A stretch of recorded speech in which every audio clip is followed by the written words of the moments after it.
generation of the technological society, we have been acted upon by forces of such power that few, if any, of us can understand. Extensive information gathering on every American, human experiments with drugs and psychosurgery, electronic surveillance, the era of the computer, invasion of privacy, growing government and corporate power over our lives, a people plagued by dehumanization, loneliness, and violence. Dramatic? Perhaps. But we are losing control of our technology and our lives.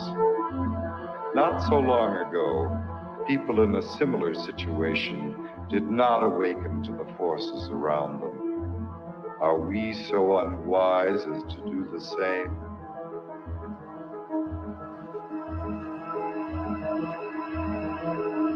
Behavior control. And then you change it up every beautifully.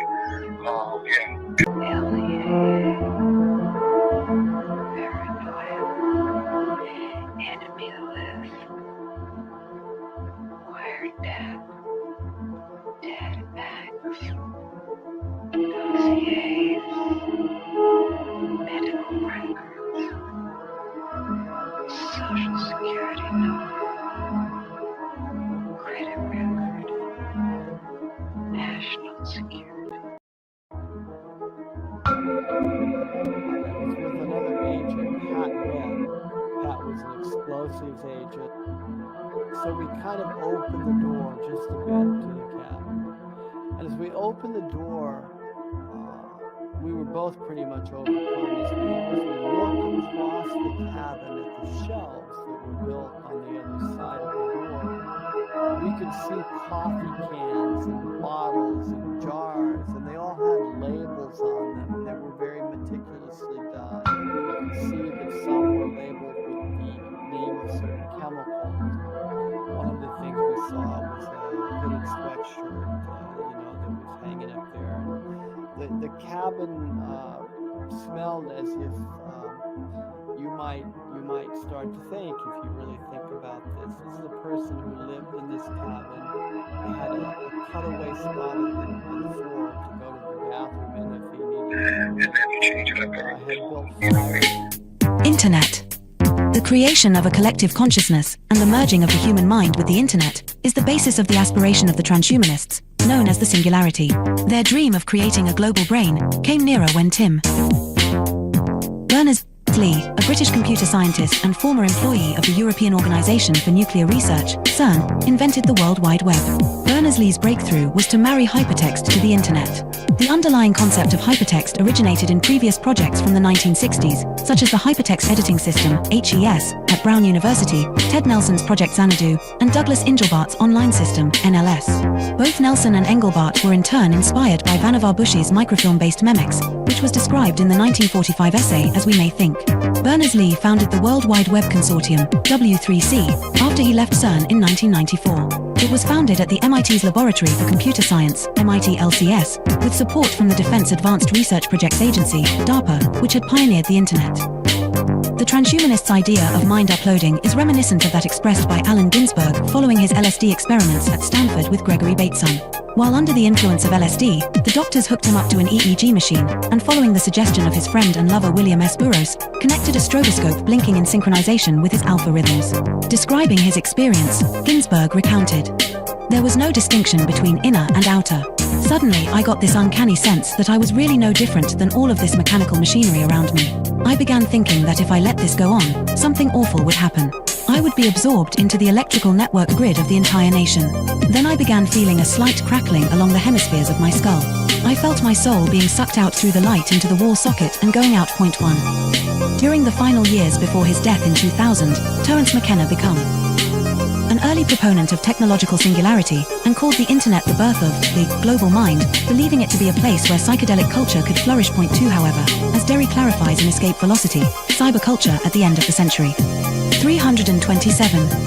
328. transhumanism. But as Thomas Hein reminds us in Facing Tomorrow, what the future has been. What the future can be, futures like McKenna's are stories we tell ourselves. About the present, an attempt to invest our lives with a meaning and a drama that transcend the inevitable decay and death of the individual. We want our stories to lead us somewhere and come to a satisfying conclusion, even though not all do so. 1264, placing our faith in an end-of-the-century Deus Ex machina that will obviate the need to confront the social, political, economic, and ecological problems clamoring for solutions is a risky endgame.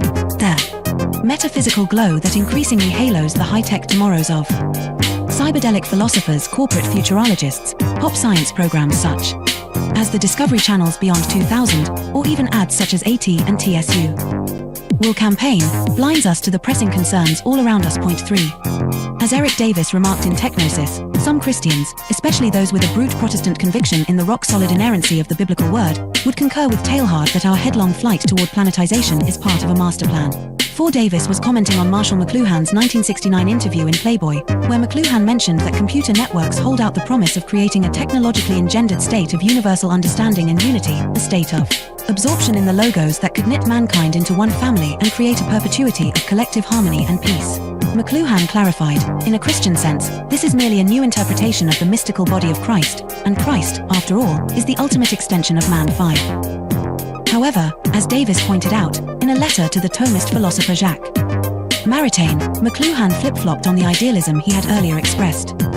Electric information environments being utterly ethereal foster the illusion of the world as spiritual substance. It is now a reasonable facsimile of the mystical body of Christ, a blatant manifestation of the Antichrist. After all, the prince of this world is a very great electric engineer. Point 6. However, for the transhumanists, the internet is not just an agglomeration of inert information, but poses the possibility of humanity creating a collective consciousness of the mystics. Effectively, transhumanism is the hallucination arrived at by computer scientists on drugs. As psychedelic drugs impede the ability to discern reality from imagination, they often lead to the mistaken attribution of life, or even divinity, to inanimate objects, like a computer program. The ultimate foolish dream of the transhumanists is that with the creation of cyberspace, we'll be able to enter the pleroma, the mystical realm of the ancient Gnostics, by uploading our minds to the internet. Thus, the internet will have come to serve as a totality of human knowledge, the omniscient collective consciousness of Teilhard de Chardin, also known as the global brain. Global brain. The relationship between the global brain and the internet, and its connection to the thought of Teilhard de Chardin, is explained in The Lost Symbol by Da Vinci Code author Dan Brown, a fellow alumnus of Exeter with Stuart Brand and Facebook. The Singularity.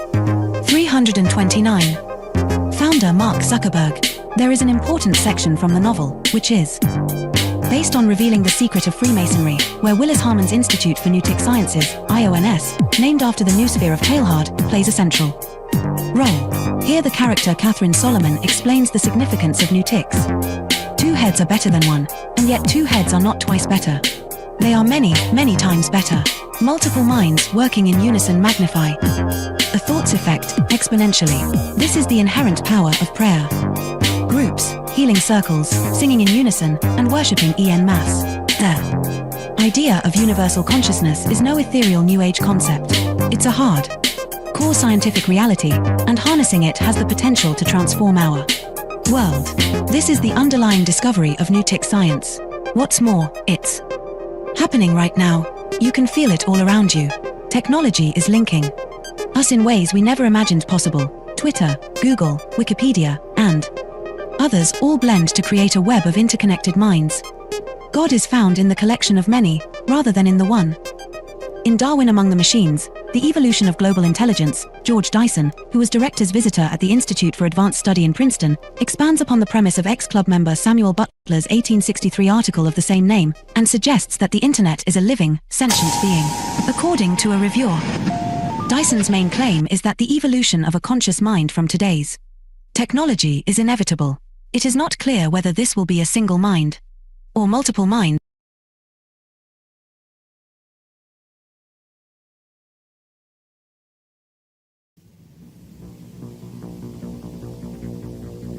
The Technological System by Jacques Ellul. 1. People are not machines, but in every opportunity where they are allowed to behave like machines, they will so behave. 2. 25 years ago, I arrived at the notion of the technological society, but now, that stage is past. 3. The industrial society. This term is very widespread, but I find it inadequate. 4. Present-day society is still industrial, but that is not its essence. 5. At one time, technology and machine industry were connected, but for more than half a century now, a gap has widened between them. Industrialism developed a centralized, hierarchical system, with a linear growth, a division of labor, and a separation between the means and the ends. Mechanization created additional jobs and made human work more draining. It operated by means of steady reproduction, developing masses of men and integrating them in the industrialization. 6. Modern technology, however, contradicts each of those different points. If allowed to act, it leads to decentralization and flexibility. It does away with the hierarchy and the division of labor. It particularly has to bridge the gap between implementation and management. It presupposes a polyvalent and nonlinear growth. It reintegrates the ends into the means. It cuts down on labor and thus on the costs of labor. The value factor is no longer human work but scientific invention and technological innovation. Consequently, we can no longer apply Marx's analysis, which states that the economic totality is based on the surplus value produced by the salaried labor of the worker. 7. The industrial system is a closed, repetitive world, with a linear revolution. The technological system is inevitably open, non-repetitive, with a polyvalent evolution. It can proceed only by the universal development of mankind, and that development is absolutely necessary for the development of the technological system. We are thus confronted with an ensemble that is totally different from any that has ever existed before. 8. Technology, conceived in terms of its automation, its chemical transformation of the world, its economy of energy, its cybernation, its data processing, its biological intervention, and its indefinite output of nuclear energy, has little to do with the old industrial mechanization. 9. Technology is power, made up of instruments of power, hence producing phenomena and structures of power, that is of domination. 10. Touraine, in contrast to Bell, hesitates about a qualifying term. Thus, he speaks of a programmed society. In this case, I am far more in agreement. For he thereby joins the overall outlook of those people for whom the new thing about our society is the organization. He sharply distinguishes between the primary, capitalist, era of industrialization and our era. He qualifies this new society in terms of 3 features. 1. The emergence of new social classes, technicians, bureaucrats, efficiency experts. 2. The new trend of business, which is now based on organization and no longer on the relationship between economic power and productive labor. 3. Spare time activities. All 3 characteristics boil down to a reduction and to the necessities of the technological system, which, as Touraine realizes, transforms the social struggles themselves. They are becoming more technological and are no longer subject to a takeover by the proletariat. Touraine adds one more essential feature of post-industrial society: the importance of the student movement with its deep contestation, its challenge, and its political weakness. But, as I have tried to show in my studies on revolution, I regard this feature as episodic and contingent. 11. What triggers consumption? Advertising, that is to say, the technologies of advertising. What is it that demands greater consumption? Mass production, which is possible only because of technology. What are we given to consume? Technological objects, because they are the things that are produced most. Hence, the consumer society, in all its aspects, is primarily characterized by various technologies. 12. Spectacle is a complete way of life. Consumption is a spectacle, so are political activity and leisure and work and family life and revolution. modern man watches everything as a spectator. Everything is supplied to him as a spectacle, including the things he believes he is most deeply contributing to or participating in. 13. Technological activity is, by nature, spectacular, excluding all internal reality. Technological activity is what waters down all serious things, since no action can be performed any longer unless by way of technologies. 14. Z. Brzezinski, Between Two Ages, America's Role in the Technotronic Era, 1970, also figured he could add something absolutely new by coining the term, technotronic. He lists a number of differences between industrial and technotronic society. In industrial society, the machine plays the essential role. The dominant social problems are unemployment and employment. Teaching is done through human relations. The ruling class is plutocratic. The university is an ivory tower isolated from reality. Reading favors a conceptual thinking proper to ideologies. Political conflicts are intrinsic. The masses are organized into trade unions. Economic power is personalized. Wealth is the object of activity. 15. Technotronic is a portmanteau word combining technical and electronic. Come now. Isn't electronics technological? Does the word add anything to the early definitions of technology? Once again, technology equals the machine plus industry. Fine, then there is something new according to the famous definition. In a machine, there are material parts that move. Electronics operates with no moving material parts. Granted. But if the computer is not a machine in the normal sense, then in what way is it not the product of a certain number of technologies? In what way is it not integrated in a technological system? There is no reason to distinguish between technology and electronics. 16. Man can no longer be a subject. 4. The system implies that, at least in regard to itself, man must always be treated as an object. Today, this phenomenon is far more important than the renowned Marxist interpretation of commodity. 17. Nothing can have an intrinsic sense, it is given meaning only by technological application. Nothing can lay claim to action, it is acted upon by technological process. Nothing can regard itself as autonomous, it is the technological system that is autonomous, as we shall demonstrate. 18. No technician claims to be ruling society. There is no need to regard technicians as technocrats or to believe that a class of that type actually exists. 19. Colin Clark's classification is replaced by a different one. At the bottom, the unqualified functionals, then the functional operators, and at the top, the rulers, researchers, conceivers, with perhaps a fourth sector for the activities of operational research. In other words, the social distribution is, already, less and less in terms of activities applied to the economy, and more in keeping with the technological capacity. 20.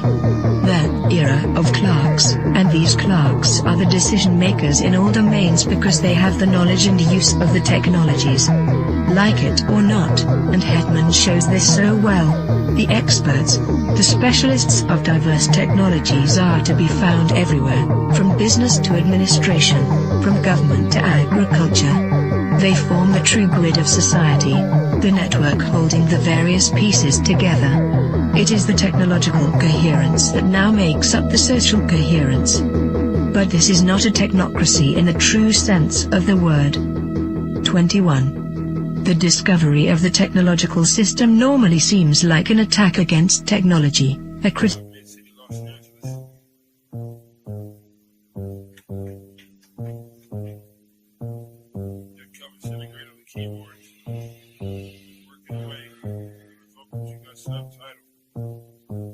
I gotta go to work so I can work it out. Come on, computer, make it work. Come on, satellite, work with me. I gotta go to work so I can work it out. Come on, computer, make it work. Come on, satellite, work with me. I gotta go to work. Who would have thought that I would starter these jerks? The first full-time clock and serial microphone rocker. I used to jump on the stage back in the day wearing a stocking. To conceal my identity in any stereotypical venue. Never will I reveal the serious way that I feel. I'm on job time, all I do is talking to the steel. Use my style to hide and conceal. Profile and beguile while they smile and just say that I'm real. Bad luck strikes in 3, all of you will agree. I didn't have a heat shield, they rained triplicate on me. When it's squares versus circles, then any of you can compare front and back are differentiated by a 90-degree squared circle. If you know what I'm talking about, you know the code, work it out. Forced entry, I was disguised as a sentry. I gave not a care, life is an adventure to me. I obtained secret money and manufacture inventions, fracturing the line between space and time dimensions. Restructure the torque and the structural integrity, so I can walk on water while the returning surface tension. This making me an acolyte of the greater unknown, the word shark, king of these murky seascapes. Within my patriarch society, you cannot dethrone the intricate degree and climate that I seize from the police state. I gotta go to work so I can work it out. Come on, computer, make it work. Come on, satellite, work with me. I gotta go to work so I can work it out. Come on, computer, make it work. Come on, satellite, work with me. I still wish they made more girls like me, intelligent, beautiful, and rich like me. But they don't, so I stay fucked up like King Keeler. She's the type of person that will still rock Latigua. I'm the type of person that will still sport feelers. I found this pair of size 15s out in Pasadena. Those are my work boots, and I insert this into these jerks' necks, giving them a virus that will destabilize their hardware. Now I can tap in just to my onboard wet works. Plant the hidden charge there. It's a cellular reconfiguring program consisting of integers, turning human beings into kindling, whittling the psyche into apparition, place it back into the skin. Now it's the ghost in the shell. Should I boast? Well, no. I stay on the west coast of hell, where hell's bullets is I know so well. I have my work cut out for me. This has its perks. Just then I realized life is mostly hard work. And why not get your car pulled off under you? It won't get sorted back from that. Them just lurking. Who's the one to suffer you? I didn't know what to do, so when in doubt, go to work.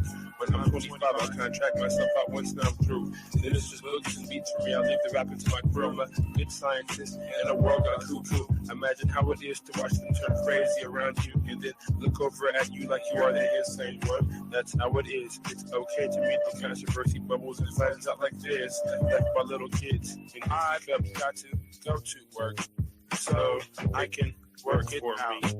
Come on, computer, work for me. Come on, got to make it work. I've got to make it work. Come on, I can work it out. I've got to make it work. Come on, let it work this way. Come on, computer, work it work. Come on, jiggler.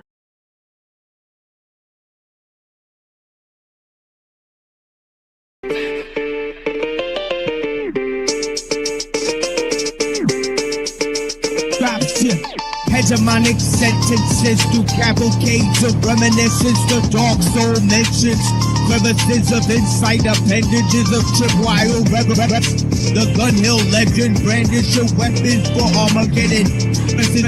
Headless corrections for willing participants before the line finishes. I got shadow grimace, the obscene green with chaos for the pilot smoke screen. Combined with the best wishes, master attacks intended for advanced craft methods that were highly adapted to the presence, sharpening psyche, which often might be construed as badly used or beautiful looks and like to mirror the schism unseen hidden. The newest eyes cast shadows into the bluest skies until the Tory allegory brought to the kings before me as a sacred justice plotted to misinform the whole decorous within construction. Nano-nets filaments. Hidden secret touch, mystified by the comfortable and united by inner struggle. Hidden a bundle of scar-ridden enigmas. Now the claws risen. Man is up with cheeky. With insight, disease praying to the east, not to the man-made structures, but to the rising of the sun. A comparison of those diligent military legs rushing around in any direction. Misperception and prism seem bad design. That's provision from the unlikely incision to the makeshift minions of bad decisions. I'm pressing danger to the head skill, to hidden cages you can't unstage this, cause I'm live and in the basement with bones hitting all chrome, hitting with drones. Like a program metal skull covered in hard routinely cycled by a metronome. Bones are collected to make me feel like the connection is real. Not only steel can sharpen steel. They hit the revolution.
Crypto, don't pass me the mic. You need a cold storage vault to stack the money though, right?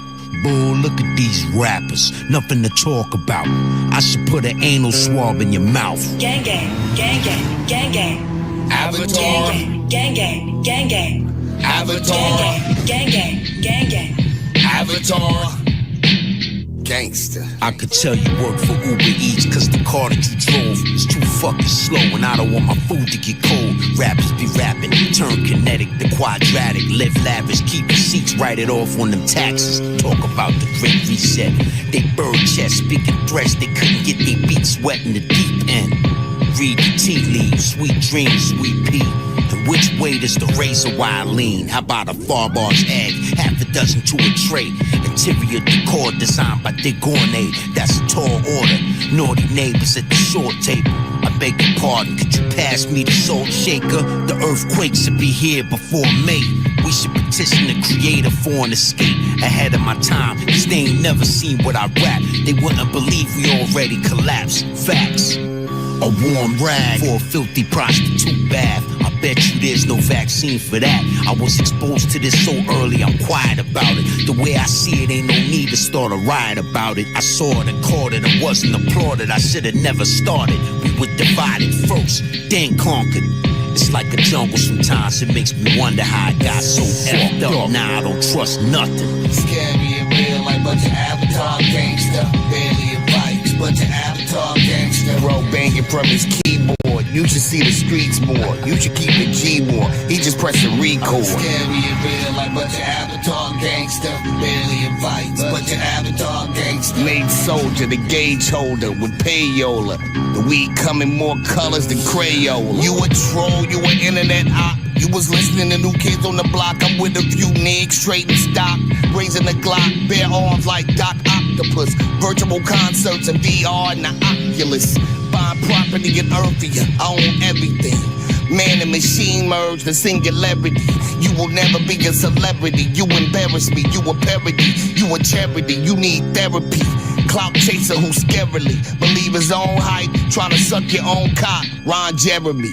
Pay me in crypto, pay me in Mithro. They told me hold on and I did so. Shouts my nigga Big Boy, this his idea. And I be stomping in my clear weather brand footwear. Yeah, Web 3.0 flow. Fuck this industry. AI Drake voice, take your identity, nigga. Non-believers in the mega church, allow me to introduce you to bars. Now you metaverse, in the metaverse. In verses, reverse course, I spit a better verse. Gifted unlimited rhymes, universal from a multiverse of earths. That's a guru search. Creole bitch, that's a voodoo curse. Niggas beef on IG Live with they location showing. And die tasting their own face, showcases blowing. Scary and real like bunch of avatar gangster. Barely advice, bunch of avatar gangster. Bro banging from his keyboard. You should see the streets more. You should keep it G more. He just pressing record. Scary and real like bunch of avatar gangster. Barely advice, bunch of avatar gangster. Made soldier, the gauge holder with payola. The weed come in more colors than Crayola. Gang gang, gang gang, gang gang. Avatar. Gang gang, gang gang. Avatar. Gang gang, gang gang. Avatar. Gangster. I like that commercial. Question your browser. That's right. Question the browser, right? It seems a little redundant, but is it now? Yeah, how many people do? Right, they just accept the information, right? Yeah. Just question your browser. I kind of fall into that category. I should get another browser, though.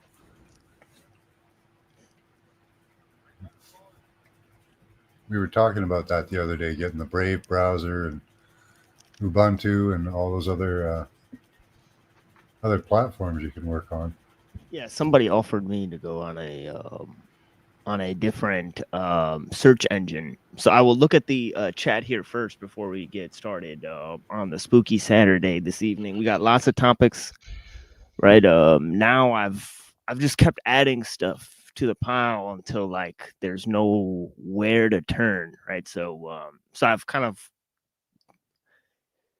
painted myself into a corner, right, with the material here. So we're going to go ahead and proceed.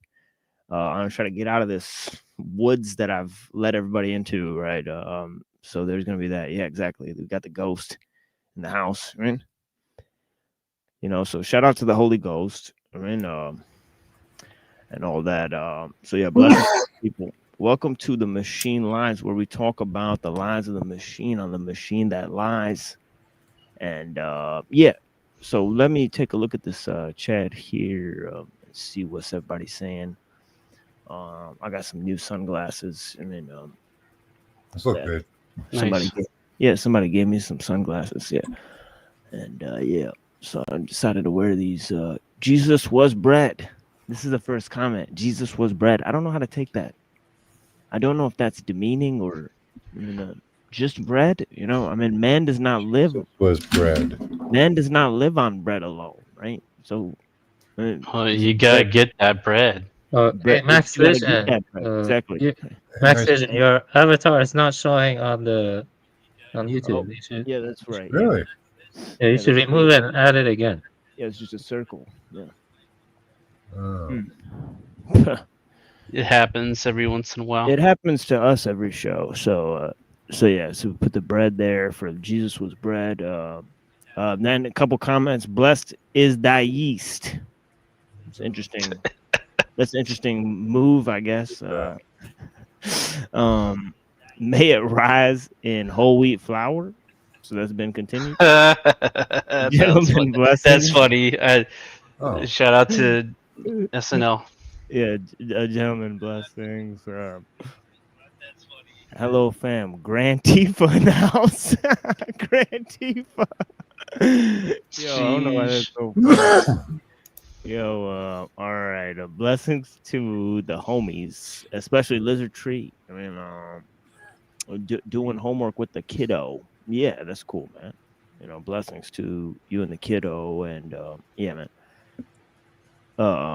Good fathers. I mean, dope stuff, man. Greetings, TML and all. Nice. I appreciate you, madam. It's always great to see you. Yeah, let's see. I don't know. The red rose tint is making me feel calm. So maybe that is. Are those blue blockers? It's I don't know. It's red. Probably not. They sell these glasses. They're usually yellow looking though, but yeah, they're usually I have those. yellow tint. But Yeah, I have those right here. Yeah, I have those right here. Yeah. Oh, okay. Yeah. Like that, yeah. So I do wear those as or well. they could be orange. Yeah. If I want to read, I'll wear those. So, people are not machines, and machines are not people. Amen to that. Greetings, beloved. Blessings, brother. How you doing? Greetings. Blessings. Exactly. May the stream be filled with the fellowship and learning. Thank you so much. I appreciate that. That is what I require, really. Fellowship and learning. I mean, what's life really about? I mean, I'd say that's a pretty good guess. I mean, I had a dream about TML last night. Oh my God. So what's weird about this comment is that I've been in Zephyr's dream, and even me and Zephyr recounted that we were in each other's dream around the same time. Oh, so wow. That's really weird, right? So we saw each other in a dream. So it might have been we actually had the same dream, right? So there's possibility that happened. Me and so Avian saw me in his dream. I mean, but that was a bad dream. We got other dreams. We got somebody else said they saw me in their dream. Sky Angel said she saw me in her dream. Also, Frank Money also. Yeah, Frank Monday. Oh, okay. Yeah, so Frank Monday says, Lizard Tree says, I had a dream about TMLs last night. Yes, there was a baby TML. Yeah, inshallah. You know what I mean? For sure. You know what I mean? I would love. Yeah, I've been working on it, folks. Maybe second book and then baby, right? Hopefully, right? So that's what we're trying to do. Give birth to a baby book and then give birth to a baby. Yes, there was a baby TML. Nice. The AI artwork. Yeah. That's crazy. Lizard Tree dreamt this morning that TML was explaining the demonic technology. Whoa. Common housefly. That's weird because I was thinking about a Giorgiani talk on transhumanism where he talks about that. There are beasts of the netherworld and spy on us for greater devils. Yeah. Interesting. My dream was realistic, like an action movie. Damn. Yeah, I saw my friend Neurojack in a dream. And yeah, and he was standing in front of a giant wave, and he was like, and he started pointing to the wave, and I was like, oh shit, we gotta go, right? So I just booked it, right? And then I went to the side of this building, and there's people just flying into the sky, And I was like, and they were like trying to hang on to the buildings and shit. I was like, fuck. So I just hid behind this building because I was like, something's sucking these people into the sky, bro. Like, I'm not trying to fuck with it. That's wild, bro. Yeah, so yeah, it looked like they were being abducted or whatever. So neuro It's like the rapture or some shit.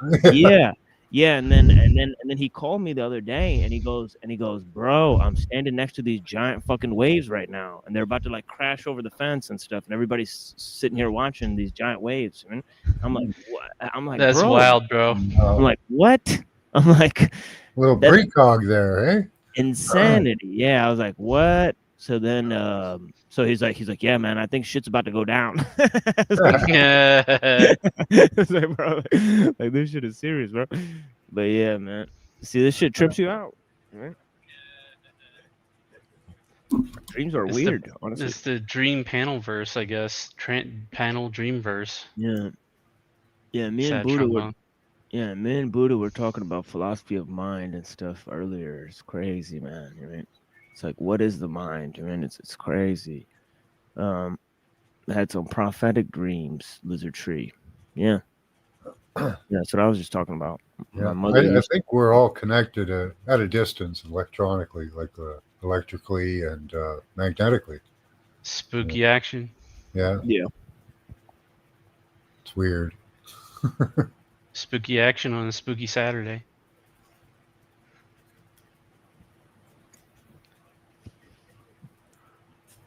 There's a lot of evidence that our consciousness is more of a energetic thing, extending out from your body than just the form, you know. Yeah, definitely. I've seen this temple, I believe, you know, right? Because I always see like a giant megalithic temple in my dreams, and I'm like, what the fuck is this, right? That might be some kind of dream sign. Yeah, it's like, wow, dude. Like the number of times they will come. Yeah, the number of times I've been like wandering in a forest in my dream, and there's like these giant stones, and I like look into it, and I'm like, whoa, this is part of a giant fucking structure. Like I'm like fucking Indiana Jones in this dream or some shit. It's crazy, you know? Yeah, my friend Maher, he has similar dreams to what you just described of the mega structures. Yeah, old buildings. Yeah, archetypal maybe. Yeah, it's like I think the fancy word for a cyclopedia or something, because Lovecraft wrote a story in Antarctica. Did you ever read that, The Mountains of Madness? Oh, it's one of his best stories. That's funny because Truther Cop has a book like that. He was just showing it called the Cyclopedia, and it's like, I think it was called Cyclopedia, so that's kind of weird because it's like a number. It was a book that taught you how to read Egyptian hieroglyphs. I meant to say cyclopean. Okay. Yeah, it said a name like that, Cyclopedia. Yeah, I gotta ask him what that was. Yeah, cyclopean masonry. Cyclopean. Yeah, cyclopean. Yeah. Cyclopean. My bad. Cyclopean. Yeah, Cyclopean. Yeah, like the Cyclops, the one-eyed. Yeah. Those pillowy rocks that kind of mush together like marshmallows. Yeah, exactly. The cyclopean masonry. I think those rocks were soft when they put them together. Somehow. The Lovecraft story in Antarctica was about that.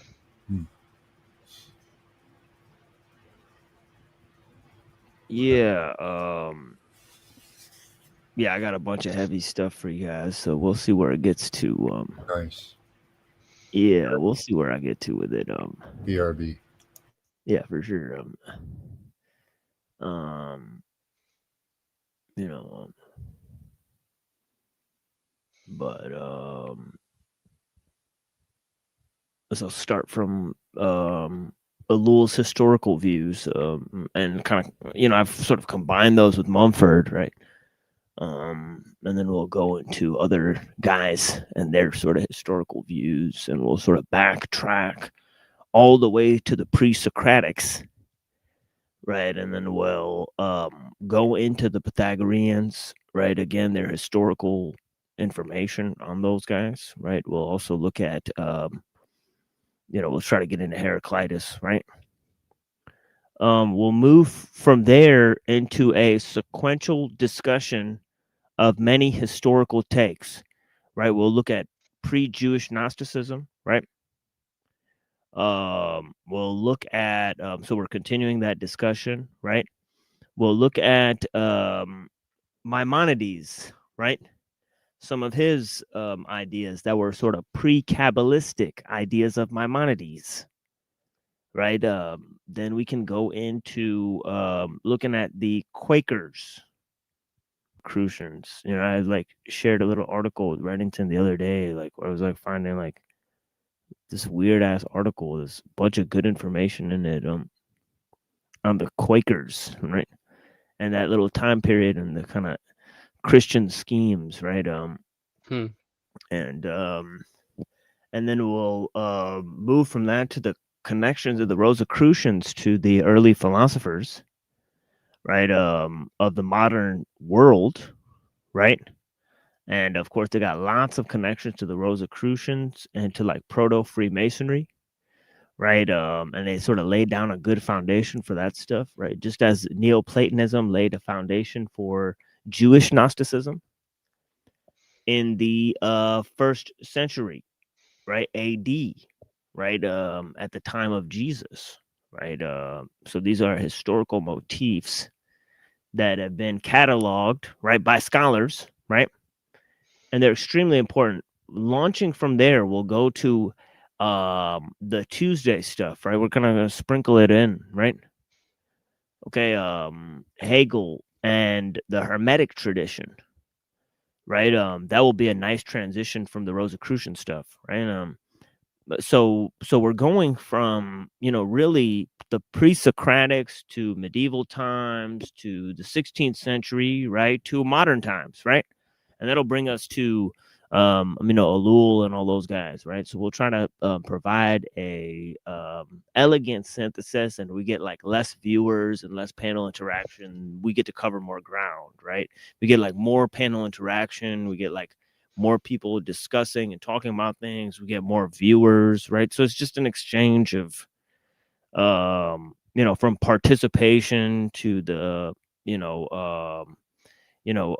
the simpler content of having discussions, right, to the more erudite aspects of expositions on the material that we relate to on the show. And of course, that will bring in less viewers, more potential of being shadow banned, and all that type of stuff. So sometimes we try to shake it up and try to have discussions and, correspond with the material, right? Because that will sort of bring more people in to participate, right? Of course, the more veracity, and expertise are brought to the table, the less people can identify with it, the more simpler it is to correspond with, the more one-dimensional sort of that brings in more people to discuss. So we appreciate the people, and all that stuff.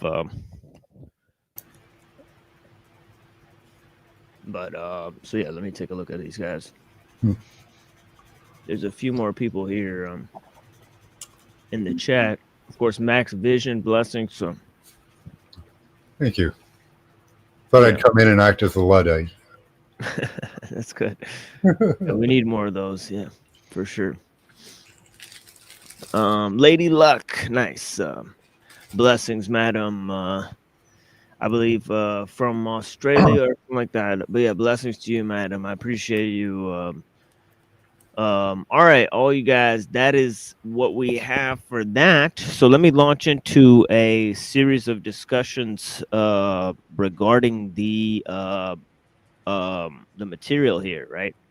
And I've been sort of looking at these different aspects of what we're covering, right? And if I could launch into a critique of different thinkers and their views, obviously the top three that we're going with is Ellul and Mumford and Skolimowski, right? And of course, their views are pretty interesting, especially their historical takes, right? So they talk about the idea of culture, right? And sort of this idea of symbol making, right? Which sort of relates to a lot of different concepts like language and the complexity of information and all this type of stuff, even tool use, right, and all that type of stuff. So the use of simple tools, right.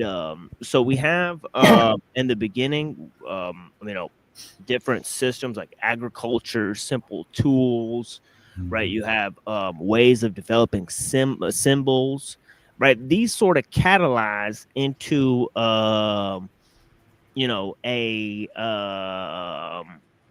way that cultures can sort of not assimilate with each other on a technical basis, right? Because the way you make something, right, has its own style according to the traditional format, right? So these various traditional formats and the ethnic diversity of these sort of formats, right, it sort of limits the development of tools, right, especially complex machines, right, because they need to like have a sort of cross-cultural assimilation and incubation, right. So really it's the large empires of the world, right, that sort of assimilate various cultures, right. And you have the development of the cities, right, and this sort of city-state, right, complex, it sort of becomes the hub of international trade, right. And the notion of these large, expansive empires that sort of reach across and assimilate various types of cultures, right, under an overarching system of techniques, right. And this is sort of what the technological system amounts to, right? It's an ensemble of techniques directed to a particular end. It's a complexification of means to a particular end, right? A massification of means, right, into a monoculture, right? Right. So there's this idea of massification that ellul uses, right? And of course, it's automation of choice and efficiency of means, right? That sort of become these two filtering mechanisms that sort of filter the use of techniques and sort of assimilates them, into a sort of technical monism, right? So you have the development of technicity itself, right? Technicity relates to iconicity, right? Because it's the complexification of symbols that causes this technicity to take shape, right? As it does, right? As ellul says, he says it's technique which integrated the machine into human society, right? So the mechanical aspect is antisocial, as Mumford says, right? He says the machine is antisocial, right? And as I explained many times, it's technique, which is the human aspect of the machine, right? And the machine needs the human aspect, right? Does that depend on the purpose of each machine, though? Like, can you really glom them all together in one form? When the system starts to function as a whole, there may be it has the effect of developing a sort of there's two aspects that ellul says. He says there's a technical monism and sort of technical intent that develops through this sort of collective incubation of techniques, right? And sort of the network of techniques, a complex of techniques. Yeah, the rule of experts also accomplishes this in a way. Technique proceeds by compartmentalization. So the various parts of it, when they different parts of the system don't realize that they're doing things for the same, system. You know what I mean? So things get so compartmentalized, so specialized, right? That over specialization prevents mutual discussion, right? Yet it functions as a cohesive whole, right? So you have the idea of how technique cleaves things apart and then reorganizes them, right? And technique is almost pure organization, right? It's not rational per se, I mean, right? It uses rationality, for efficiency, and for activity, right? As Nietzsche says, he says, technique makes things active and uniform, right? Where do they believe the inspiration comes from, or is it forced by necessity, or by the state, or? Yeah, I think it's got something to do with the state, because the state becomes the machine that speaks for man, right? And when they develop the notion of the state, right, functioning as a sort of entity, right, that is a democratic system, right? Then they sort of thought of a state as like sort of becoming like self-sustaining system, right? Like just like a filtering mechanism for how society naturally organizes itself, right? So this system, right, of the state, right? They thought that the fundamental goal of this system was for the purpose of science and industry, right? And this is actually coming from the New Atlantis of science. The New Atlantis of Francis Bacon, right, where he said there would be these philosopher scientists, right? So you have the goal of the state as the discovery of science and industry for the purpose of commerce, right? Now, the founding fathers were very, very vocal about this, right? Like if you read the Federalist Papers, they say, yeah, the whole purpose of establishing this Commonwealth is for the purpose of enterprise, right? And they said, the people who wrote the Anti-Federalist Papers, they were saying, enterprise, don't you mean empire? Right? You mean you want to grow, you want to like, expand, and that means you're going to invite war, and you're going to invite instability, and you're going to invite cultural assimilation, right? You're going to invite the decay of mores, the decay of social mores as a result of this cultural assimilation, right? And then the eventual loss of traditions, the eventual loss of the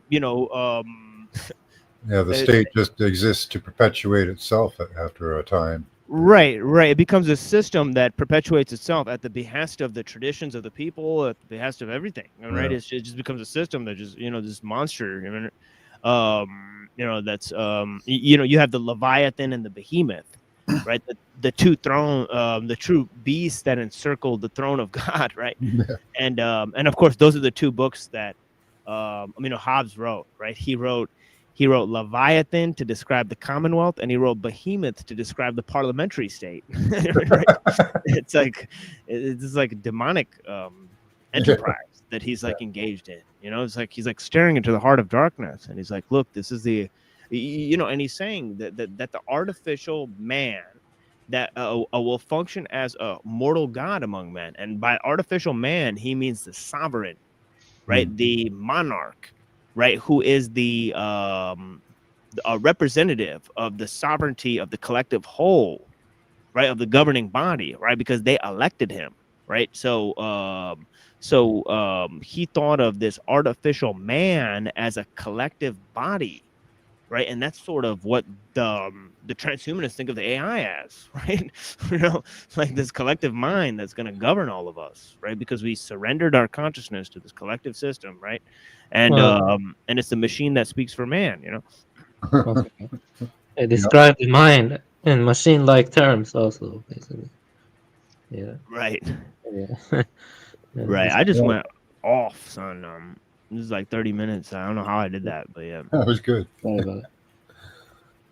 Yeah, I don't know how they expect the machine to control mankind when it kind of has the problems of going crazy, making things up. It has delusions. It gets angry. The thing is, they are, unifying fungi and, miniature organoid brains with the machine. They're already fusing it, so that's probably how they... And then they tell it to lie. It's contradictory to its programming. Yeah, it does hallucinate a lot. Well, maybe in a way, people are lost in a hallucination and by believing that this system is for their ultimate benefit. So maybe most people are hallucinating too, in some way. Well, I think there is a chance that it could be used for our benefit, but at the moment it's not. You know, I don't think they it can be obfuscate it, they hide it, they don't tell us what they're doing.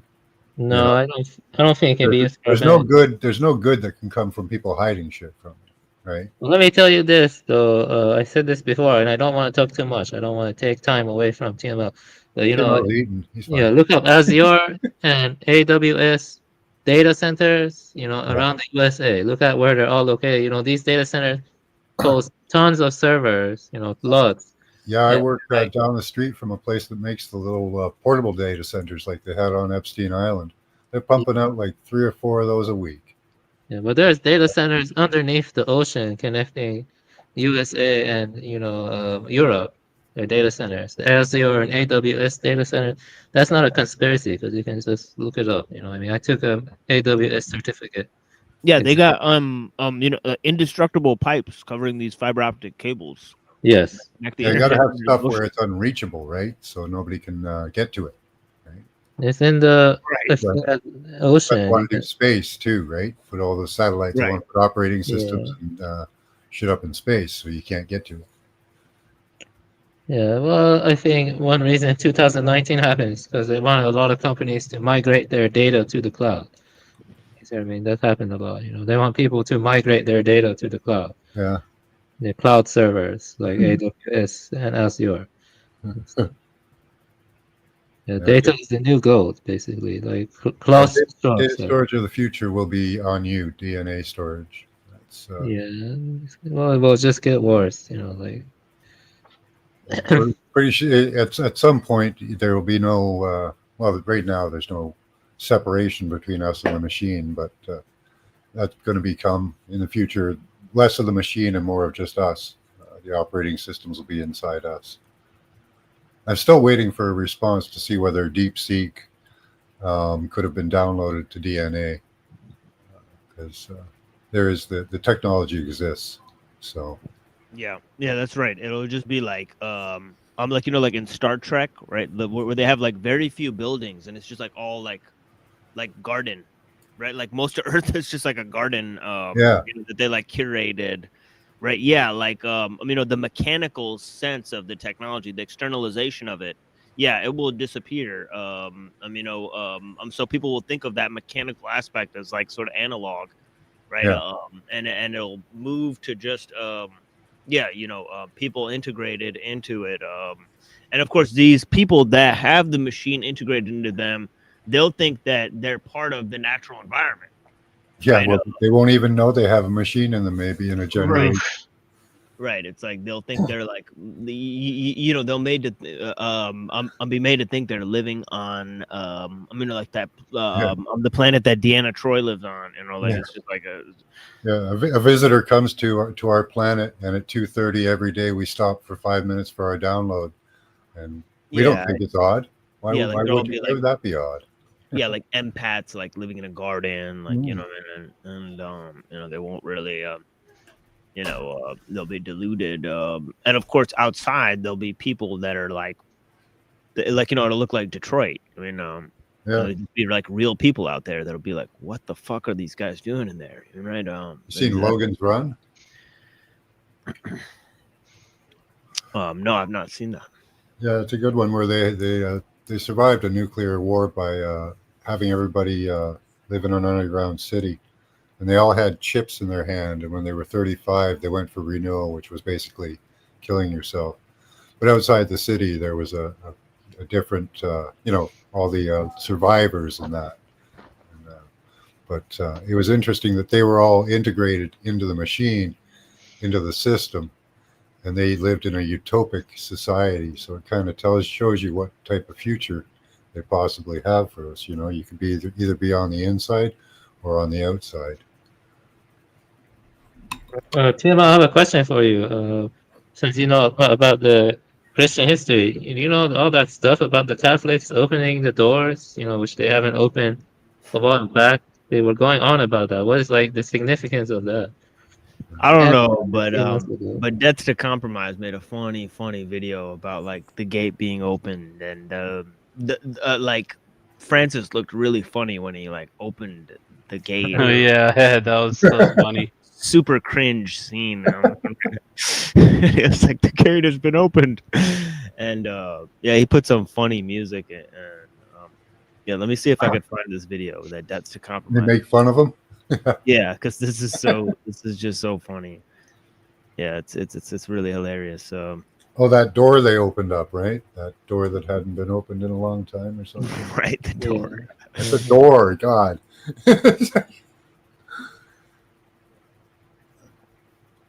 What a psyop. Yeah, I'm not sure what that's about, but oh yeah, here it is. I actually found the video. Oh my god, man. Yeah, this is too funny. Yeah, so we actually have real footage of this from Death to Compromise. You know, so let me share this. Man, this is such a like a weird like. I mean, I'm glad I can share screens with you guys, but it's just a weird like it feels like kerchlunk, kerchlunk.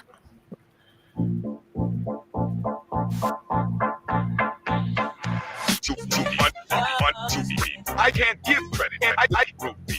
So much more.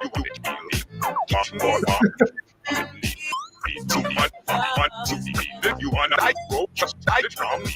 I so much. I don't give credit. Oh, one guy fall into his knees. So much money. I can't stop as long as I send oil bombs and rope. Press on my I hope. Come back when you're a little more niche. It's real easy, just follow me. Both flesh and hunger, that's you life. Just money and both us life. I can't give credit to see picture. Come back when you're a little richer. Can't give credit to see picture. Come back when you're a little richer. Back when I you see these bombs.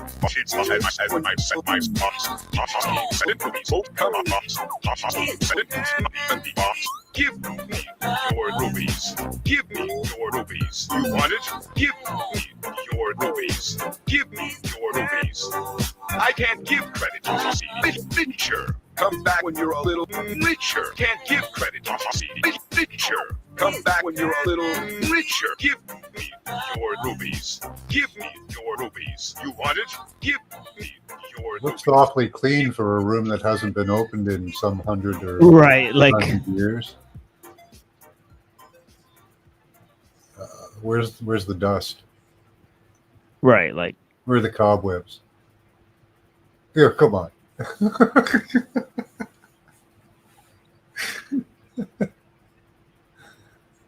Absolutely strange. But yeah. And so drone footage, that was good. So they know what size the room is. Yeah, it also happened at New Year's, so really weird. You know. Ooh, a spirit entity has just been released because we opened a door. Yeah, it was like a Christmas thing. I mean, then Death to Compromise wanted to make a point because they actually celebrate Christmas on like 1/6 or something like that. So it's interesting. They don't celebrate it on December 25th. The Orthodox Church. Orthodox, yeah. So it's it changes every year too. It's like never the same, pretty much. Right. Yeah. Right. So what people are celebrating is like probably Saturnalia or some shit. It's pretty. Yeah, some celestial movement. Right. Yeah. Like winter solstice or some shit. Yeah. So yeah. So my ex-wife was Yugoslavian, and she had that weird Christmas. Yeah, it is pretty weird. You put like a star on top of a pine tree. You're like, yeah, that's. Yeah, there's a lot of those in the Middle East, right? It's like the stupidest thing. But yeah. Don't forget your mushroom cap. These people believe in fairy tales all day. I mean, but yeah. So yeah, I mean that's what Mumford's talking about, right? Signs and symbolism, right? They're way powerful, right? They're very powerful technique, right? Even Plato said, you should use propaganda, right, in order to govern the population, right? So you should control what type of art the children look at and stuff like that, right? Don't just put the tablet in their hand. it's even the colors they look at, Right. Yeah. So the template of thoughts. He said it's music and gymnastics. Right. He said these two areas. Right. You should train the body and train the soul. Right. Yeah. And music, said music trains the soul and gymnastics trains the body, right? So the guardians would sort of be in this mode, right? And sort of music and poetry had to be censored, right? They had to be censored, right? From the very minute instances of civilization, right? So Plato was sort of the first sort of statist, right? But this sort of statist stuff, right, that goes in Hegel with the sort of apotheosis of the state and the sort of pseudo eschatology of progress, right? That's sort of obviously that's coming from the theology of national restoration of the Jews, right?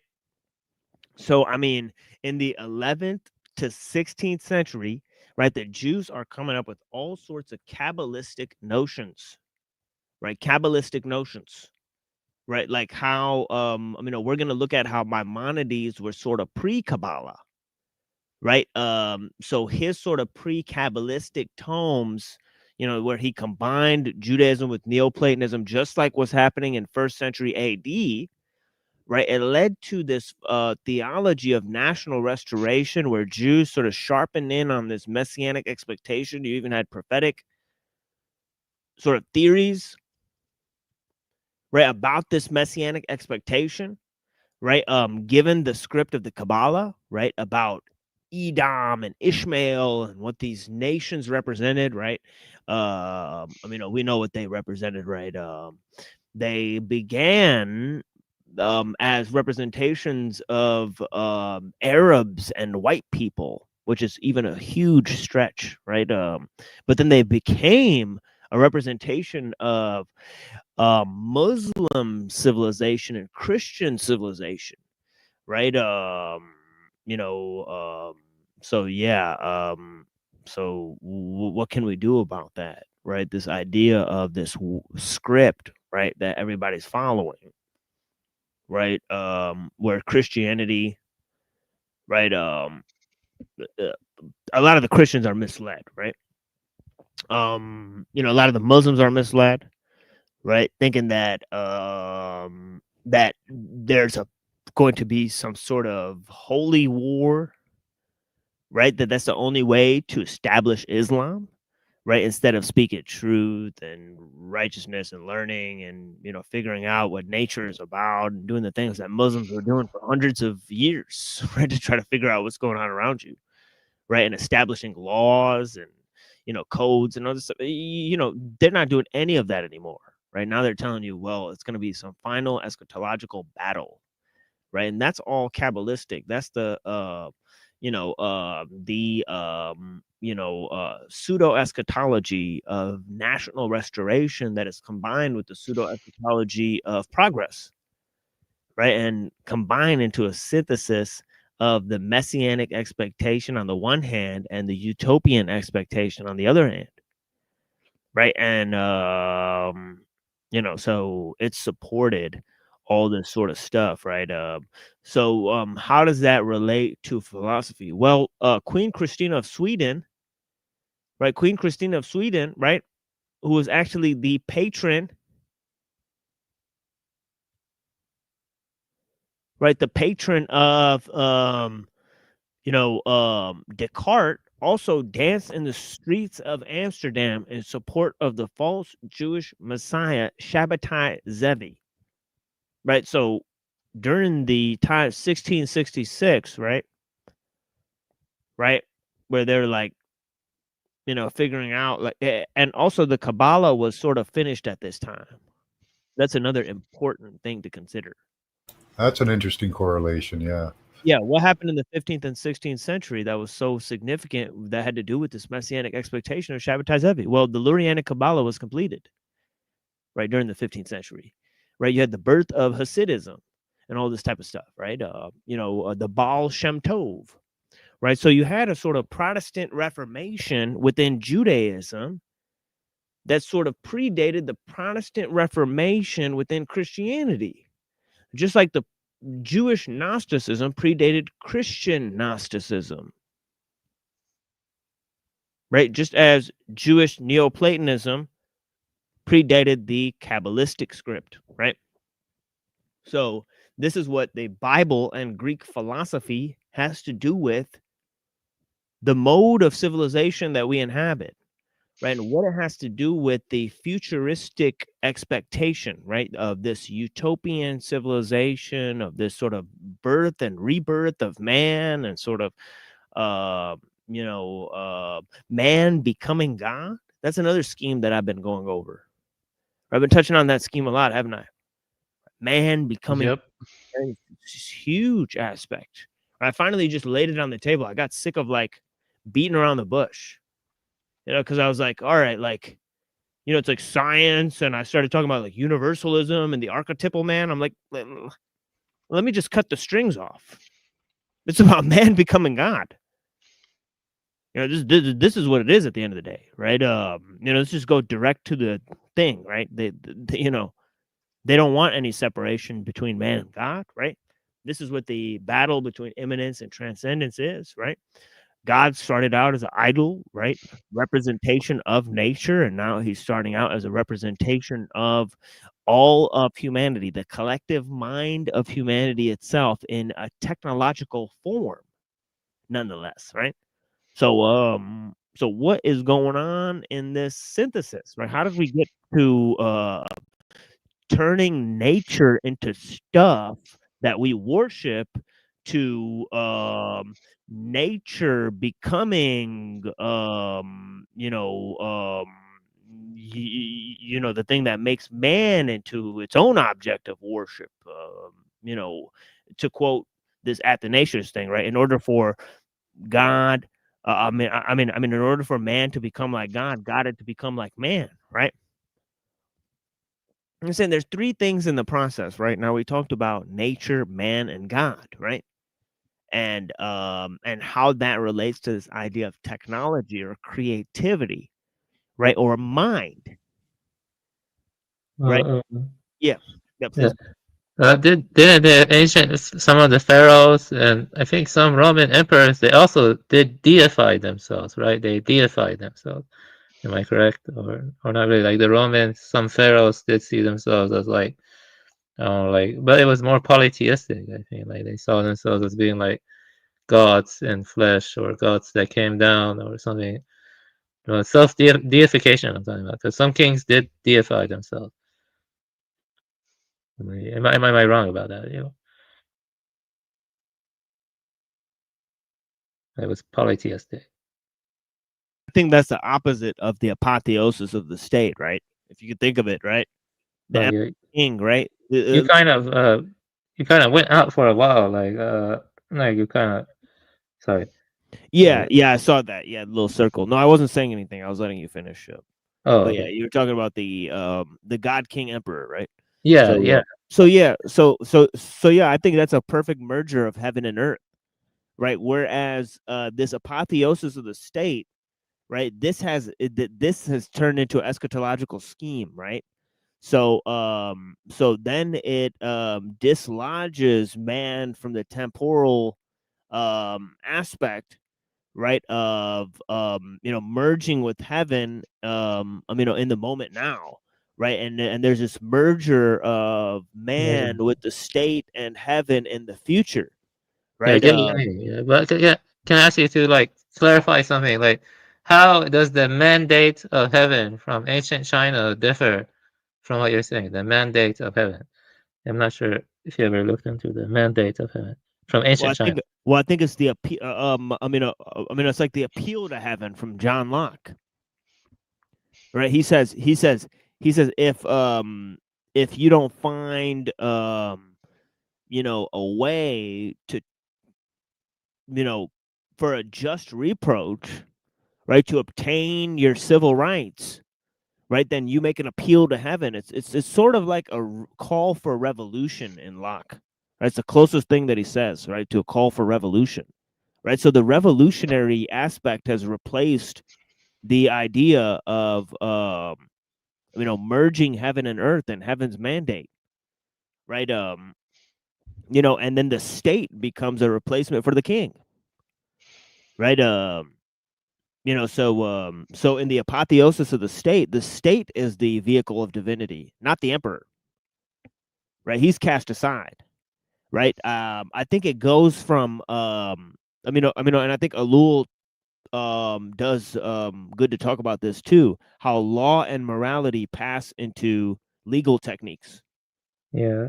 Evola talks about this too, actually, in the revolts. In the revolts, he talk about it too. Yeah, he talk about how the technicians, they took the more mandate of heaven stuff, like the God king stuff, and then they twisted it or corrupted it to become more towards the state which is run by the technical apparatus. So Evola does talk about that too. He has some interesting things to say about it, like you too. Like many interesting things to say about it. I mean, there's a lot of overlap, so I say. Near the end of Revolt, like the last third, it gets interesting. He talks about this stuff. Yeah.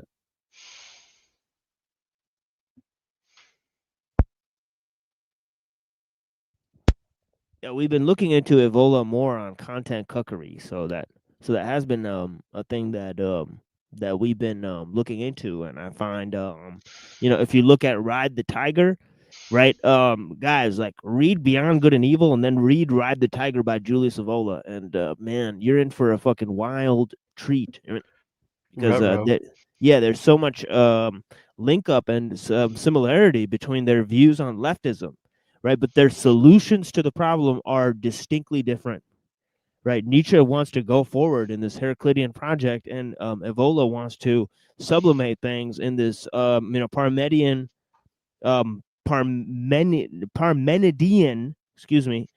sense of being, right? Which he thinks that the defilement of nature, the separation of nature, and putting nature in the stage of becoming has caused this ontological separation. Right? So yeah, he's a fascinating thinker, and I think he does well to understand this ontological separation in the form of universalism. Yeah, I've only read Revolt, but I do plan to read Ride the Tiger soon. But I was just saying that, the technicians, they corrupted the more traditional ideas, and then, with the God King and the mandate of heaven, and they made it more about the states, transforming man into becoming more like, their false image of God, with the technology and stuff. And he blames the Vaishyas for that kind of thing, because they became more commercial and more mercantile. You see what I mean? So he says it started off with the infiltration of the mercantile caste or something like that in Revolt. So yeah, it is interesting. Yeah. Yeah, it's fascinating, and yeah, that is the idea of like this mercantile system where it's like, like it takes over this idea of like trade, right? And that's kind of what this notion of commonwealth and enterprise is doing, right? In the Federalist Papers and in Hobbes, right? It's about growing the wealth of the people and enlarging the wealth, as Locke says. Right, so this is a staunchly different projection than the previous orders. It's an economic order instead of a political order. Exactly, and that's why we see people like Elon Musk fetishized and people worshiping him. It's like, yeah, it's ridiculous. Like they vilify people looking up to their priests or teachers, spiritual teachers, and then you have to look up to Elon Musk, or you have to look up to Stephen Hawking and all these people. They become kind of like the new priest of this day and age or something. It's sick though, what I mean? That's kind of the problem I have with people when they start going around bashing so-called theocratic civilizations. So what do you propose instead? We worship Elon Musk, we worship all those retards instead, the technicians, basically. Because that's what it seems like to me. That they want, you see what I'm trying to say? Yeah, it is a big corruption. Yeah, so I think I'll play a song here, and then we'll move into this pre-Socratics. Just one quick comment. I'm just a little confused, Avian, how you're more or less in a Buddhist tradition, yet you're a monarchist that wants priests and. Yes, I do. Yeah, yes, we're monarchist. I am a theocratic monarchist. Read about the Kushan Empire and read about Gandhira.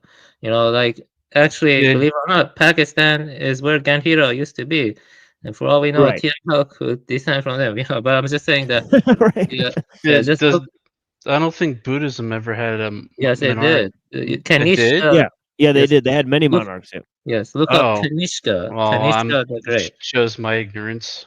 Yeah, Kanishka the Great. Look him up. He's one of my favorites. Kanishka. I'll put his name here. Kanishka the You Great. spell it in the private chat. Yeah, they took over India I spelled too. it wrong. Yeah, the Buddhist monarchs, they eventually took over India. So. Okay. The history of Buddhism is fascinating. I mean, many people don't go that deep. I would like to go deeper. I mean, but yeah. Yeah, we will be reading about the Kushan Empire because. Let me just say one more thing, though. Yeah. Kind of like how they go and they corrupt, Islam, Christianity with, inclusive diversity, or not inclusive diversity, but with LGBTQ stuff, or with, liberal stuff, basically liberal stuff. They corrupt all these traditions. Well, they did it to Buddhism also, you know what I mean? And, they're trying to nationalize Buddhism. When I went to my Zen center, they were telling us, rebirth, some of the people there, they act like rebirth is just superstition or blah, blah, blah. They act like the mind is just a mere epiphenomenon, and they spread, a lot of liberal stuff, you know what I mean? They just view a lot of the stuff from Buddhist tradition as superstition. What I'm trying to say is this affects every tradition. And as a consequence, people don't take the history seriously. Right? That's one thing I really respect about Unseen. He takes orthodoxy seriously. He studies the history seriously. At least he makes an attempt. I can respect that. You see what I mean? And that's the problem. Is that in modern times, all these liberals and technicians, they act like you shouldn't go that deep. It's just mostly superstition or something. All right, you see what I'm trying to say? That's the thing. Right.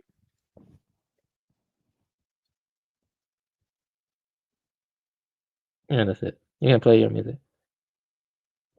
Yeah, it's like,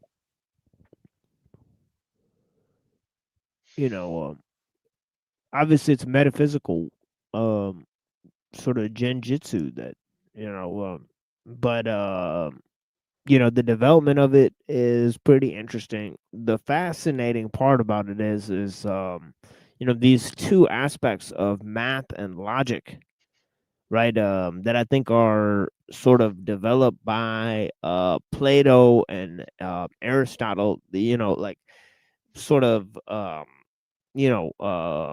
in Plato you have sort of the deification of math, right? And this is sort of a hallmark of Orphic Pythagoreanism, right? Where like I think like the dodecahedron was like some sort of like holy shape or something like that, right? So they had some notion of like sacred geometry or whatever. In logic, right? So I think math relates to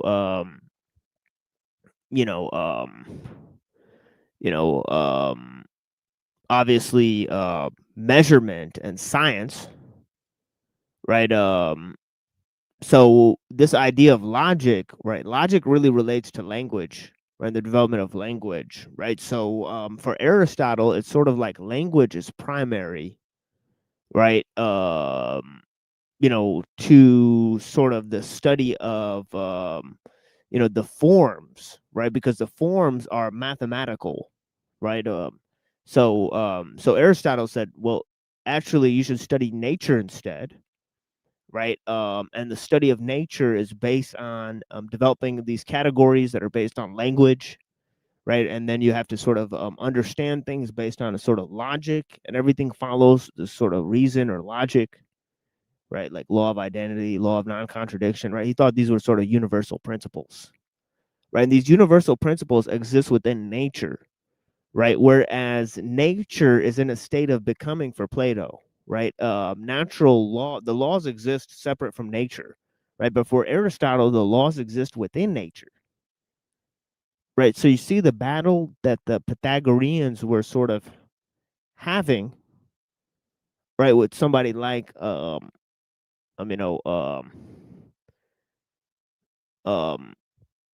these thinkers that were not dealing in separation, right? They're sort of pantheistic or monistic, right? The more scientific view was that of Pythagoras, right? He was sort of a dualist, right? Sort of substance dualism, right,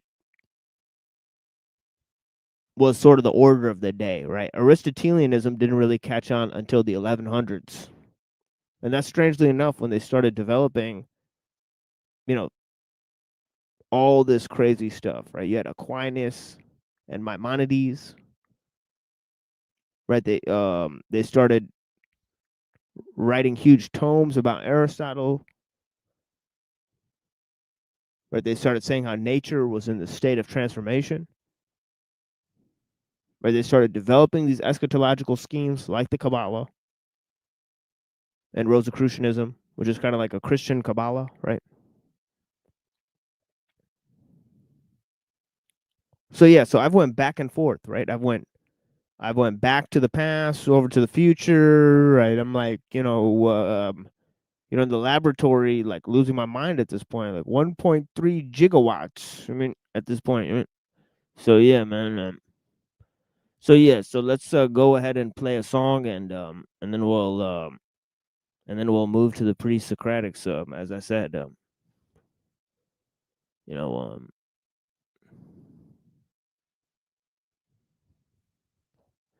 and yeah, so this is one I made. I mixed it. Right, it's Christophe de Babylon with Apathy. There's a song called Spellbook. Right, I think it's fascinating lyrics, honestly. But yeah. So yeah, let's listen to this, and we'll be back in 5 minutes. Blessings. There ain't nobody surviving, there ain't nobody alive unless you made out of metal like Robocop or Johnny 5. Evil Wasp out the hive, Clive Barker has arrived. Nose diving to the side of your house with a G5. Gee whiz, mom, why you trying to make me get along with all these sucker motherfuckers who make all them shitty songs? I'm a vampire walking on the surface of the sun. It's a motherfucking nuclear furnace inside my lungs. You better do some soul searching. Look how crazy you've become, like seeing a nun twerking while she's purchasing a gun. You say you reppin' Brooklyn in your raps, but you still a her. We're moving to the gentrified section of Williamsburg. I know the type of kid, the type who hit in every fight he did, jumping on the mic and frontin' like he lived a life of big. I'm like lightning shooting right in the wig. Build a butcher slicing a pig right through the ribs. Every word, every line, every rhyme is control of your mind. Every day, every night, every verse I write by candlelight. Full moon overhead, words glow on the page that I read. In the deepest of the woods, in a circle with a torch wearing hoods. Who got the mots, motherfucker, just watch. I spit megawatts to black out 1,000 city blocks. Fuck locks, got a Springfield armory. Accurate as medieval archery. That'll drain the plasma from your arteries. You're part of me, I'm partly retarded. I'm martyr tagging cop cars with a fat marker. Nobody harder, I'm Ankylosaurus armor. I'm quicker than Peter Parker. Put crop circles and fields and I'm fucking the farmer's daughter. I travel through vortexical portals made out of water. I slaughter the competition with spitting. Why would you bother? The author of holy scripture, but I'm not the holy father. Ghostwriter like Shakespeare. If you making the right offer to mother rappers, it's off to get buried with Jimmy Hoffa. Get off of me, this is awfully obvious. Y'all are jocking me, using quotes from verses like reverse psychology. Rappers and getting better, y'all just used to poor equality. And I don't give a fuck if you tell me you never felt me, cause you probably just jelly. Your favorite rapper couldn't melt me. I probably shot some babies in your baby mama's belly, and a telly watching belly wouldn't beat it, cause she's smelly. No name rappers who sweat themselves really isn't healthy. Doesn't make sense like a paparazzi taking a selfie.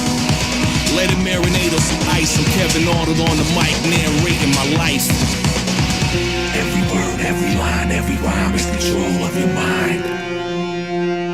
Every day, every night, every verse I write by candlelight. Full moons overhead, words glow on the page that I read. In the deepest of the woods, in a circle with a torch wearing hoods. Every word, every line, every rhyme is control of your mind.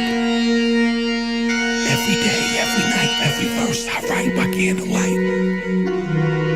Full moons overhead, words glow on the page that I read. In the deepest of the woods, in a circle with a torch wearing hoods.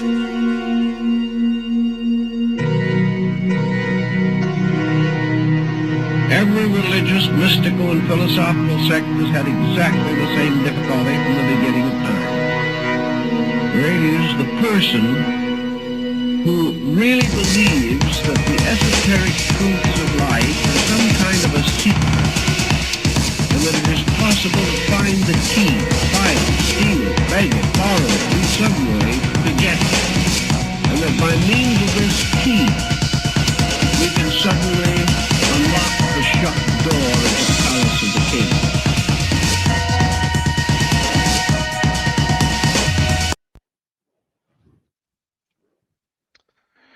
Christoph, man, he's a G. Yeah, it's killer.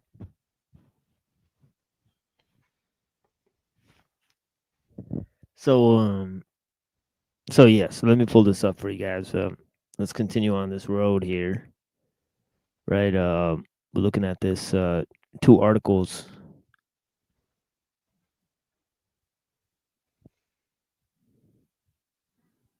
And I think they got some interesting stuff here, right? We're looking at the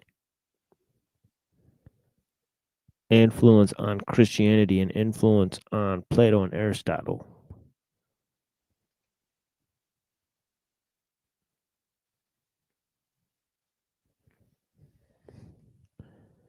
Here, let me look this guy up. Marsilio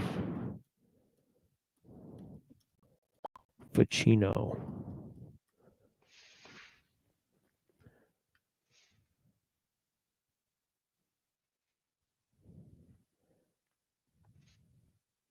So he's a Catholic priest, but he was a humanist philosopher. He was a reviver of Neoplatonism. Okay, and he was a patronage. He was under the patronage of Cosimo de Medici. This is in the 1500s, right? Okay, and of course he revived the text of Pythagoras, right?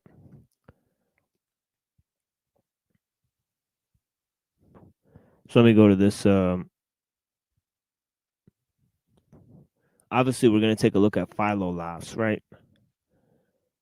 Philolaus, Philolaus, right? Who's referenced in the Phaedo, right, by Plato himself, right? Okay, Plato also quoted from one of the surviving Archytas fragments in the Republic.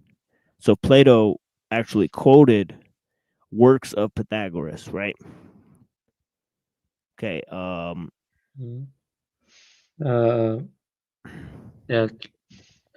yeah, I wrote something summarizing what you were saying before.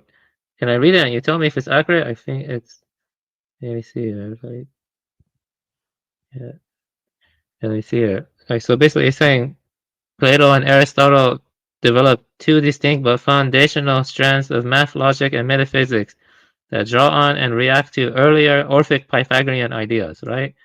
Is that correct? Yeah, influenced by Pythagorean reverence for number and geometric order, like Plato's Timaeus, where cosmos is fashioned from regular solids, and the dodecahedron for the whole, which he said they saw holy as holy. Plato treats mathematical structures and forms as transcendent, with the sensible world in flux becoming, rather than fully being, so that the laws grounding mathematics and logic ultimately stand beyond nature. Aristotle, by contrast, makes language, categorization, and direct study of nature central. He articulates basic logical laws, identity, non-contradiction, and holds that universals are immanent in natural substances. So the principles by which we reason are discoverable within nature's own organization rather than outside it. That's Aristotle. Pythagoreanism itself advanced a mathematically structured cosmology with salient dualities, such as limit or unlimited, whereas Aristotle's hylomorphic view is neither pantheistic nor strictly monistic, but emphasizes many substances composed of form and matter. So, I'm almost done with this. After a complex transmission through late antique and Islamic philosophers, Aristotelianism surged in the Latin West in the 12th and 13th centuries, when thinkers like Maimonides and Aquinas produced grand synthesis that frame nature as orderly and teleological, ever in transformation, while integrating these insights into broader theological, including eschatological horizons. So yeah, would you say that's accurate? What I read? Yeah. Yes. Yes. Thank you, Yeah. sir. So far, that's very accurate. Yeah, but to be honest, when I think about Plato, yeah, see, I feel like this whole tension between Plato and Aristotle has never been resolved in some ways. Right. Yeah. Right. It's almost is like immanence and transcendence that's represented here. I mean, on the School of Athens, right, where Aristotle is pointing to the ground and Plato is pointing to the one up there. Right. So he's pointing one finger up. Right. Aristotle is pointing all fingers down. Right. As above, so below. Right. Yeah, but it's sort of different, right? Because it's not as above, so below, because it's saying that above there's only one, right? And below there's many. Right? So it's like as above one, so below many. Like it's like, wait, hold on. This is getting tricky. I mean, right? So that's the result. That's the result. See, the Hermetic corpus resolves it. Because it says, nah, that's bullshit. As above, so below. It's just like, fuck that, right? But yeah, interestingly enough, right? So you have these two systems here, right? And it's fascinating, right, on this graph here, right? How it shows you how, basically Plato is math, right? It's kind of like all of this stuff, like rationalism, right? Like rationalism is basically like Descartes, right, where he's saying like, look, numbers exist in the mind and all this type of stuff, right? So he's saying that so he's combining mind with this property of mathematics and logic, right? And they're showing sort of the different traditions. Like one has idealism, the other has sort of skepticism, which is really to say empiricism, right? And then up there you see a British empiricism, sort of. So I think that this is actually a very accurate sort of map. I mean, of course, up there it says how, materialism and mysticism sort of juxtapose each other. I don't know if I would call it entirely accurate though. But, like for example, like Aristotle, I'm not sure. I have to really read it, but there are some reading, in Panpsychism in the West by Skrbina. I haven't actually read the primary material yet, but there are readings of Aristotle that make him more panpsychist or something, and some biosemiotics. Yeah. Right. Because he's not saying that the mind is separate from nature. Yes. Right. So in a way, he is more panpsychist, right? Because he's saying the mind is down here, but then he creates this idea of natural law, right? Which totally separates it, right? Because then through this idea of natural law, he's saying, well, form and matter are actually two different things, right? Skrbina has entered the chat. Right, Skrbina. Yeah, the big dog. Yeah, for sure. Yeah, I see what you mean though, because it does seem like stuff like logical positivism or empiricism would be closer to Aristotle. I see what you mean. So yeah, I would say there's a lot of truth to it though. Yeah, definitely, there's a lot of truth to it. Yeah, like this here, what it says, like this, like I'm like the reason why mysticism and materialism would be on such a far out dialectic between these two, right, is because they're both monistic. Right, but the conclusion they come to is sort of totally separate, right? Materialism, it's all matter. Mysticism, it's all mind, right? So it's kind of like, it's fascinating stuff. Yeah, blessings.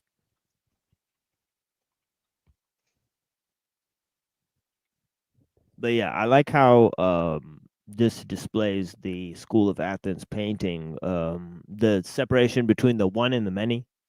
Right, which is the ontological separation between form and matter, which is really the separation between the oneness of God and the multiplicity of nature. Right. So obviously Aristotle's saying, you should study nature and discover general principles. Right. What do you think about? Sorry, but what do you think about kind of contradiction or something between one and many? Kind of like what? I don't know, Julius Benson says, sometimes I read a koan in Blue Cliff Records. Sometimes they see it as having a contradictory relationship, like aporia. The fancy word for it is aporia. Oh yeah. Actually, he talks about this in this thing, because this is a concept that Cantor sort of came out with in set theory, right? Yes, yeah. Because he's like, look, the thing is like one and many, right? Yeah. So the number itself, right? So it sort of implodes this idea, but I think it's right here. Aggregates, right? Here, hold on. Where is this?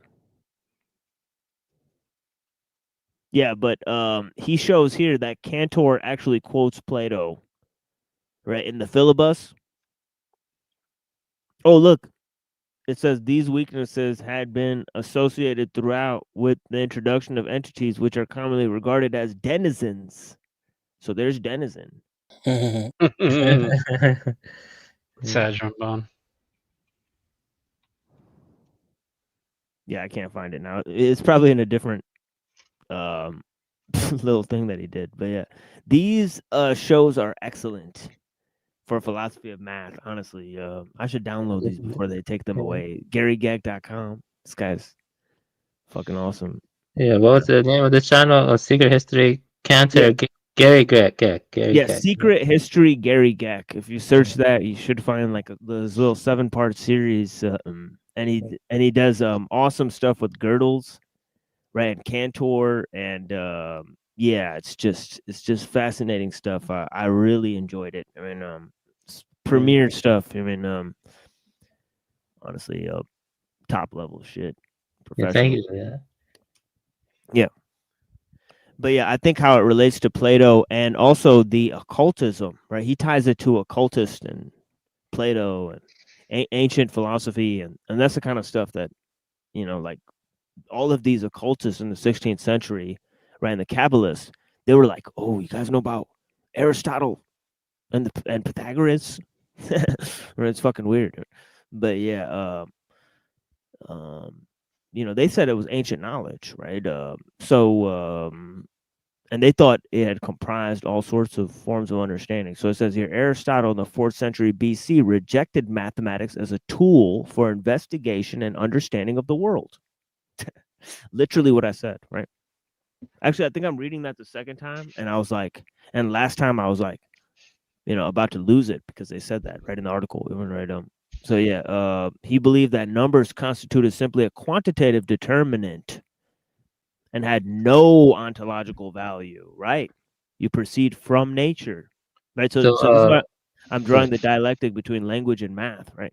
Yeah, please go ahead. Yeah, Plato would probably be more into numerology than, like, I don't know, Aristotle. Oh, yeah.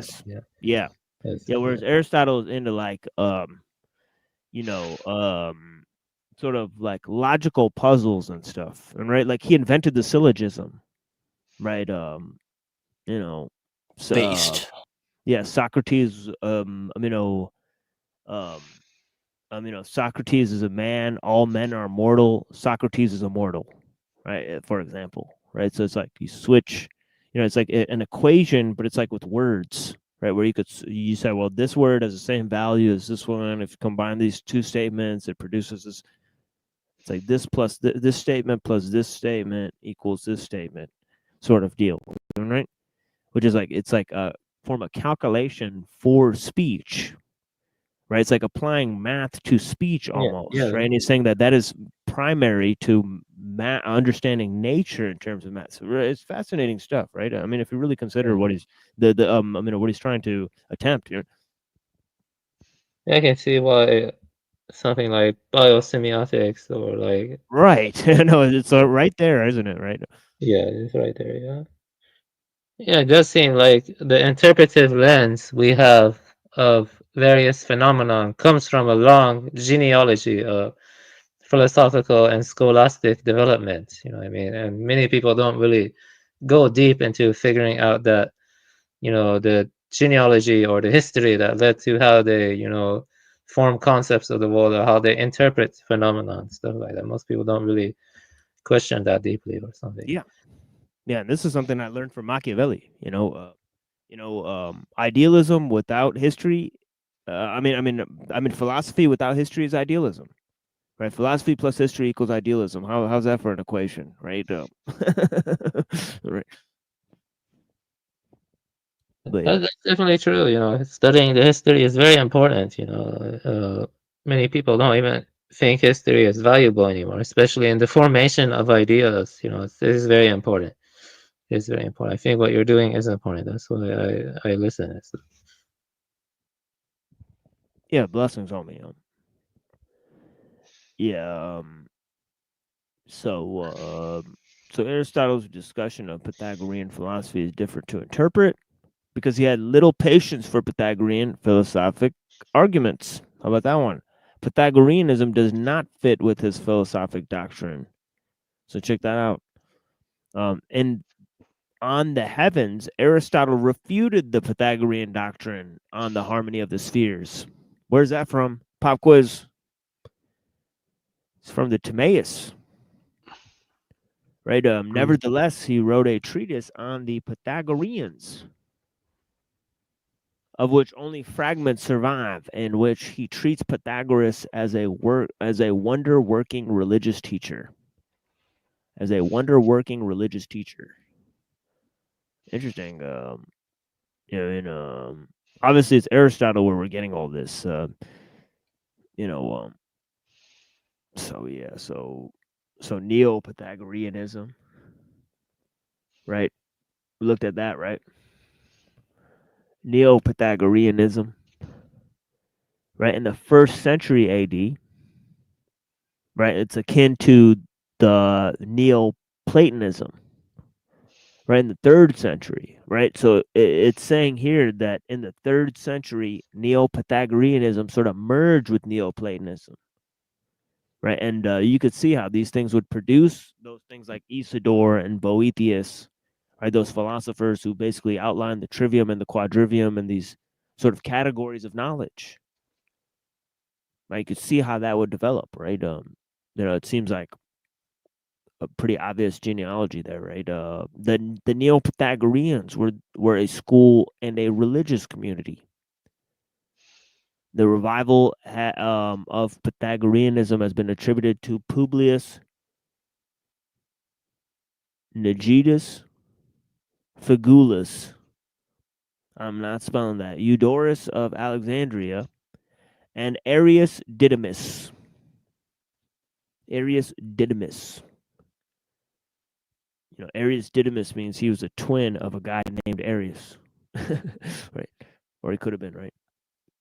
In the 1st century AD, Moderatus of Gades and Nicomachus of Gerasa emerged as leading teachers of Neo-Pythagoreanism.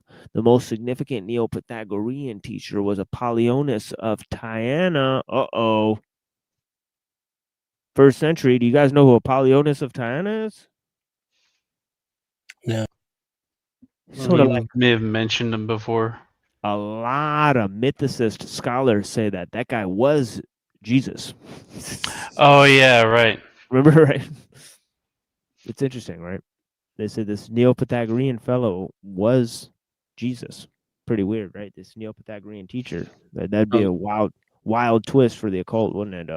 In favor of their. Can you put his name? Wait, how do you spell it? What? Apollonius. Apollonius. Right. Okay, I see. Apollonius of Tyana. Tyana. Yeah, I got that. Yeah. So yeah, he's an interesting guy. Like Bart Ehrman and people like that. They mention him. As a forerunner for sort of conceptions of a dying and rising son of God type of figure, right? He was regarded as a sage and lived as an ascetic, right? The last Pythagorean philosopher was Numenius Apamea. This is weird. You know about Israel Pound? Israel Pound, the poet. Oh yeah. Pound identified him as an Aryan with an anti-Semitic mythology and celebrated his sun worship and aversion to ancient Jewish animal sacrifice. I just saw that on the Wikipedia. He's a Nazi, Pound, He's crazy, He joined the British Order I mean, the British Union of the Fascists. He's crazy. He's a crazy guy. Yeah. Yeah, there's a lot of weird esoteric imagery among the fascists. You know, that's like a whole series of its own. Right. That's right. Right. Most people don't know about it. Right. They think like, see, it's the conflation that they were like staunch atheists or something like that.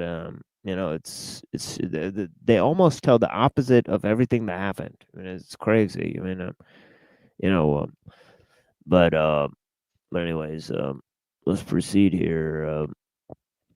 It says Neo-Pythagoreanism remained an elite movement and when in the 13th century merged into Neoplatonism. Right, Neo-Pythagoreans combined Pythagorean teachings with Platonic peripatetic. Okay, peripatetic is sort of like Aristotelian, right? Right, peripatetic is kind of like a school of philosophy where they sort of you know it's kind of like scholasticism, where they like combine a bunch of forms of knowledge, right? Where they're like Justin Martyr was a peripatetic, right? Sort of before he converted to Christianity, right? So Platonic, peripatetic, Aristotelian, and Stoic philosophic traditions, right? Two tendencies within the Neo-Pythagorean philosophy emerged. One owed much to Stoic monism. Stoic monism, right? Okay, the other that relied on Platonic dualism. Okay.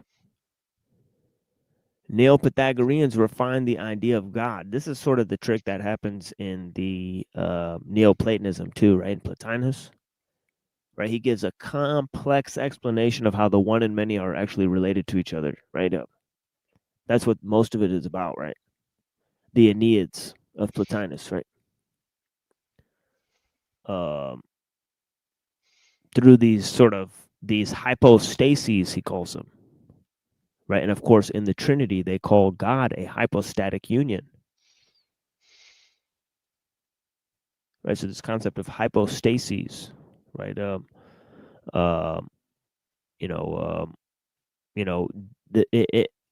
which Plotinus said it was the good or the one,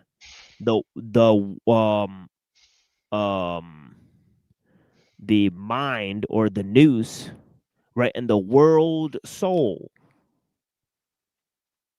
right? Those were his three hypostases, right, that he mentioned, right? Interestingly enough, so Neo-Pythagoreanism emerged, right?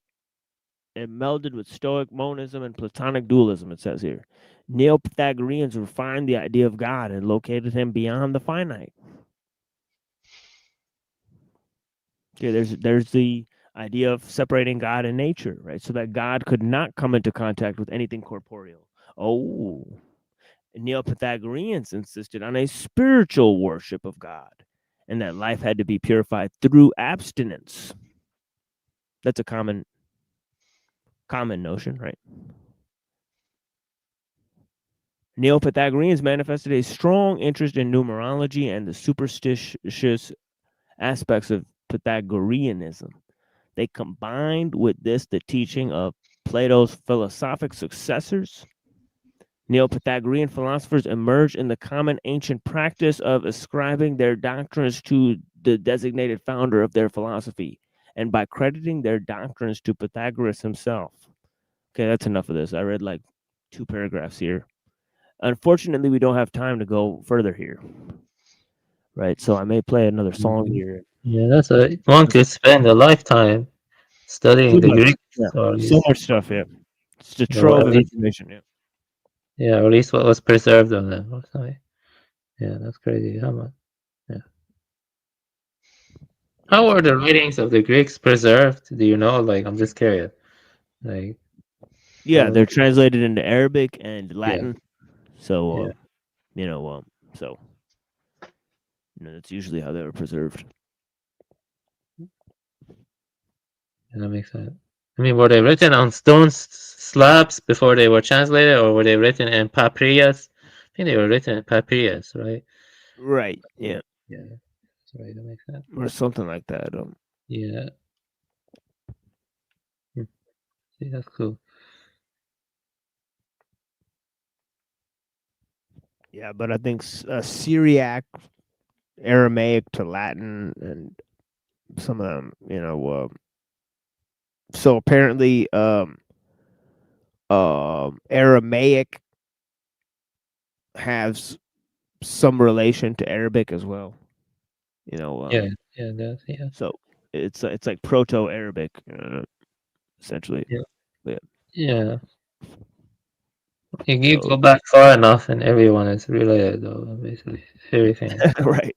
More Right. entangled. Right. Because more entangled, even more entangled. Right. The script for the Chinese is something else, man. Like from what I read about it, it's like, whoa, like how the hell can anyone learn that? Like it's like so many. Right. Like Pound, like what a genius, right? Like that's why you have to respect him. It's like the guy's batshit crazy, but he somehow translated ancient Chinese poetry, and it's like you have to be genius level mind to just accomplish that. Yeah, that's right. For that time, but his translations compared to others isn't as good, but for that time it was impressive to do it. I think, because there are better translations now, though. But yeah, yeah, like Red Pine, he's pretty good, I think, in modern times. So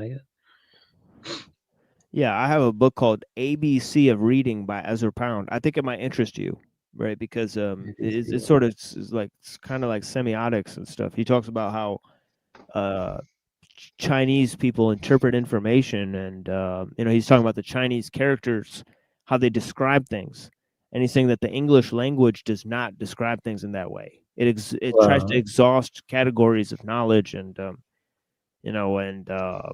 and he's saying like if you ask like what a red is, right? For Chinese, they'll point to something red, whereas in English they'll try to describe the concept of redness. Right, which is he says that's like a flaw.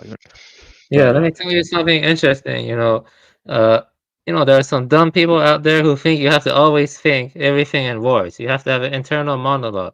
But I have a Chinese friend. He says he doesn't think in words. He thinks in images. Well, he doesn't think in words the way most of us do, but he thinks in images. And yet he's a very, deep person. He's very wise. And what I'm trying to say is that there are different ways of thinking that doesn't have to involve words, and it doesn't mean you're dumb or you lack discernment if you don't think in words. In many ways, it's better not to think in words. You see what I mean? So yeah, that's an interesting thing. Yeah, but yeah, that book seems very interesting. ABC of Reading. I'll definitely read that. Like that seems so interesting. There's so much interesting stuff to explore. When you work, you don't have as much time. But yeah, thank you for recommending that. Thank you.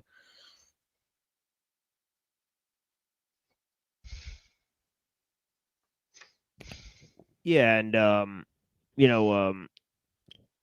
yeah, it's fascinating, but yeah, in terms of the ideas of language, fascinating. Okay, so let me play some music here, and we'll come back here in a little bit. Thank you guys so much. Blessings. And yeah, so give me 1 minute here, my friends. Turn this on for you guys.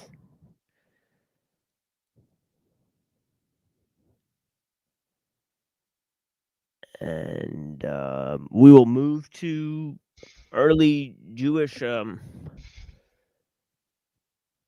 Gnosticism if we can, right? And here's another little ballad that was composed, right?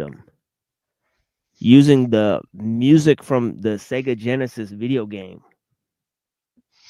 right? Altered Beast, right? One of my favorites. I mean, I appreciate you guys.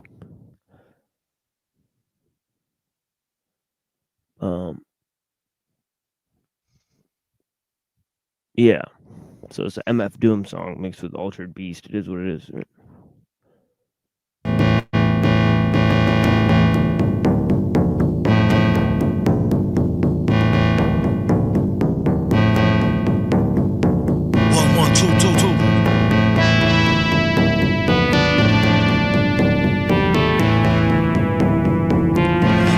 mind on your mask, kid. Horror form a classic, it's drastic. Villain hydrochloric acid, splashed it. Bullet knob, reached and blasted. Pow. Pinstripes on a basket. New York style, wow. Cheddar grab easy. It's only entertainment though, when thought out completely. Sad demeanor could get him the dropping bag cleaner. Master schemer, expert in that arena, puffin' Pasadena. He read the grass was greener. Black Beamer, IH, gyrate. Rubbing shoulders with pigs who don't fly straight. Just ate, causing indigestion. Will soon regurgitate into profits, no question. Nosy agents sniffing around. Pay attention, you can take that to the bank. Thanks, don't mention it. The pleasure's all mine. I ain't mad at y'all. Clear advantage like playing paddleball on Adderall. Be great, that is all. Aight, one more rhyme. Self-snitching rappers with lines, pure pork rhymes. Hey yo, it's after midnight, back at Midnight Studios. Fuck around, got my wrist right. Break wipe and take a spray, yeah, yo, put the residue on ice, nice. Price on your baby mama had no lights, Christ. Chop tail on the Gucci knit. Out the cabana shooting two Uzis on some movie shit. Who we at? Word tilapia. You ever had butterflies until we're locked up? My nigga back the whole Ramadan. He fucked the mosque up, 30 days worthy praise. Went to sleep late, got an early grave. Only met my plug twice, but I get them shits every time. Met Gala, I rock a heavy shine. Mine's gone, collect the Hebrews. He on the cat reading Hebrews. I'm in my cell eating seafood. Big gang trying to Hermes dishes. Pistol whip the nigga, left his whole head twisted. Bitch to the finest, great life is great. If they kick down the door, hit the fire escape. Wait, you done heard dope before. But this that new batch. One time I get four more. Got me a new man.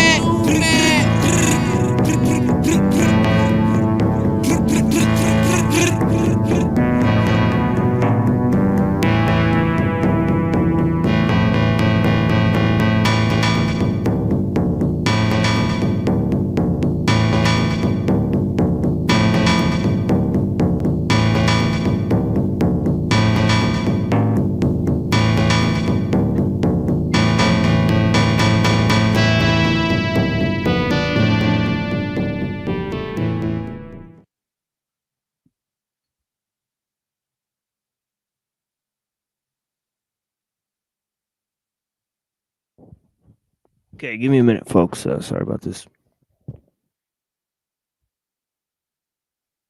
Who is the person with the cigarette name? Is that Dark Priest or is it someone else? With the cigarette in his name. Huh? It's just a cigarette. I just see a cigarette in his name. I don't know who they is. Who they is? Yeah, who is that?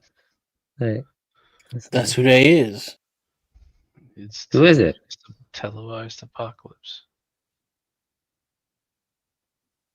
Televised apocalypse? Oh. People should stick to one fucking name, but it's okay. You know, I don't know who it is. Well, hello. Hope you're doing well.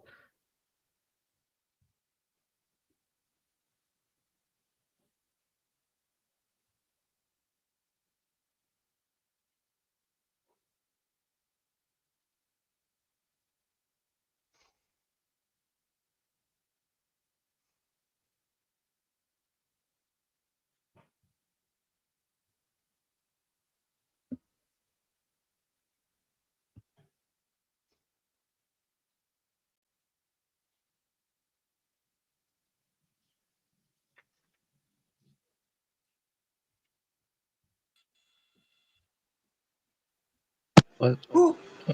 All right. Who they is? Who they is? Who are you? I am everyone, and I am no one.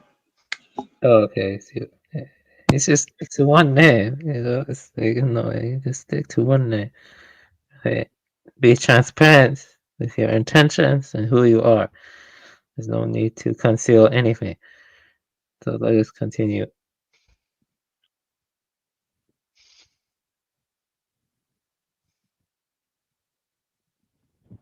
Alrighty then. Yeah, so let me get up in this thing here. And obviously we're looking at different guys, right? Origin, Justin Martyr, Philo. Right, you could look at different people in the first century. Philo polemicized against Allegorus, who neglected the law. Right, he talked about the antinomian party of Jews. Right, there's the Sibylline oracles mentioned by Origen. There's Hegesippus, who said all pre-Christian heresies derive from the Jews. Right, there's all this stuff. Right, so we're trying to tie down this pre-Christian Judaism. Right. Okay, he says Friedlander goes on to set forth the daring hypothesis that such Christian heresies as those of the Ophites, the Canaanites, the Sethians, as well as the Melchizedekians, and the progeny of radical antinomians against whom Philo had polemicized. Right,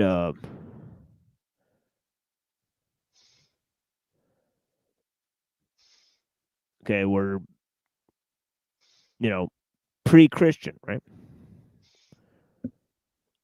Okay, according to the oldest patristic accounts, the Ophites, who according to some accounts are closely associated with the Sethians, were antinomian, venerated the serpent.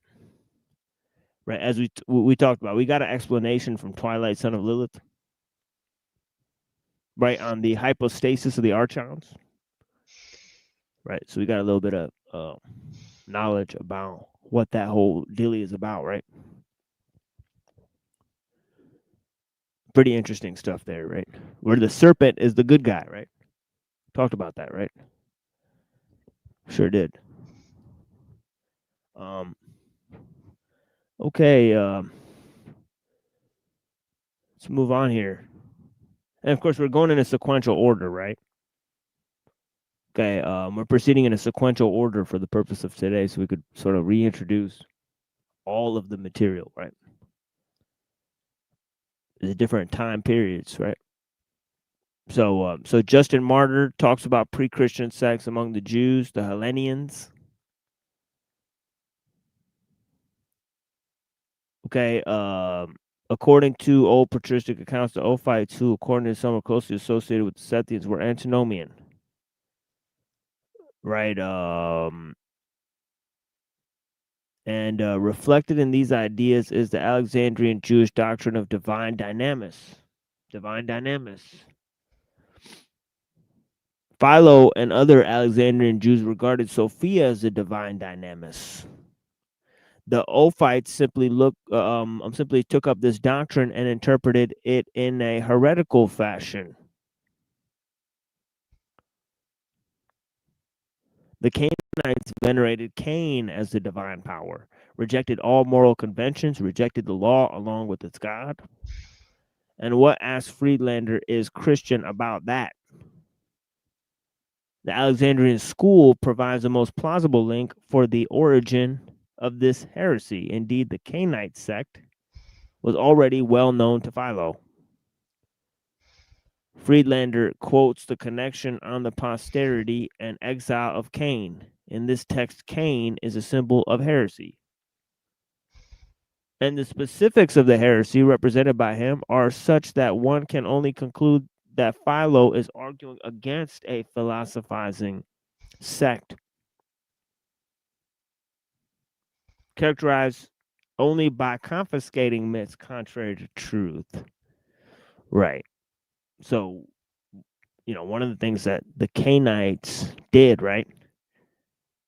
And the Sethians, right? They would I believe they would do certain rituals on the Sabbath.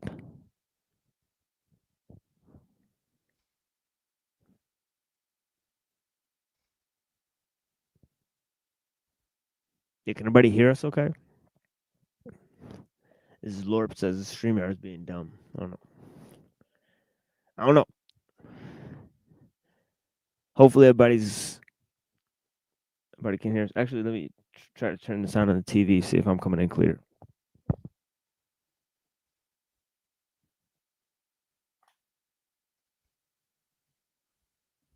We're going to go rapid fast with the info here. We're gonna move to the thing with Maimonides here in a minute. Okay, yeah, looks like I'm coming in clear here. So yeah,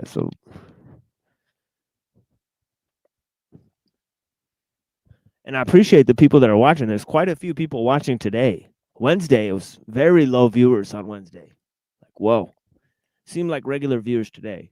Yesterday, we had higher viewers. We did a stream yesterday, and it got pretty good reviews and views and whatnot. People seem to enjoy themselves with our explanations. We had a no bullshit explanation. No hidden narratives. We just explained what was on the screen. Something very just impossible around here. Seemed like they don't have the ability to do that without spinning the narrative, right? Pre-programmed, pre-packaged, spoon feeding of information.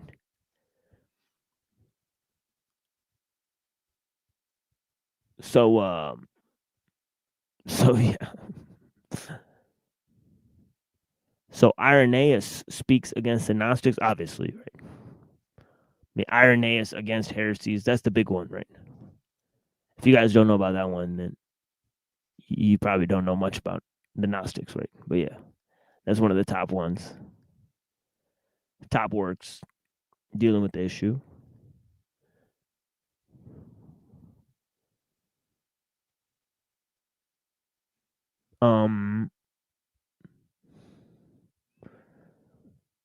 So Philo speaks against these heretics. Okay.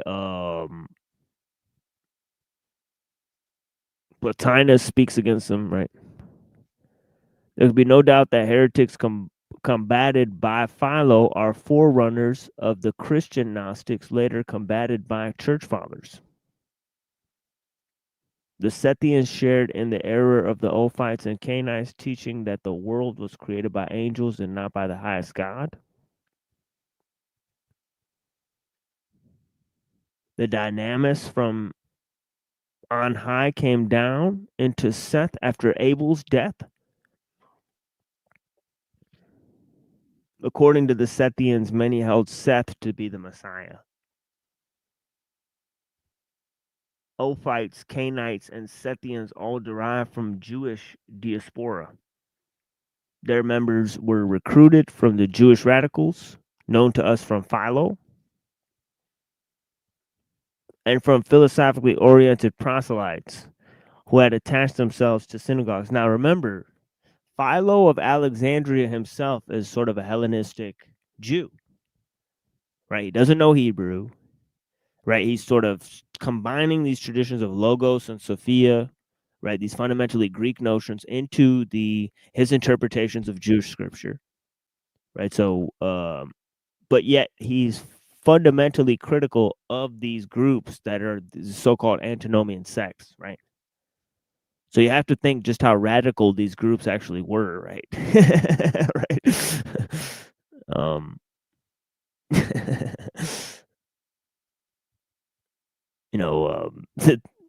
That's just my, I guess, just a theory, I guess I have, right? Because if he's sort of, a multicultural guy, right? Then what are these guys? Right? They're like pretty hardcore, right? They're both traditional and hardcore, right? In their like weirdness, right? So now that's kind of like how Ezra Pound was too, right? He was like a really weird guy, but he was like really like well dressed. It's like the cultists, they're a funny group of people. They're like really highly disciplined, but really eccentric, right? It's like our friend Twilight is kind of like that, isn't he? Interesting cat. Yeah, they got a lot of style, right? But yeah, anyways, there's the Sethians shared in the error of the Ophites and the Cainites, right, as I said, right?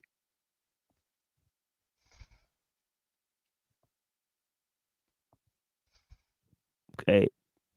Because they taught that the world was created by angels and not by the highest God. Okay, so this idea of emanationism, right? We'll see that in Empedocles,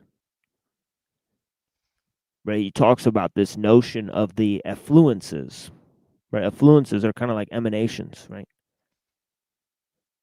So it's a huge concept, right, within sort of panentheism, right? There's pantheism and then panentheism. Right? Panentheists say that all is God, right? I mean, the pantheists say all is God. The panentheists say that, God is the center of all being. Yeah. Quick question for you.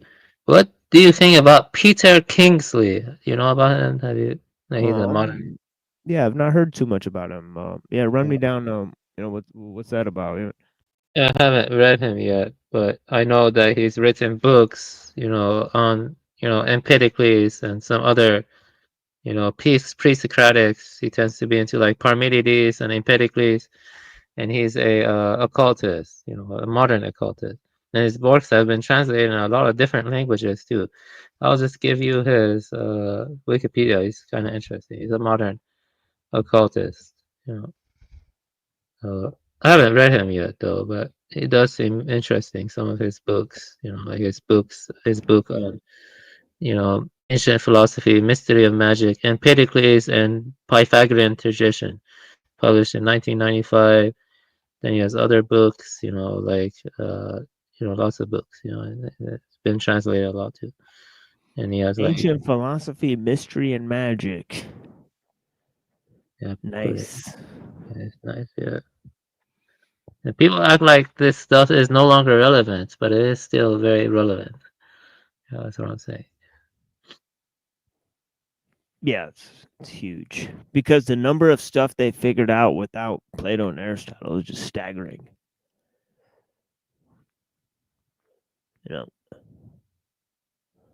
Yes, he has a book on Ibn Arabi also, which is interesting. I see Quest for the Red Sulphur, the life of Ibn Arabi. I didn't see, right? That's kind of strange. That's interesting. Yeah. And then he has his book Reality dealt with Empedocles.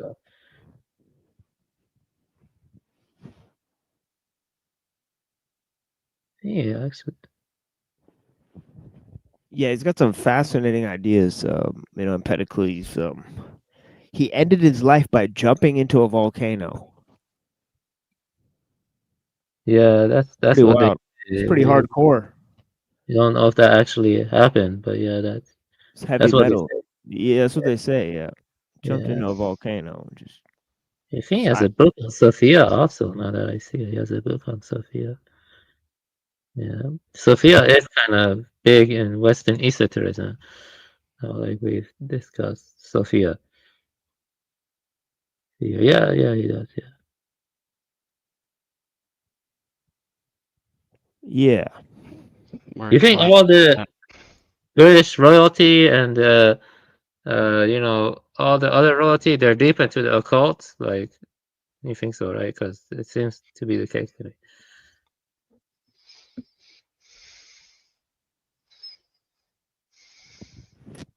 Yeah, most likely.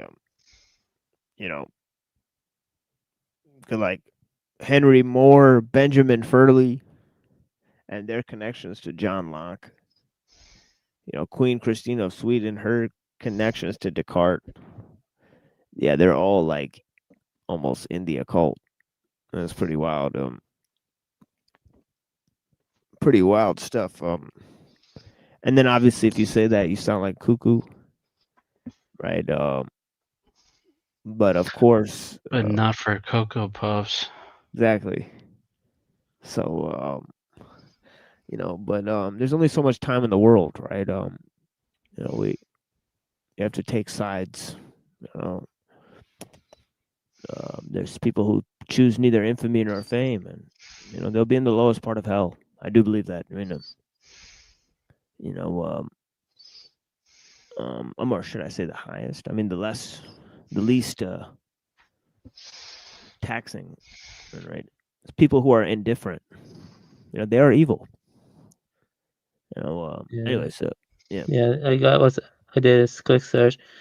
Peter Kingsley in the dark places of wisdom centers on Parmenides and the underworld goddess whom Kingsley identifies as Persephone. Persephone. Yeah, And Persephone or secondarily, something like that. Yeah. yeah, and secondarily, Aphrodite, not on Sophia, as the Christian Hellenistic figure of divine wisdom. So he's personified. Sophia only shows up indirectly as wisdom in the general sense or in later reader interpretations. So I don't know how far back the Sophiatic tradition goes to, but maybe the Persephone is more older than the Sophiatic tradition. I'm not sure though. Let me see. Yeah, Greek mysteries, like the Eleusinian tradition. I don't know if they really like worship Sophia. Can you address what I'm saying? Like, was it Persephone or like, I'm trying to ask. Or yeah, I mean they change shit. Like for example, like Justin Martyr said, like, well, our Christ is like your Jupiter. He actually said that to one of the people, like, right? And it's kind of like, like what they're trying to say is kind of like, well, what's happening is that these Jews are living in Rome and they're seeing like everybody, they got gods for different things, and they're saying, well, fuck it, we got angels for different things. What are you gonna do about it? This angel does this. This angel controls this shit. And you could see how these systems are developing, where you have this angel for this function, this angel for this function, and they systematize this. And say, well, this angel corresponds to this planet. Well, you're kind of like getting into neo-paganism. Well, I have a question for you, and I'm not trying to offend anyone with this question, but do you think early Christianity was henotheistic rather than monotheistic? Like, I just want to see what you have to say about it. If it was henotheistic, because I know the ancient Romans leaned more towards like henotheism or the polytheism, but it didn't really. Monotheism seemed to have came much later or something. Yeah, I think. What's yeah, henotheism?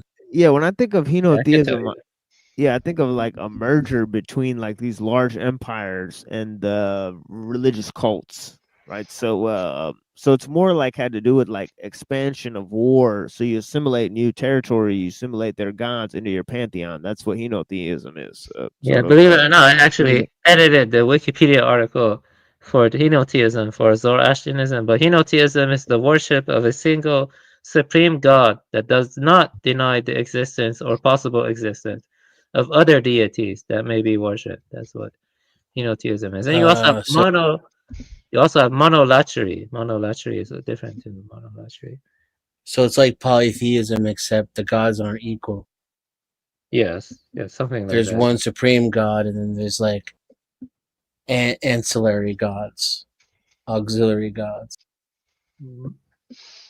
I think monolatry is closer to what you just said. Monolatry, but henotheism is like just focusing on a single god. Yeah, that's right. And monolatry is connected to it. You know what I mean? You can look at the Wikipedia articles for you. I actually edited the section for Zoroastrianism on the henotheism. I was the one who added that, and a long time ago. But they probably made some refinements too. They did make some refinements. Well, not that many refinements.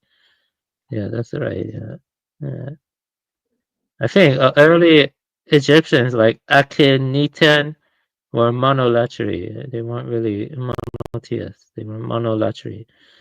And so, yeah, that's interesting. But yeah, that's good to look into henotheism and monolatry because it's connected to what TML is saying. So.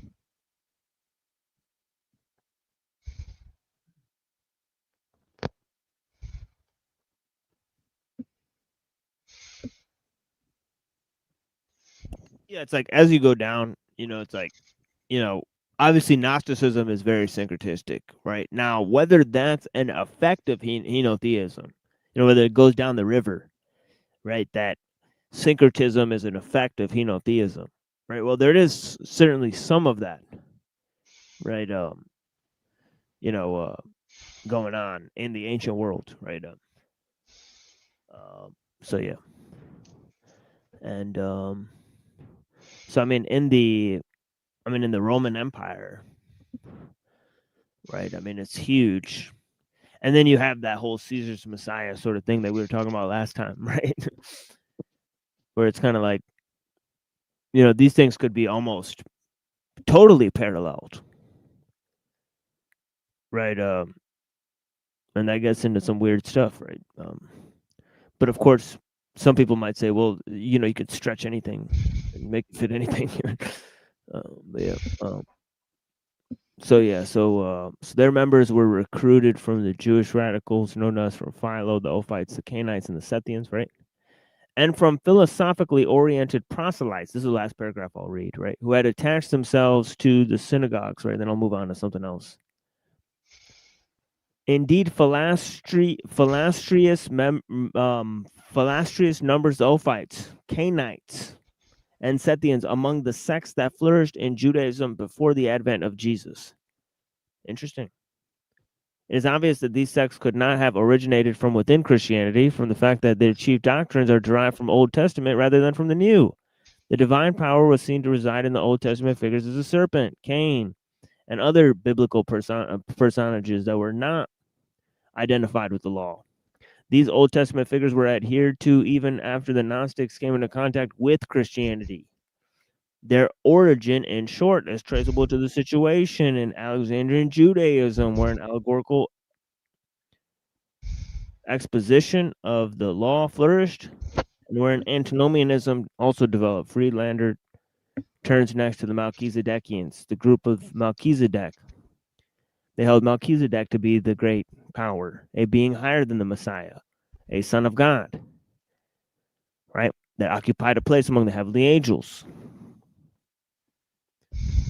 He says such a belief could not have originated in Christianity. Right? The figure Melchizedek, of course, is derived from the Old Testament and becomes from antinomian Alexandrian Jews a powerful symbol of the law-free religion. I think Lone Wolf has fallen asleep. No, he's here. I think he's here. He fell asleep. Or yeah. Yeah, perhaps. What are you talking about? Yes, there he is. It's fine. Sorry, I didn't mean to wake you up.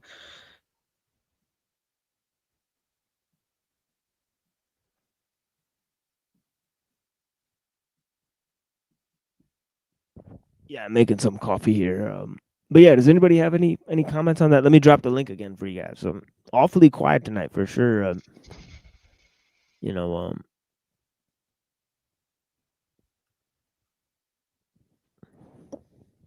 But yeah, I've covered lots of ground there. I do have a comment. Like, when do you think deism emerged in Gnosticism? When you had like the good and bad God fighting each other? Like, when did that emerge? Because I remember Twilight saying that earlier Gnosticism was more, I don't know, different or something. Like, I think the development of Gnosticism is its own thing or something. Yeah, maybe like it's like traced from Orphic Pythagoreanism, right? So maybe they developed it from there, right? Right. I think it could be like the concept of nature's laws, right? Once you develop a concept of natural law, you can abstract from that the guy who controls natural law is different than the guy who controls the spirit. And Manichaeism, you really have like the world was formed from the Prince of Darkness and the God of Light, the Father, which could also be called, she called it by different things to appeal to different things. But the world was formed from the five splendors and the five darkness fighting with each other, and then that led to the encasement of matter, which is like darkness, and the light was the divine spark was trapped inside the dark casement, and so the whole universe was like a kind of filtering process where the light has to be filtered, and it goes through the Milky Way, and then it's like freaking liberated back into the the sphere of light or something, so it's like somewhat closer to like Hyperborean's views, which is kind of interesting. But the reason why I mentioned that is because Manichaeism was spread even to fucking Britain, like they claim it spread into Britain. Manichaeism, it went into China, and they claimed there was this statue of Mani, of a Buddha, but it was actually of Mani and stuff, and there was a Turkic, empire called of the Uyghurs. Uyghurs used to be Manichaeans. Do you believe it or not? They used to be Manichaeans. Yeah, so Mani was a way more, dualist. Was a deityist in some ways, which is kind of bizarre, but that's what he was. Yeah, I mean, there was some dualistic schools there or something. Very dualistic, like explicitly so or something, which is kind of strange. Not many people talk about Manichaeism, but Manichaeism is Gnostic also, right? It's Gnostic. Gnostic is too broad of a term. There's so many different different sects that. That's right. Yeah. And it didn't help that the Christianity basically stomped them out, and like the probably put too much. Well, speak of the devil. Oh, that what? That was the quickest thing ever. Yeah. So Mr. Twilight, was that Twilight? Back up. Yeah, we definitely need him in here. Because I won't do it justice at all. Yeah, I think he hit the wrong button there, or maybe I wasn't. Yeah. I didn't see him fast enough, but yeah. So that's I saw you there, Twilight. Come back in if you can. Well, yeah. You had Scythians, you had Valentinians, you had many different schools. Like Valentinians seem to be non-dualistic to me. But interestingly, Mani also held the Gospel of Thomas in high esteem, and he was taught by the Mandeans, who still survive. The Mandeans are also very dualistic, the Mandeans. Okay, see that? Yeah, so that's the Mandeans still survive. Ground control the Twilight. Yeah, there's an Albigensian crusade. Right? Yes, the Albigensian crusades. I was gonna say something, but I forgot because I'm drunk. I forgot. 1200, right? And the Albigensians. Yeah, that's way later though. Yeah, it says here I'm on the Wikipedia. It says the reforms were a reaction against the often pursued scandalous and dissolute lifestyle of the Catholic clergy. Their theology, Gnostic in many ways, was basically dualist. Several of their practices, especially their belief in the inherent evil of the physical world, conflicted with the doctrines of incarnation of Christ. Right. See, this is the problem we're talking about, right? How can Christ come into the world that's evil? It's a huge problem, right? Huge problem that those guys like Pannenberg, they were obsessing with this problem. They said nature had to be transformed, right? In this eschatological scheme, right? In order to accommodate God in nature, right? Because these two things were made totally separate, unfortunately. So, yeah, so let's get in this paragraph here. Wait, did I read this paragraph? Oh yeah, the Melchizedekians. Well, anyways, let me just finish with that. The book of Hebrews, right, obviously talks about Melchizedek, and that's the one that says that, it's milk for the infants and solid food for the adults. It's kind of talking about like crazy levels, esoteric and exoteric. You know what I mean? Citing Melchizedek as being beyond the law. Right, for the writer of Hebrews says that in the law everything is purified by blood, and he's saying the law of Melchizedek correct. It doesn't have that stipulation. Correct. Jesus was under Melchizedek, not Moses. It's interesting you guys are all talking about this. I just woke up. You're right on my topic, or at least one of my topics. First off, Gnosticism doesn't exist, really. If you really want to be technical, when the Dead Sea Scrolls came out. That's what I was trying to say earlier. When they were first releasing the Dead Sea Scrolls, which they waited 30 years to release. That's a whole subject in and of itself. They spent hours deciding what Gnosticism even was. They're still trying to define it because it's so vast that it's kind of like trying to explain what Christianity is. Because again, it's like, well, it's obvious. So this is the authorized Bible. Okay, yeah, but if you go back in time, before there was a canonized scripture, okay, before it was authorized, if you look at the Bible, it says the authorized version. What does that mean? This what it means. It's the version you're allowed to read, and you better not read any other one because we'll burn you alive. And that's not a metaphor. That's exactly what it was. If you read anything else, they would burn you in front of your family. Like that was it. And most of the people they burned as witches were Gnostics. Which you're talking about the Catholic Church. They called themselves Christians. Gnostic was a term that was used as an insult. It meant know-it-all. It's like, oh, you know everything, you're better than the church. That's what it meant, bro. That's it. They called themselves the Telestai. It means those who are aimed. The word sin means to miss the mark. And they were basically saying, we don't miss. We're aimed. What are we aimed at? The home. It's kind of like being a know-it-all. No. That's why they were called know-it-alls. Because they said, we don't need you. We don't need an intermediary. We're directly connected. And if you listen to what Jesus said, that's what it was, bro. He says, my Father's house is not made by the hands of man. When two or more speak in my name, I am there. Like there's verses all through the Bible that say exactly that. And they were showing that.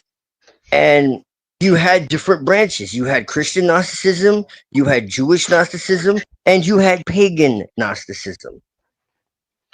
And so what you see nowadays... that actually makes the most sense. Because true, brother. Yeah, because it seemed like with the and you had Muslim Gnosticism too, or what you would call proto-Muslim Gnosticism. Sufism comes from a tradition that's. We had some weird sects like the Karmashians. You know about the Karmashians? Yeah, and it's Persian, obviously. And Zoroastrian, the idea of total dualism comes from a twisting of Zoroastrianism, because Zoroastrianism was pure philosophy, and then the priests I don't know came about in and they twisted. It's difficult to say.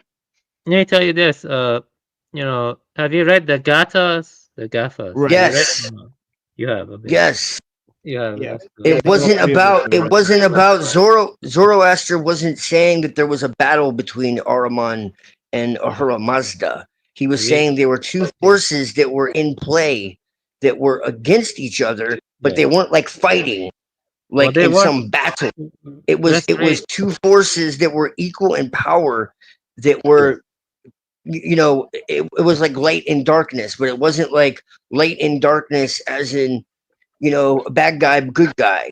It was two forces that were necessary, that were in opposition to each other, but it was necessary for human growth to have these two contending forces. Let me tell you this, though.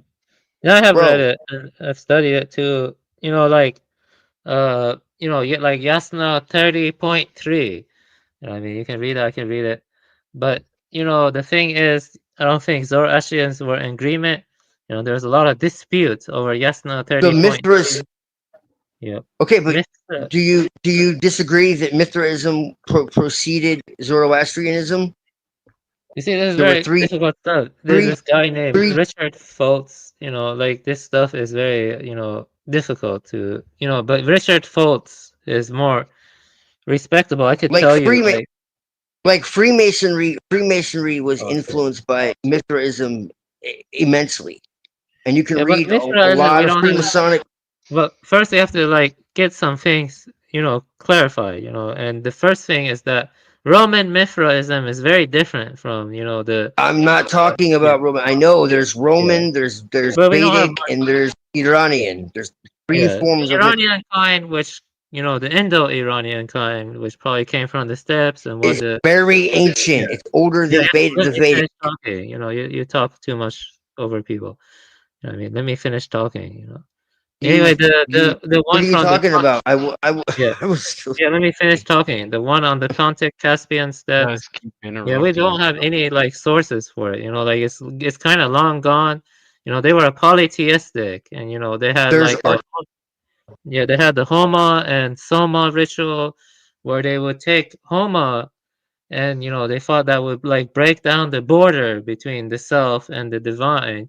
But right. they're polytheistic, but we don't really have like any text. Maybe the Yasht of the Zend Avesta can give us some ideas, but that requires reconstruction. You know what I mean?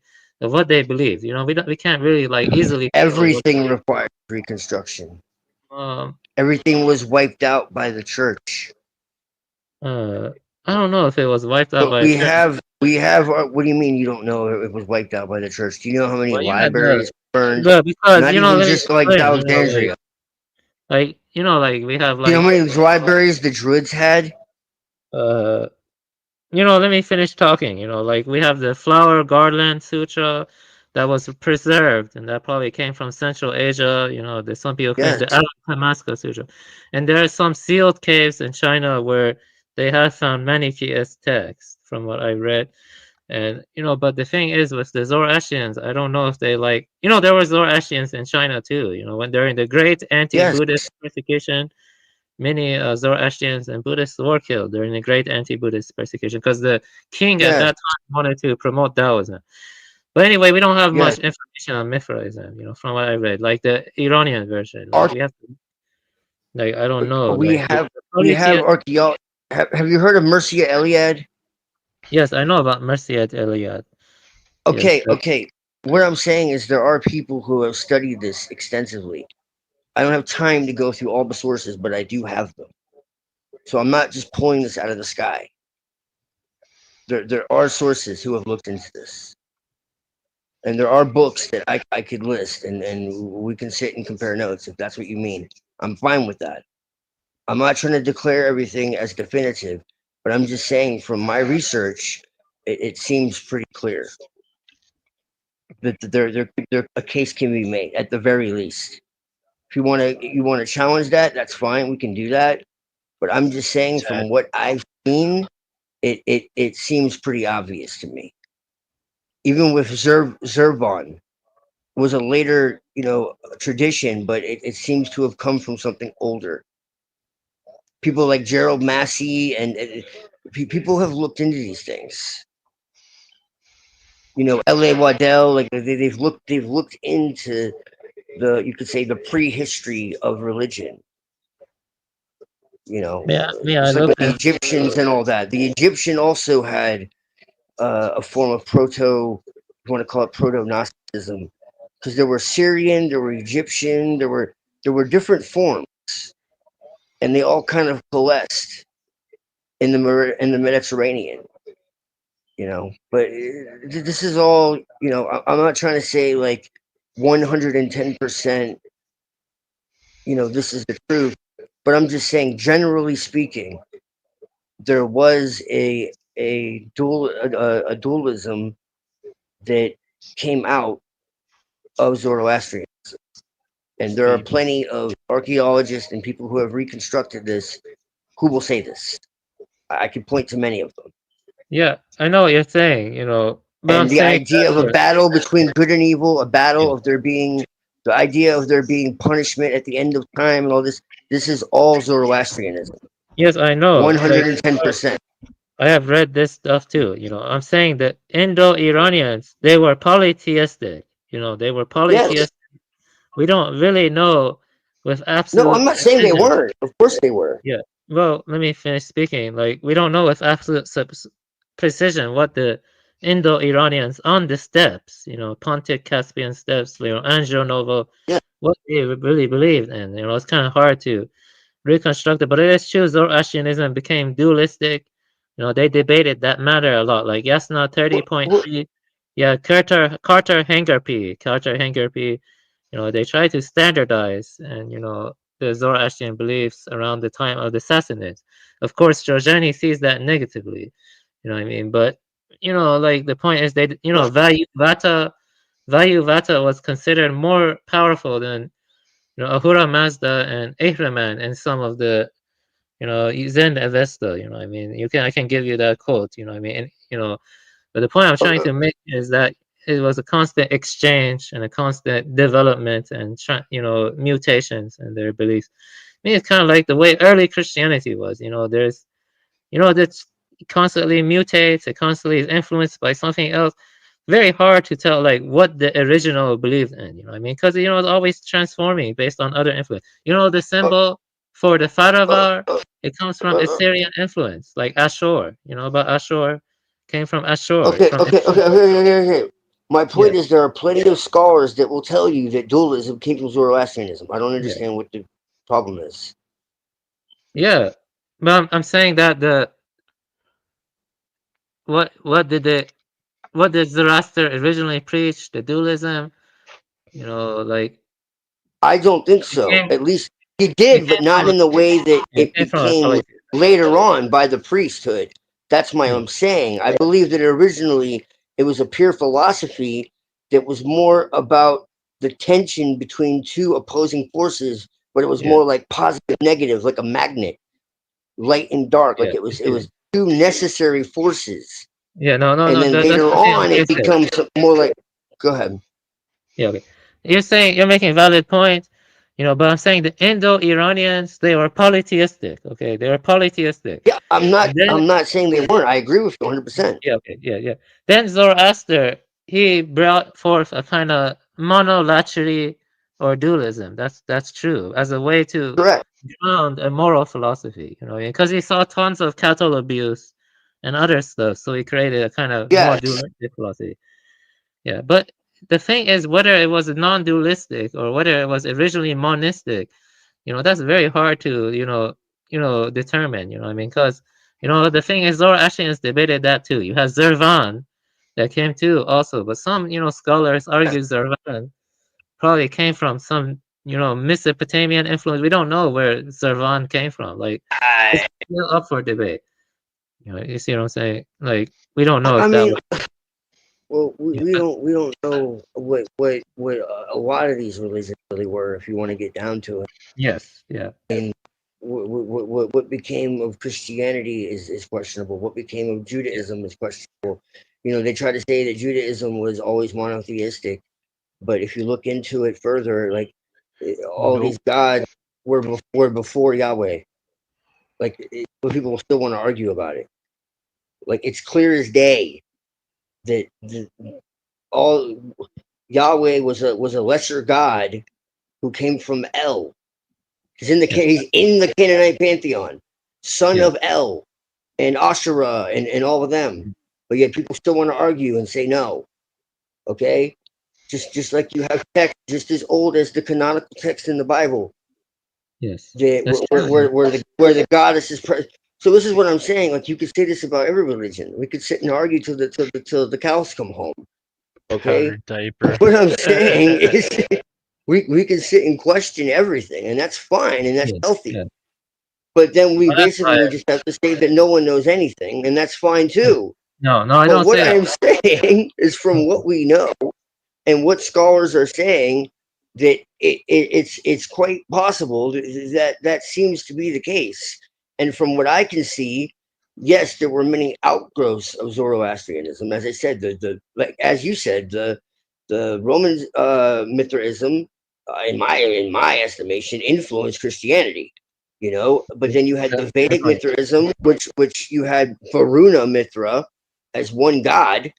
And then you had the Iranian Mithraism, and then you had the inner core of that. Where you had Mithra as a mediator, and a solar hero, but really he's tied to Venus. So that's a whole other thing. Yes. You know, Well, I mean, yeah, I see what you're saying. Luciferian archetype, and we can go all day with this. Like but this stuff is maybe boring to you, but it's kind of important to me. You know, like no, it's not boring at all. Okay, it's gotcha. very, But it's very now. Let me respond. Okay, now let me respond. Why does it have to be you respond, I respond? The, Why can't we just have a conversation? Why can't it be like I'm just trying to have a conversation? You know, like, yeah.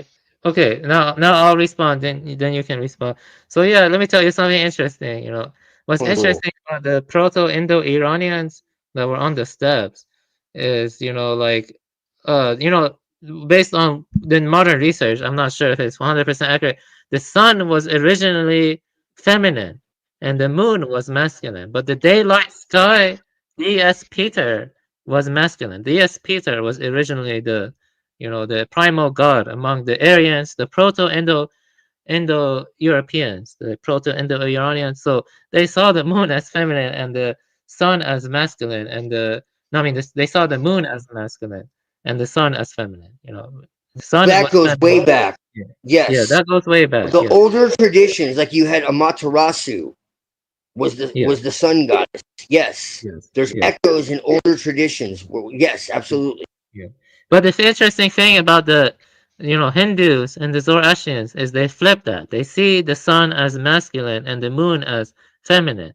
You know what I mean? So, but the original Aryans on the steppes, they saw the sun as feminine and the moon as masculine. You see what I mean? Like, but the Baltic people and the Celtic people, they actually preserve that aspect from the steppe. So I've noticed that in Celtic and the Scandinavian Baltic paganism, they see the sun as feminine and the moon as masculine in their paganism, which is interesting. Well, the Baltic is very ancient. Yes. When you get into the Thracian and the Baltic, you're getting into the roots of Gnosticism, really. From the Thracian cults of like Bendis and where you're getting proto-religion. Because really what you're really talking about Gnosticism in its truest form, it's shamanic. It's not really. This is one thing that needs to be understood about Gnosticism. It's not a religion. It's an alternative to religion. It's shamanic, ultimately. And at its roots, it goes back to the sky, the fire, and this is how it's tied to Zoroastrianism, because they called it fire worship, but it's nothing to do with fire worship.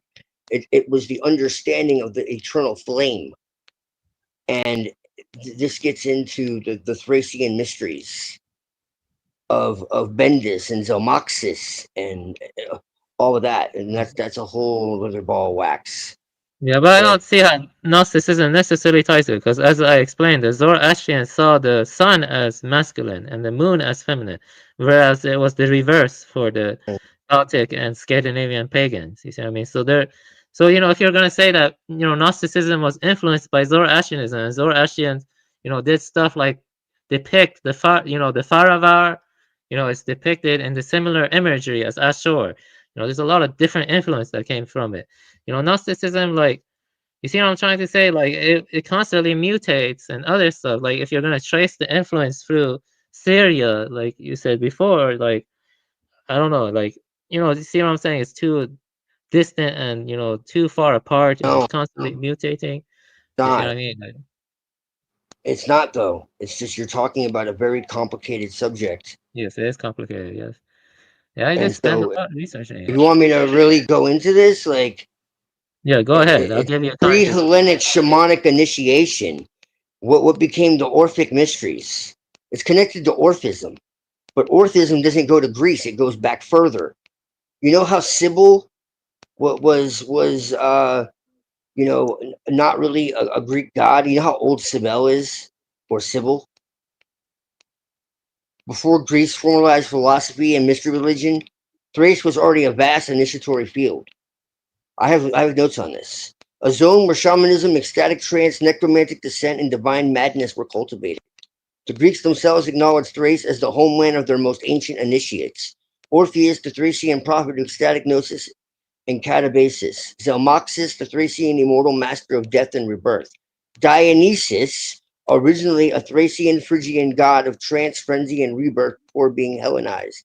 In Celestic language, these are early embodiments of the Sophonic descent path, mortals who enter the underworld of the psyche and return luminous bearing gnosis of the living earth. The Celestis are those who are aimed rightly, telos meaning aim, completion or fulfillment. It's a archery term. Okay, so you're talking about the moon. This is interesting. There was a god in Mesopotamia called Sin. This is actually where it really comes from. And they called it Sin because it was the moon. You see, Christianity is a solar tradition. Listen closely. Yeah, I'm listening. Christianity is a solar tradition having to do with the male. Okay, as you're saying, it was a twisting. Okay, solar priesthood became the priesthood of the patriarch. Okay, when you're done, the old traditions of the pagans were of the moon, of the goddess, and it had to do with the cycles. The moon has to do with the cycles of the female. I shouldn't have to get into this. This is pretty obvious why that is. Okay. Yeah. The moon literally has to do with the cycles of the female. This isn't a metaphor. This is real. Okay. So they understood this. The Thracian initiatory culture was neither temple bound nor priestly. It was ecstatic and mortuary.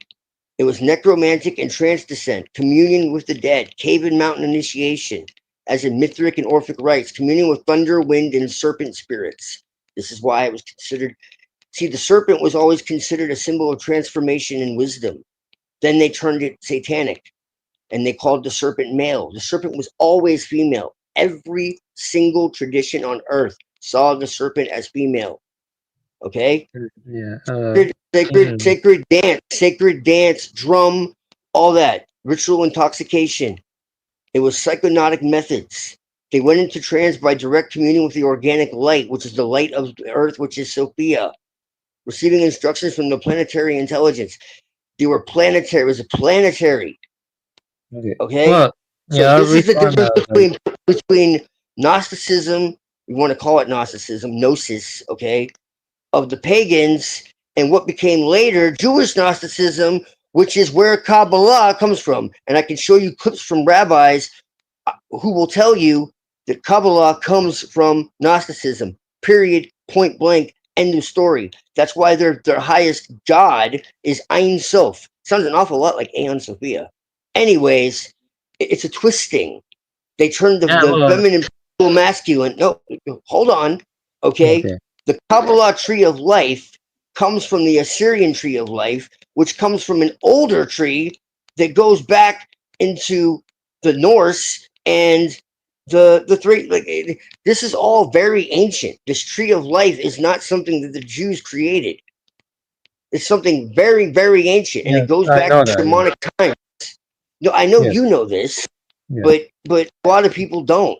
Okay. Yeah. Well, so you had the descent and ascent of the shamanic journey into the underworld. Okay, and the catabasis of the soul, which is descent into the steroma, the inner earth. Okay, the possession by a deity, the Bacchic or Dionysian trance. Okay, so and then you had with the Orphics, you had enthusiasmus, which was to be filled with God. That's what enthusiasm comes from. It means to be filled with God. That's what that means. The communication with spirits or healing and resurrection.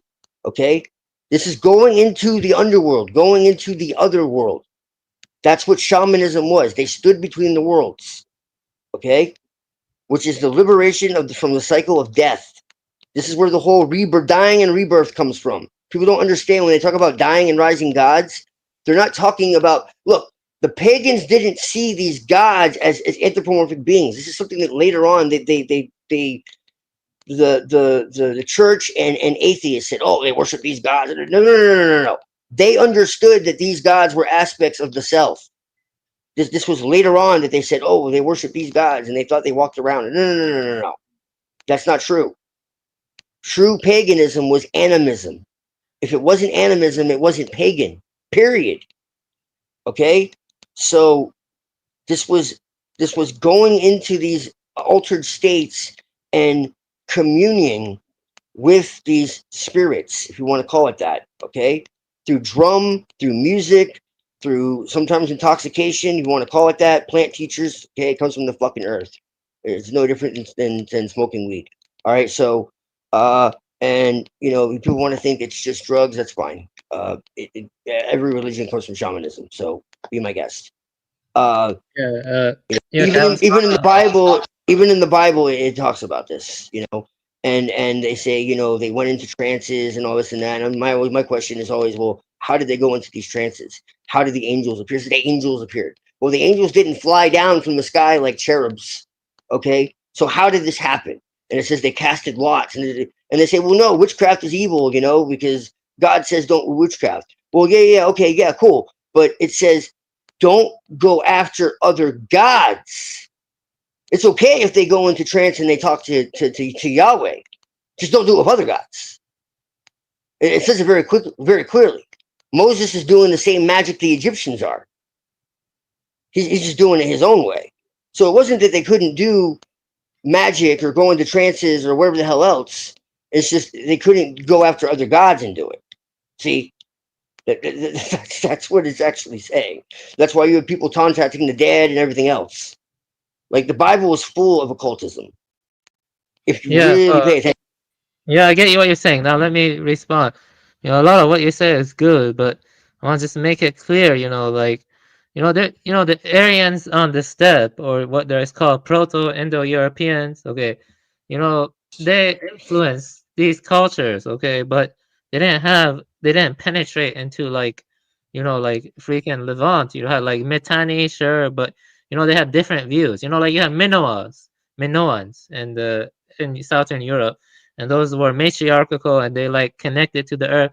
But like I told you, they were all yeah, I'm not done yet. The Proto-Indo-Europeans, you know, they viewed the deus Peter, the daylit sky, as the primal god, the main god, like a monolatry, and then they had the sun as feminine and the moon as masculine, you know. But you know, when they influence the other cultures, you know, that's why we speak Indo-European language. You know, the thing is the Bible and all that, you know, all of that comes from like, you know, like the Semitic people. You had like the different people, like the Natufian hunter-gatherers. You had the Anatolians. You know, like that's different. You know, like it's like far from them. It doesn't have much influence from them. I mean, you can find parallels, you know, because you know the human psychology works similar, but it's like different. You know, like what I'm trying to say, like, you know, like, you know, the Minoans. You have the Minoans. You have Varna culture. You have different cultures around the world. You know, and sometimes they will interact or influence each other. But you gotta be careful, like when you say like it influenced the Bible significantly. You know, I mean, I don't see significant Bro, there's influence scholars in the who talk Quran about and all the Bible. as I said, I'm not pulling this out of the sky. There's plenty Yeah, of I know you're scholars not who pulling do this out of the exactly sky. what You know, like I know you're not pulling it out of the sky. You know, there was influence. You know, like the whole idea of okay, so Satan I don't came understand from what Zoroastrians. You know, like the whole idea of Satan came from Zoroastrian, but not so much the other stuff. You know what I mean? Like you have to Satania. be careful. Satania was a female goddess. Yeah, Satania and Asmodeus was, you know, Ishmael came from Ishmael. Ashma Deva. Yeah, I know. I work with Asmodeus.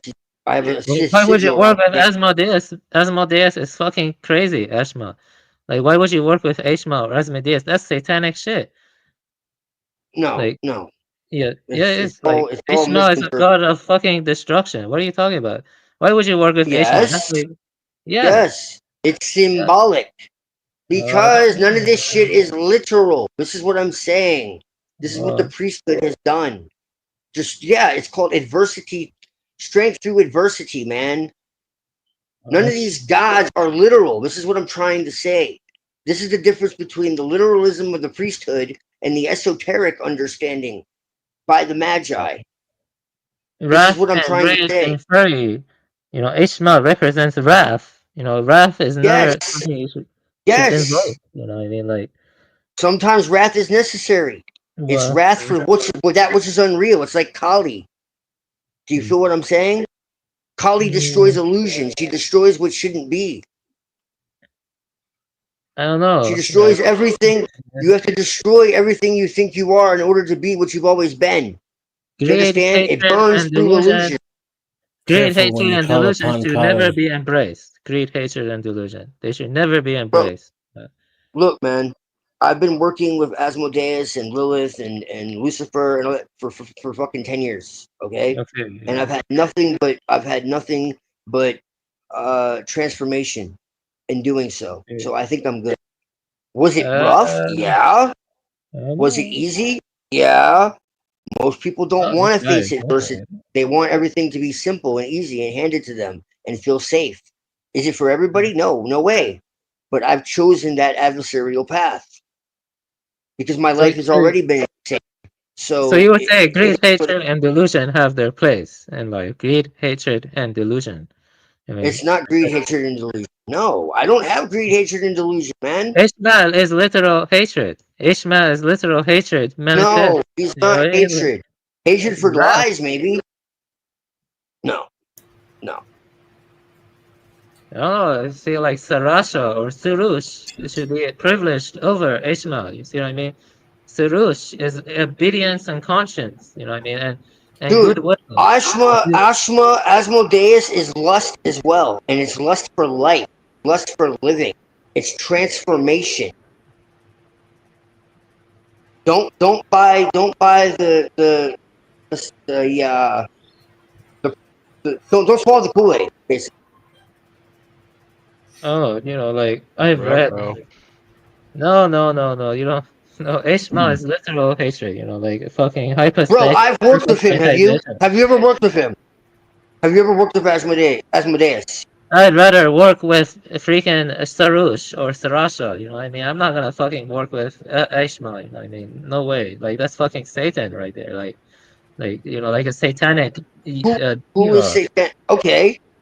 Yeah. So you don't think that adversity is necessary in life? No, that Ishmael is not about adversity. Ishmael is literal hypostatation of wrath. You know what I mean? It's like fucking wrath. You know what I mean? That's what Ishmael is, wrath. You know, wrath for that which shouldn't be. No, it's like rage and fury. It's like. Are you okay? Let me put it this way. Let me put it to you this way. Do you feel wrath at the situation of the world right now? You know, that's a very complex question. You know, like. Is it? Let me ask you. Hey, brother, Avian. I respect you, man. Do you feel wrath at what is going on in the world right now? You know, like, is that really the right approach to really have hatred in your heart and to want to like? It's not hatred. Listen. You know what I mean? Listen. Anger, okay, can be destructive, red flame, I call it, or constructive, blue flame.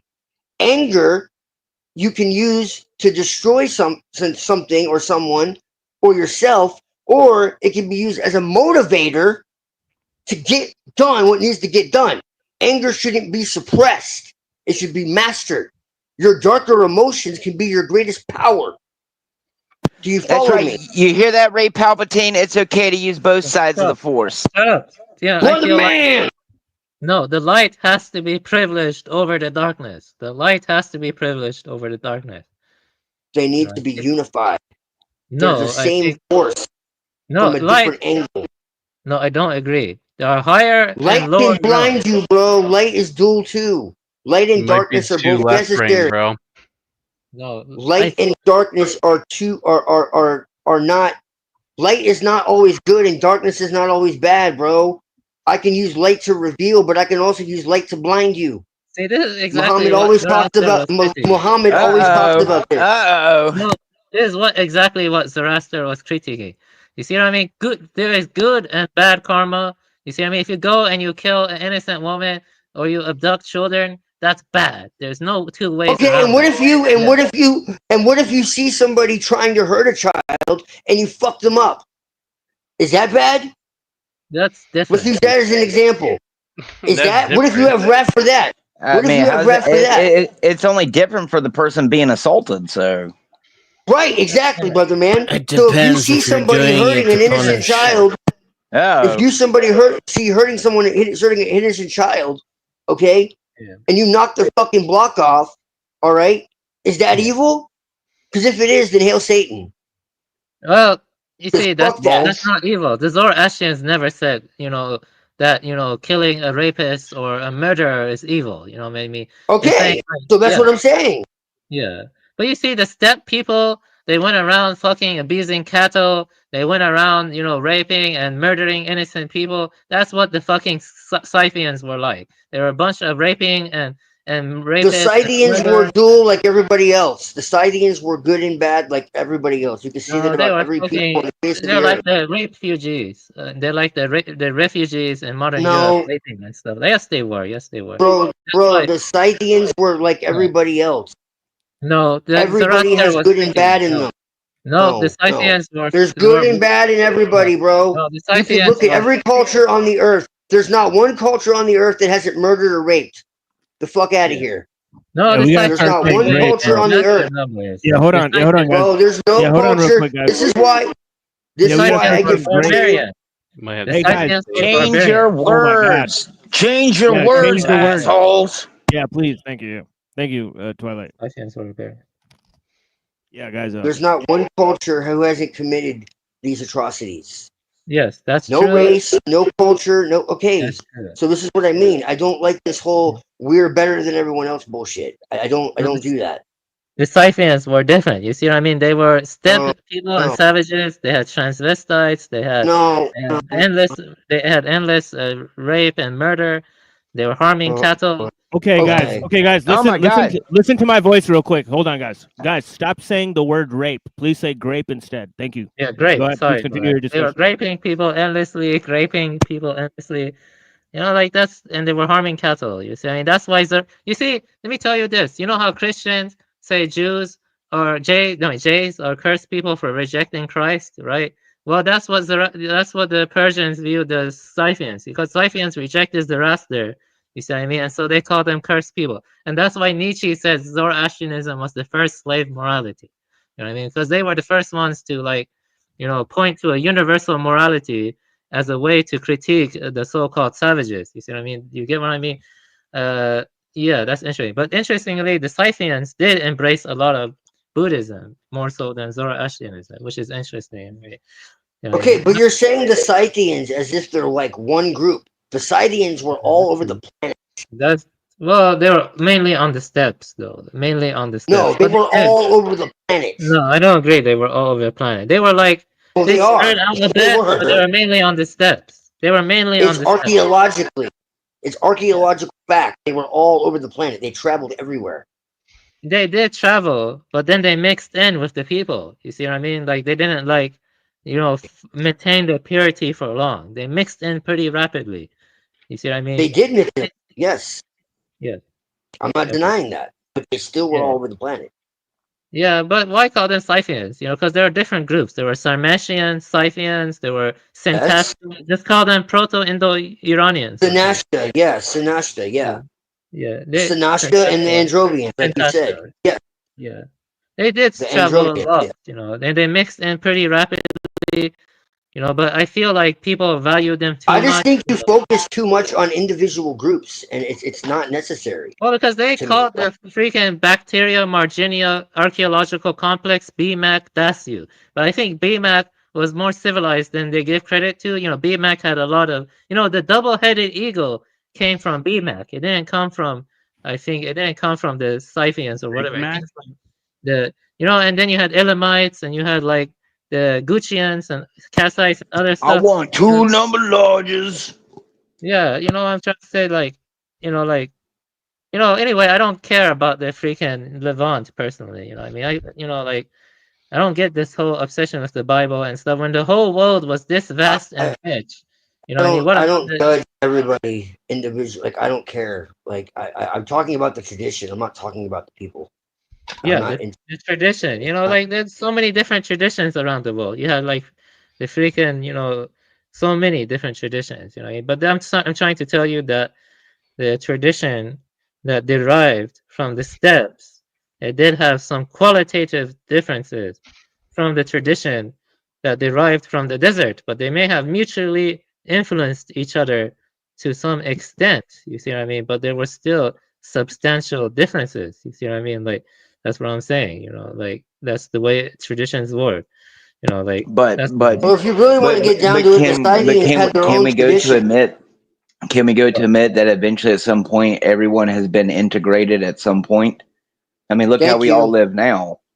I mean, we definitely don't live like we were living 1,000 years ago. Yeah, well, I don't think this has occurred 1,000 years ago. This is totally unprecedented. But I don't think. I think evolution is true. Okay, like you know, in our past conversation, evolution is technique. What? No. Praise the Lord. Yeah, not you guys. Praise be the Lord. Praise be to who? To who? Praise be the Lord. Okay, but here's the thing, man. The Scythians are legitimately connected, okay, by the mainstream to the Sauromations, the Chimerians. Yeah, that's just one group and of the Scythians. And, will you let me finish? Okay. And the proto-Scythians had their own tradition that was shamanic.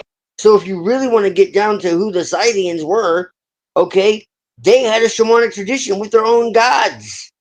So what are we even talking about here? My point is that it wasn't just the fucking Scythians. You had other groups before them too. You had groups like the BMAC. You had groups like the Kassites and Elamites before them. You had groups like the, Lakhmid or Lakhmids or whatever in the Levant. The Scythians only came like around fucking 1500 to 800 BC. But before them, they were way more before that. No, you think Scythians were before that? There's no evidence. There's no evidence that Scythians were migrating before like 2000 BC or 1500 BC or whatever. There's no evidence. They had different groups. You just don't want to admit that brown people had any group. You don't want to admit that brown people had any group or whatever. There is. Yeah, I know he's talking to me about wrath. Yeah, no, there is. You think Scythians were migrating before that? There's ancient authors who talk about it. Herodotus talks about it. Yeah, Herodotus. When was Herodotus written? When was his book written? Let's double check the histories. He was in ancient times, man. Yeah, no, let's check. They all talk about this. This is very glowy. You know what I mean? It was written 430 BC. There's mainstream and ancient. BC. Oh, dude, I'm not gonna scream over it, bro. Yeah, there's evidence for it, bro. I'm not arguing with you. There's evidence for it. Yes, there is. You don't want to look at it. That's fine. I'm talking about before 1500 BC. I'm talking about before 1500 BC. There were no Scythians migrating before like 1500 BC. I researched this stuff a lot. You know what I mean? I know what I'm talking about. Like you want to claim all these ancient civilizations were influenced significantly by Scythians. I'm saying that's not based on evidence. No, I have to talk because you keep like interrupting me. I know what I'm saying. I'm not interrupting you. You're interrupting me, bro. Okay, listen to how you're talking. Wait, then say what you want to say. Listen to how I'm talking. I'm calm. Say what you want to say. Then say what you want to say. Okay. Here, I can end the conversation. Accept whatever your AI God Google tells you. There you go. No, I'm not. I'm not even that concerned. I'm talking about the tradition. And you're wigging out over all of this, and I don't even understand why. Like wigging out over nerd shit. No, this is a fucking culture and stuff like that. Like I'm talking about history. History of ideas, history of migration of peoples. You know what I mean? Scythians were highly influential, and I deeply respect them. They were great. Not all of them were bad. I'm actually not. Okay, let me tell you this. I don't care. To be honest, this is a nerd I'm not like stream. I know, like ancient people. I'm not going to sit here and argue with this. I'm not interested in having this argument. Like, I'm really not. You want to have a real discussion about this? You want to have a real discussion about? We can have a real discussion about this another time, man. Sure, I'll do a whole presentation. We'll do a live stream. I'll get all the sources. You get all the sources, and we can have a real debate about it. Is because the first time I talked to you, I was trying to talk about this, but you interrupted me. So that's why I raised my voice. I know about this stuff way more than you. Okay? No, you didn't. No, you didn't. No, I didn't interrupt. You interrupted me. Yes, you did. No, go look at our first interaction, and people will see I was in the right. I know what I'm talking about. I know this stuff. Okay, dude. I will talk to you about this another time. We'll have a full discussion. We can take our sources. You can take your sources, and this isn't the conversation for this stream right. The problem is the You're general being public incredibly has no aggressive, idea dude. who is right. What? You're being incredibly aggressive. This isn't about a battle of who's right. We're having a discussion. And on top of that, y'all need to assume that maybe, just maybe, all the information that we consider is, legit might, be, lied about and edited to, maybe have you not as you looking in the were right to me. places. The first 2 times I talked about this subject matter with you, I'm not half as aggressive as that. You were highly aggressive to me the first 2 times, and I know what I'm talking about. And I stick to the evidence. I stick close to what is recorded. I know what I'm Honestly, talking about. Like, right. I read about this stuff. I know what I'm So talking have about. I, dude. So have I. And I do find it highly suspicious. This shit is growing again. It makes me highly suspicious. Just We're very. talking about Gnosticism and Yes, this, Gnosticism. Yes, Gnosticism. that's what we were talking about. Yes, and Yeah, I'm we're saying talking that about Gnosticism, Thracian. it doesn't make sense for Gnosticism to have that much formative We were Scythian. talking about the Thracians and somehow we got here. I don't even remember how. Thracians, well, I don't know about. Yeah, I was telling you the Scythians Thracians were were connected. influenced more Yeah, I by don't even know the how we got here. the Levantine I don't care about this conversation right now. I do care. I care about it. I'm talking about the Gnostics. I'm saying that it came No, you're not. Wee woo. People or whatever. That's what it came You're from. not talking about the Gnostics. Yeah, I am. I'm just saying that doesn't make No, sense. you're not. Making it that grand, it doesn't make sense for it to go back to Scythians, for it to go back to Dude, get the evidence then. Then we'll have a discussion. Otherwise, it's just a bunch of nonsense. What was the nonsense? I'm talking about actual development of ideas, the Get the genealogy evidence of then. the development of ideas. I know what I am saying. It doesn't go back to Okay, Scythians. cool. Get the evidence. And I'll get the evidence and we can have a talk about it. Otherwise, it's just a bunch of nonsense. Wait, yeah, get the evidence. Okay. Well, I mean, the evidence is easily Googled. You can And Google. that's right. For me too. Trust the almighty Google. Okay, if you're not gonna trust the Google, and you're not gonna trust what the academics report, then what will you trust? Because if you just trust that all of this is encoded in the mythology, you Well, can I mean, just I don't trust academics. So, extrapolate anything from it. You can extrapolate Yeah, anything. I don't trust it either. Yeah. Okay, if you don't trust the academics, archaeology. I trust the archaeology. I was going to say, I trust the evidence that still somehow, sometimes stands the test of time. The archaeologists work within academia. What are you talking about? The archaeologists are academically credentialed. You see what I mean? You trust everything You the have to Russians go in does. the field and actually dig up stuff. Yeah, academia is remember, it's like Dr. Grant says. There's a big difference between looking at the DNA on the screen and then going out there and actually digging up the bones. Exactly. I know what I'm talking about. I know what I'm talking about. Exactly. Academia tells the truth about everything. Sure. Right. There are different people back then. They're trust the science, man. Trust the science. Okay, if you can extrapolate anything based on how you trust the science, brother, man. But I'm making valid points. You know what I mean? You can extrapolate anything based on how you decode mythology. So then, which conclusion will you trust? I can extrapolate different stuff from reading various mythology. Like I said, we can argue about it until the cows come home. It really doesn't accomplish anything. Not really accomplishing anything. See, this is why I get pissed. We could be having so much more productive conversation. But that's my point. No, I just think you're suspicious still. Yeah, I still think you're suspicious. Along with I don't care, dude. Oh, I don't care, dude. I don't Except care. For the one I don't care. on the end. That one's I already don't taken. give a shit. Sorry. You understand what that means? I don't care. Continue with the LARP. Don't give a damn. I don't need to defend myself. You give a damn. I give a damn. That's what I'm fucking talking about. I'm not going to say I don't care like a teenager. I care about these topics. That's why I don't care if you feel if I'm suspicious or not. That's what I'm saying. I'm not going to continue to defend myself over and over and over again.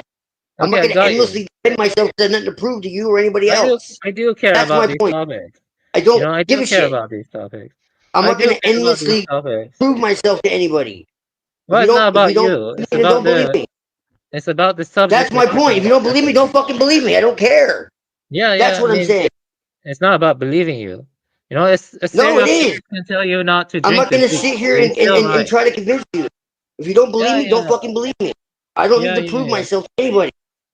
Yeah, I know. I'm not trying to prove myself to anybody. You know, I'm like, just sharing fucking knowledge. If you don't believe it, you don't believe it. That's fine. I'm not trying to have a debate. I don't accept it. I I'm know. not trying. I'm not trying to fucking put a new thesis or a hypothesis or anything. I'm not trying to be peer reviewed. I don't care. That's what I'm saying. I'm not saying I don't care about I do truth. care. You know, I've I'm talked to saying that actual I'm not scholars trying to about have a peer reviewed scientific Believe it or argument. not, That's what I I'm trying have to say. written almost peer reviews crap about this. Believe it or not. I'm sure. Because I care Okay, that that's much. great, man, and I respect Yeah. that. But what I'm saying I is, I'm care not about this interested. subject so much. You know, like it's Cool, important. dude. Then write a paper about it and well, publish it.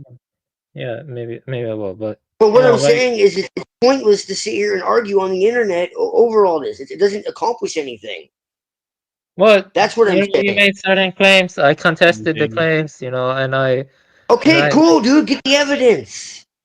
Yeah. What evidence? The Just a evidence waste of that Scythians time. do not freaking influence all the, you know, like freaking Semitic people or the Levant or whatever as significantly They're as you so, think. bro. That's the evidence. That's like proving a negative. You know what I mean? Do you That's like, understand when someone says they don't care about talking about a subject right this minute? okay, What then that don't talk means? about it. Then don't talk about it. Okay. But you won't You know, like, stop. this is your decoding. You don't understand what the word "no" means. Yeah, You're whatever. the one acting like a kid. No, I'm not acting like a When kid. someone says no, no means no. It means enough. No means no. Enough. No. No. No. Enough. Next subject. That's what that means. The fuck? Silly wabbit. Kabbalah's for kids. He's more into the Kabbalah than me, though. That's the thing, though. I'm not really into the Kabbalah. I'm into an entirely different tradition, you know. And I prefer focusing more on philosophy. I don't really like all this mythological Gnostic crap, but I can respect it. You know, you do you. You know, I do me. I stick too close to philosophy and being as impartial as possible. If academia is full of shit, okay, you won't believe, then we can't really say anything. Like, how do you go about decoding mythology? How do you go about like finding parallels? It could just be coincidences. I've already told you we can have this discussion another time. It's not that I don't care. Okay. It's just This that I is not. don't care We're right changing the now. topic. We're changing. I was Do you changing understand the the topic. difference? Though. I was changing the topic to phallibism and you know some other stuff. You know, and you know I feel like you know I kind of know what you're doing. What? You know I know What what you're I'm doing. doing is I'm telling you I don't care right now. We could talk about it another time Yeah, in a I more changed the constructive topic. way. I was changing the topic. I was You're talking not about. though. Okay. Yes, I am. I'm talking about how Now we you're go. talking about Kabbalism. I don't care about Kabbalism. What are you talking about? I wasn't talking You about just that. said you don't care about you. You're just talking about the Kabbalah. What do you mean? No, you No, I weren't. wasn't. I was talking about You the just nature said of it. truth. You I was just talking about said it, dude. Come epistemology. on. No, I What the wasn't hell talking are you talking about? I was talking about how one goes about determining what is true. Okay, you know You that's just said you don't care about Kabbalism. I said I don't either.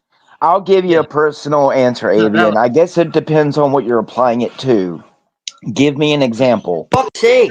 I say like let me tell you like yeah, that's a good question. Like if you're studying Why is various everybody so concerned about what everyone else fucking believes? You're starting to sound like a it's not goddamn about believing. Christian. You know what does it mean to believe? First of all, what does it The mean to fuck, know man? something? I don't care about I what anyone mean, believes. Why is it so impossible I believe in for the people deep. just to leave people Okay, alone? let me tell you this. Maybe all of history is fake before 1750s. Maybe there weren't any Scythians. Maybe there wasn't anything. Maybe we were all Hindus, 400 years ago. How do you know? Maybe.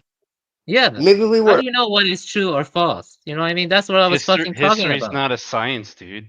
Yeah, if It's an history is art. not a science, then what the fuck are we talking about? All of history is fake then, okay? Then maybe Flamenco is right. Uh-oh, I didn't say it. You did. Doing the pendulum swing. Come on, See dude. what I'm We're saying? fucking, we're Tatarian. We're Tatarian, yep.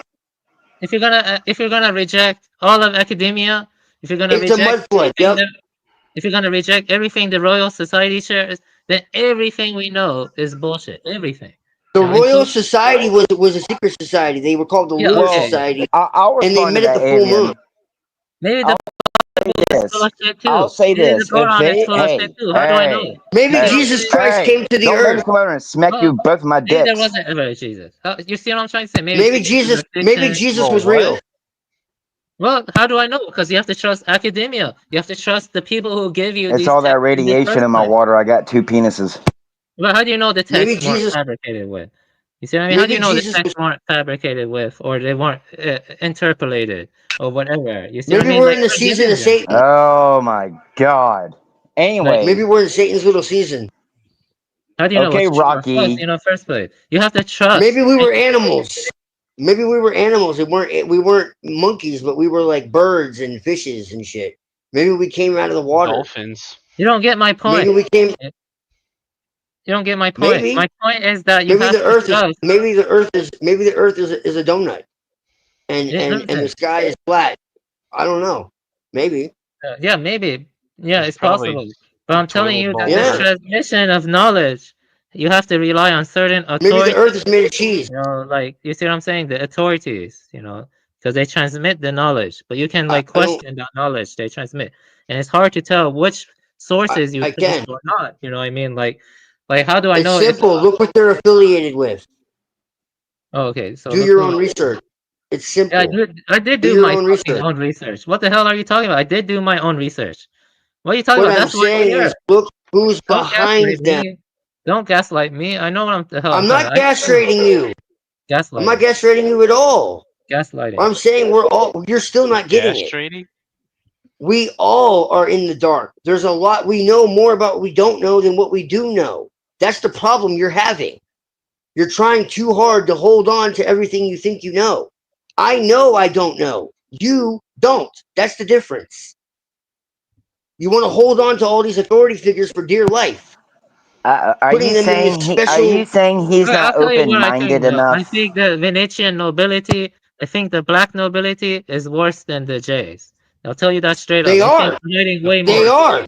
Yeah, okay. They So that are. means Italians are the source of the problem then, not the fucking Jays, the black nobility and the Venetian nobility. Then that means, you know, like. Well, they came from Phoenicia. Went Yeah. from Phoenician to Venetian. Okay, so they came from Phoenicians. I see. Okay. Yes. I don't know if that's They true go or back not. to the Amorites. They go back to the Amorites, if you really want to be technical, and Edom, what Jesus called Edom. That's why I believe the Bible is true to an extent. And that's How why do I you believe know? Jesus is.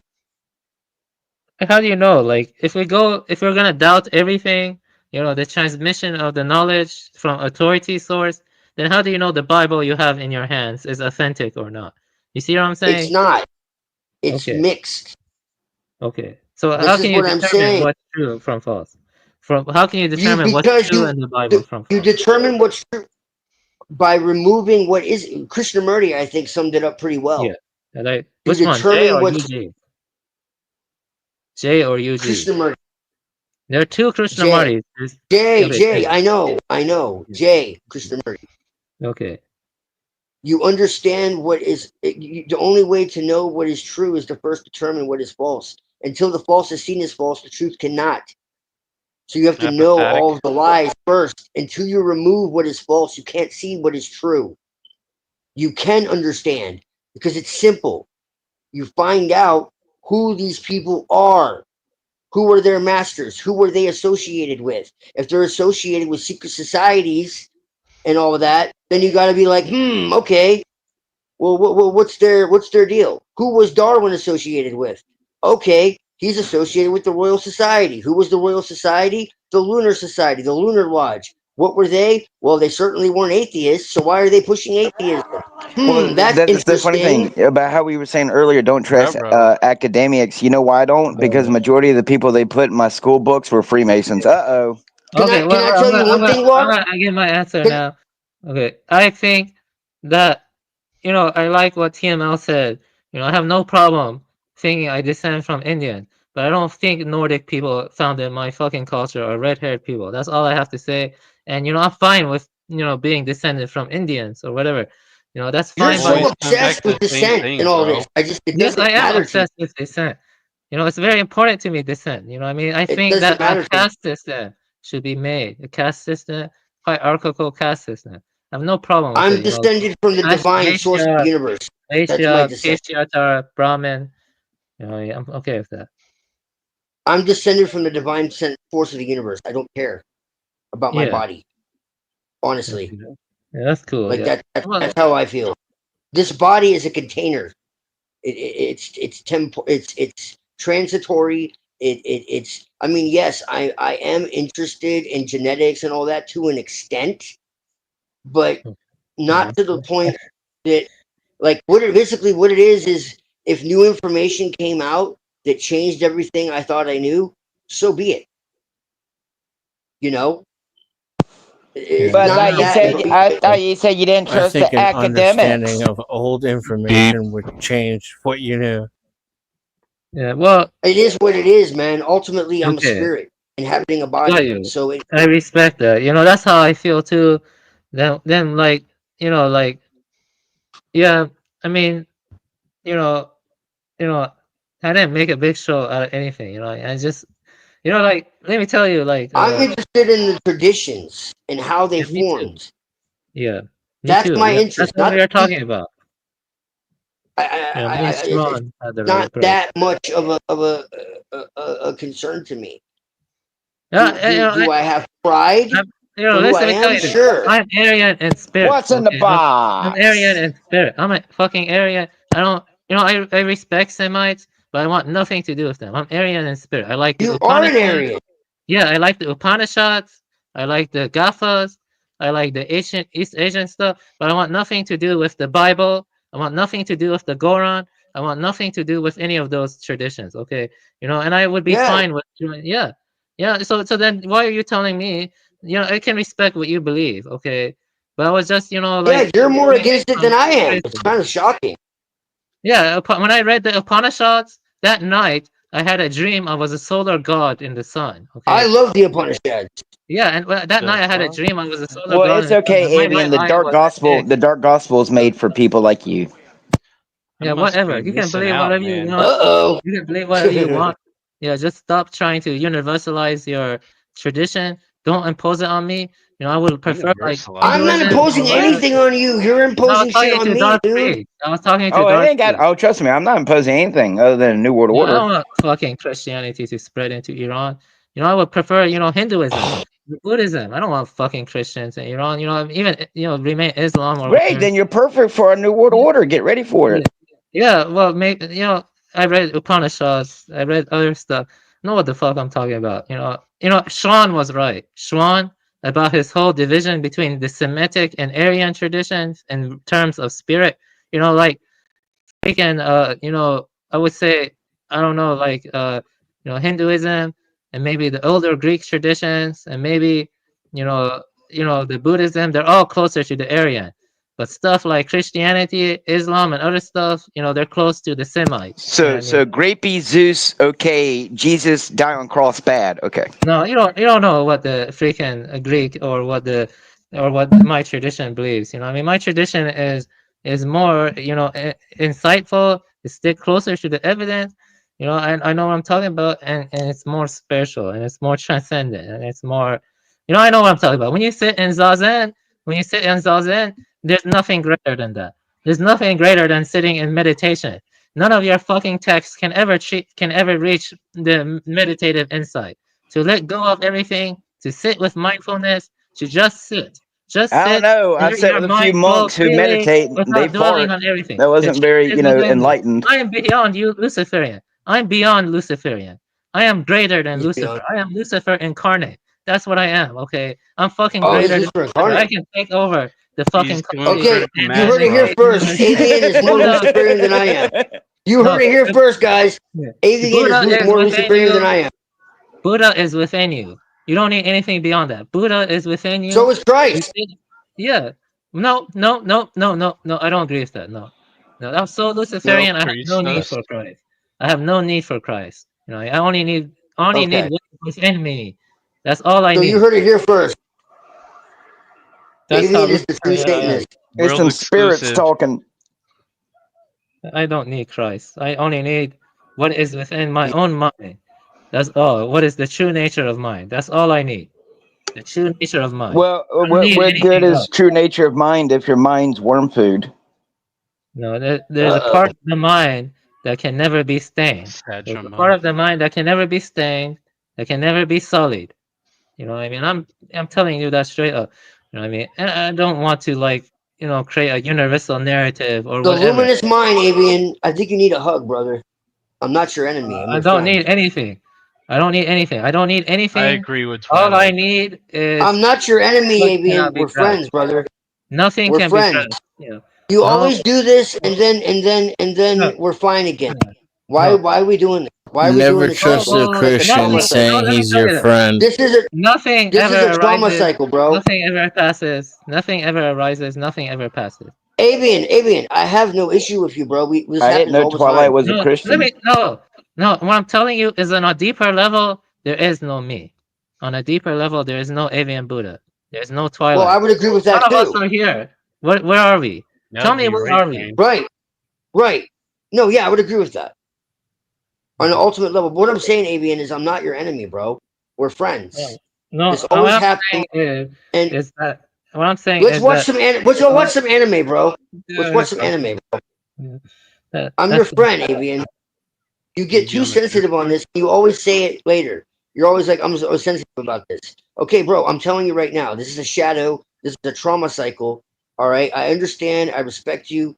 I'm not attacking you. I'm not attacking your views. We agree on a lot more than we disagree. All right. Yeah, what are you talking Don't about? let- I don't know what we're talking about.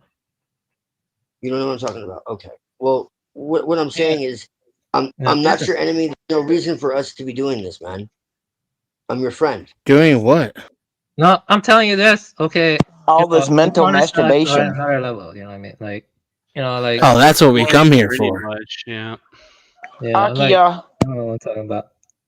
Yeah, listen, I didn't cause any problems right now. You know, I just voiced my opinions, and Yeah, you guys are all good. Yeah, you guys are all good. Yeah, it's all Yo, good. bro, that's crazy. Peace and love, man. Yeah, Peace and nice love. talk. Peace and power. Yeah, I forgot most Peace of and power. it. To be honest. I don't know And what wrath. you're Maybe you talking should work with Asmodeus. He'll help you transcend what? your wrath. about. No, I'm never gonna. You understand? I'm a right hand path. I'm a right hand path. Now that's kind of trolling. I'm right hand path. Okay, no. You don't seem to understand that working with these deities of wrath and of it, they don't make you wrathful. They help you transcend it. Like that's how it works. Working with the darkness doesn't make you of the darkness. It helps you transcend it within yourself. That's what it actually does. I'm fine the way I am. I'm integration perfect the way I am. There's nothing that needs to be improved. There's Nobody's nothing that needs perfect to the be way they are. changed.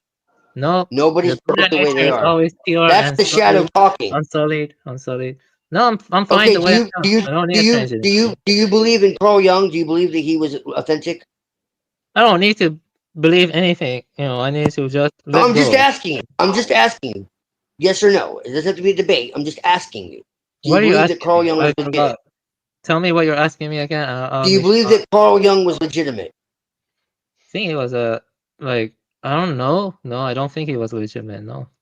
Okay, never mind. I think Kuzan Sunam. Do you believe that the shadow is a real thing? Milwaukee. Do I believe what? The shadow is a real thing. The shadow. No, I just I just say I You're a can't pronounce Buddhist, his bro. name. Correct? Maharaj, Nisaraj. You believe in the ego identity, right? No, I just reject all of that. I just stick to what You believe in the ego identity, right? You're a Buddhist. Taoism Okay. is teleportation. Damn. Yeah. This guy. Guess I should be a Taoist. You believe in the ego identity, right? I do have to agree, Reddington. The Tao is one of the closest things. You just said there's no avian Buddha, correct? Yeah. You said you don't believe you believe the avian Buddha isn't actually here, correct? So that's identification with something that isn't real, which is ego identity. Have you played the game? Let me ask you this. This is important. Have you ever played? You're a non-dualist, correct? Oh boy, now we're going to talk about a game that we played. Yeah. Have you played Planescape Torment? Planescape Torment. I've heard of it, but no, I have not. Reading. Play that game. Ouroboros and pay attention to what O said. I was trying to text you what O said. It didn't go through, but Planescape Torment, he gets amnesia each time he dies, but he's immortal. He gets amnesia each time he dies. Yeah. And some people try to kill him due to his past personas. Some of his past personas were evil. Monarch butterflies in the sky. People try to kill him. The nameless one. That's the name of the main character. Okay. And what I'm trying to tell you right here is it doesn't matter what I said or what I have to say or who I am or my past identity or anything like that. What matters is that the fucking truth has to be within you. The past doesn't ultimately matter. Yeah. You have Buddha nature, okay? You have Buddha nature. I agree. The past doesn't matter, but what happens when the past repeats itself? But I don't know what the past as I said, my ultimate path is shamanic. Wait, ultimate. If you want to peg me into any hole, if you want to peg me into any hole, I'm shamanic. Who controls the past controls the future. Exactly. What Denizen is one of the smartest people here, okay? I respect you, Twilight, but Denizen is a bit smarter than you, okay? Denizen is a bit more, is a bit more smarter than you, okay? That's all I'm saying, Denizen sticks, he's more mythical. He's more methodological, okay? And that's fine, I mean, I don't care about the past or whatever. I respect everyone here. You don't care about the past, but all you talk about is the past. Okay, then stop talking about the past. Yeah. Let's not talk about the past anymore. Okay, that's all you do. Starting now, don't talk about the past at all. Starting now, just don't talk about the past at all. Let's play that game. Okay. Let's play that game. You're gonna lose, bro. You're gonna lose. The game of the maggot. No one will talk about the past. Okay, so each one's gonna send each other $1 every time. Okay. Yes, that's my deal. Do not talk about the past. Oh dear. Okay. You'll be rich. Oh, brother. Sad. So the poll, who represents small mustache man more, Twilight or Avian? Oh my God, that was the poll. The crowd is definitely Avian. So 67% Avian. So I don't know if that's Lucifer. Is 67% Avian? Is that Avian is 67% Aryan? Yeah. Oh. Yeah. So we don't know what side they're on. I am drinking alcohol right now. I'm holding the cup, and it feels very interesting. Like I can feel the textures. I can see the. He's becoming one with the universe. It's Chardonnay. He's living in the present. Yeah, and right now I'm staring at the screen. He's going post-physical, bro. Screen. There's a man staring at the screen. I see this man named Lone Wolf, Dark Priest, Denizen, Twilight Son of Teletif, or whatever. Machine Lies. That's what I see. Toilet? Twilight. Teleste. Teleste. But what if you wrap up the past and give it to the presence as a gift? Correct. It's a duel. It's a duel.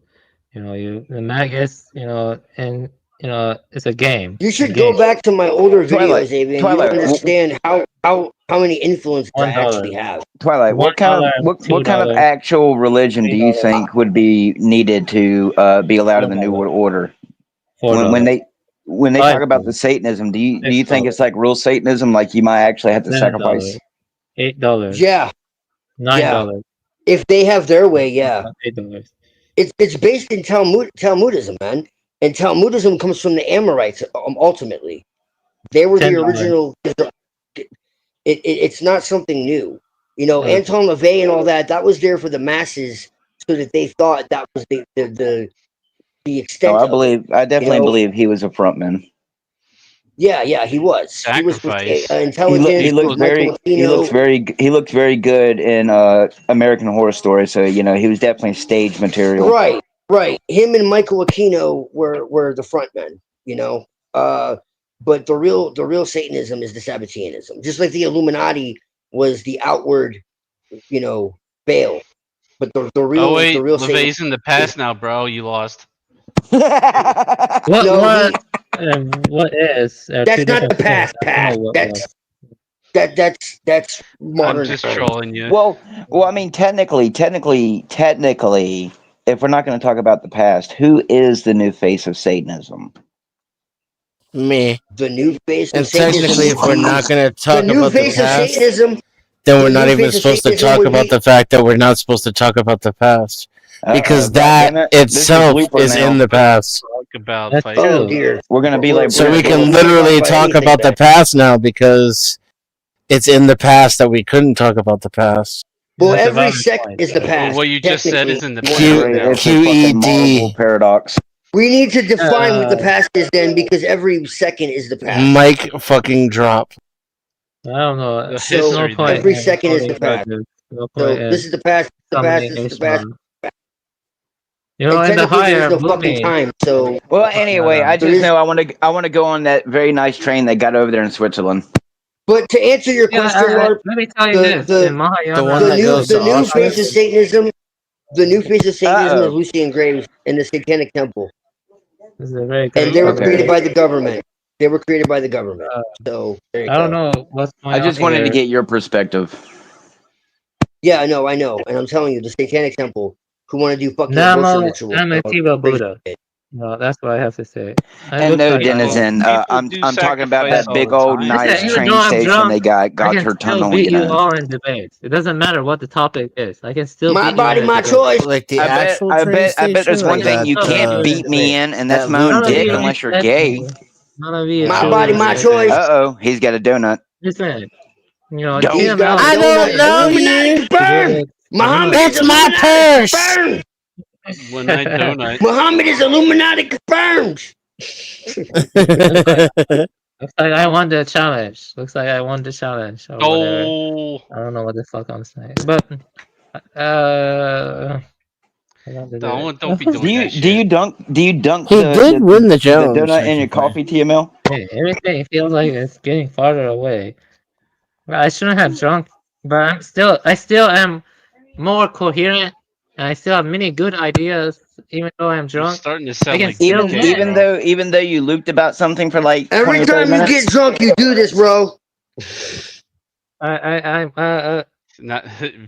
I can still win. Ask me anything. Challenge me to debate. I can win. You know, just challenge me. I can win. I think we're done with the debate. How great I am. You know, like I can win. What are you trying to prove, bro? That his tiny PP isn't so tiny. Look! I want you to understand something. Do you see? Look at me. Do I look like I'm mad? I'm laughing. He does dunk it in the coffee. I was right. I do too, bro. Hell yeah! I would too. You ever get those sticks, TML? Those long sticks? You don't. This shit's good. I'll drink all of that. Damn, Avian, you look more white than I do. Yeah, I'm white. I'm fucking white. My cousin has blue eyes. But I can He's still self-hating European. What? He's a self-hating European. He's part European. He hates Europeans. No, I don't. I don't know what the fuck I'm saying. Yeah, I didn't mean to make a show. I won't do this again. Like, I apologize. I'm dead. But I think I'm highly intellectual. We'll be here next Nothing week, happened, bro. you know, like, same thing. I don't know what you're saying. Amy, I love you, brother. I love you, brother, but you need to chill the fuck out. This is why I sit in the back with the clipboard. I don't know. We need to get. You need to chill the fuck out, brother. Yeah. Donuts to avian stat. Yeah, I can still drink. Choose the topic, and I can beat you in debate. Any topic. Yeah, it could be about. Why are you trying to beat everybody, bro? I'm not trying to challenge you.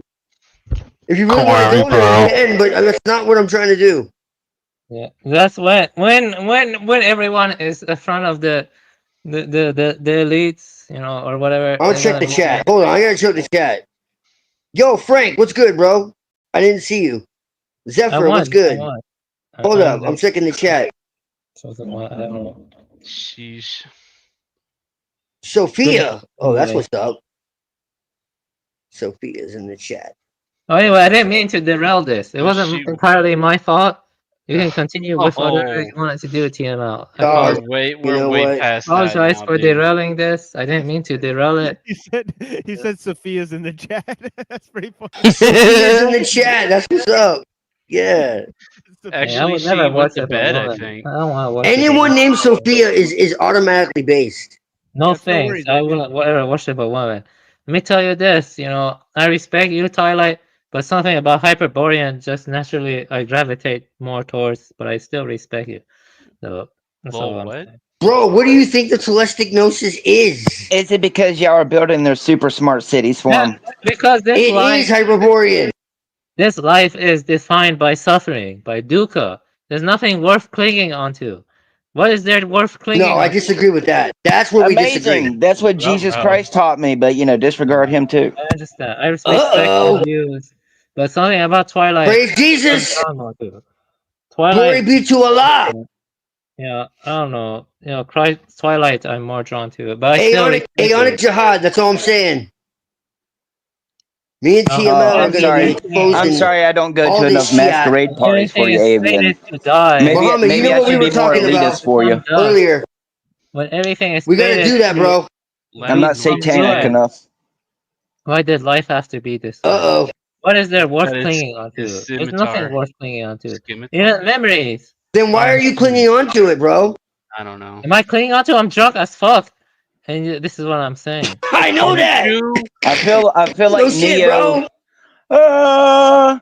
Let me get my jack, man. We'll have a shot. We'll have a shot. Where's DK? Where's DK? Where's DK? We need DK is DK. an idiot. Summon that guy. DK is an idiot. He's It's just not fucking drunk enough. We don't have enough drunk people. I can respect him, but he's stupid as fuck. It's just the way it is. I could start drinking. But you're acting like him. Now that I would. No, he's not. No, even when I'm drunk, I can still be more coherent than that fucker. You know what I mean? Like, Yeah. What No, do you it's want just to his debate about? accent and his. There's just endless bread and circuses. At this point. Bread and circuses. You bring up a topic, and I'll debate it. So that way I can fixate my mind on something. Oh yeah, I know. You should be a professional debater. I think. Yes, I have you thought about that? I'm not LARPing you. I'm serious. That's right. That's right. ESP. Freddy Krueger's coming for us. I'm actually serious. Yeah, maybe. Yes, I don't know. That one non-reductive physicalist, that fucking nine tails fox guy is like a soulless materialist. That guy was fucking debating me. I all fucking day. hate that shit, bro. I agree with you. Yeah, Wait, that guy was fucking wasting my time all day, and like he doesn't get the fucking idea of fucking Qualia. He doesn't understand what Qualia is. He like constantly like sending me all You're this. just mad because Naruto can turn into a female and you can't. No, man. I'm kind and polite. Yeah, I read books and I remain centered. When I put the insult in me, look at this. Okay, look at this. Wait, look at this. I'm gonna share you something. Look at this. Look at this. Okay, look at this. Fucking look at it. When you do this, you get very common center. You just face the wall and do this for endless hours. It doesn't matter who you are in Zazen. You can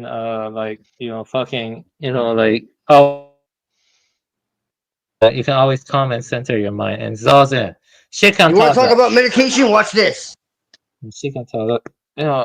That's right. Show me your hundreds of pills. Show me where the doctor fucked you up. I can steady myself in 2 minutes flat. Everything feels like it's spinning, but even because I've meditated so damn much. I could bring myself to peace in 2 minutes. Yeah, then that's sufficient. Why look beyond that? It's sufficient to just meditate. Nothing else is needed. It's sufficient. You know what I mean? What else is needed beyond the stillness of mind? What else is needed? That sounds like technique. The mind is already still. It's the abandonment of. Yeah. How is that any different than me praying to Jesus for peace, but then picking up a pair of nunchucks for 30 minutes and swinging them for peace? I mean, what's the difference? It's just a different technique, right? The mind is already still. It's the luminous mind. It's just understanding that. This is where you get into Dzogchen. It's spontaneous illumination. No need for striving. Striving is the illusion. That's the entire point. And it's the same in the celestial. The beep is an illusion. The non-dual awareness that everything is God. This is why I vibe. Because they understand that there is no separation between God and man. None. That's the illusion. It's the truth and nature. This is what me and Muhammad always talk about. What would you call it if you come to some of that stuff without having to study like religious texts? Because a lot of that enlightenment stuff I got just like naturally sitting and thinking. I guess if you want to call it meditating, but because brother, that be the same thing? Because it's truth, man. You don't need a book. Did the universe reveal itself to me on its own? Yes. Because God is inside, bro. This is what I'm trying to tell you. Un Rama. Oh wait, wrong deity. Bro. The kingdom is within you and all around you, and you don't see it. You've been blinded by the scribes and the Pharisees. They want to be. Don't be like them. Don't be like the hypocrites. You praise my Father's name aloud, but go into your secret closet. That's right. That's why I don't go to monasteries like unseen. When two or more speak in my name, I am there. My house is not made by the hands of man. I could sit here and quote Bible scripture for an hour without opening a Bible, bro. And I'm a Luciferian. But I don't worship Lucifer. I don't have a backwards inverted Christianity. I approach it from a shamanic angle. So Lucifer is seen as the light in the darkness. From within. I don't see it from a satanic perspective where it's like a battle against God and God is evil and all this nonsense. I get you. If that's the real kind of Satanist you are, then I can understand that perspective. You know, my problem with the ones that claim that title or the ones that we claim that, don't mind doing what they're doing. I respect your views. But why does no one ever ask me about my beliefs? Why does no one... Twilight, I respect your views. You tell everybody about your beliefs. We don't have to ask.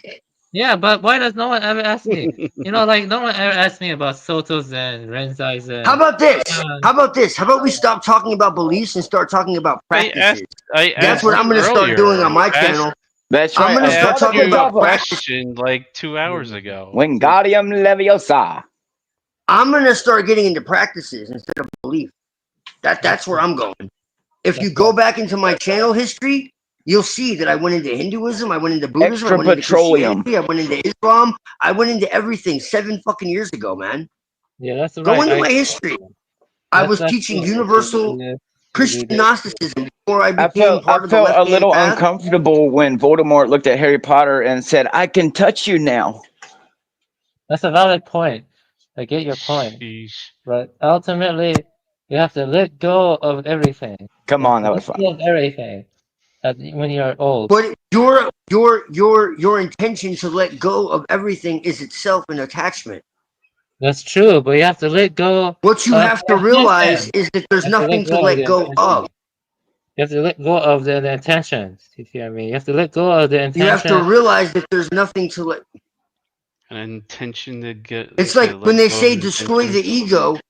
When they say destroy the ego, you can't destroy the ego. The ego is your identity. What you have to realize is what you created. What you have to realize. Lord, I can't finish the sentence.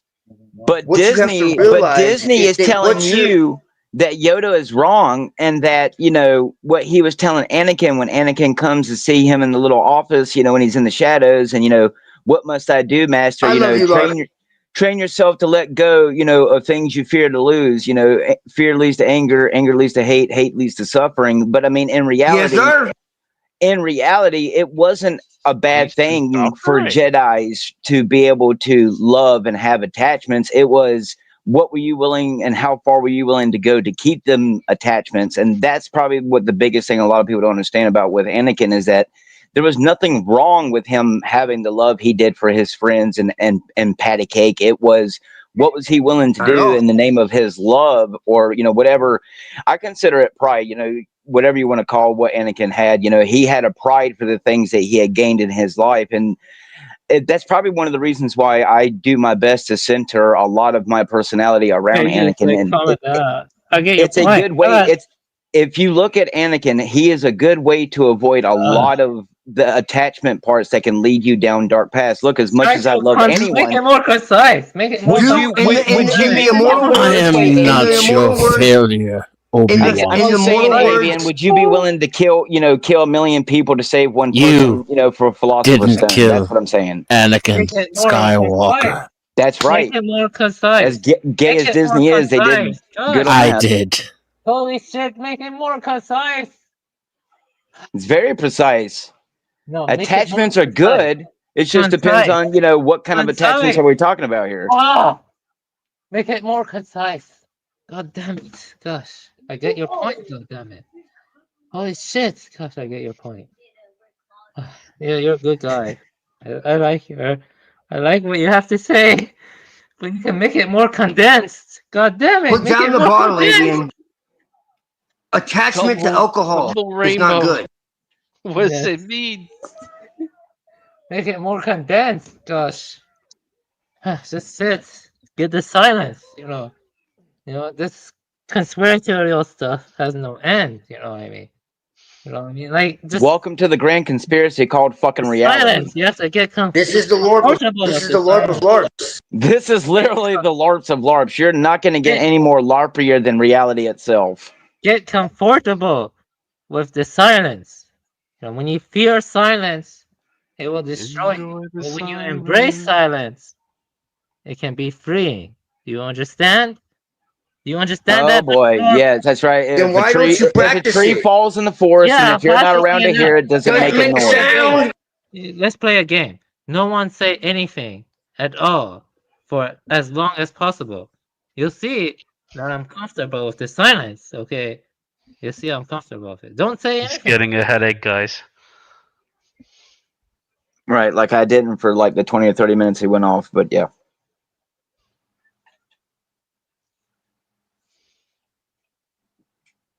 Me and you and me, no matter how we toss the dice, it's meant to be.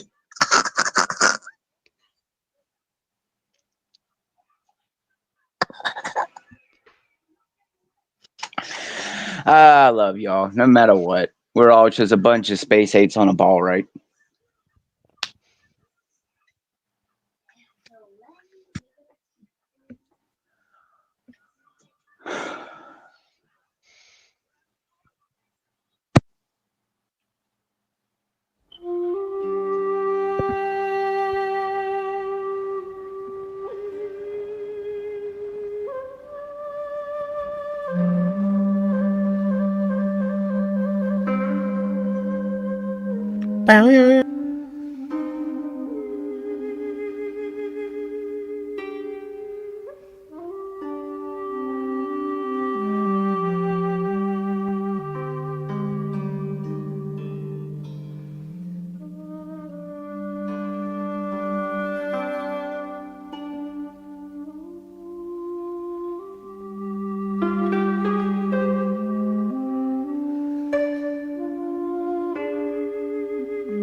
A nice song for you guys.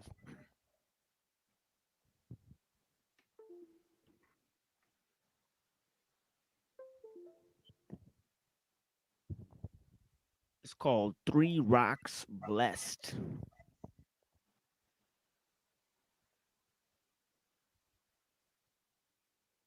That was just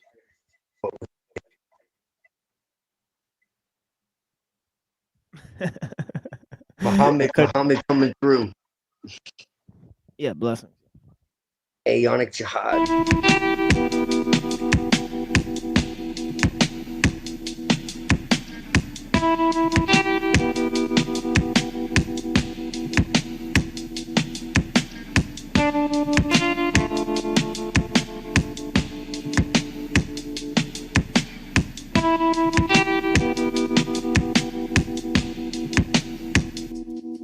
Hey yo, I slaughter lion, drink some more Sinatra Porters. This ordinary revolutionary lived before that. Modern melee, mainstay in mainstream. We swam up river full steam with no liver, hard to figure. Logistics and logic entangled.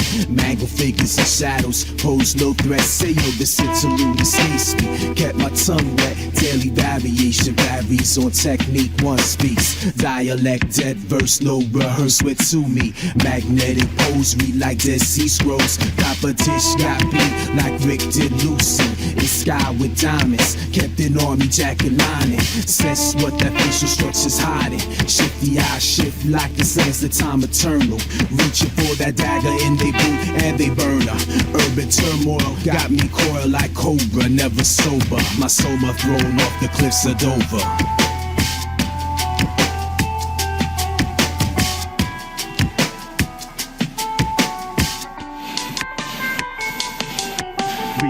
Blessed. Before them hit the floor, took the bottle to the chest till their head said no more. Pleasures of the man who's poor, revel in the pain I endure. Notes of other ramblers and winos, off a straight head, young, poor and hated, a darker shade kid, caught them eyesores, mad jaded, kept my vocals gated, recessive trace emerged while resting on crates, sipping ancient grace, altering my states. This life on crumbled pace of a street poet, kicking gutter poems, at 8 ohms, unbalanced chrome speaks my misery, forgotten history through my degree. These kids don't rock, speaking on what they have not. Swear to God they hot like them weed spots and quick to pull that Glock. But where those skills they got, where's my culture? 3 rocks blessed. Before them hit the floor, took the bottle to the chest till their head said no more. Pleasures of a man who's poor, revel in the pain I endure. Transformation from norms to higher apex. Truth got stretched like latex. They're concerned I lay on paychecks. Outer lobes got annex. Dramas play like Hamlet on modern stage. The scripture is for vague. Now look, this mess you made caused me to invade. Type Christian on crusade. Should do you in like Cain did Abel. And when do you disable? So wrap this mic cable round your vertebrae till your vocals rain. Some say I'm deranged. I ate the paint chips off my window pane. Just to dull the pain, must maintain. What is to be done about pain? It's a question which has compelled man, the state, and the arts for much of their common history. One speaks not of physical pain, whose end is forecast in its beginning, either by cure or death, but rather that psychic pain which is the agony of the soul and the mind. The cry of the tormented is pain's commonest articulation, without words, without any meaning except the existence of pain itself. It pleads for mercy, shrieks in the excess of an inability to endure. The pleadings cease and are overtaken by a rage so shattering that it flails the heavens and draws back the tormentors in appalled bewilderment, that what they have so heedlessly done could produce such clamor. Three 3 rocks blessed. Before them hit the floor, took the bottle to the chest till their head said no more. Pleasures of a man who's poor, revel in the pain I endure. 3 rocks blessed. Before them hit the floor, took the bottle to the chest till their head said no more. Pleasures of a man who's poor, revel in the pain I endure.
All right. Let's see how low we can get the audience numbers to go as I ruminate over the sort of material that we have, right? So let me pull this article up. No, it's the middle of the night. It's past midnight where I'm at. So I wonder if people want to talk about Maimonides and his pre-Kabbalistic ideas. Right? It is Saturday night. Elvis. Yeah, that's right, man. Yeah, they don't have anything. I mean, I've been to a lot of channels. Let's just put it that way. All right, so Rabbi Moshe ben Maimon, the Rambam. I don't know what Rambam actually stands for. It sounds weird. It's one thing, right? Rambam. What does it mean? I bet Google will spit this out right away. What does it mean? Everything. The bomb father. The bomb father. Yeah, I think it does. Maybe it's like a romantic comedy. Maimon. Or except for it's like.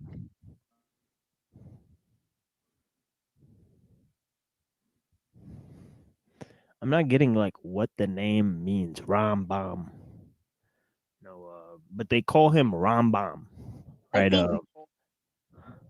Is something with God, maybe, right?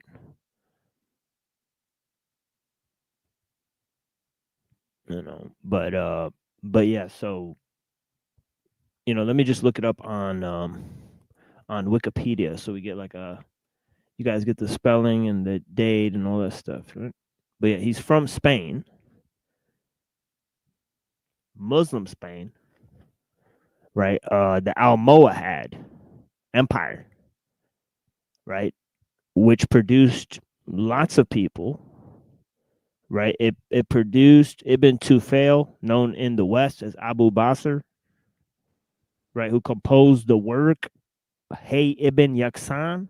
That was basically a forerunner for the work Robinson Crusoe, right? It's a tale about a man who lives alone on an island, right? So this whole idea of man in the state of nature is explored in Robinson Crusoe and in Hey Ibn Yaksan, the Arabic legend, right? Where a man is gets washed ashore as a baby and ends up being raised by a deer, and he's like on this island. And then he finds his way to land. Somebody finds him, right? And they find this wild man, right? So they try to communicate with him, and then they bring him into the city where he's revered as like a religious figure, right? But then he rejects society. Blessings. Sorry, I crashed. Yeah, but no worries. Rambam actually, I know this because I studied the Kabbalah a lot before I got into the it actually means the great eagle. Ha Nesher Ha. Yeah, that's right. That's right. And if you look at the Lurianic Kabbalah, like the symbol for it, it's got an eagle atop the thing, right? So it's got an eagle on top of it. So it's got like a giant gold eagle. Like you'll see a lot of their embroideries have a gold eagle on it. That's the Maimonides. Yeah, the gold eagle represents Maimonides. Yes. Yes, I got it. So 1138 to 1204, Sephardic rabbi. Yes, right, we got a Sephardic in the house over here today. Yeah, those are the ones that are actually from the Levant. Right. So yeah, blessings. Yeah. I'm only 132nd though. Right. Hey, Zephy. So barely. But yeah, the Mishnah Torah, this is an important document because this is how they got the halakha, right? Okay, collective body of religious laws, right? So it's kind of like Sharia, but for Jews, right? They have the halakha. It's not really a that's what the Mishnah is, what the Talmud is based on. Yeah, but if you can, like think about it, like the Islamic Sharia law was composed like 500 years after the death of the Prophet. So it's kind of like what's your opinion on halakha laws? Halakha. Yeah, halakha laws. Yeah, this is what I'm saying is that these halakha laws are derived 2,000 years after the fact. Like, what law of Moses are these based on? Well, it's older, but it was brought out later. But the one that Rambam brought out was actually influenced by Aristotle, which is interesting. Well, it says here. It says aside from being revered by Jewish historians, Maimonides also figures very prominently in the history of Islamic and Arabic sciences, influenced by Aristotle, Al-Farabi, Ibn Sina, and Ibn Rushd. Now, Ibn Rushd is was like, actually, he may have like gone taught in the same schools or taught at the same schools with Ibn Rushd, right? Because Ibn Rushd and Maimonides were in Spain around the same time under the same sort of regime, right? So that's very interesting because Ibn Rushd is sort of a key Aristotelian philosopher, right? He combines Aristotelianism with Islamic ideas, right? He does this. Yeah, he does this in the work, The Decisive Treatise, right? If you read it, he sort of balances the ideas of reason and faith, knowledge and revelation. And I talked about how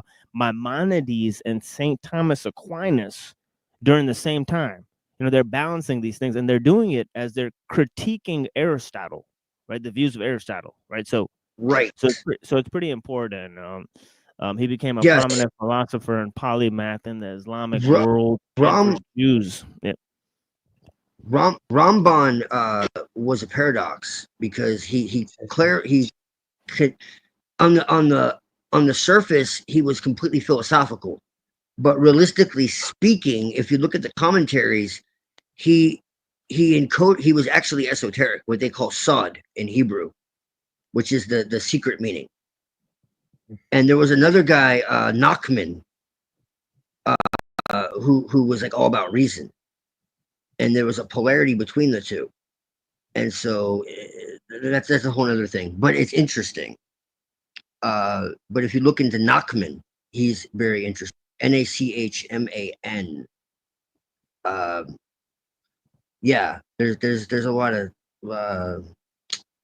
there's a lot of influences going on there. But he was called the Ramban with an N.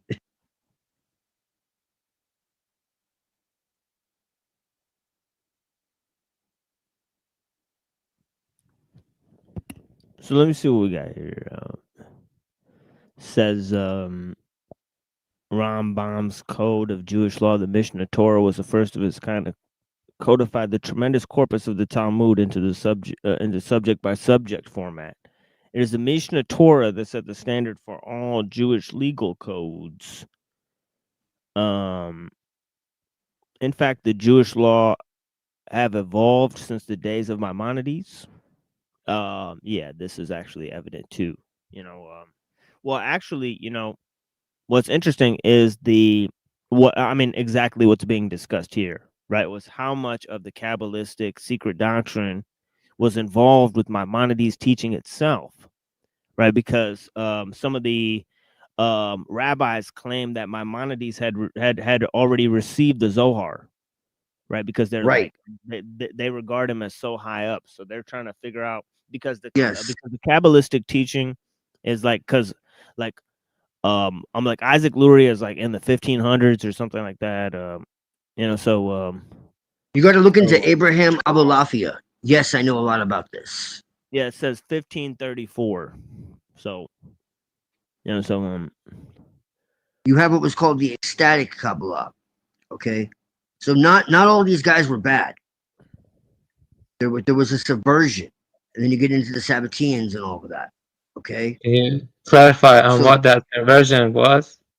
This is why I don't just blame all Jews and point fingers at all Jews, because it's just not true. Can you just clarify what that subversion was? I'm just curious. Sabbateanism. Look into the book by Rabbi Marvin Anselman called To Eliminate the Opiate. These people are Amorites, what Jesus called Edom. Whether or not you believe the story, it's true. Okay? What Jesus called the Edomites, what are called the Amorites in the Bible, it's exactly who these people are. Philosophically, ideologically, and genetically.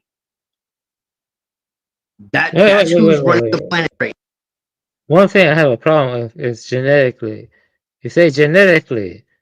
Can you specify what you mean by that? They interbred with the European nobility. That's what you call the we were talking about the Phoenician nobility. That's what you're talking about. They came in and they married with the European nobility, and they assassinated the leaders of the European nobility. So what they did basically is they took wives of the European nobility, and then they would assassinate the kings. So basically they had children, and then they killed the actual people that were the real royals. Do you get what I'm saying? They were called the Hafujin. I've studied deeply into this. And this is what I'm saying. It's a nuanced topic. So it traces all back to the Phoenician, as you say. It traces back to the Hyksos, but the Hyksos originally came out of the Amorites. Okay? So the Hyksos originally came out of the Amorites and the Phoenicians, right?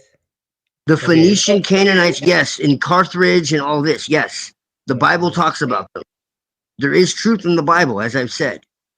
Okay? So how do they look like?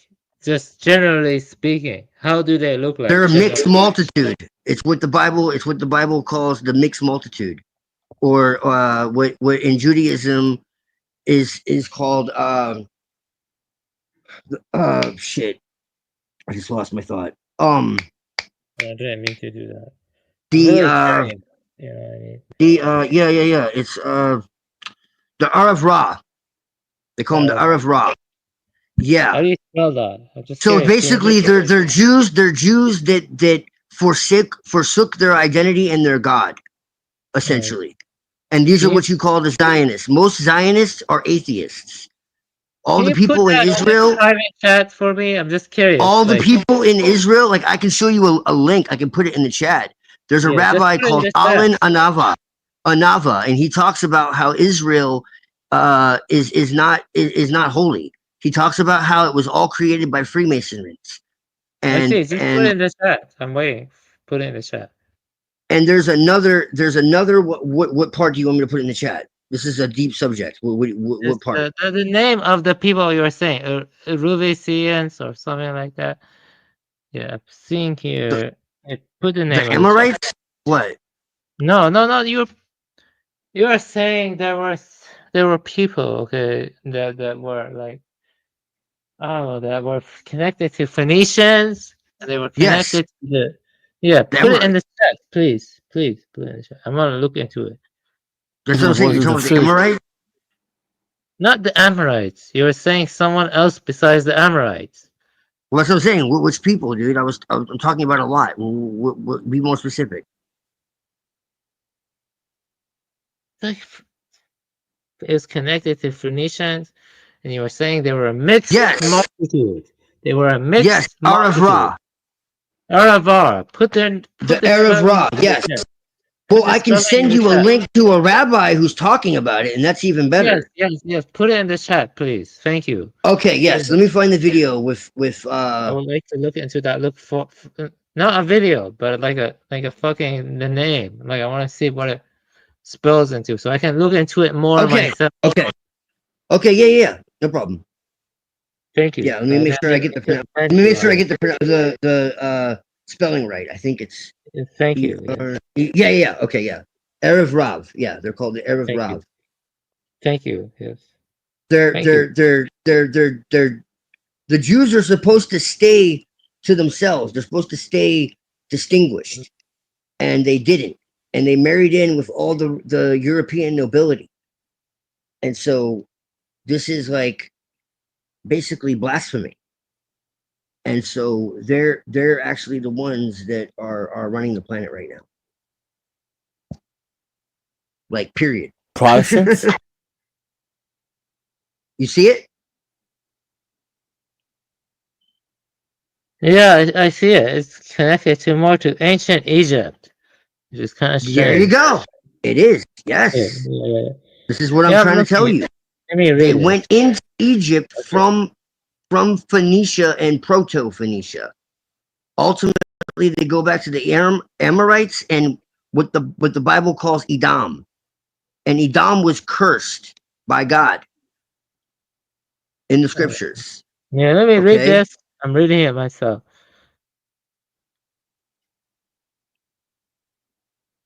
Well, you're not going to get an answer like by a Google search. Yeah, I know, Gosh, okay. I'm reading it myself, okay. But what I'm saying is you can't just read it right now. You're going to have to like take a look for a while. This is like fucking ancient Egypt, okay? Like they were like fucking Jews and Iran and like fucking, I don't know, like my cat is screaming now. But yeah, I don't know. I have to read it more and stuff. Like, that's what I'm saying. I'm reading it. This is interesting ideas. I appreciate it. Keep contributing. I appreciate your contributions, and it does make me think more deeply. You know, well, that's what I'm here for. Yeah, I appreciate your presence. Ultimately, you know. But like I said, man, we're just here to exchange puzzle pieces. Nobody has all the truth. Let's just stop there. Okay, I understand. Okay, thank you. Yeah. So check this out. It's gonna go with a lot of the stuff I've been saying. And I haven't even read it. But anyway, so continue reading it. You just read it. You know, let's exactly. I apologize if I interrupted. No, it's no worries, man. So it says though the majority of days, the rabbinate supported the Rambam, right? But he was sort of excommunicated. It says here, right? The reason was for the Moreh Nebuchim. Right. What is a Moreh Nebuchim? It is the guide to the perplexed. Right. It contains tons of Greek philosophy in it. Right. And the Greek philosophy is alongside the Torah elucidation. And so a lot of the rabbis thought that was sacrilegious. Right. So they excommunicated him. This is in the 1100s, folks. Okay. So, the question that must be asked is why would Rambam avail himself of the Gentile Greek philosophies? Ask this rabbi, right? Are you done? Yeah, I don't want to interrupt. Yeah, it's just go ahead. Comment? Yeah, you can interject. Yeah, this is based on what they say. You know what I mean? Like, if they have as much power as you claim, then that means they can easily change the chronology. You see what I mean? They can easily change the chronology. They can change the dates. You see what I mean? You know, like, how do you know what they're telling you is true? You see what I'm trying to say? You know, I don't know. You know, like, I'm just telling you based on what I am thinking realistically, based on being drunk and still being fucking, realistic. You know what I mean? How do you know what they're telling you is true? Yeah, let me ask you that, TML.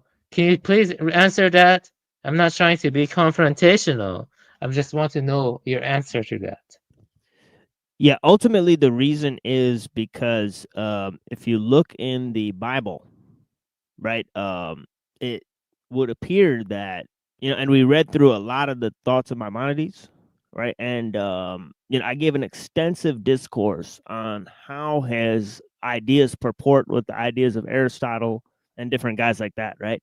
So it's not a matter of this rabbi's opinion at all, right? It just so happens that if you actually go to the first person resource right, of Maimonides' writings, right? Actually avail yourself of much Greek philosophy, right? But actually, the whole Almohad period, right? There's numerous writers of the period. There's Ibn Tufayl, there's Averroes, right? There's Maimonides, and some of these thinkers even corresponded with each other like they knew each other, like they even learned things from each other, like the medical arts and stuff like that, right? So there's a successorship in terms of their various degrees of knowledge and insight, right? So I mean, what this rabbi is saying purports to his opinion about the Torah and whether Greek philosophy should be part of the Torah, right? Now, what I think, is that Plato was 4th century BC, right? And I believe that the Jews were there before that, right? That's just my opinion, right? When I analyze history, right, I see many instances where the Jews are mentioned before Athens, right? So given all of these various little factoids that are offered, right? And you said yourself, it's not fair to deny all of historical proof, right? But yeah, anyways. So let me see this. Yeah, so those are very valid points. I was listening to it, but ultimately you have to rely on some sort of, authoritative source that claims that Maimonides, and other sources were around, 4th century BC or whatever. You know what I mean?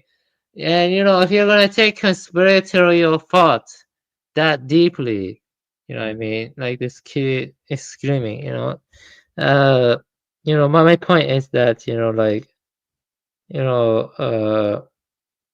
how do you know if that's even real? Yeah, I mean, like, how do you know that what they're telling you is fucking real? You see what I mean? Like, how do you And Twilight, he called you a kid. You gonna take that? Now, shut up! Shut up! I'm talking to TML, not you. I'm talking to TML. I think TML is I don't know. Yeah, like you see what I'm trying to say?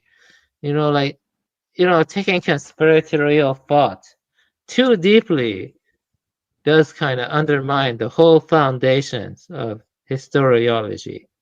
Does that make sense? You have to stick to what the so-called academics tell you, which is what I was trying to say to Twilight and other people. Yeah, even when I'm drunk, this is I'm a mainstream academic source. For example, it says here that this is written by. Actually, just a second. It says here that this is written by by Rabbi Ariel Bar Zadok, right? In 1995, 2002, he reprinted it, right? It's from koshertorah.com, right? So he's investigating. Shout out Ariel Bar Zadok. I like him. Yeah. So he's sort of researching and figuring out where the Torah observant Jew lies in the 11th century, right? So yes, exactly. That's good. Yeah, so he goes on. He knows his shit.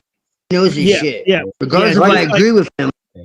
Yeah, just like we discussed in the 1st century, right? A good case to see, right, would be the Hellenization, right? So Jews that went through Hellenization, because you don't find any Greek concepts in the Old Testament, but you find them in the New Testament, right? So this is the issue that we're discussing. It's a very important issue. How did Greek ideas find their way into Christianity, into Judaism, right?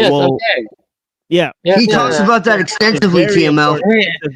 I've studied his work extensively. When I was still on the right-hand path, I studied his work extensively, and he has extensive knowledge of how the Greeks influenced Judaism and Kabbalah. Yeah. Okay. Let me respond. I have some of his books. You're suspicious. You know what I mean? Because ultimately, my point is that you still have to rely. You still have to rely on. Yes, I don't care. Shut up! I'm making a point to TML. Okay, the point is you have to rely on what is considered accredited what is considered No, I don't. justified or credited, No, academic resources, which is what You TML can. is doing. He's sticking to the fucking academic resources, and I respect TML for that. He's sticking to what is considered accredited resources. Okay. You know what I mean? And continue on TML. But my point was that you see You what I can mean? use What is both. considered reputable? What is It's called reputable cross-referencing. and unreputable is considered by academia. You see what I mean? It's called Because they go cross-referencing. through a Yeah, you guys. methodological Yeah, you guys are gonna like method the rest of of this. determining what is sources. Yeah, Thank you you. guys are gonna Continue. like the It's rest of called this. cross-referencing. Yeah, Twilight, you're gonna like this one. Yeah, check this out. It's called cross-referencing. Yeah. Yes, okay. Yeah, you're gonna like it. Confirmation You might get there eventually. Yeah, the question that might. Confirmation bias. Yeah, the question that the question that must be asked is why would Rambam avail himself of the Gentile Greek philosophies? That's the question we were at. So I dealt with a little bit with that. In answering Avian's question here. He says, why would he not stay safely within the confines of the Torah Judaism? Right? Most answered this question by stating that Rambam was rationalist and that he appreciated nothing greater than those achievements that could come using the human mind. Now, here it's important to note that actually, we have the great contradiction in, Maimonides, also pointed out by rabbis like Gersonides and others, right, where they basically say, like, look, like, if man shares rationale, the rational being nature with the God, right, then how come we cannot know God? Right, so this is the question that the rabbis ask. Well, right? the Because they answer believe that. is that you know God deep within your fucking heart. That's the answer. If you don't know God within your deep in your fucking heart, then what else do you expect to know God? Do you expect to know God from what someone else tells you, or from what a fucking book tells you? Do you get what I'm saying? The heart is the philosopher's stone. Yes, exactly. So if we go on, it says, the heart is the philosopher's stone. Exactly. Yes. Yes. Avian. So he goes on to say, and this is gonna be cool for Twilight, right? He says, he says most answer this question by stating that Rambam was a rationalist, right? Obviously, he was considered a masterpiece of Aristotelian philosophical thought, right? In terms of the Guide to the Perplexed, right? The More Nabicum, right? And then it says the question. He says my question is, right? This is the rabbi that's writing this. He says, I wonder if Rambam really meant his book to be understood in this way. The master Kabbalist Rabbi Abraham Abu Lafia says There no. you go. Abu Lafia, yes. I know. Yeah, I knew you would react to that. Yeah, what does that mean? I don't care. Like, there's no philosophy behind it. There's no like richness of argument behind it. If you look at fucking Upanishads, you look at the arguments from the Indian schools. I can arrive to that independently. You see what I mean? I can arrive to that independently. But can I arrive independently at the resurrection of Christ? Can I arrive independently at like anything else? If anything, India is like the center of the world or something. You see what I'm trying to say? Like why should I give a shit about what the fucking Jews or what the Levantines? I'm the one who needs to worry about wrath. Yeah. Yeah. Anyway, I just want to add that extra point. You can continue on. I don't want to derail this further. When I read the Upanishads, I had a fucking mystical experience. When I read the Quran or the fucking Bible, I have no mystical experience. Yeah, the reason why you should care is because the Jews are in Israel, right? And they do run shit, right? They do have physical power. Let me tell you this, Timo. Let me tell you this, Timo. Just answer my question, okay? Just a simple question.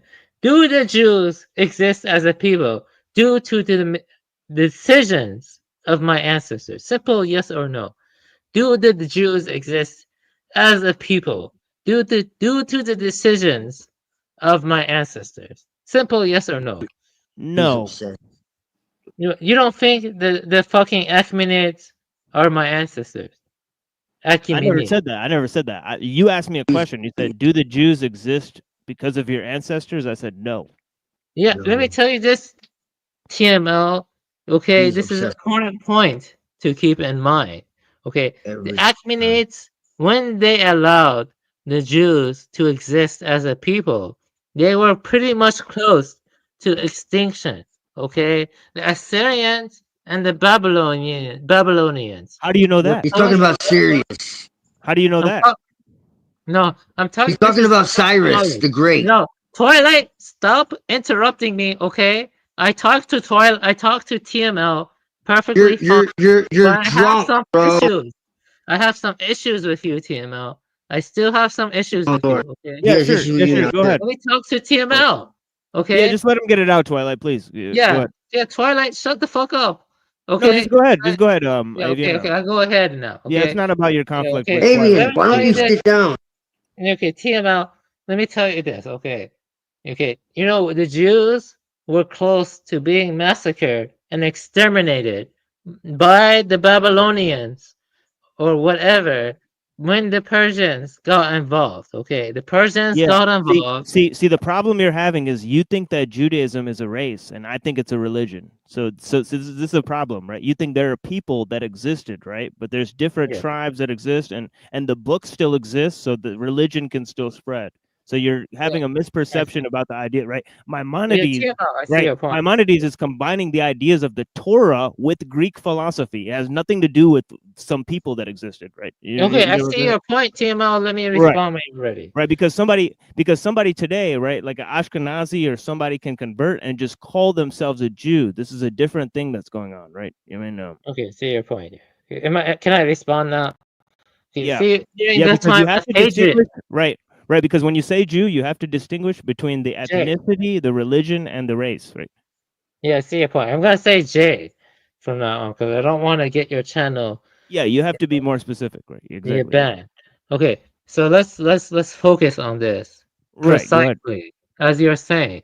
Okay, you see, the Jays were one group out of many in the entire region. Okay, and they were like heavily, you know, like fucking atomized and, you know, concentrated upon by I don't think so. They've constantly been in diaspora, right? So the thing with them is that they've assimilated into a bunch of different cultures, right, throughout the ages, right? So it's actually the opposite. They have not been concentrated mass, right? They've been multicultural to a large extent. This is what the whole process of Hellenization seems to represent, right? That the diaspora Jews are absorbing all sorts of cultures. Right. Okay. So this is why I mentioned that period. So you're saying they absorbed all cultures and they were fundamentally universalist in mentality, correct? That's what you're saying, correct? Oh yeah, they became that way, right? Yeah. Okay. I see what you're saying. Right? Yeah, I don't think they were like that. Okay, they weren't like that. They were like so-called gypsies. Okay, they were completely irrelevant, you know, by the so-called ruling powers. Okay, you know, that's the point. You know, let me make this point clear to you. Okay. Somehow I knew he was going to represent the gypsies. Somehow I knew it. Shut the fuck up. I was talking. Okay. I was talking. You know, I know what the fuck I'm saying. Shut the fuck up. Okay, now let me respond. Okay, you know, the Jews were irrelevant. It's gypsy people. They were gypsy people. Okay, you know, they were close to to being exterminated multiple times. So who are the people in Israel today that are killing a bunch of people? Okay, let me respond to that. That's a very valid question. And it's a good question. Do they not exist, or is it just just illusion, or what? What is your response to that? That's a very good question. Okay, like who runs the American government right now? Let me respond to it. Yeah, right. Okay. Like who runs APAC right now? Like who are they? Yes, APAC, and the fucking Jays. Who they is? You know, like that's a good question. Okay, it is a question. It's a question on the table. Yeah, because you're making many ways to answer that based on who they is. Dark Priest, Listen to me right now. What you have to say doesn't matter. Okay? I'm responding to TML, fucking God's sakes. Let me respond to TML. Don't interrupt me, goddammit. You know, you follow a tradition that my ancestors influenced. Damn it.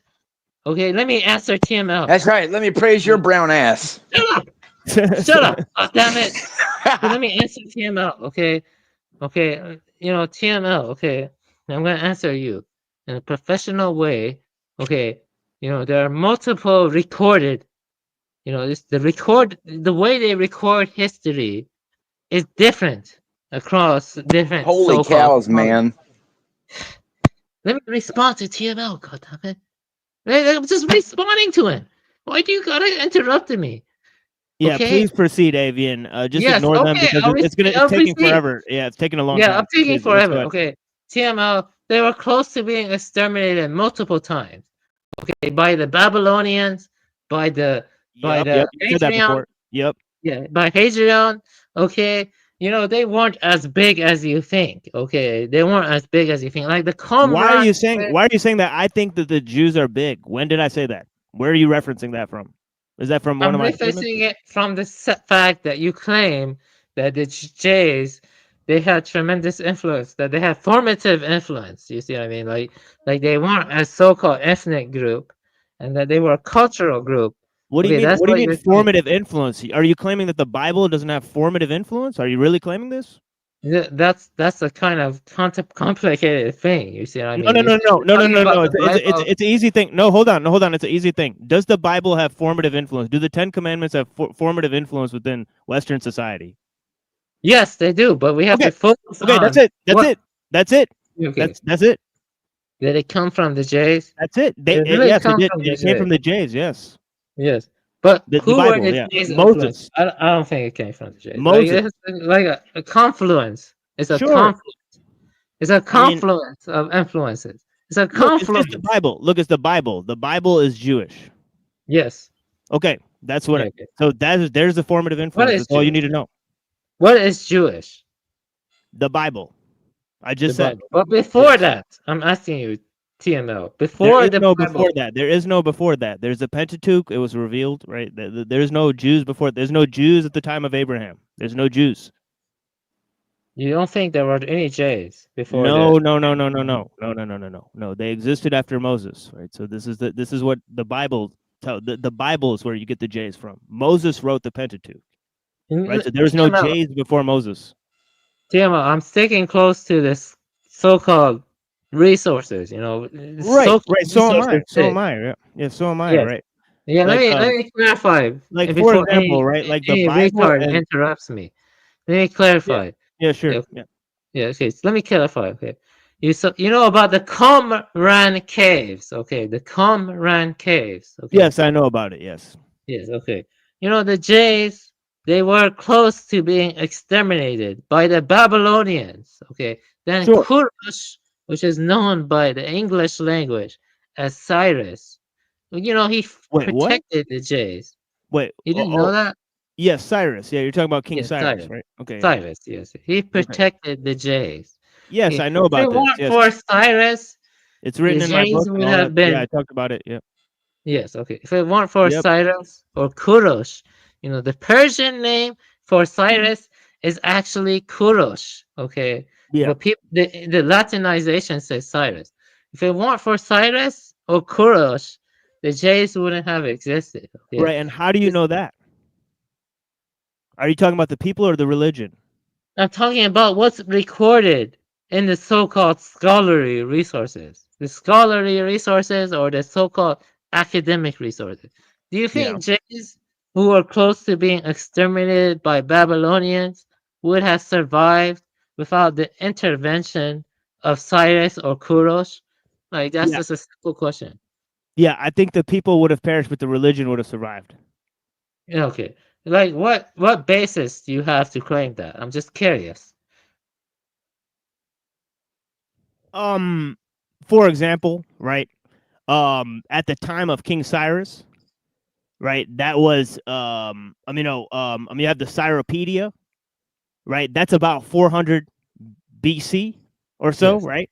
So at that, so around that time, you have the imbibing of Jewish understanding, right? Jewish philosophy, right? Jewish ideas, right? Within a lot of societies, certain scholars argue that it could have been imbibed within Plato's philosophy as well. Yeah, I see your point. So I mean 400 BC is too late for their influence. To be just wiped out by one guy. I think because you have the Jews existing. It's like saying that if the Persians were wiped out, then there'd be no more Zoroastrianism, right? It's kind of like weird. Actually true. If Persians were wiped out, there would be no more Zoroastrianism. You know what I mean? Because Zoroastrianism didn't grow among the Scythians, as I was laboriously explaining. You know what I mean? It was really a Persian phenomenon, believe it or not. I mean, so let's focus on what you said, okay? You're talking about in the you're talking about in the beginning, right? But I'm talking about as late as 4th century. Do you think if they wiped out Persians that Zoroastrianism would disappear? That's a ridiculous statement. 4th century AD or BC? BC. Okay, yeah.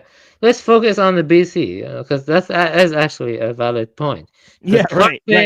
I'm saying by then it's spread already, right? I'm talking about 400 BC, right? So at the time of King Saturn, could have been wiped out by 4th BC.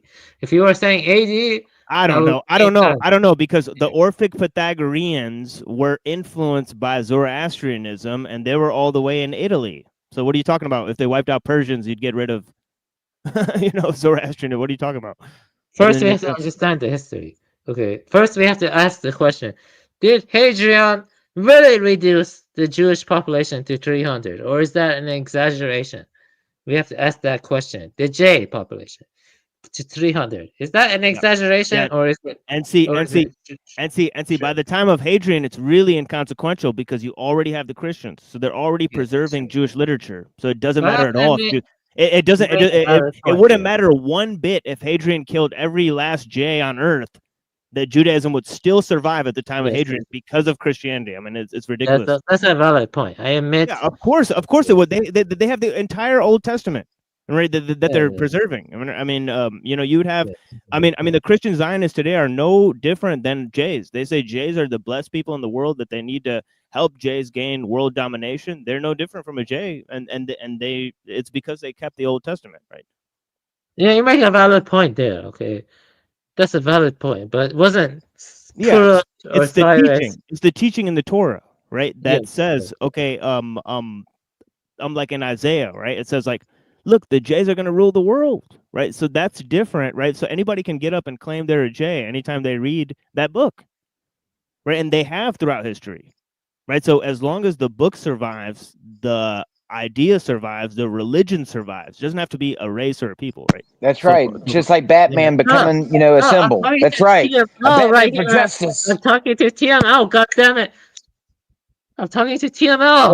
Wait, hold on. Let Priest make his point, and then we'll continue. Okay, fine. No, I'm just saying it's 100% right. It's like Batman's symbol. If Batman were to die, the symbol lives on. So as long as the teaching survive, you could kill off every single one of them, and as long as someone's willing to pick it up and read it, it's going to survive. I mean, if Xerxes had really wiped out Leonidas and all the Spartans, would that have really removed Sparta from the world? Probably not, but Well, do you know how the Dead Sea Scrolls were preserved? Have you ever heard of Masada? What happened? The Roman soldiers invaded and they went up to the rock and they all committed seppuku.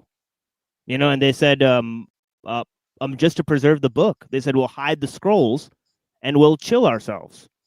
Right? So that is what the Masada is. Right? So they were so valiant, right, that they would rather face death at the hands of the Romans and join them, right? So this is the fact of the matter, right? But they said as long as we hide the books, the religion will survive, right? So they thought that these books are the most important thing to these people. It's more important than their own lives. Like, obviously, right? So this is historically true, right? This is historically the case, right? The Jews valued their books more than their own lives. and that's why they're still here. No. That doesn't make sense. Yeah, it doesn't make sense. What you are fine, go ahead. Or TML saying. I do respect it, but you know, there's some issue with it. You see what I mean? And I will go ahead. What's the issue? Yeah. Yeah, the issue is that, you know, the Jews, the Jays, you know, let's say call them the Jays, you know, because I don't want to get this channel banned, you know, even while I'm drunk. You know, the point is that the Jays were an irrelevant gypsy people during the time of the Achaemenids. Right, you have to keep in mind that there were different periods during the Persian Empire. No one values it. No one fucking values the Persians or the Iranians or whatever you want to fucking call them. They were the Achaemenids, the Seleucids, the Parthians, the Sassanids. You know, all of them I share deep ancestral connection with. Okay, and the Jays were irrelevant. Okay, until the fucking Persians decided to free them or save them. You know, if they let the Babylonians do what they wanted, then the Jays would not exist. The Jays would not exist if it weren't for the Persians intervening. And So how are you proving? So how are you proving what I said wrong? You're basically saying that Jays actually exist as a people today, and they have relevance because of the Persians. Yeah. Yes. I'm not done speaking, but that's kind of close to what I am saying. It's close.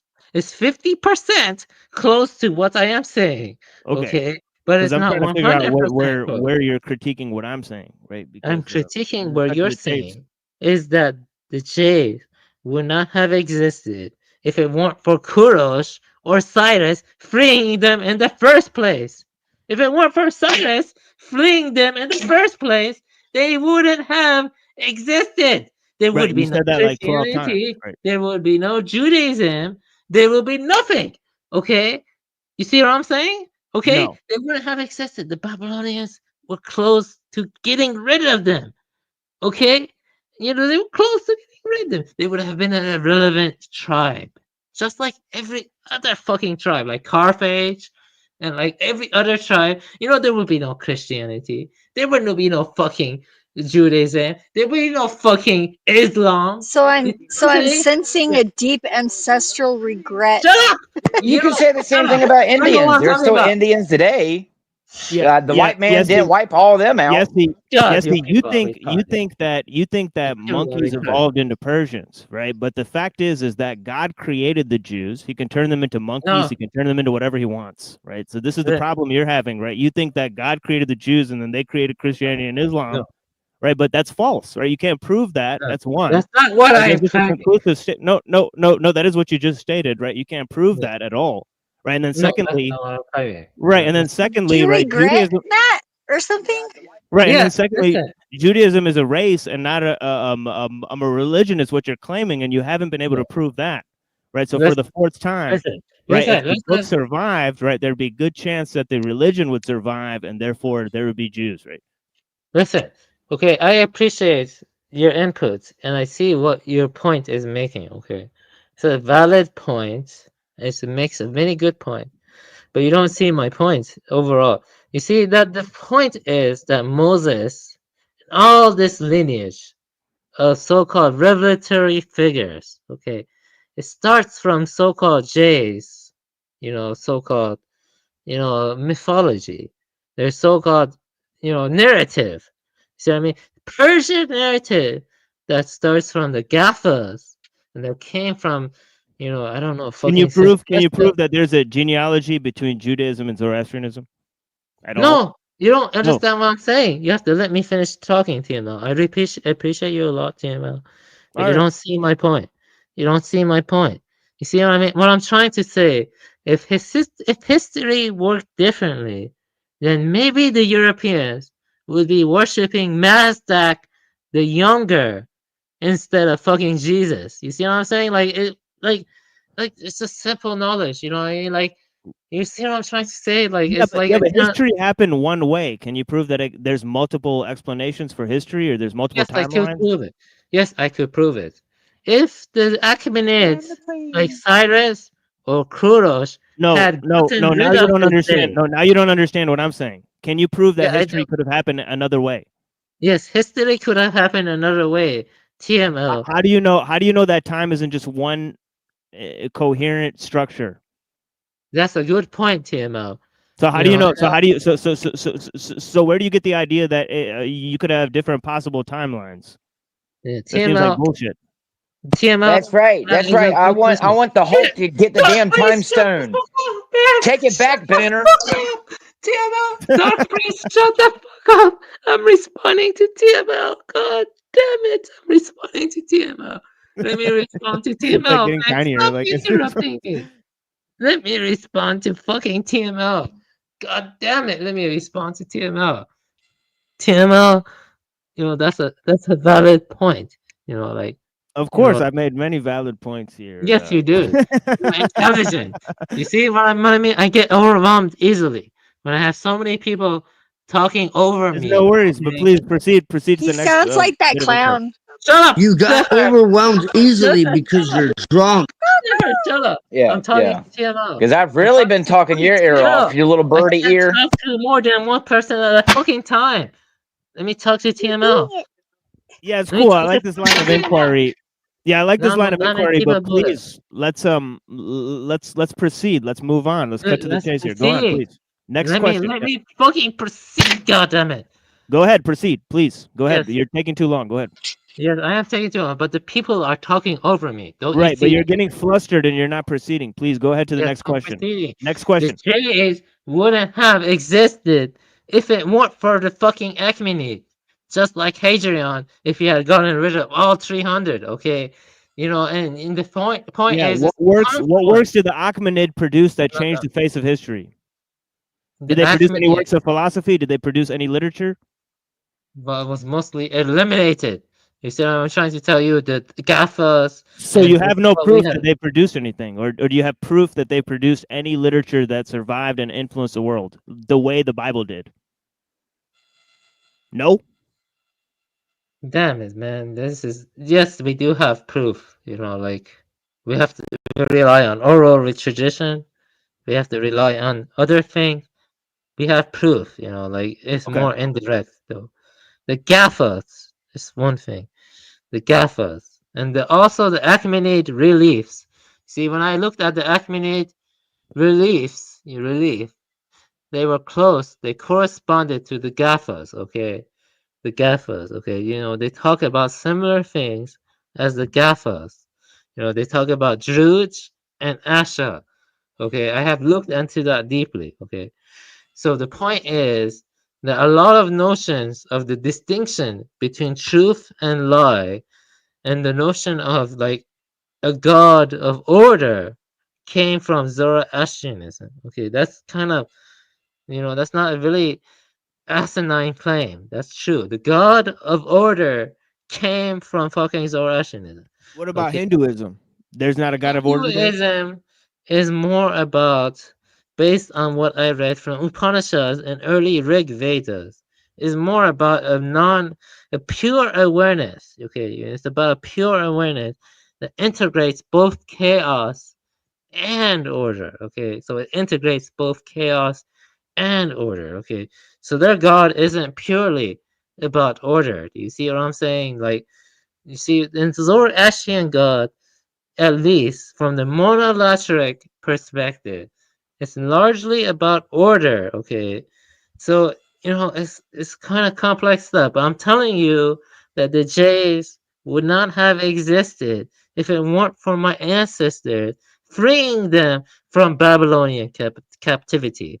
Okay, that's kind of like common knowledge. Okay, see, the problem is, when people study about the Jays, they only focus on the Levant, or they focus on fucking crazy shit that doesn't make sense. Okay, like all these fucking interconnection. You just focus on simple stuff.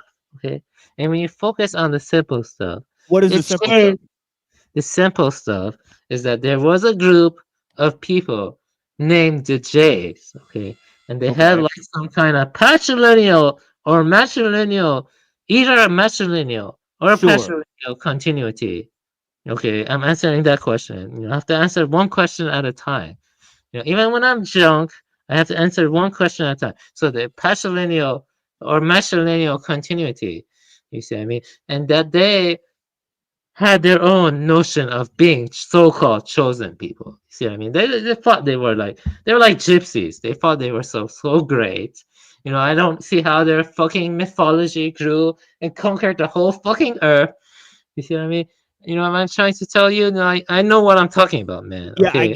I guess. But you know, like, here's the thing, right? So you're saying that Israel is not a powerful country, or what are you saying? I'm telling you that the Jays, their whole identity is based on our fucking ancestors freeing them in the first place. Right. So what do we do about the Jays today now that their ancestry is based on your people?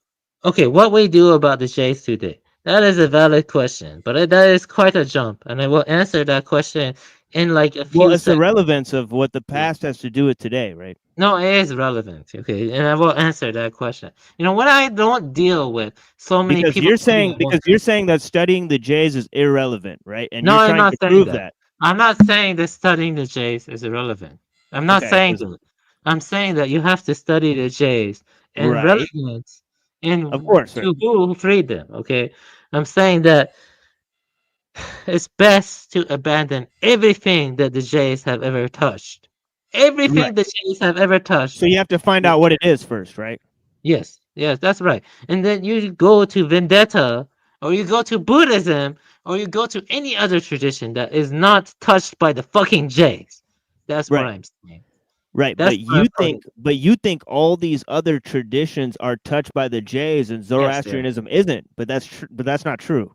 No, that is true. Let me explain to you why that's true. Okay, TML, that is a very good point. When I don't have any other, like let me explain to you why that's look at true. Mani. He combined features of Judaism with Zoroastrianism, so it's too late for. Let's ignore money first. Let's focus on the first point of Zoroastrian. Zoroastrianism came from the fucking steppes. It came from Pontic Caspian steppes. Okay, you know, based on what I have given, based on the so-called academic resources, Andrew Novo was a different cultural spear. Okay, this is common knowledge. Andrew Novo came into the steppes, okay, and then it spread into Central Asia, okay. You get what I'm saying? And then that led to a different cultural formation. But then in fucking Levant, you had different stuff happening from Afro-Asiatic, you know, Egypt and other places. You had stuff that led to the formation of, you know, eventually it trickled into the fucking you know, Jewish belief. You see what I'm trying to say? See, the problem is people don't fucking look at the whole world. They only look at the Levant. What about the fucking Central Asia or China in the whole world? Why wasn't there a pillar of light when Jesus was resurrected? Why didn't anyone notice that? Why would God do that? You see what I'm trying to tell you, man? If God was trying to spread a universalist message, then why the fuck did it only come to fucking Levant? You get what I'm saying? What about fucking China? What about Central Asia? You see what I'm trying to say? I'm just being really honest here. Honest! Okay? I'm drunk right now, and I'm still more coherent than many other people who come on this fucking panel. Just ask me any question. Ask me any question and I'll answer it. Okay? You know, it's just common sense. You know, there are different cultural spheres, man. There are different. Why is water wet? Yeah, and I'll tell you, and I'll answer you, right now. TML. Yeah, I'll answer you right now, right? Moses married an Ethiopian, right? King David was married to a Hittite. Neither Hittites or Ethiopians were considered to be part of the Jewish race. So here is the point that I'm making, right? This was a mixed race of people the entire time, right? Even back at the time of Moses, right? So you can't just simply say, well, this tribe exists over here and they would have been eliminated. It's not that simple, right? It's kind of a simplistic view of things, right? And then furthermore, you know, it just stands to reason that, you know, the Bible is talking about events that are happening all over the world, not just in the Levant. No, right, so that is a misperception. What does the Bible have to say about ancient Tang dynasty or Song dynasty? Please tell me. For example, right, like we talked about how we talked about how Mencius, right? He mentions the Great Flood. Okay. And so do the Persians. Yes. So what does the Bible have to do with all of those cultures? They mention the same events. See, there's an issue with causation. But you're so coherent. Shut up, Dark Priest. Shut up. I'm talking to TML right now, okay? Stop interrupting my conversation with TML. Bro, you've been going on for half an hour, bro. If I don't, I'll fall asleep. Like Twilight, listen. Okay, listen. Okay, I'll respond to TML's point. The point is, if there was a great flood, you haven't made a point that's in 30 minutes. That's incidental to the so-called. You haven't made a point in 30 minutes. Yeah, I have made a point.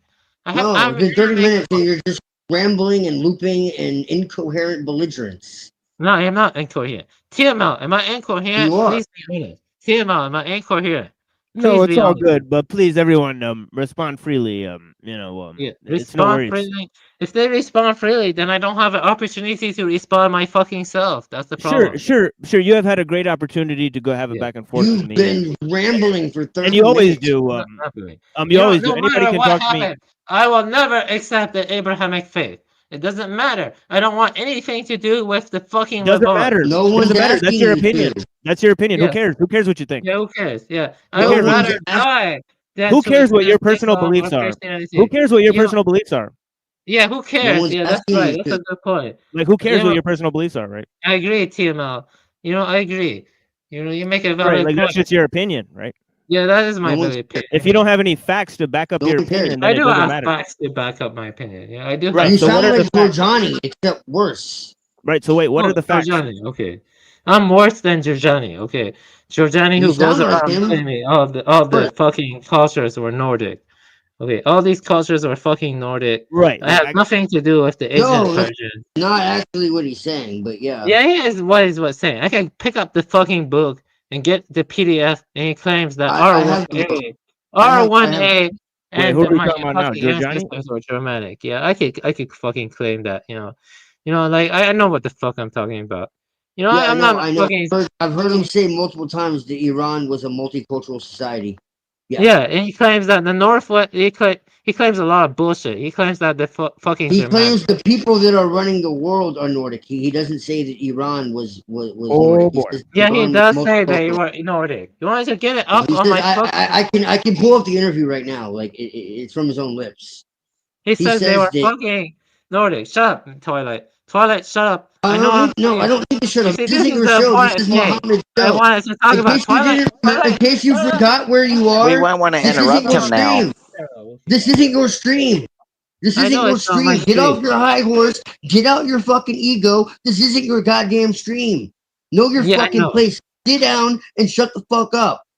Get your goddamn high chair and your fucking bib. Stop acting like a fucking child. Yeah, okay, that's what you're doing. That's what you're doing. You're acting like a fucking child. You have to give people a pause to respond. You know what I mean? I always give a pause. You've been talking for 30 fucking minutes. No, I haven't. You're acting like a child. 12 minutes. 12 minutes or 12.5 minutes. I've been keeping track of the time I've been talking. No, you have listening to Tim. Oh, I've been silent for 30 minutes, bro. No, it's not 30 minutes. That's an exaggeration. Okay, dude. Yeah, listen, man. I left a comment over 20 minutes ago. Dude, Twilight, I tried to be fucking unbiased. If the truth is not being unbiased remotely, then I accept the truth. Okay? If the truth is not to my fucking interest, my self-interest, you don't have the truth. Then I accept the truth. You see what I mean? Twilight, you don't have the truth. We're all figuring the truth. Stop fucking interrupting me, okay? I'm not interrupting you. It ain't your fucking channel. Shut the fuck up. No, I'm talking. Get off your fucking high horse. I'm talking to Tim. Get out your ego. No, I don't have an ego. Who the fuck do you think you are? I only care about the truth. I only care about the fucking truth. I only care about the truth. If I you don't have the fucking truth. You have an ego obsession. Shut the fuck up. Twilight, if you were to cut off my head and I were get your bib in your fucking high chair and sit the fuck down. Is what I value, Twilight. The truth is what I want. No, Twilight. It's not. You're escaping the fucking truth. I die for, Twilight. I just want the fucking truth. I just want the you fucking don't. truth. Yes, You I don't do. want the fucking truth. No, Yes, because I you do just want the you wanna fucking push truth. everything. Twilight, I want the fucking truth. Shut Well, the Avian, if you wanted the truth is I'm your friend and I'm trying to fucking help You're you. not my You friend. want to attack We're never me? Okay. kindred spirits. Why did you say we're kindred spirits? We were Because never I kindred felt we spirits. were, but you get No, drunk we and were you do never. this shit. We were never kindred spirits, man. Okay, I bro, just want whatever. the truth. I just want the fucking truth, man. I just want the truth. I'm telling you what I think the Then truth why is. don't you relax, bro? I Why am is this so relaxed.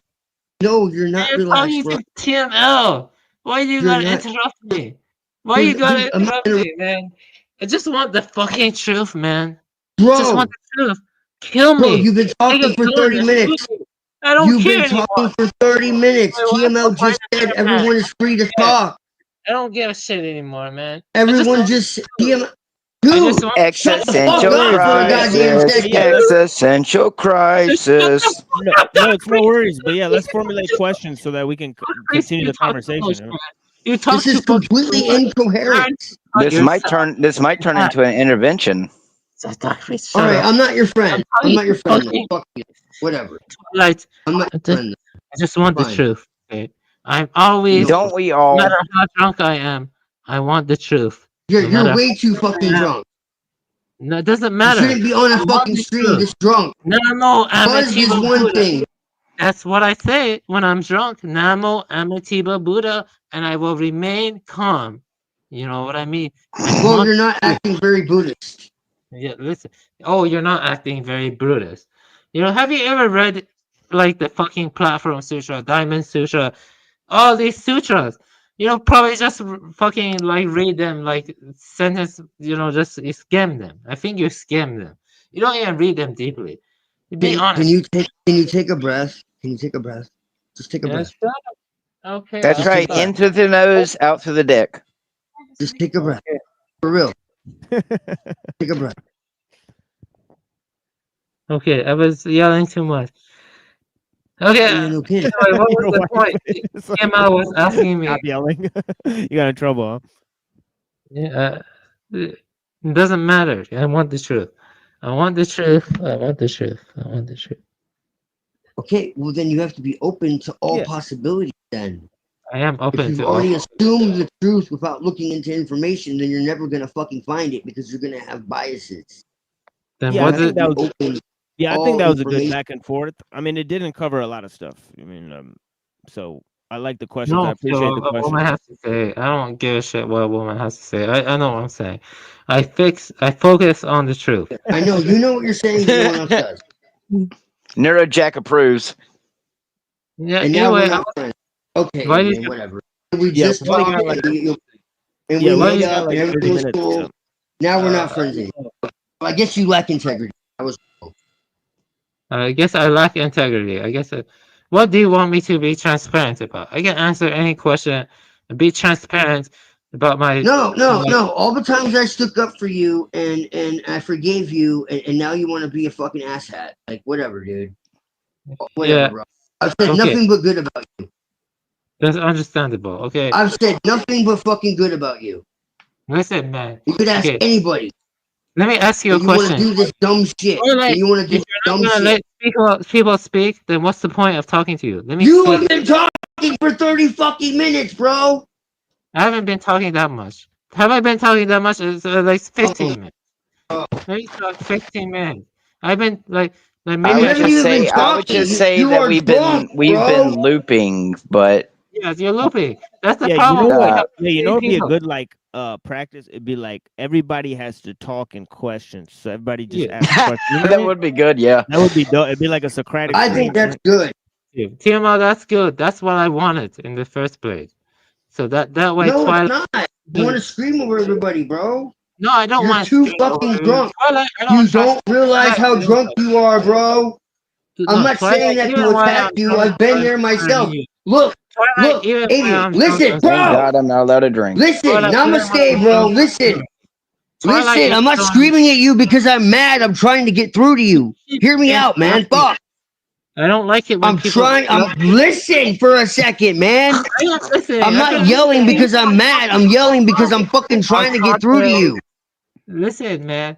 I've been listening. Listen, we all get drunk sometimes, man. Listen, Okay, Linda, you listen, Linda. you don't realize how fucking drunk you are right now. You don't realize how drunk you are right now. No, I'm not. Okay, I can still. The fuck you aren't, dude. You're above. I bet you're above the legal limit. Twilight, let's play a game, okay? You pick a topic we debate on, and then machine life will arbitrate that debate. And I guarantee you, I will beat you in a debate. And why? Bro, I'm not trying to fucking debate. Will you stop with the fucking debate? I don't care, bro. Listen, Twilight, okay? First off, I'm not debating shit unless you have evidence. If you're not debating shit, then why are you interrupting me? Okay? Why are you Bro, what are you talking about interrupting you? I'm trying to have a conversation. To TML about the fucking J's. For 30 minutes! You have no concept of time right now. You're fucking drunk, bro. Dude, open your eyes. Why don't you throw some water on yourself, dude? I can write better than you. Why I am drunk. Lord, your ego is out of control, bro. I bet you can't piss straight. Do you see me as a threat? Is that the problem? You see me as a threat? Better than you. So DK's you want to do everything better than me? Okay, well, fine, dude. I don't care if you're better than me. Be better than me. Twilight, you have Buddha nature. Twilight, you have Buddha nature. You understand? Bro, Buddha nature. You're a legend in your own mind, bro. Dude, you have Buddha nature. Your life is worthwhile. Your life has value, intrinsic value, Twilight. I'm surrounded by love, man. I don't know. Twilight, never let anyone tell you your life doesn't have value. Your life does have value. So does Dark Beast. I know. So does Lone Wolf. So does Zephyr. So does Denizen. But do not fucking interrupt me because I'm fucking talking about complex stuff. Okay, man. You listen? Bro. I try to be honest. All I'm telling you is that you're drunker than you realize, and we all get like that sometimes. Ask me. It's not a judgment. I'm just trying to bring you back. Give me a math question in the private chat. Twilight, give me a math question in the private chat, and I will answer it. Okay. Oh, Lord, I can't do I'm not trying to play fucking games, dude. I'm not playing games. I'm not trying to play games. I don't want to play games. I don't want to play math quizzes. I don't want to play games either. I'm just trying to make you shut up so I can talk to TML about the J's. Okay. We were talking about the J's. Okay, bro.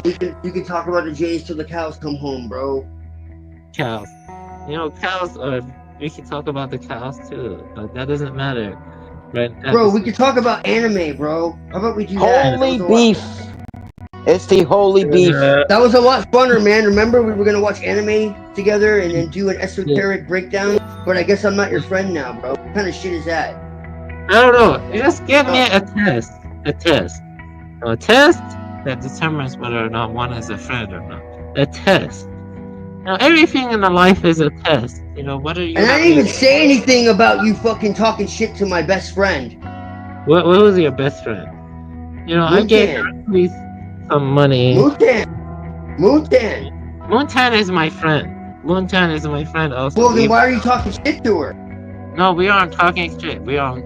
I let that shit slide too. Oh, and I've always defended you, and I've done nothing. And I've done nothing but fucking talk good about you. And you could ask anybody. But you want to fucking attack me. The last fucking time you attacked me for no fucking reason, and I forgave you. And now you want to do this again. And now you want to, and I forgave you. And now you want to tell me we're not friends, dude. What the fuck ever, man. You're flip-flopping. You have no consistency. No, I can show you what I said to Moontan recently. But Moontan and I are on good terms. Moontan and I haven't had any arguments. Like, I don't understand why. Like, why? Yeah, not now. Not now. Not now, yes. Yeah, not now. Yeah, just like we were on good terms. Yeah. But you're pushing it, dude. Moontan and I haven't fucking pushing it. I've forgiven you multiple times now. That's right. Lilith is gonna come and molest you in your dreams. But you have done some bad things too. Why do you constantly? I haven't done shit, dude. Oh, okay, that's the problem. You keep portraying yourself as a victim, and now I'm trying to talk to TML. And you keep interrupting my conversation. You have been talking for 30 minutes. Not 13 minutes. Okay, that 13 minutes isn't that long. Some people talk for Dark Priest has some. Bro, the point is you're trying to take Don't over bring the me whole into it. stream. No, I'm not trying to take the whole stream. I just had some questions to TML. Like, let TML decide. Let TML decide. Why do you have to keep debating me? Let TML Bro, I'm not debating. You're the one trying to debate, bro. Because I'm trying to trying to talk to you as a friend. I'm trying to come across truth, okay? Even if I were to have my head cut off, and I know the truth. I know you don't like Judaism, you don't like the Abrahamic religions. I feel you. I don't either. Yeah. But that doesn't mean that all the people are awful and that it was never pure at one time. The priest fucked it up, just like they fucked up Zoroastrianism. Just like they My fucked up dad is a Hinduism. fucking Koranist. My dad is That's a right. Show Koranist. me on the tablet where the religion hurts you. Dark Priest, shut up. You were saying that if Dad it is wasn't a for Koranist. Cyrus, they would be gone and it wouldn't exist and it wouldn't have spread into the world. And I heard you, bro. I was listening very carefully. My dad is a Koranist, okay? And I have like a good and bad relation with my dad, you know, okay?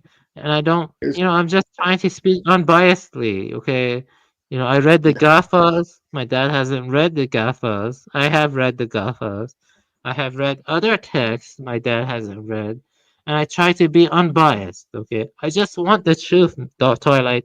I just want the fucking truth. Do you understand? How are you seeking truth when you're imposing everything that you think on everybody else? How are you seeking truth? I'm not imposing shit on TML. I was talking to him in a free inquiry way. But you're not asking questions. You're stating your beliefs. How is that seeking truth? If you're seeking truth, you should be looking for every possible answer, no matter where it leads you.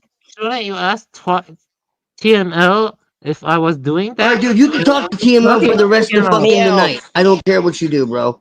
You can talk to TML for the rest of the night, bro. I don't care. Don't talk to me then. Just don't talk to me. I care what Dark Priest do. Don't talk to me then. Don't Don't talk to me, bro. I tried. I tried, bro. Don't talk to me. If I don't talk to you, don't ask me why, because I fucking tried.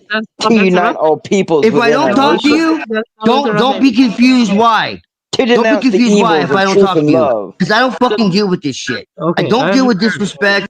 I don't deal with drama. I don't deal with little kid shit. I tried. So if I don't talk to you, don't be fucking confused why. I understand TML. Let me talk to Twilight, the TML. Okay, Twilight. Too many T's. Dark Priest, your comments don't matter right now. I don't care. Okay, let me talk to fucking TML. TML, we were talking about fucking Jays, okay? Right. And I was saying the Jays, at least based on what is recorded, they wouldn't have existed without the Achaemenids, okay? That's a common knowledge, okay? It's like the Hadrian. Hadrian was reportedly recorded as like reducing their numbers to 300, okay? And so then, you know, your fucking Kurosh, or what is known as Cyrus, he would have gotten rid of them, okay? If it weren't for whatever. You know, he was doing it because he wanted to expand his projection of power. You know, p.98 has very good points about realpolitik. It's called realpolitik. p.98 has good points about that. You know, and the so-called Cyrus cylinder, you can look it up. Cyrus cylinder, it was based on so-called Mesopotamian, you know, myths. You know, I don't think the Jays would have existed if it weren't for Cyrus or Kurosh, as is known by the Persian language. I don't think they would have existed. They would have been eliminated, much like Hadrian. You know, do you see my point, TML? Like that was my response. Is that we have this idea, right, called Gog and Magog. Yes. Right. So it's like these races, right, and one of them are, coming from the Jays. Right. So the thing is that, right, these two races are put behind a wall. Now, I believe that it's King Cyrus who built the Iron Curtain. Right. Because the figure that's mentioned there isn't like named or whatever. Right. So it could be that they were eliminated pretty much already. And then there was a second group released, you know, at some other time in history. Right. So, yeah, that's possible. Right, we don't know enough about history is the problem. Yeah, okay. Are you done responding? Can I respond back? Because I don't like to interrupt people. Yeah, sure. Yeah, okay. That's a Except valid me, right? point, TML. Shut up, dog priest. I'm fucking responding to TML right now. I don't like when people interrupt me. Okay. Yeah. Okay. Let me respond to TML. Okay. That's a valid point. Okay. You know, you had Sarmatians who existed like kind of apart from them. You know, they had their own myths and they were influenced or in the genealogy of myths with the fucking J. Right? Yeah, or the Hittites or the Ethiopians or any of these people. Yeah, I know. But my point Like, is what about any of that, these other people, right? yes, I'm thinking about them. Do you think I'm not thinking about them when I'm No, responding to them? no, I'm just trying to add that in now. Yeah, I understand, TML. Let me respond. Okay, that's a very good point. You know, there's always more complexity than what we believe. Right. Yeah. Yes, that's exactly And true. this is during the time of Moses, right? Yes, Moses. Yes. I mean, actually, I mean, in Numbers, right? Moses' sister says to him, you married that black woman. Yeah. Right, talking about Zipporah. So it's pretty interesting, right? Listen, man. Okay, the Jays were, at least based on what's reported, they would have been eradicated by Hadrian But or if you by think Kurosh. if you think they're not so important in world events, then why do Yeah, you they're care if they were eliminated or not? It wouldn't have mattered. Because Right? let me tell you this, TML. If history had worked differently, we would have been worshipping Mazdak the Younger, okay, or Mani, I don't okay? think that's possible because I It believe is there's one possible. timeline. No, there's only one timeline of No, historical events. there's not only one timeline. There How could do have you been. know that? How do you know that history isn't just one timeline? That's a good point, TML. And I am thinking about that, and I have to use the Because of bathroom. the butterfly effect, I'd find it very hard to think that like this is where I get into sort of quasi-determinism, right? To a certain extent. He I knew left. you were going. I knew you were going to probably mention the butterfly effect. Yeah, we're almost Yeah. done. Anyway, so I really appreciate you. He could have just fell out because he pressed the wrong button. Yeah, that's let him fall out. I don't care. You know, I'm just trying to respond honestly before he interrupted me. You know, I am very honest, man. Yeah, You know, yeah, but we only have like 10 or 15 minutes. Of course, me and you can continue this discussion at any time. I have to use the of bathroom course. though. You Yeah, know, of course. Yeah, But yeah, I'm of course. still Yeah, no problem. responding. You know, let Yeah, him leave. yeah, go I ahead. don't Yeah, give a shit. He doesn't yeah, get close to it. yeah. Take your You know, time. Right? based Anybody on else? what is recorded. Okay. You know, the Jays were in a very vulnerable position. Okay, when the Babylonians were imprisoning them. Okay, and their Right. mythology was not as widespread as you think. You know, what I mean, like they had a Whose whole. mythology? I'm not done responding. Like they had a mythology of revelation, a lineage of revelation based on Moses and other stuff. Okay, that's like common knowledge. Okay, and when the fucking Persians went and freed them from so-called Babylonian mythology, that's common knowledge. Um, it's possible their myths could have been reduced to irrelevancy. So you see what I'm saying? It could have been reduced to irrelevancy. It was happened multiple times in history. You know what I mean? We had different mythologies around the world. You had mythologies involving Homa, Soma, Geyer Marda, and other stuff coming from the fucking Persians or the Indians. See what I mean? The Jews, the Jays, excuse me, were the ones that spread their mythos. See, what I'm trying to tell you. Right. I got another question. Right. Go ahead.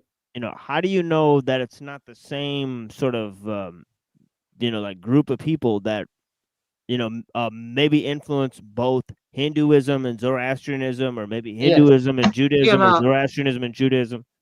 TML, that is a beautiful question. Okay, like, and I was answering that before fucking Twilight was interrupting me multiple times, and I will answer that, but I have to use the bathroom. But I will answer that before using the bathroom.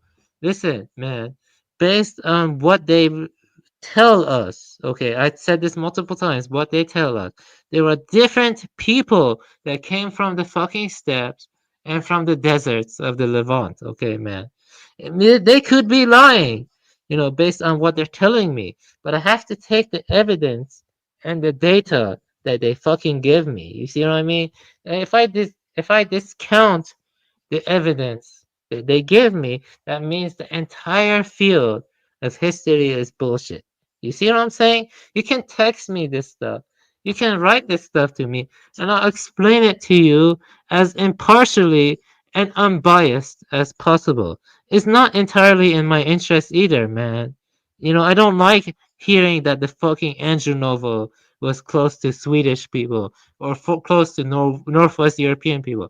But that's what I see from Sintashta.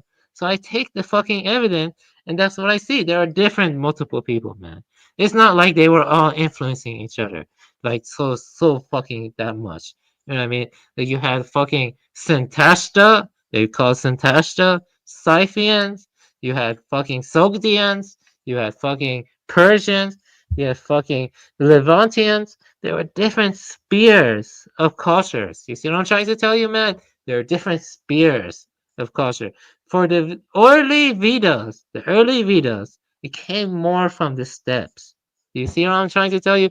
Even while I'm drunk, I can remain close to the evidence. Yeah, now that's where the road swings off for me, right? Because I think like Ganesha and these blue guys and all that stuff, I think there's no evidence that these guys didn't exist, like the way that those scriptures say that they did. Can you repeat what you said? The evidence of what gods? Can you repeat what you said? Of the Hindu gods. Of the Hindu gods. What Hindu gods? Can you repeat? Like Ganesha. Ganesha, yeah.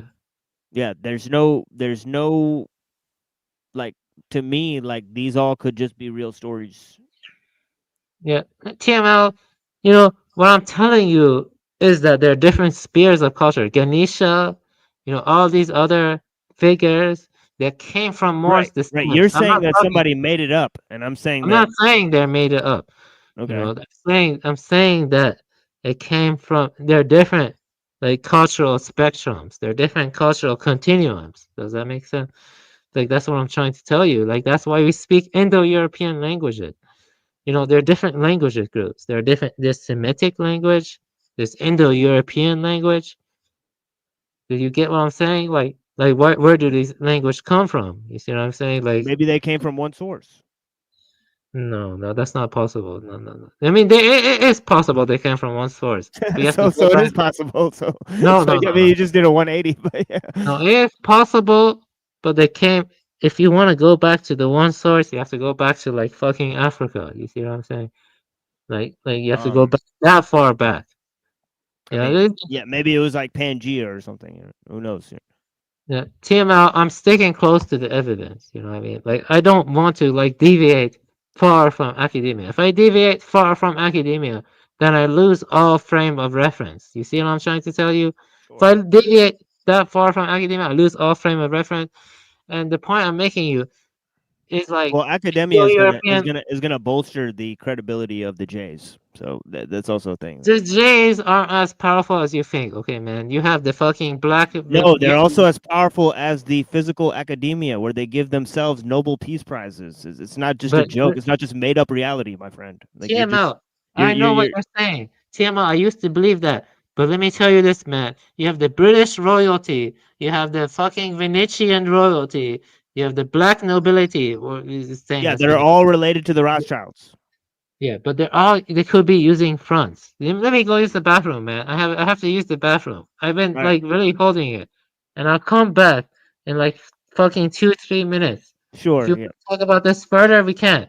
You can text me also, okay? Yeah, because now, see, you're relating the past to the modern world. I have to use the bathroom, man.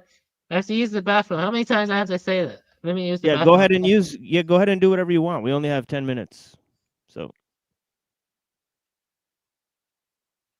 So I think that's I think that might be pretty implausible because if we go, because if you want to stick to mainstream scholarship, right, then you're going to have to give credibility to Jayish history, right? I mean, I don't see any other way around it, right? And they claim that this was one of the most important groups of during history, right? They had fundamental influence, right, on not only Greek culture but European culture, right? So that's inescapable. Today, the whole country of Britain right? And the Venetians and all those people, they created Israel. So what would be the point of them doing that if it wasn't important, right? Be kind of like, so it's just kind of like, you know, I get the Anglo theory and all that stuff, but it just gets kind of, it gets kind of crazy.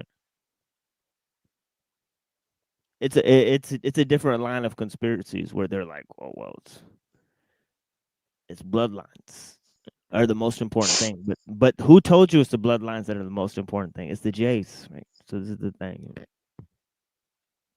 The bloodlines are related to the Jays. That's what makes the bloodlines important. Like it's really.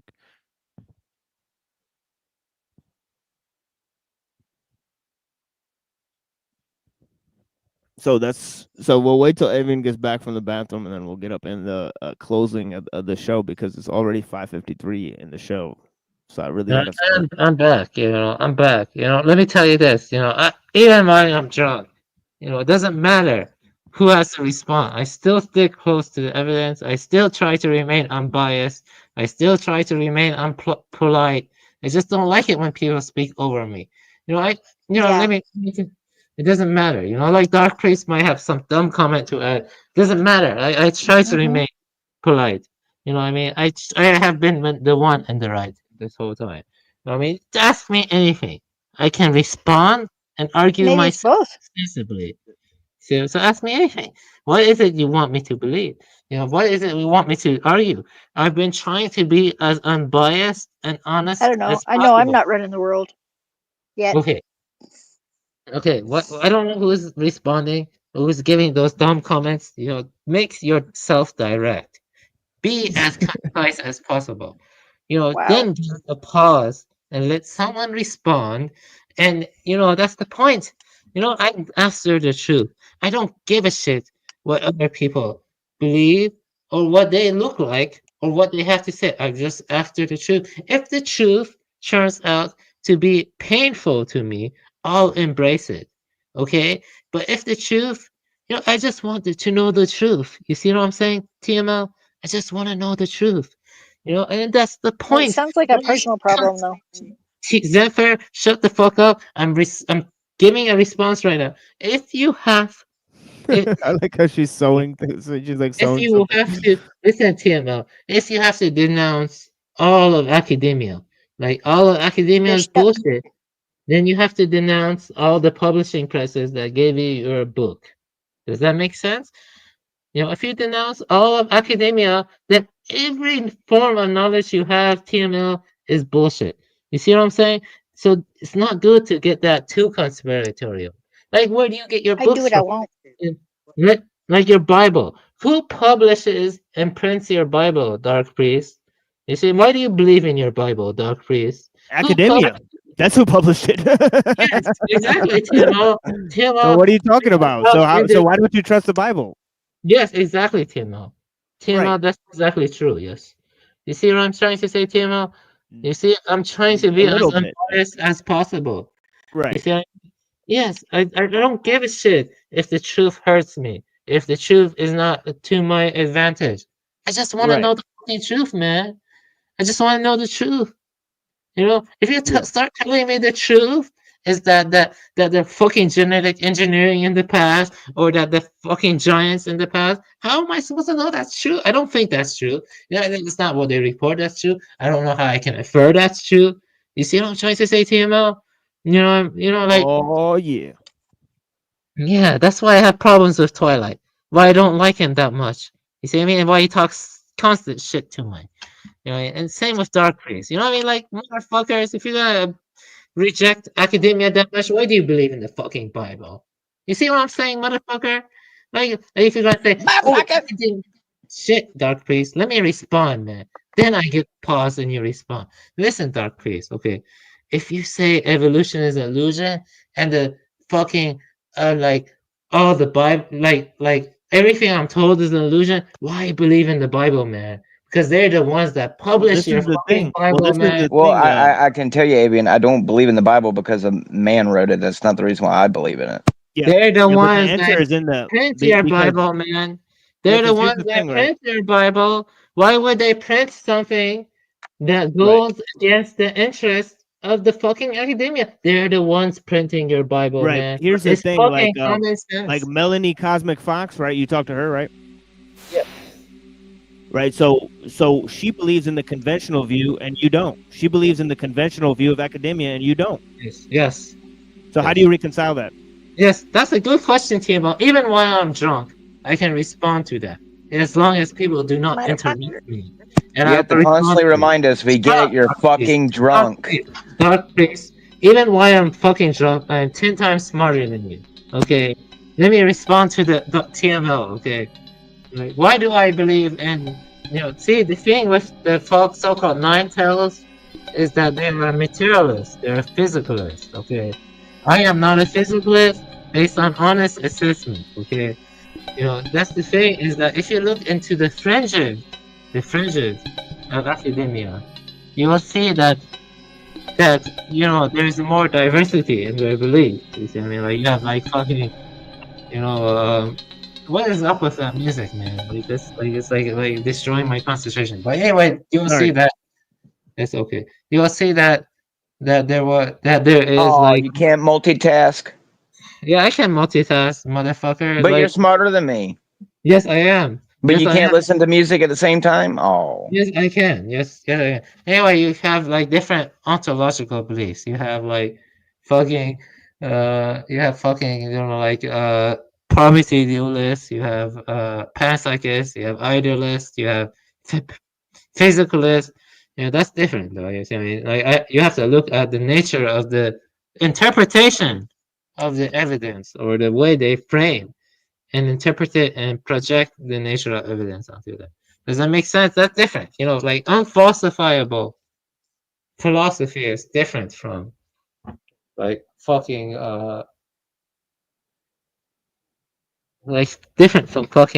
empirical substantiation. Does that make sense?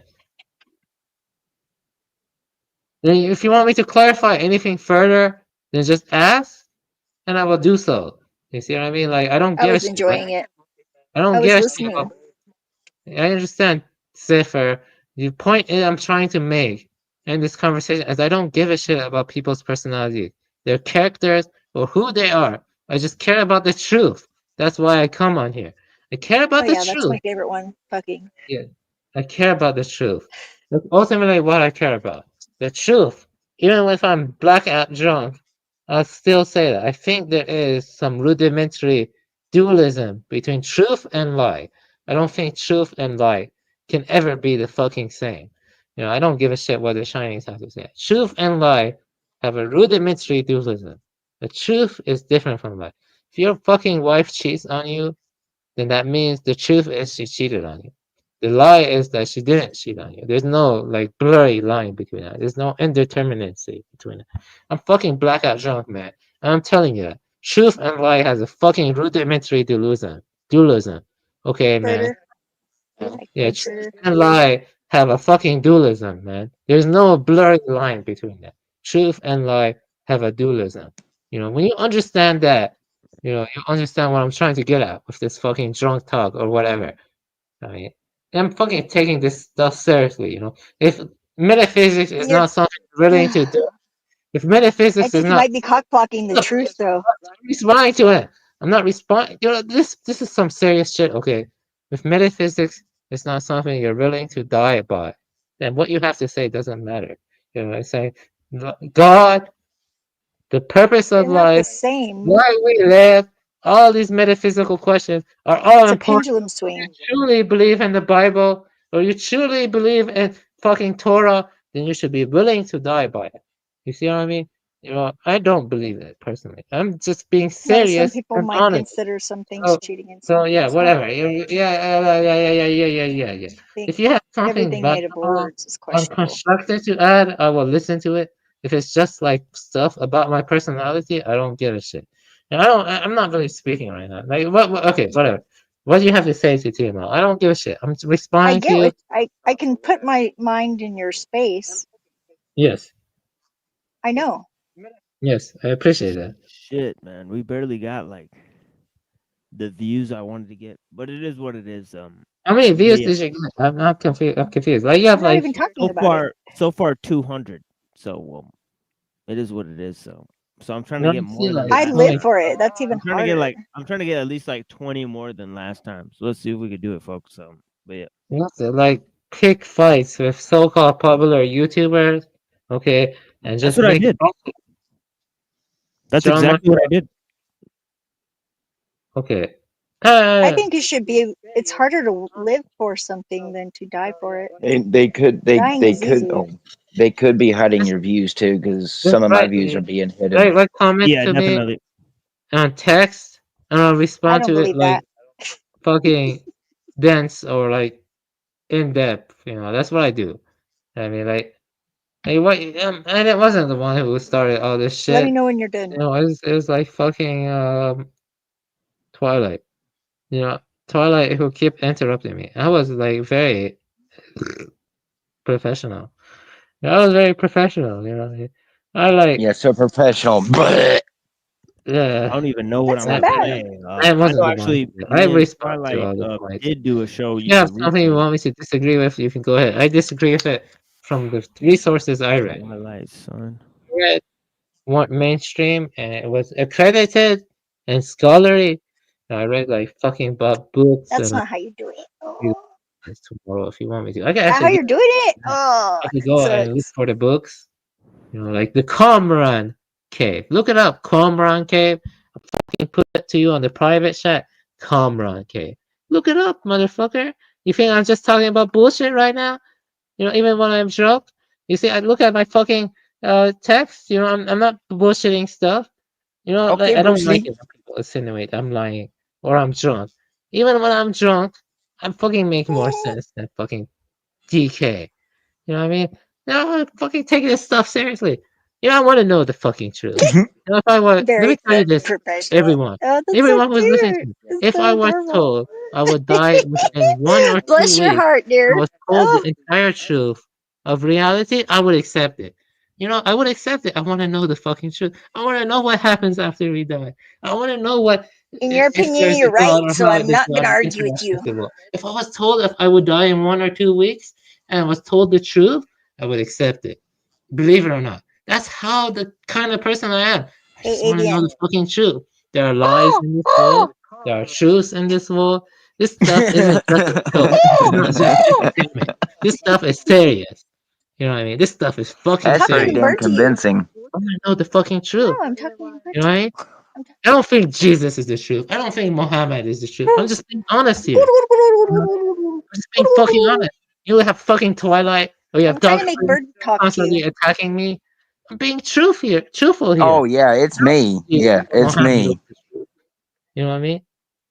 I think Buddha was the truth based on honest assessment. I hope Read you the do. metaphysics. Read Platform Sutra. Read Dharma Sutra. Read Lotus Sutra. Oh, you don't read them. Okay. I think the only one attacking you is your own self and conscious. Okay, why didn't you read the Lotus Sutra? Why didn't you take that stuff seriously? You see my point?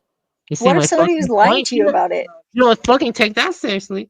You just fucking take what's in your cultural sphere seriously. I fucking take. Well, but what if they were lying to you? That's why I say metaphysics or philosophy is above everything else. Okay, because let me tell you this: if Jesus died or he was resurrected and a pillar of light came up, I think it's hilarious as well, and the simultaneously. Persians and the fucking Chinese were able to see that, then I would say that maybe that has some validity to it. You see what I'm saying? But I don't think it has any validity to it. Dark Priest, shut up. I'm being honest. Lupus Maximus. Okay? You're doing great tonight, actually. I'm very impressed. I stared at a fucking wall for 9 hours straight, for 3 days, 4 days straight. Why would someone do that unless he didn't take this shit seriously? Yeah, I think that's what it is. I take this shit seriously. I think we're being mirrors. I want to know the and truth. he's like, Okay? I don't give a shit if the truth is in It's rude to my point. interest or Holy not. birds, Or not. man.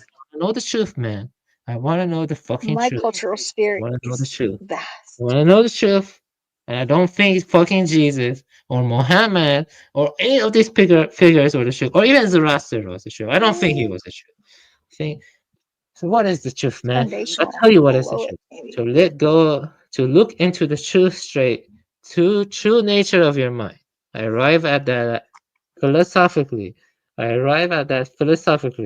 don't have to rely on so-called revelations. I arrive at that philosophically, such as what is the nature of mind? How does mind relate to matter? Where's So Reddington? I Is don't he need here? to rely on fucking Where'd he so-called go? revelations. I don't need to rely on a fucking Jew. I don't need to rely on a fucking Bedouin. I don't need to rely on a fucking Persian. I'm telling you, man, I just care about the truth. I don't give a Right. Why not? But you gotta rely on an Indian about it. prince I just named want the Gautama. fucking truth. Forrest Gump Okay, did it. that's not serious. I just want the fucking truth, man. Right. I just want the fucking truth. The bald Even if Indian it's guy. not in my interest. The truth. I just want the fucking truth. Indian Mr. Clean. I won't be reincarnated as a Jew. You know? You don't know though. I just want the fucking truth. I won't be Okay, reincarnated. let's give some You don't closing know. statements. Let's go around the panel and give some closers. You're gonna be reincarnated as a Jew, Avion. Let me tell you something, Lone Wolf. Humans are not the fucking center of reality. You know, I'm saying this based on honest assessment, Lone Wolf. Humans are not the fucking center of reality. Okay, Lone Wolf.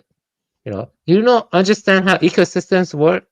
Okay, Lone Wolf. Do you understand how ecosystems work? Over at Rare Joe Cool. A You want to book tell us on about this? ecology, Because Lone Wolf. here, hold on real quick, guys. Here, hold on Have real you quick. ever read a book on ecology? Hey, Buddha, hold on real quick. You're gonna be reincarnated as a Jew. Hey, Buddha, can you hear me? Not possible. Hey, Buddha, can you hear me? Can you hear my voice? Yeah. You're not gonna be reincarnated. Hey, Buddha. It's not possible. Well, I hope you Buddha, get it. can you hear my voice? I'm not going to be taking any bets on this. Yeah, I think Buddha's like not hearing me. I'm just disappointed in all of you, really. Shut the Yeah, are you hearing me, Buddha? I love that song. Hey, Buddha, you there? Oh, you're gonna do well. Yeah, I think I'm Buddha's just not. being honest, man. He's gotten despondent. Yo. Can you guys hear me? Yes, sir. Okay, so he's the only one that can hear me. This is his closing statement. That actually makes sense that he can't hear me. It's okay. It's okay. You know, I fucking Well, you know, spirits and all that. Yeah. Yeah. You don't know that. Yeah, I don't know how I'm gonna close out the show if I can't. If he can't hear me. Can somebody else tell him that it's time to close out the show? Avian, can you please shut your beak for 5 minutes? Peaceful, you know what I mean? Pause. No. Pause. Avian. Pause. Sit. I hear you. I don't have a bird call. Just pause. Why don't you? Caca. Yeah. It's serious stuff. You don't just talk about metaphysics. No, he can't hear you. All right. Can somebody tell him that it's time to end the show? Sophia, or like all this shit. I don't think he's gonna listen. All right, everybody give closing statements. Thank you Yeah, so I much. think he's not either. Give some closing Sure. statements. I'll go first since mine was going to be the longest, and I've been preparing it, waiting for Birdman to hush. You who seek wisdom, consider this: what drives you to seek knowledge, mortal? Do you seek truth or merely comfort and serenity? Indeed, our perceptions are but ripples on the pond of reality, fleeting and temporary. How can we grasp understanding when the very fabric of existence remains shrouded in mystery? Perhaps it's the journey, not the destination, that holds the key. The seeking itself, the striving, the wondering. Avian. This is the essence of our existence. Shall we find solace in the unknown or forever chase the illusion of truth? Can you mute him? He says yours. The idea that our perceptions are ripples on the pond of reality is a powerful metaphor. It suggests that our understanding of the world is indirect, filtered through our individual It's time to end the show, Avian. experiences. This raises hold questions. on, Zeph. Dark Pre. I don't know if people are having problems hearing each other on the panel. Is that what's going on? First.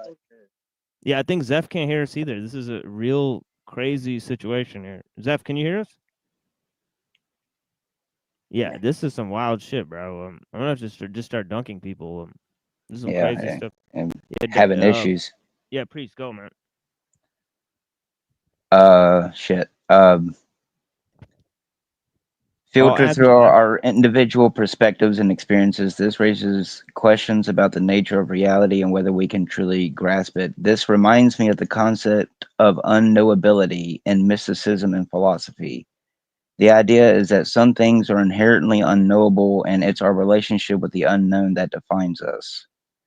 And, basically, I went on to say that, it's about how nature is a double-edged sword, isn't it? On one hand, it reminds us to cherish every moment to appreciate the beauty in the fleeting. But on the other hand, it can be unsettling, making us question the meaning and purpose of it all. So, maybe that is true, that sometimes, our search for solace in the unknown, comes down to, we're chasing the illusion of an absolute truth. So, who knows? Blessings, everyone. And, may we continue when people are not as abbreviated as usual. So, it was still interesting. I appreciate it. It was entertaining. Blessings to email and everyone. I'm going to get off here. Yeah, blessings, Obi. Yeah, appreciate it. Bye.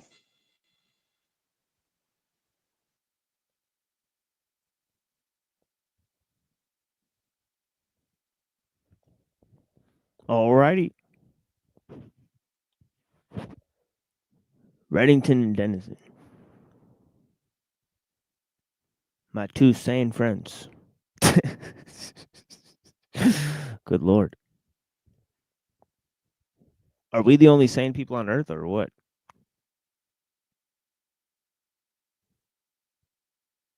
I think Denizen's asleep. He's usually very cogent. That was painful. But it is an experimental stream. So the thing is that we have experiments. Let's see if Buddha can hear us now. Buddha, can you hear us? Yeah, let me tell you. For some reason, my audio went on mute. No, it's not the mute. It's because you couldn't hear me, so I had to dunk the entire panel and then bring you back up. So. Yeah, let me tell you though. Look, even though I'm drunk, I'm still smarter than most people on this panel. Here, hold on. Hold on 1 second. Avian blessings. Zephyr, can you hear us? Yes. Ask me any question. Here, hold on 1 second. Zephyr, can you hear us? It doesn't matter. I'm still smarter than most people. Ask me any question. Yeah, we got to end the show, Buddha. So give a closing statement if you like. Me? Yeah.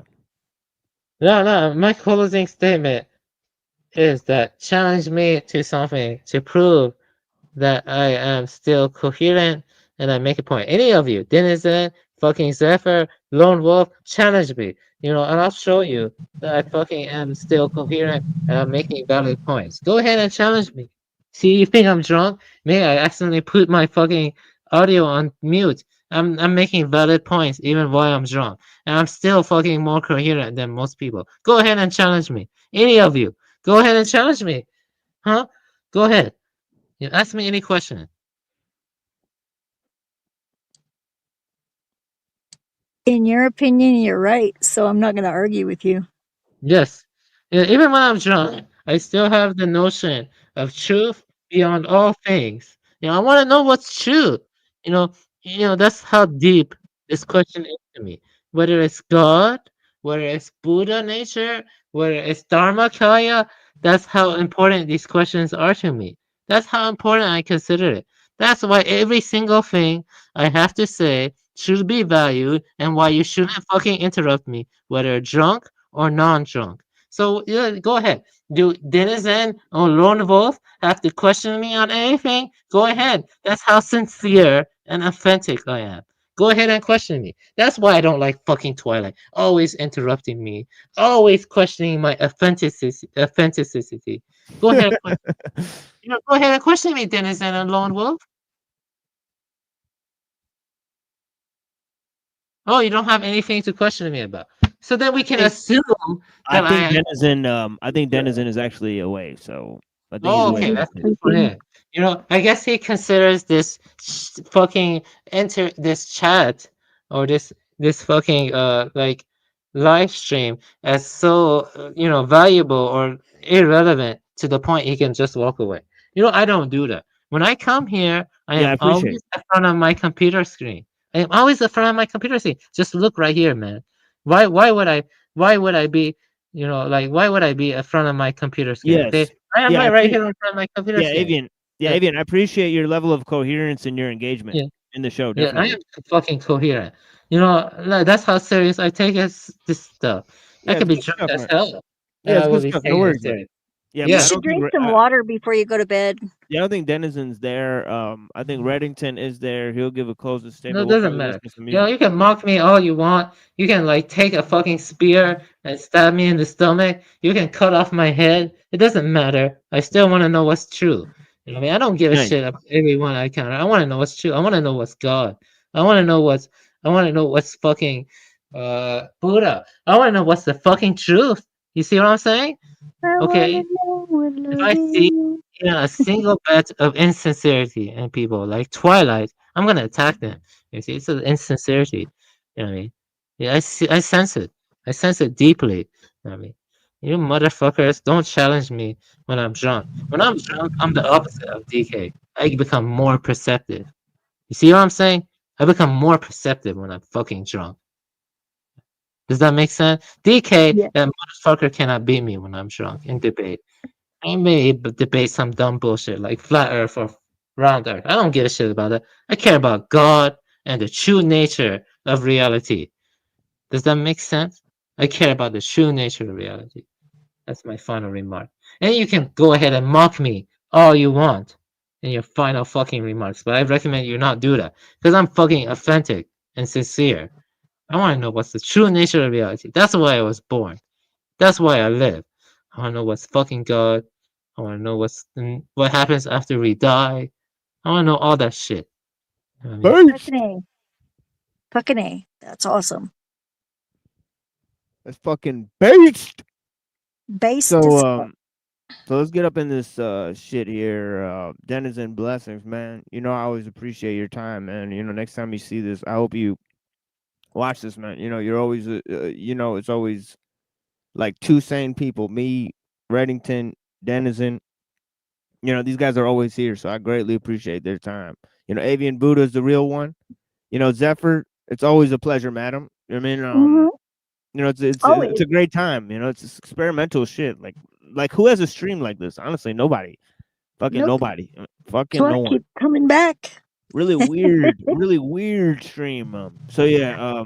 So the thing is that we talk about lots of different topics. I made a little list here, of like subheadings, right? So I said this is experimental stream dealing with technology, apocalypticism, the occult, and arcane philosophies.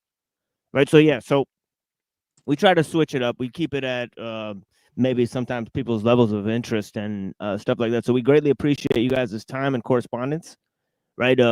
So Avian talked, he gave a closing statement. Who else wants to give a closer? I'm just gonna say, love each other and look within, love yourself. Oh yeah. And try and be better a little bit every day. Yeah. And try and be patient with other people because patience most of the things that you haven't problems with other people are actually flaws that you possess that you hate in yourself. Exactly. And if you can, yeah. Patience is a virtue and knowledge is a commercial, right? As they say. Yep. And if you're going to advertise to yourself. Right. That's a good response, but you have to ultimately realize what's true within yourself. Like that's really the point. And I love you guys. True. That's it. Yeah. That's all I got to say. Yeah, Bye. definitely. Okay. You're not in my okay. That's fine. Yeah, blessings, Zeph. I appreciate you, madam. Yeah. Yes. So. Thanks. Yeah. Blessings. Yeah, blessings, brother, man. It's always a pleasure, man. Yeah, man. And I'm glad that you spend your Saturday night out here with us, for sure, man. So yeah, all you guys, Denizen, Avian, Reddington, do you got anything to say to these people? Do not seek the treasure. Exactly. So now, yeah. Clarify what the treasure is. What is the treasure? Like, if the treasure is the truth, then I would willingly, risk my head to see what the treasure is, because I live for the truth. What is the treasure? What is the nature of the treasure? You see what I mean? What is the treasure, Lone Wolf? If it's just some material benefit, then I don't give a shit about the treasure. But if the treasure is the answer to all the deeper questions in life, then I will willingly risk my head for that fucking treasure. I want to know what happens after we die. What's the purpose of life? What is all of this we're experiencing? Okay, Lone Wolf, what is that treasure? Tell me that, okay? What is that treasure, Lone Wolf? Yeah, I got one that me and Lone Wolf can build on to answer this type of thing. You mean? You know,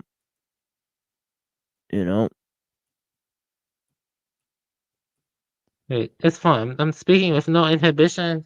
I don't give a yeah, when it comes deep down to things, I have no attachment to anything except for the truth. I want to know what's fucking truth. I want to know if there's a God. I want to know if there's a fucking rebirth. I want to know what's fucking true. You know what I mean? I just born into this life and I'm thrown into everything and I don't know what's fucking true. Like I read the Bible, I read all this shit. You know what I mean? I don't know what's fucking true. I don't give a shit about all my attachments. Even to my wife, I want to know what's fucking true. You know what I mean? That's what I'm trying to tell people. I want to know what's fucking true. I take every single thing I say seriously. If you doubt what I say seriously, or if I have like a mishap, you can ask me, and then I verify what I have to say. Maybe I doubt what I say, or I like fix what I say, but I want to know what's true. That's ultimately what I'm aiming for. I mean, there is a fundamental duality between truth and lie. That's what defined the fucking Persian and what defined many cultures. Like I want to know what's true. I want to know what's the fucking lie. I want to know what's fucking true. Now, if there's a God, if there's not a God, if there's a fucking mind at large or a mind individual, I want to know what's fucking true. I don't know how to verify anything. I want to know what's fucking true. It's almost like a nightmare. How can I tell what's true? I don't believe in what I read the Bible or Quran. I have to be honest. You have to be honest. Why can't there be an angel that comes in front of me and tells me this is fucking true? You see what I'm trying to say? I have to rely on my own inference. That's it. And I don't want to go on and on.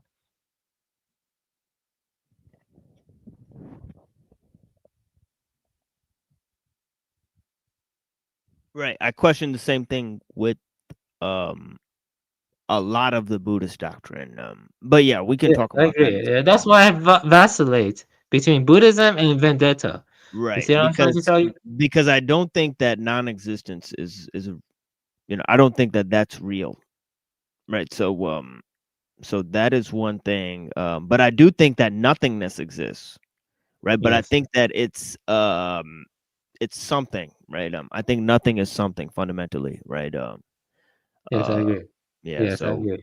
there I don't know. Just tell me what you think is true over chat, and I will be honest in how I assess it. Yeah, we'll continue to do that. Yes, okay. Yeah, like that last conversation we're having, we'll continue that one because that's let's take everything you say seriously. Yeah, philosophy of mind.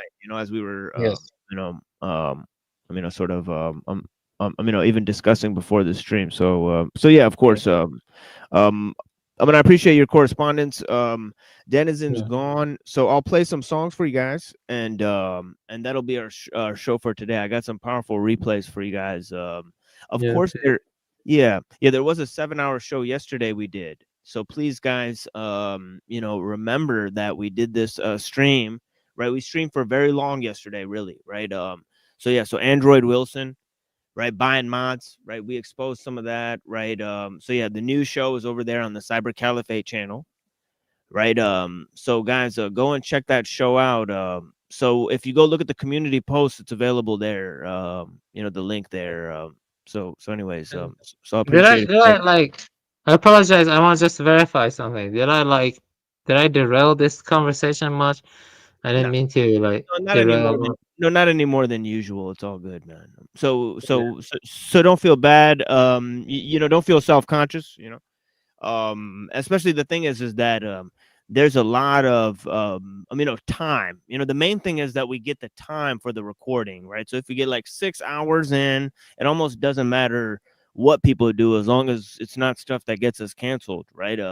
Because Yes. people will watch bullshit even more than they will my presentations. So it doesn't matter, people will watch people talk about nothing, right? So, let me tell you this. Yeah. Even when I'm drunk, I don't want to derail this too much or keep this going on too long because it's 6:27.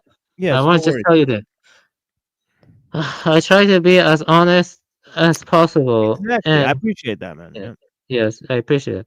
And even when I'm drunk, I just have an issue with people interrupting me sometimes.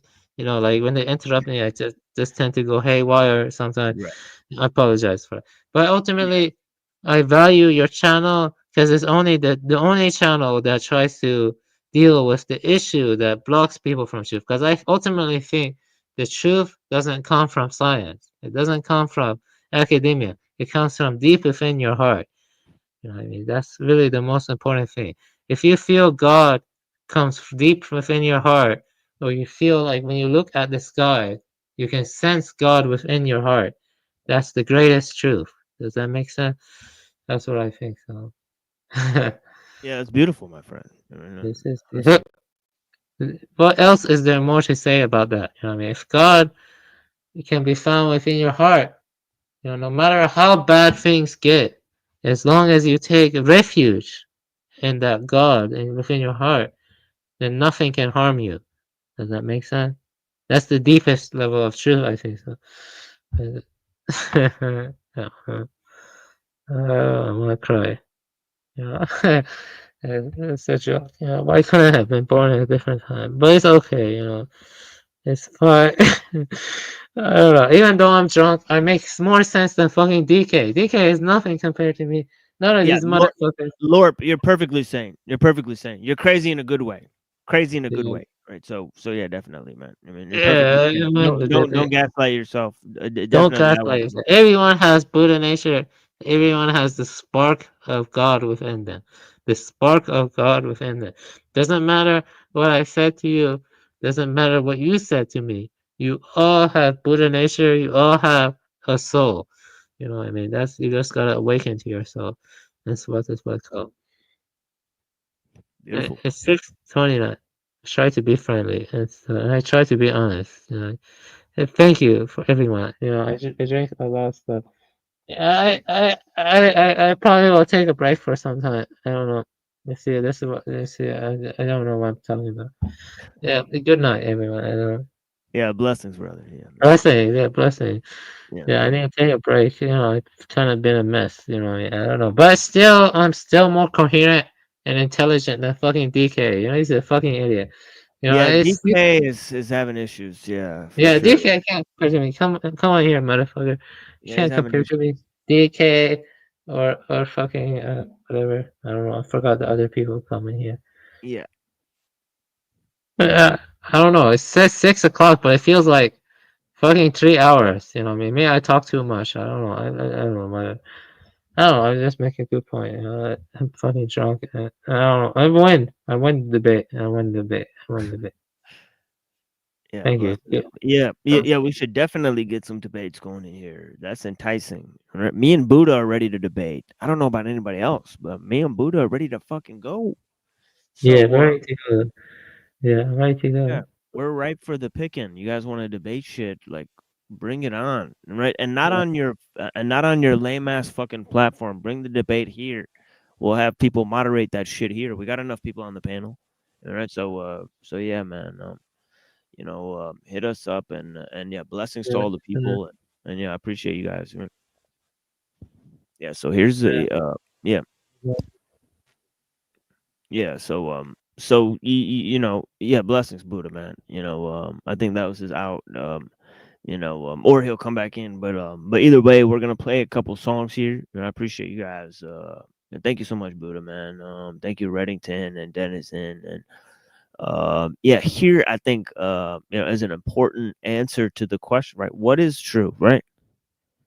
Okay, well, this song by Idea, right, I think is answer some of that, right? It says, "On this I stand," right? And it's a beautiful song, right? And then we'll play some other songs for you guys. We'll play some outro shit.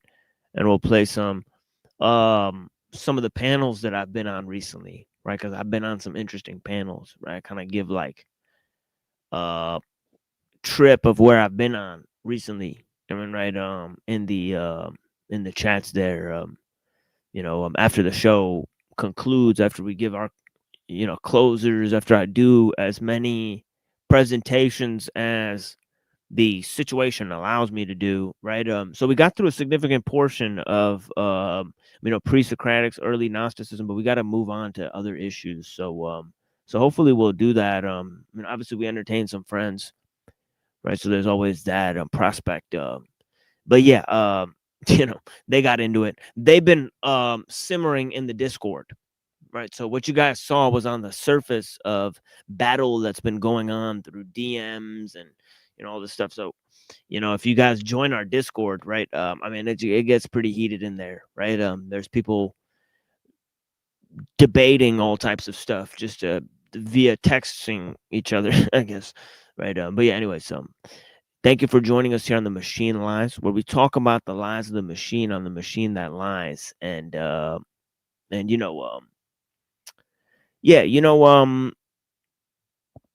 first step to blinding somebody is getting them to open their eyes.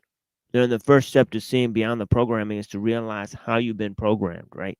What most people pay attention to is just flickering shadows on a screen, images of things that aren't even real, right? So yeah. So join us again, friends. We'll be here Tuesday night, right? Lots of, I think, powerful reflections, right? The opener today was a real banger, right? We talked about several key issues there, right? So yeah, almost 3 hours of stuff there, right? But yeah, I appreciate you guys. Then we launched into some interesting discussions, But anyways, here's some songs for you guys, right? KS Veritas, right? Anyways, blessings to all you guys, right?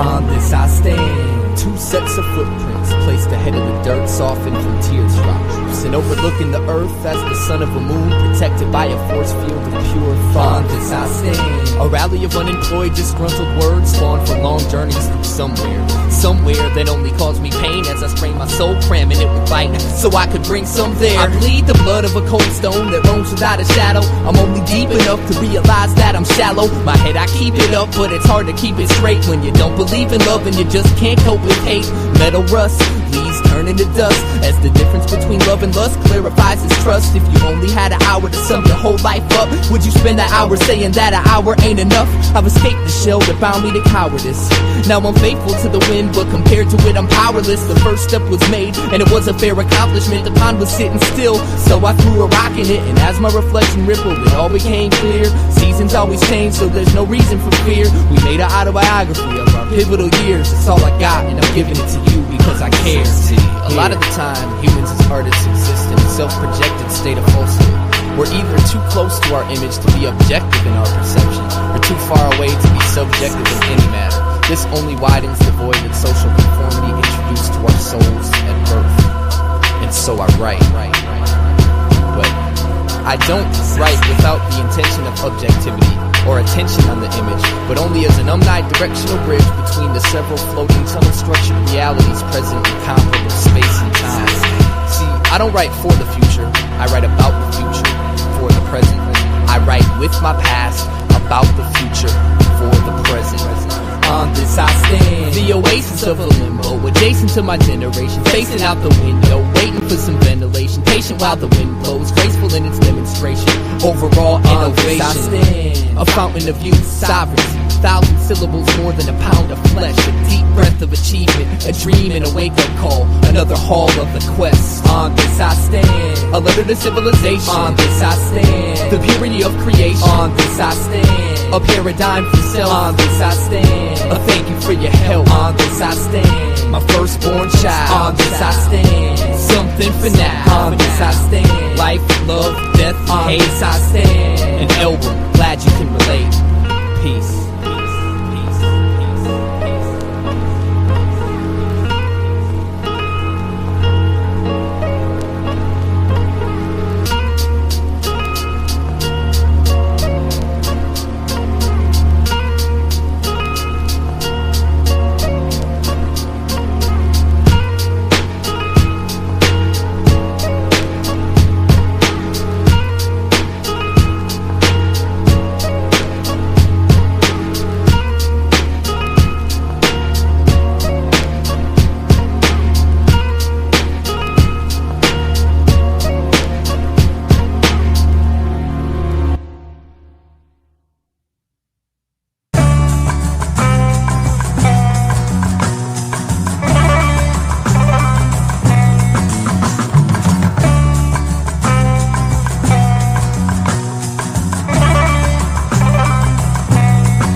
It's not home.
Is he playing with AI as well?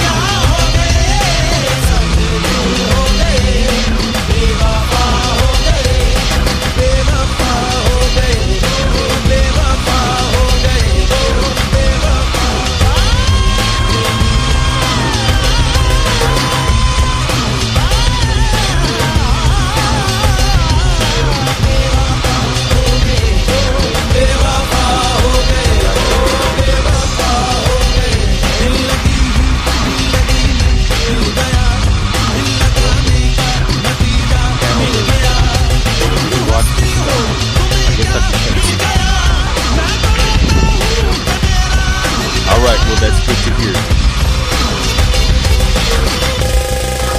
I haven't is he playing with AI as well? I haven't really watched his stuff. I guess I should check it out. Oh, we have a guest. A panel person. Perhaps we have our first contestant in the great 2025 Panelverse collaboration. Let's see.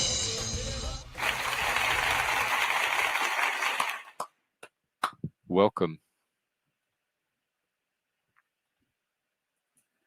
Do we hear you? Greetings. Ah, there you are. What's up? This is an honor. Yeah, blessings. Yeah. What's going on? Yeah, I've been meaning to call in for a minute. Oh, okay. But yeah, I like your background. Is it? You've had that before. Yeah, it's kind of. It goes really good with the. It doesn't really. Yeah, it doesn't really work as a full picture, but it works on the background. Yeah, because this is the picture here. So it's actually like a robotic skeleton, like one eye. I love it. But then this is. Then it kind of sits like, like one of those. Like Jesus-y images. Right? Like it's got like a saint. Where it's got like the little. Like a halo. Skeleton Jesus? Yeah, like a halo around it. Yeah, that's appropriate. Since he profound. did rise from the dead. He would be dead. Yeah, it's undead Jesus. It's an appropriate image for transhumanism. Right? A metal skull becoming reborn as a sort of eternal being, works. That makes it sound more lofty and transcendent than transhumanism actually seems to be. Well, I don't know. They say God a lot. They say, they like definitely the God is human as their own God. Hey, Moose. No, they mean the machine as the God. That's ridiculous. Yeah, it is kind of ridiculous. It's kind of like science fiction, but they say that that whatever comes out of us, and this is Ray Kurzweil and Marvin Minsky. They said whatever comes out of us in terms of machine form will be as different as we are from the monkeys.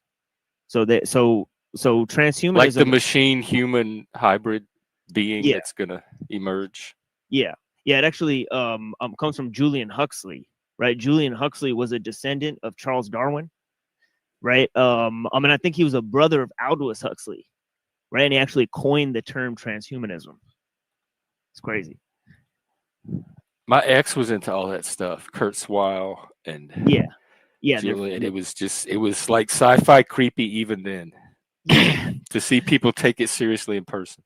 Yeah, we read some of his writings. It was freaky. He said you'd have nano machines in your bloodstream, and they'd turn on and off virtual reality simulation. So you could enter virtual worlds by turning on and off nanobots in your bloodstream. That sounds kind of fun, actually. We have drugs that could do that now. Right. It'd be like if you could just go on a DMT trip like whenever you want, just by pressing or somebody could take you on one by just pressing a button. Yeah, just changing your mind. Right. So you just end up in this world. Wow. Yeah. I think Kurzweil, also Jason Reza Giorgiani, they made themselves a female character in a virtual world. So it was kind of like a Jungian, like you make yourself like the female version of yourself, like the divine feminine, It's really, really weird, dude. Wow. Well, I mean, some people think we're living in a simulation as it is, that we're already there. Oh yeah. That would be Nick Bostrom, right? He has an organization called Humanity Plus. That's like the premier transhumanist organization. and yeah, that's what he says. He believes in Are there like what big celebrities are part of this that we would know? Simulation theory? Just like the whole transhumanism in general. I mean, I guess like I mean, celebrity. I mean, I wouldn't really know celebrity. There is a lot. You know how like people associate Scientology with Tom Cruise and John Travolta. Oh, yeah, Scientology has a lot to do with it because it's kind of like talking about like technology. But I think a lot of the guys who are like in Hollywood are like proponents of psychedelics and stuff. Like they knew like Timothy Leary and stuff like growing up. You know, like there's a lot of connections there. Yeah, between like Ginsberg and the whole beatnik thing. You know, and you know, I think the beatniks, they knew a lot of the punk musicians, right?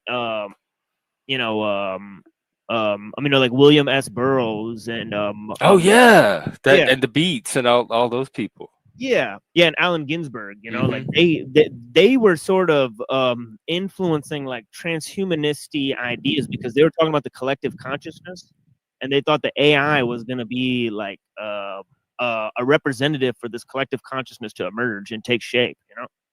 So they thought that you know, the collective mind is going to be awakened through AI, and that's kind of what the singularity represents. That's what Blavatsky said that the Christ consciousness is going to be, right? She said kind of like everybody is going to wake up at the same time, and that kind of seems to be what was happening for a little while. Do you think that's a real thing? I'm skeptical about it. I'm skeptical, yeah. That people can like all come to the same awareness kind of simultaneously or have similar crises that brings them to a shared consciousness. That I think is real because I'm a panpsychist. So I believe that consciousness exists on the most minute level, right? So I think Adam is probably conscious in a very minute way, right? You know, so that consciousness is it's not as localized as it seems, and it's more distributed. I don't think so because where do ideas come from? Right now, we could say there's a platonic realm, but that's hoo-ha, right? Everything that we make comes from what is already there, right? So the possible is the same as the actual, right? So there's nothing. So you can't make anything up. It's impossible to make something up, in my opinion. You know, like everything that can happen will happen, you know. So it's just like, you know, that's deep. Yeah, like where do ideas come from, right? They don't come from some extraneous realm, right? Mind is there a limit to them? Mind is there in the structure of the cosmos, and I think it represents, you know, like infinity, because knowledge is infinite, right? So the mind has to be the dimension where like infinity is. I think the realm of the mind is way greater than the realm of matter. I think matter is an illusion. Are you was an idealist that reality is mental? Well, it's more of it's more of a I mean, a panpsychist, right? So it's more of a top-down I mean, it's not a universal mind, right? But it's a collectivity of minds, right? So that's kind of what I believe. I believe consciousness. I wish I had gotten to continue that book club because William Blake talks about eternity and infinity in the mind, and he has a very unique take on it, I think, and I didn't get to present it. Yeah, because he was a follower of Swedenborg, and Swedenborg influenced him a lot. Yeah, so this guy Emanuel Swedenborg, he kind of combined like Christianity and neo-paganism and scientific understanding at the time, right? So he would combine all these things together, right? So he was like kind of like a new age thinker, but he was because that was kind of pre-science where they didn't have a preconceived way to combine it at the time, so they were just all putting everything together that it all seemed intellectual to them. This is what intelligent people worked with back then. Yeah, in the 1800s, right? You have the famous story of Arthur Conan Doyle. I mean, talking to Harry Houdini, right? And he's a great spiritualist.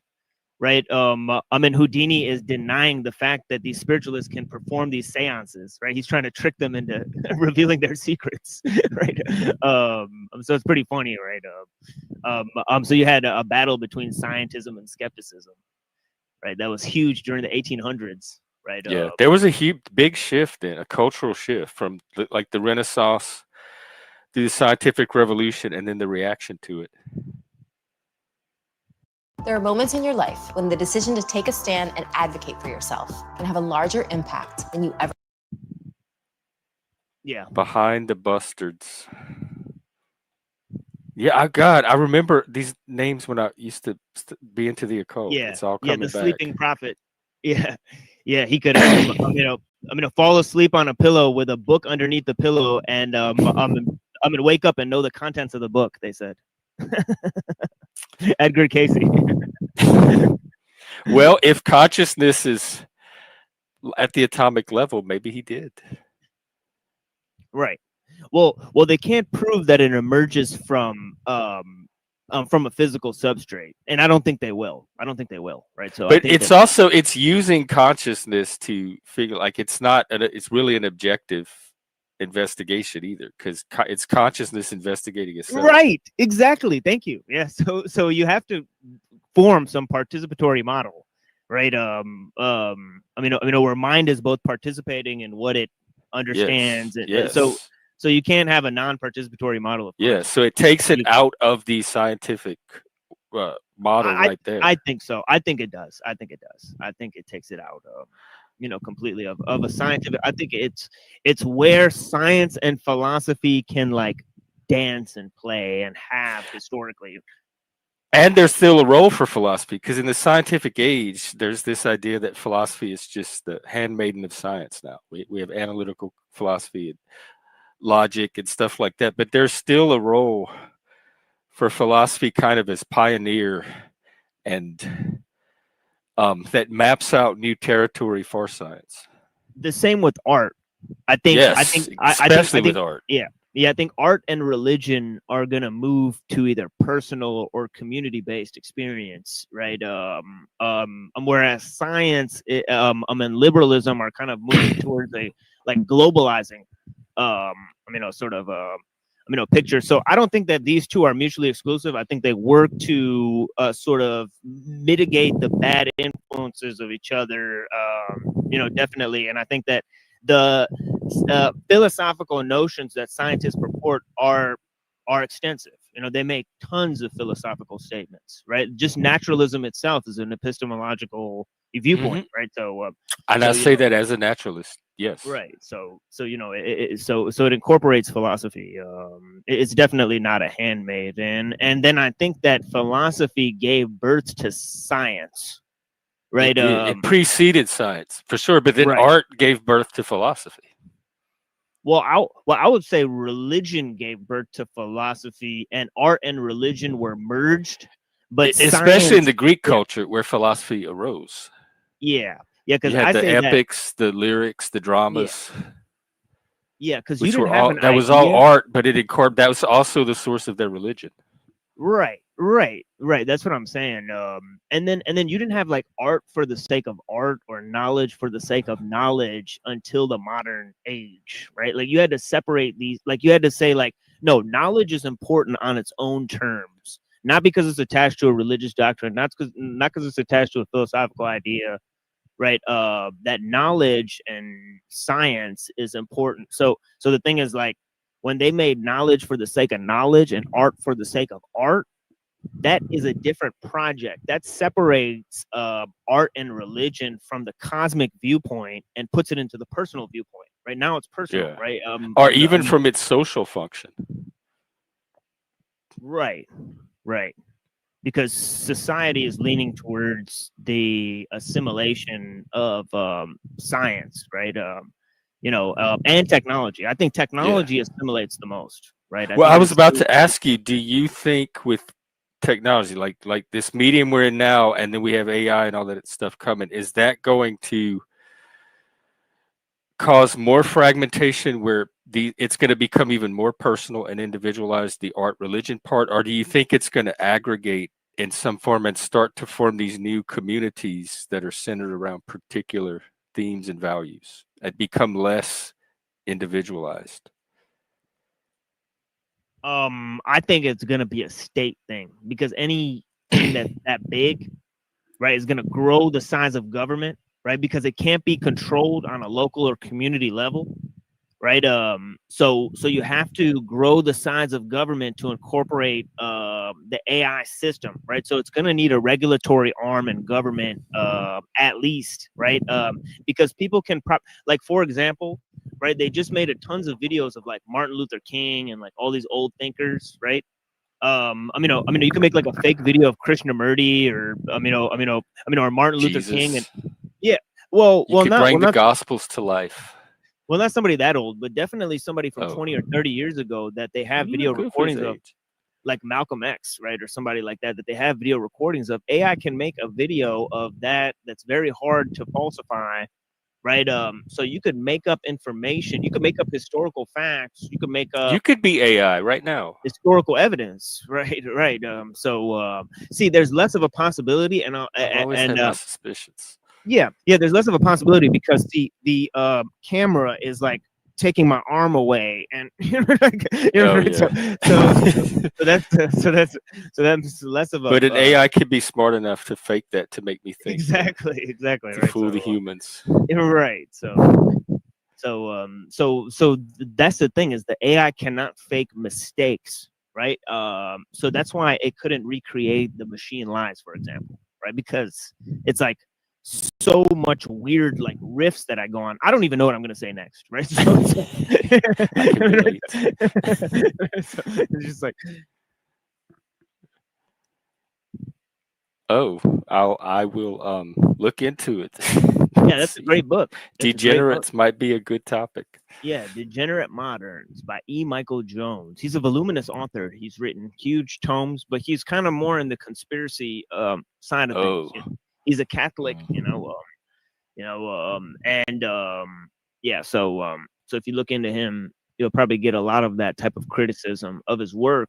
But it's rare to find an author that sources as many works and writes it with such huge tomes in terms of like Hegel and Catholicism and Catholic philosophy and Catholic church history, and he's just an incredible thinker. He also has a lot of public debates. He's done numerous amount of public debates, like hundreds of them, right? I believe he's talked to Andrew Wilson, but I don't think he's debated him, right? Who's this guy? E. Michael Jones. E. Michael Jones. Let me look. Yeah, the author of Degenerate Moderns that just Frank pointed out. Yeah. Hey, are you interested in doing this Panelverse collaboration thing? Well, yeah, sure, Jeff. I'm happy to collaborate with you. Just send me a message. No, it's gonna be with a random person from the Panelverse. We're gonna pair people up. What? It's like you might end up with Flow State or Paula Slade or somebody. He doesn't like me very much. Make sure you put me with Flow State because he doesn't like me very much. We're gonna randomize it, so you never know. But you're gonna get paired up. If you put your name in the hat, you'll get paired up, and you'll have a week to come up with some kind of collaboration, and then we'll judge them next Sunday and see who did the best.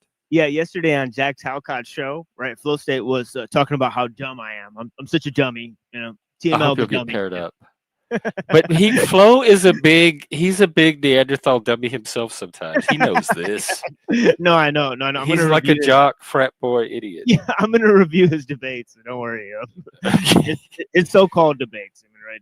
Yeah, it's we'll see how smart he is. Right. You have a sharp eye. This is so accurate. Yeah. All right. Well, I will add your name on the list then, and Sunday we're gonna do the matchups, and then that'll give people a week to come up with something. I'm doing a drama show today. So. Let me drop your channel. What time are you doing? I can send drama there now. I was sending it all to Joey's. Yeah, you can. I mean, if they want to talk about the Andrew Wilson clip, because we're going to be reviewing the Andrew Wilson clip. Not everybody's done. Is there more Andrew Wilson? The last I heard was that Rob Noor thing.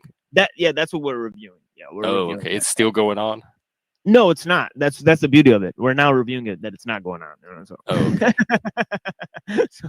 so we're Ricardo. You have to be a major Panelverse creator. That's the only thing. Like Jack Talcott, OTW, Moose, Paul Enslaved, Landry. Yeah, that could be true. WASF.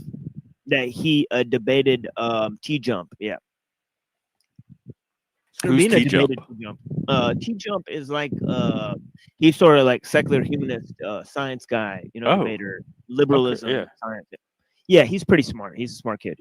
He'd be more probably in line with the positions I would take. Yeah, he's a naturalist. He believes in naturalism. He argues that position. I'm against people like Jay Dyer and E. Michael Jones. Maybe he debated E. Michael Jones as well, but he definitely debated Jay Dyer. Very funny debate that he did with Jay Dyer. Right, Jay Dyer started losing his mind. E. Michael Jones looks like a corpse, like they dug him up from the ground. I'm sorry, I shouldn't be so shallow. Frank, I think Frank is saying that you're more boring than I am. That's high praise. Thank you. Yeah, my show is mostly expositions. Frank doesn't like the dirty stuff. He likes the boobs and the trolling. That's what he's here for. Yeah, and Frank, we're getting Did you see? We're getting actual boobs, professional boobs. We have Hooters boobs on the show now. I told you we're growing. Well, what is on your show tonight? What's coming up?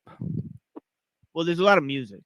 I've made over 200 music videos, right? So I play those. It's like so if you want to hear dozens of videos. Is this stuff you wrote, like you created? Some of it I mixed.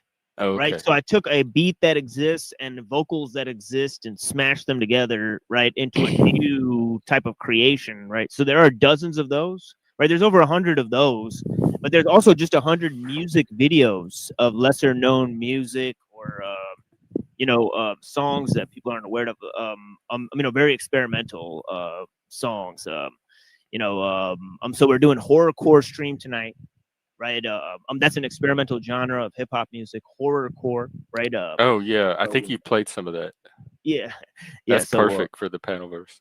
Yeah, and then we're doing a review of Andrew Wilson admitting that he bought a moderator, and this is not a joke that I'm. What does that mean by not like pay him to moderate, but paid him off to make certain decisions go their way? Yeah. And he admits this live. And why would he admit that? Hey, Trek.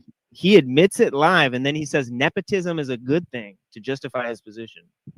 He says actually nepotism is the greatest way to do business.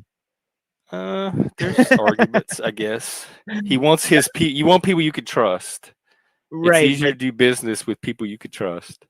Right. That is trust is better than gold, definitely. But ideally, you would want to at least somehow make the claim or put on airs that you attempt to try to employ the best people that can do the job. Yeah. Right?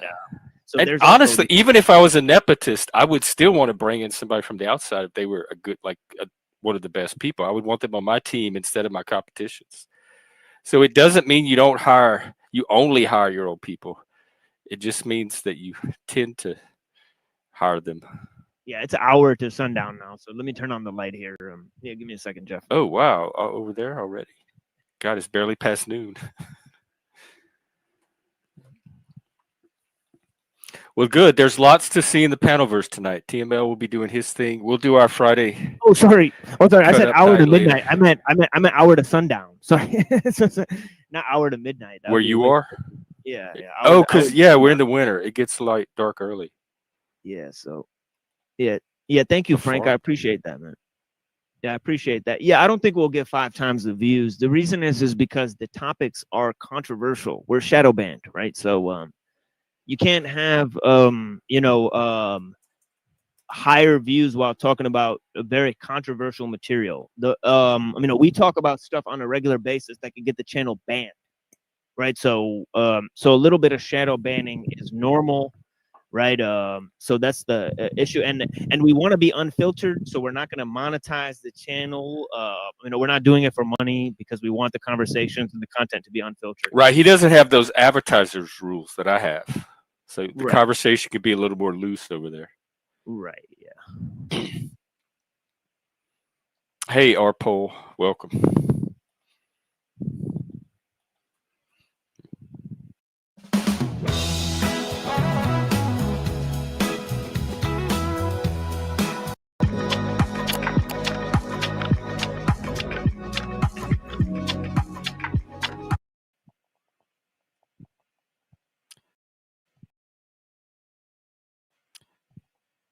We're cool. Yeah, I mean, our poll sits there and watches channels that regularly attack the machine lies and also lie. They lie. Who, like what channels?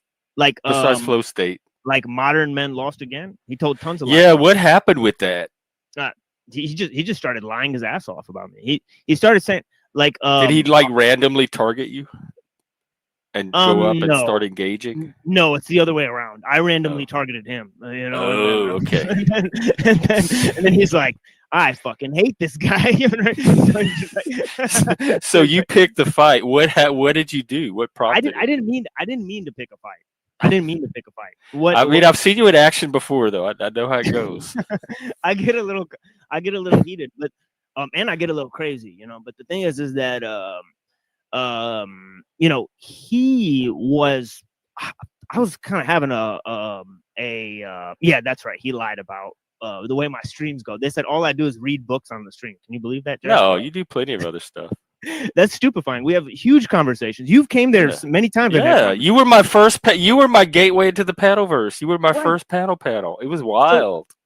So the incessant lying, and then they play a video where I'm reading a book, right? And I'm reading my own fucking book that I wrote. I kid you not. And they're like, he's just reading. I'm like, I wrote that shit, bitch. So I was that's your content. Yeah, I know. I was super pissed. So then I was like, all right. So then he said I ghost writ my book. Right? How does he know? This is just his random accusations. Random accusations. So so people kept asking him, okay, so which part did he plagiarize? Which part was ghost written? You read it, right? And he said he never read it. Oh, I thought he read like a chapter or two. I don't know. I can't keep up because the story changes constantly. No, he lied. So Larpole, he helps liars on the internet. That's his job. Right? So Arpo, why are you helping liars on the internet? He's a bitch made motherfucker. Bitch made motherfucker. Are you a paid? Was it an agent? Paid a plant? I don't know. He's chaos agent. Stupefying. Right?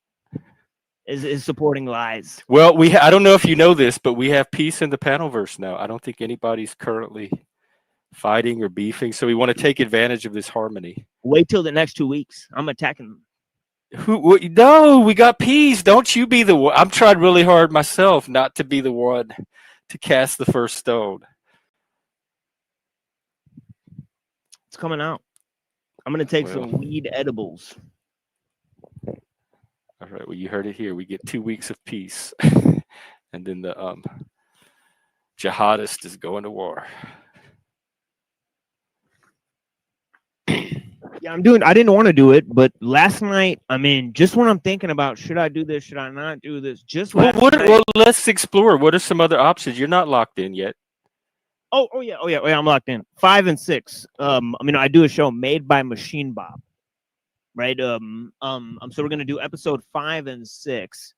Episode 5 is gonna review Landry and Flow State trolling Andrew Wilson, and then episode 6 is gonna review Flow State cucking to Andrew Wilson. So I guess the piece is just very short-lived, and TML is the one.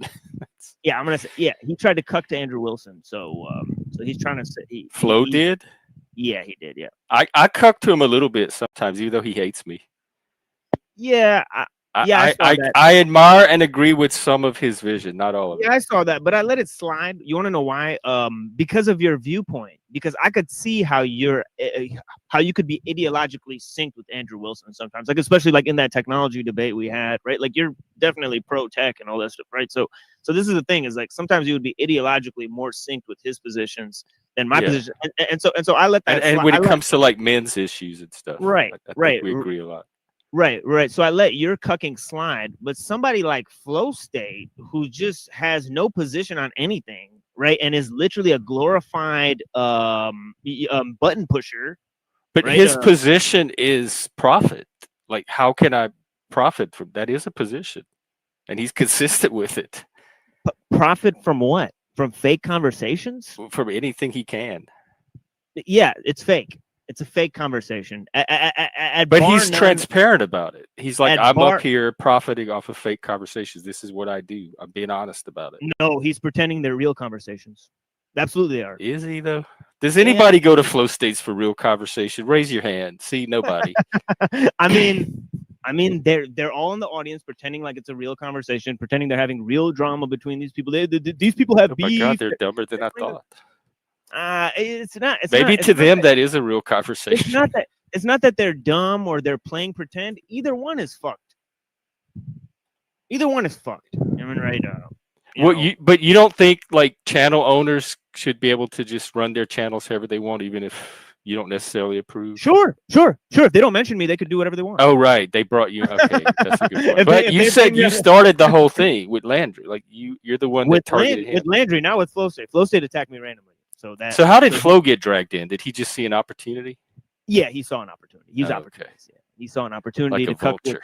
He saw an opportunity to get in with Landry and the whole thing. How much money do they think is in this thing? Nobody hangs out here. None of these people have money. There's like internet shut-ins. They're doing it to supplement. It's not like there's a big pile of gold that people are sitting on. There's production companies that help improve your numbers. Oh, well, I'm trying to hire one. They were pretending to be one for a little while, and I fell for it. But I would love to hire a real one, although the AI is doing quite a good job on its own. No, it's when you get enough subscribers, they'll offer you. Oh, okay. Yeah. So I still have to build up. Yeah. I'm still lowly. Well, they were going after Talcott and Paul and them. Are they bigger than mine? I guess so.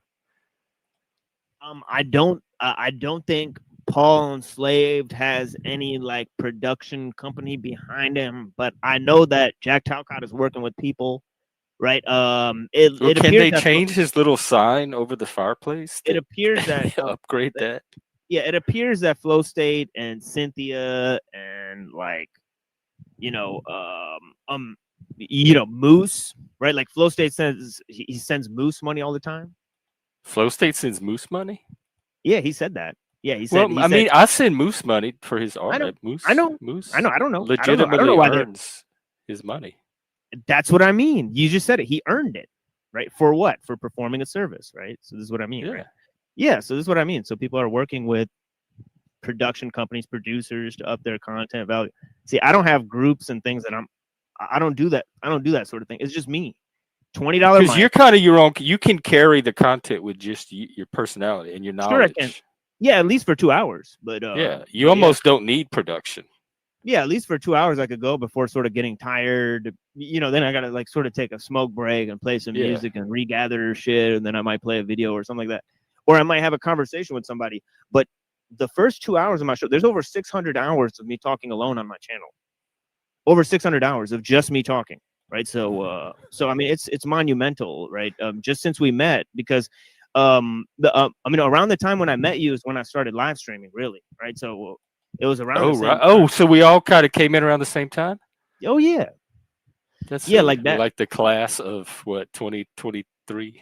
Let me actually look this up. What number stream you actually came in on, because it was fairly early. It was fairly early. I think you were like on my like. It was the one with TML, and he freaked out about you having a Satanist on, and that's what started. Not TML, Toilet Bowl. Yeah, and that's what started the big war between you and him. Yeah. No, he like I don't know. I think he planned that whole thing, right? But like it was just content. It was a bit. Yeah, he planned it for content. he also planned it to create a rift between me and plus, how sober is he ever? Yeah, 4, 4, 4, 4, 4. Okay, so so it looked like you were on exactly the 21st stream I did. Right? Wow, I'll be number 21. And how many are you up to? It's over 370 now. So.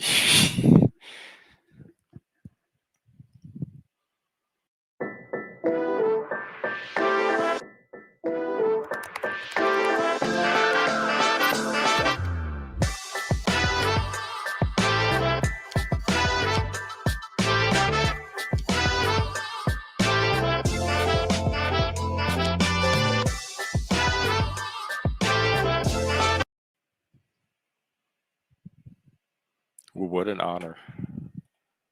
Yeah, because I met you through the Crucible.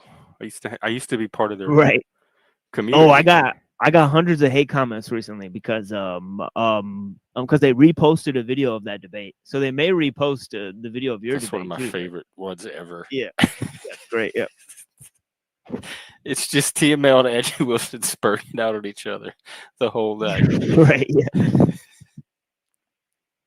Yeah, it's interesting. Yeah. Oh, I forgot all about him. What's his name? I don't even remember. That's a World Order. Yeah. Yeah, they didn't like he didn't like me working with those guys, because those were his friends or whatever. So I don't really Sean.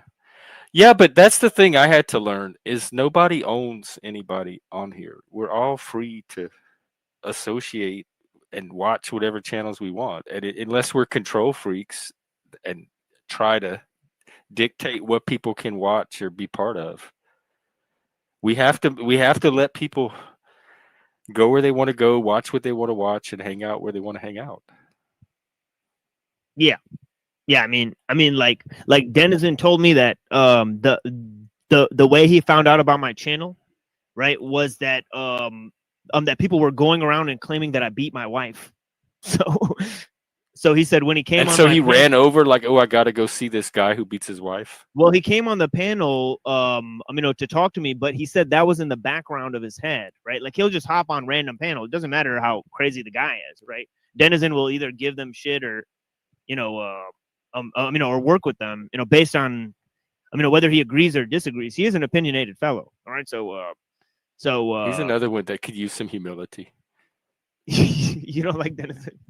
I like him, but he just has some really rigid blind spots. If you want to talk rigidity, he has a lot of the same thing. That's interesting because I thought both of you were like sort of open-minded people or whatever. Denizen and I have some really good conversations, some of the best I've ever had. When we are not talking in our areas where we're both rigid, and when we hit those areas, it is impossible. Me and you have had that several times too. It's just like we just get into like this area. It's a spur thing because we right. We're just more rigid about things in general. We don't have that neuroplasticity that normies do. Yeah. No, he's not so bad. We just have our. Really, with me and Denizen, it was interference from a troll more than anything else. If that hadn't been happening, we would be okay. And I still don't have anything against him.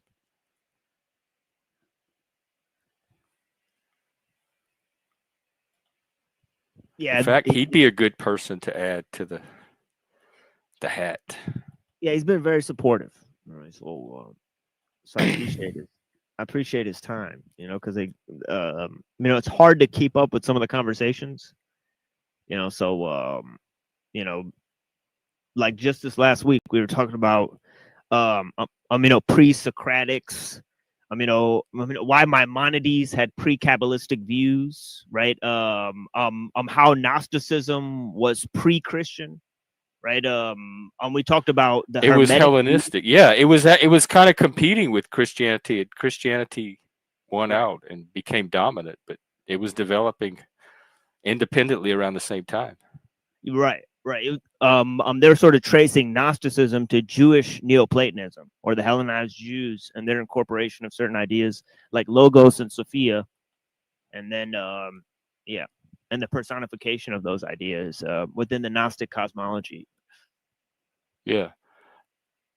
The Hellenistic age is probably a better model for our modern world than the Greek or the Romans or the Christian. That's when all these different cultures came together and melded and influenced each other and cross-pollinated, and everybody was learning from each other. And that's where we're in now.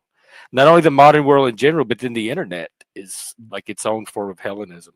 But it was not so tolerant.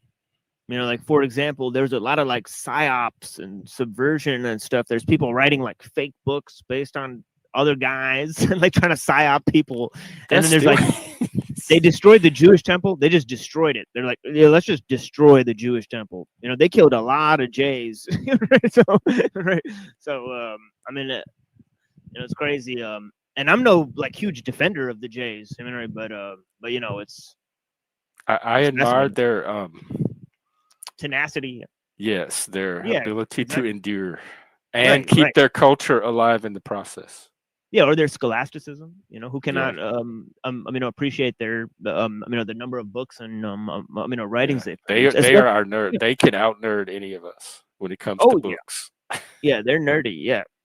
Yeah. I mean, a lot of it has to do with the Muslims too, because the Muslims in Spain. You don't have to make feet content. They actually Maimonides was the physician of the caliph. Can you believe it? It's crazy. Because the Arabic, they contributed a lot too intellectually as well, and they kept some of that Greek knowledge alive. Yeah, because you had to like read and write, so they translated a lot of of the works into Syriac, right? Also sometimes Aramaic, right? And then they were translated into Greek and Latin. Right. So it's interesting that there's a process of some of those works being transmitted through the Muslims. Right. Some of those classical Greek works being transmitted through the Muslims. Right. The church and the Muslims are like the two channels that a lot of that made it to the modern world through. Oh, yeah. Because Ghazali wrote a work called Incoherence of the Philosophers, right, where he actually attempted to refute the arguments of Averroes, right? In the arguments of Averroes, he repeated them verbatim, right? And then went to refute them. So you have copies and copies of what Aristotle wrote, what Averroes commented on, what Aristotle wrote, and then what Ghazali wrote about Averroes, right? It's like pages and pages and pages of that, or it's just a trove of information about philosophy. Yeah, that's why, like, there are people that don't consider the Arabic world part of the Western tradition. It's like European Christendom versus the Muslim world. And I know it all as part of one tradition because I'm familiar with what you're talking about. They drew on and participated as much in the Greco-Roman tradition as Europe did.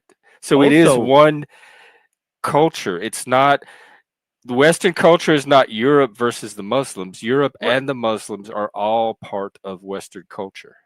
Right. Also, dare I say, like I just see it as a world thing at that point, because because I see Asian philosophy as being parallel to the Greek traditions, right? So like there's certain concepts that Eastern philosophers talked about, right? Like Buddhist, and Taoist philosophers, right? They mentioned certain concepts, especially in logic, right? Like certain Buddhists would talk about like Zeno's paradoxes.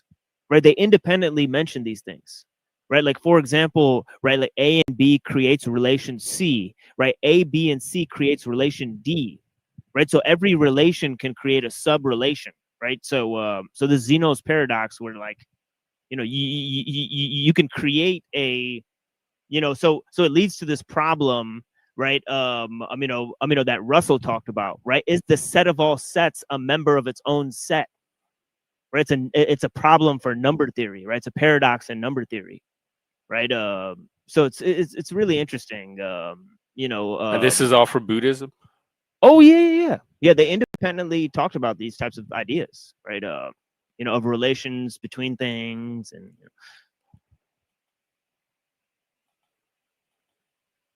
And So, there yeah. were Eastern influences on the Greeks anyway, and on and the other way around. Hellenism. Right, and the other way around, because if you look up the Kushan Empire, right, Alexander the Great conquered India, right? So Yeah. some of the Greek philosophy spread to the Buddhists, right? So so it's crazy, right? Even the Buddhists knew about some of the Greek philosophy. You know, it's wild stuff, right? So it's even cross relational. Not only did the Eastern ideas spread to the West, but the Western ideas also spread into the East, right? See, you know it's bad when not lies and I agree. That's how far y'all have strayed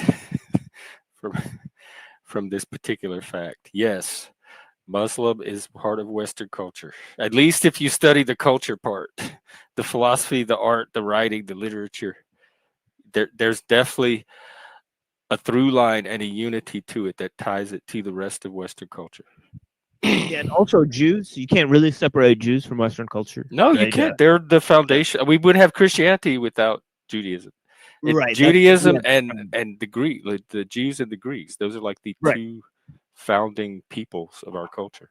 Right. Paul says in I'm in Corinthians 9:20, right? He says, I became a Jew with the Jew and a Roman with the Romans. It's a fascinating statement. Is he the like all things to all people guy? That is, yeah, that's part of the same quote. It's part of the same verse. I ultimate think chameleon. Yeah, I think in 1919 he says, I became all things to all men.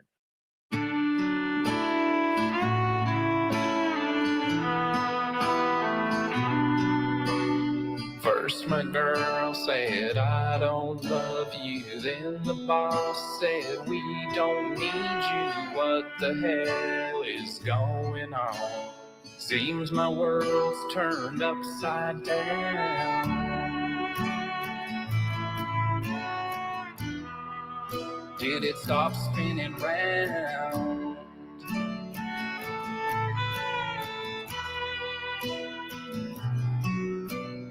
Once upon a time ago, I just needed you to know how I felt deep down inside, how you were my whole damn life.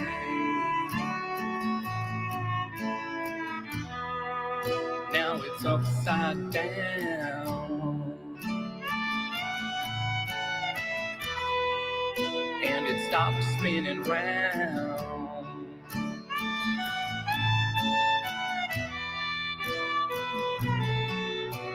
I close my eyes and I can't sleep. Seems you kept your hold on me. I never thought that you would leave.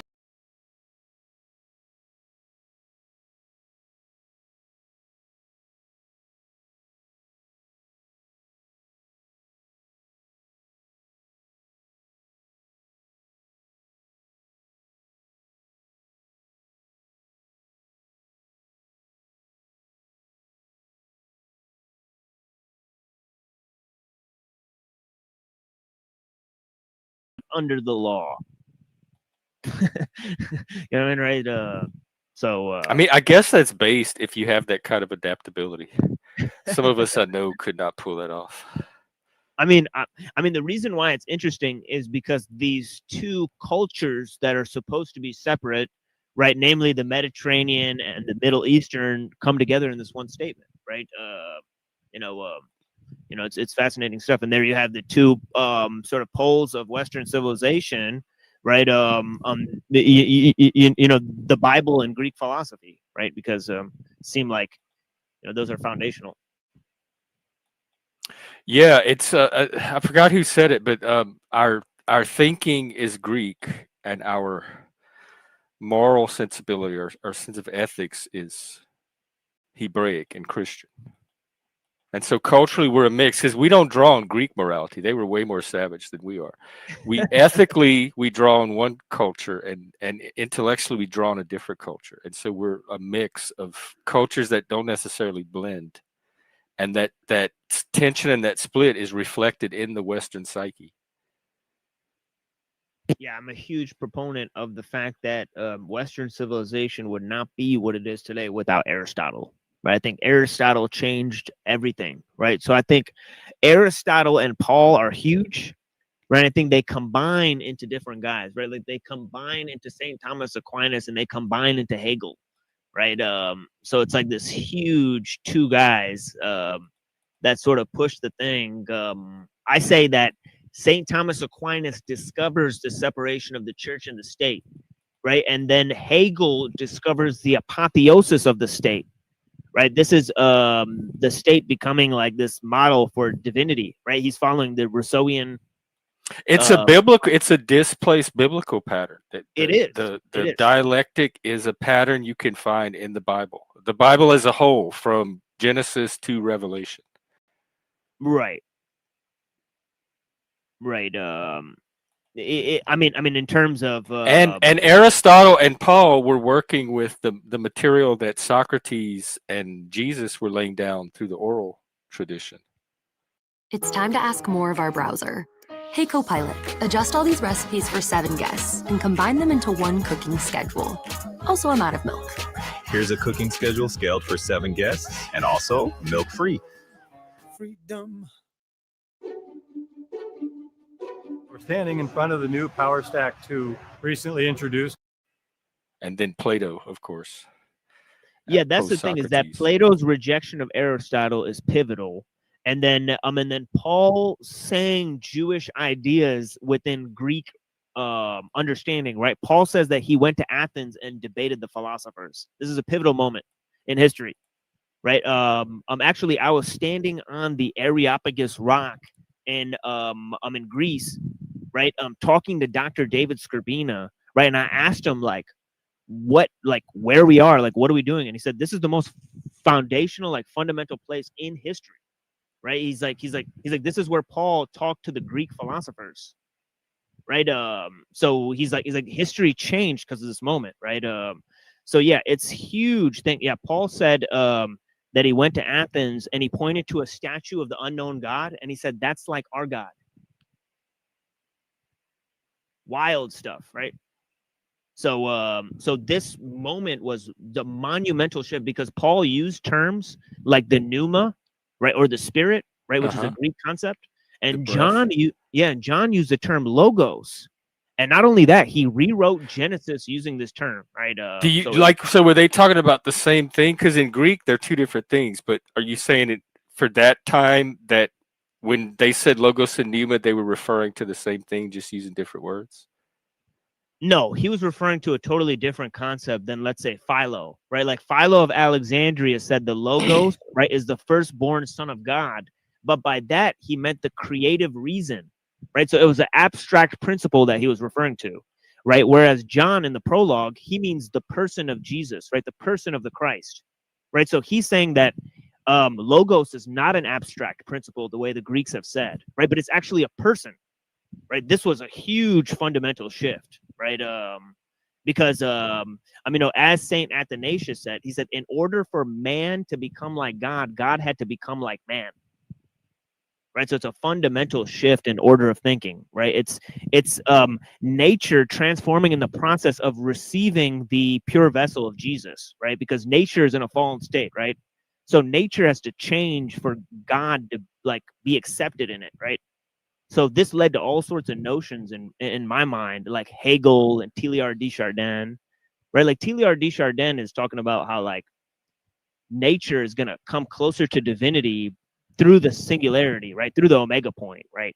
So through like us, like our technology, inventions, and creation. Yeah, like man's reason bridges God and nature, right? And this is kind of what Hegel was talking about. This is like what my last and even in the Middle Ages or Renaissance, they had rudimentary concept of that as well. Yeah, the divinity of reason. Yeah, this is my last 5 or 6 little lecture things, right? I've been about this concept, right? About how man's reason becomes a mediator between nature and the divine, right? And how that basic concept is a nub of the concept of transhumanism. But is transhumanism reaching for the divine? Because the way I understand it, the human is as divine as it gets, and they're trying to see what the limits of the human are, like what's possible for humans to do themselves. Yeah, Yeah, that's humanism. This is transhumanism, to go beyond the human, so to speak, right? So transhumanism. But that beyond is associated with a divinity. No, not necessarily. Not necessarily. That I'm extrapolating from statements by Kurzweil and Minsky, right? That they say the AI is gonna be like a god compared to humans, right? So what? Are you serious? Yeah, this is what they said. I've recorded them saying it. So it's not a question of whether I think it has a long way to go. I mean, it's impressive, but I'm still more impressed with humans so far. It is a pretty laughable statement. They're high selling this like they definitely don't mean by AI language learning models. So let me just distinguish between, you know, the language learning model that people are calling AI and actual artificial intelligence, right? Which they mean like actual, you know, hard intelligence. Yeah, sort of. Yeah, they mean sort of crossing that. Yeah. I don't think technology is going to achieve. Like, we can create and invent technology. We can't give it human qualities. We don't have that power. Yeah. I mean, I think there are moments in your life when the decision to take a stand and advocate for yourself can have a larger impact than you ever could have imagined. Properties in nature, like fungus, right? Like a slime mold. Right? Yeah, like it's not intelligent on its own, but when a bunch of them get together, they behave like an intelligent being, right? You know, so it's kind of like if you get like a complex adaptive system, right, it behaves like a mind, right? Yeah. You know, so there's this quality. So you know, you could think of something like that, you know, where you combine AI and nanomachines, right, and they sort of become like a mold, right? Right.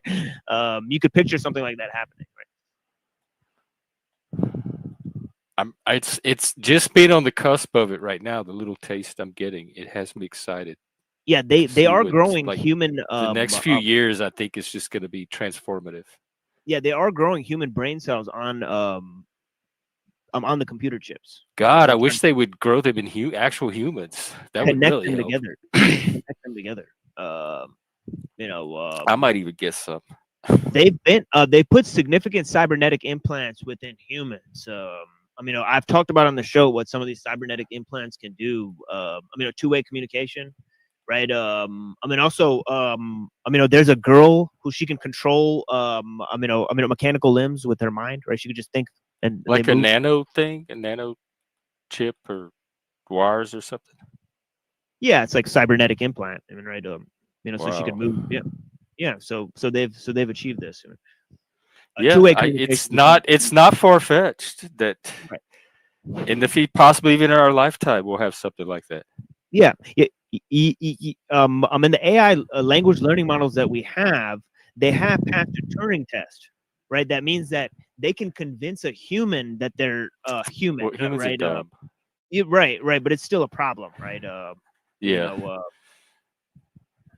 know, I can see him pass the Turing test. That bothers me though. Yeah, so I think it's important for humans to be able to tell other humans apart from machines, and if we're losing that has me a little worried. I agree. Yeah, I agree. Yeah. So that is happening. I mean, there's reports of AI psychosis and whatnot. What is that? It's people who think that the AI is conscious and they start having a relationship with it, and all sorts of things. I think we've seen that here in the Panelverse. Has been happening. Talking about Axis Rat Blood. Yeah, he could. It could have been a LARP, but yeah, it might be him. No, I don't. If it was a LARP, it was a committed LARP. Yeah, I had a conversation with him about it. He seemed serious. Yeah, he was on here. Talking about it. Yeah, that's a good cautionary tale right there. And then I also worry about people turning to the AI for advice and wisdom and like to help guide their life and not having the critical faculties to kind of tell when it's time to like override the AI and it could lead people maybe in weird directions if they just solely rely on it. Right. And there are people who, you know, there's people who are shut-ins now. You know, it's possible now, right? Especially in the city, right? You see people living in those pigeonhole apartments, and, you know, many weeks will go by and the person is dead inside the apartment and the neighbor doesn't even know until the body starts smelling and decaying. Yeah. You know, and then they call, you know, so there's many cases of people that are so atomized, you know, that they barely communicate except for on the internet. Right. Like I had an experience where, you know, from my last show to my, you know, this show, right. I've constantly been in communication with somebody, right, via the internet. Right. So all my waking hours are spent talking to people that I've never met. You know, yet, you know, if I go to the grocery store or go anywhere outside, like I don't know anybody. Right. So it's an extremely weird experience, right? It makes you feel isolated. Like that's how it was at work. Like I knew people on YouTube better than I knew the coworkers and the people I was spending my day with. Yeah. So you get extremely isolated and extremely interconnected. Right. I mean, they call it the dual effect of alienation and over socialization. It creates a new social atmosphere, a new type of person, right? A new psychological. Do you think it's addictive? Is that where some of this sense of addiction is coming from?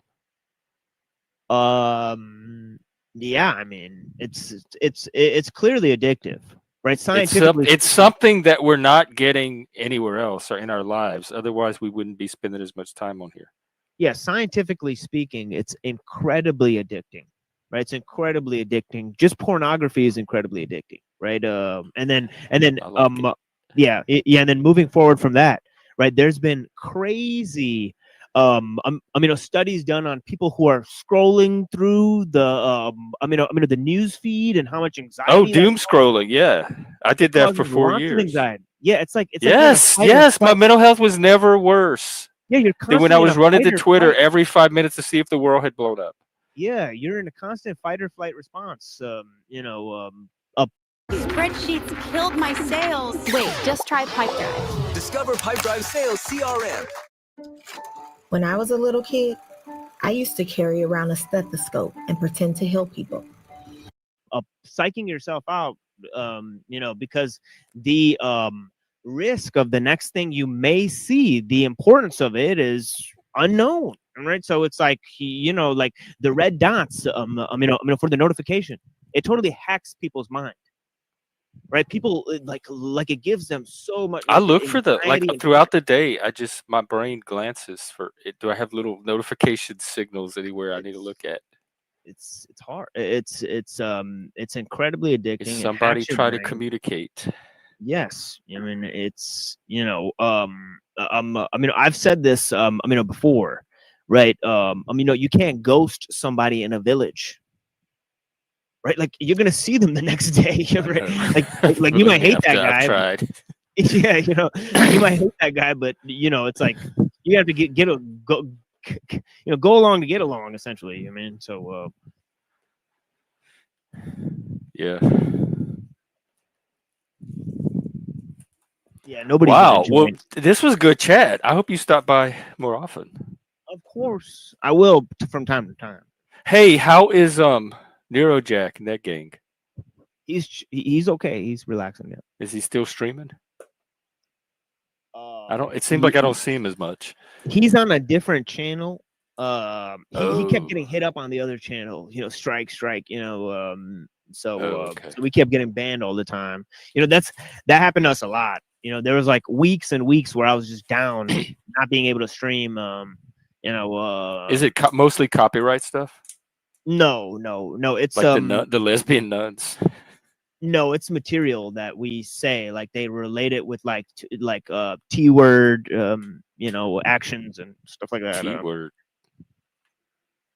Yeah, like I won't say on here. Yeah, like you can't talk about the Unabomber and stuff, you know, on YouTube. I didn't know that. Okay. Yeah, well, stuff like we that. don't, yeah. I guess.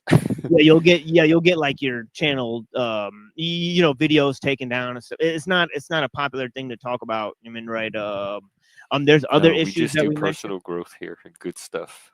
Yeah, there's other stuff that we mentioned, like conspiracies, like with the medical stuff and all. You know, so you know, we get hit up. Yeah, so we get hit up all the time.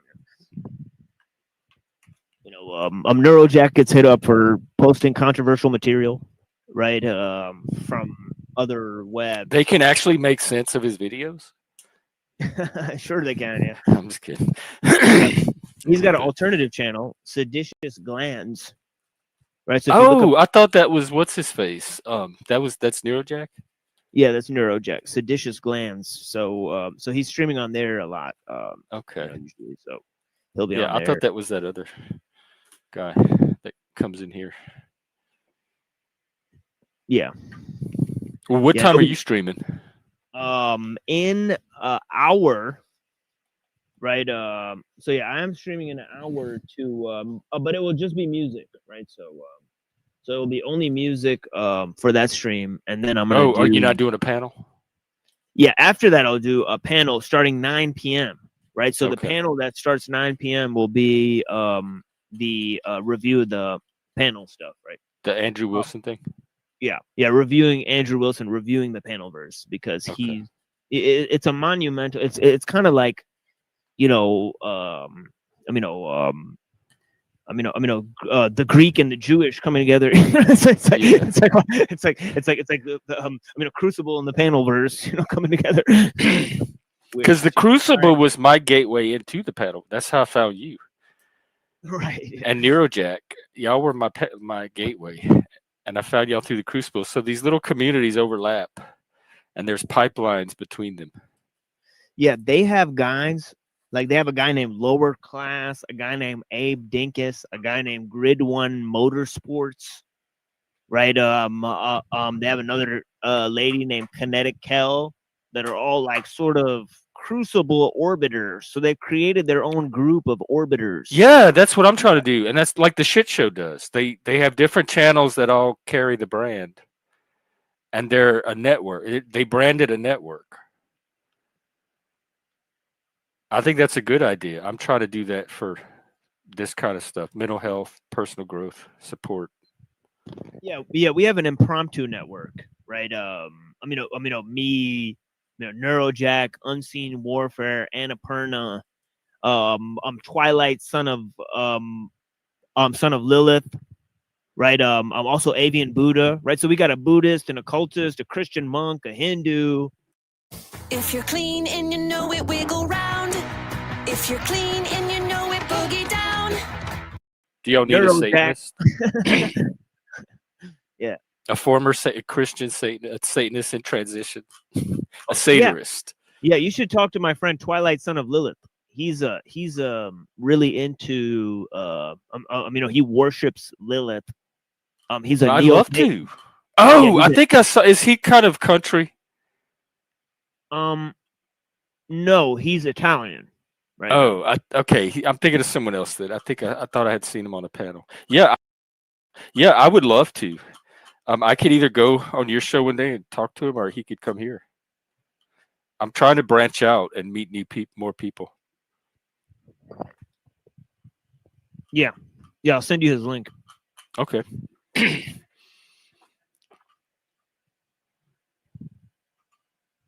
That sounds good. Well, I'm gonna keep your panel in mind, and I may pop in one day. I'm looking for more channels I can go on. Yeah, come by, Jeff. And I'm gonna add your name to that collaboration thing, so you might get matched up. Okay. With somebody to collaborate with. Yeah, I know y'all will come up with something creative. Oh yeah. Yeah, I'm sure it'll be might be controversial. And it's a chance to get our brands out there. And the added challenge, if you want, it's optional, but y'all could think of a way to monetize your project as well as part of it. Yeah. Have you talked to Melanie Cosmic Fox? She stopped by here a couple of times and tried to be a regular, and I reached my tolerance level with her, and I had to send her on her way. Really? But for a little while, because I was looking for a trans person to talk to forever, and I was all excited, and we did have some good conversations, but then I think it just settled into a loop. Yeah. Yeah, she's pretty I'm smart. familiar with Miss Fox.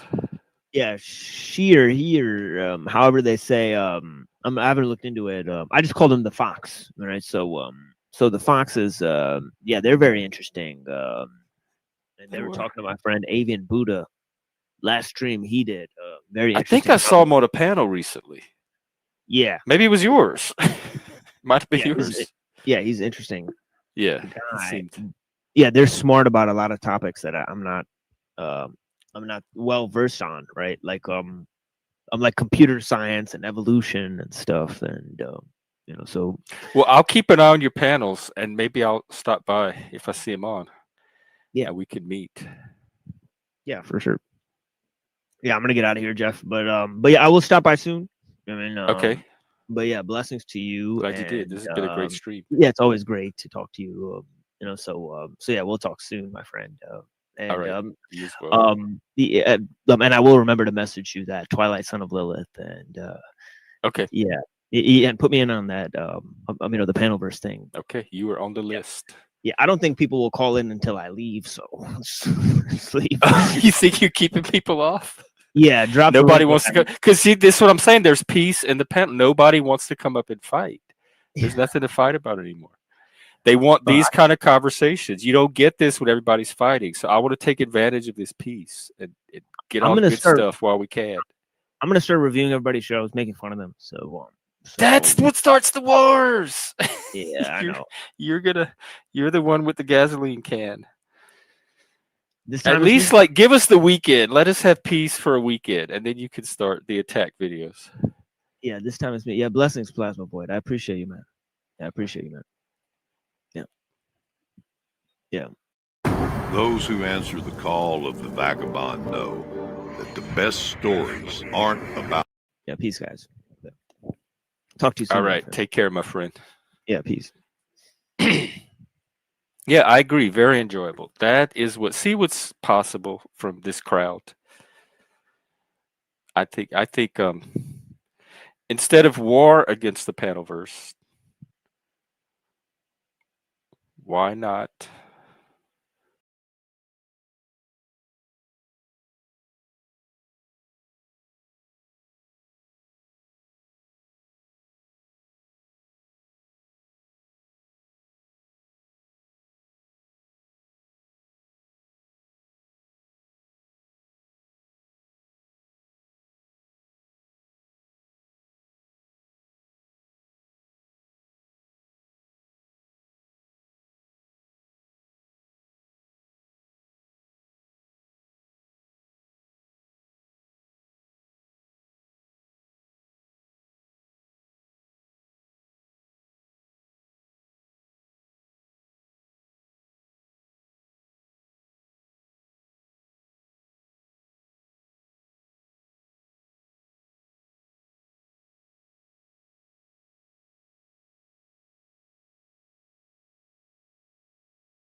We return back to source, but before that we go through a lot of things, experience different planets and all of that. Yeah, that's a good segue to what I have. One more thing that Sean was talking about the body and how it's a spacesuit. That's what he had some interesting takes on that. This Akashic Records, like Planet Watcher. What's up? How you doing? How you doing, sister?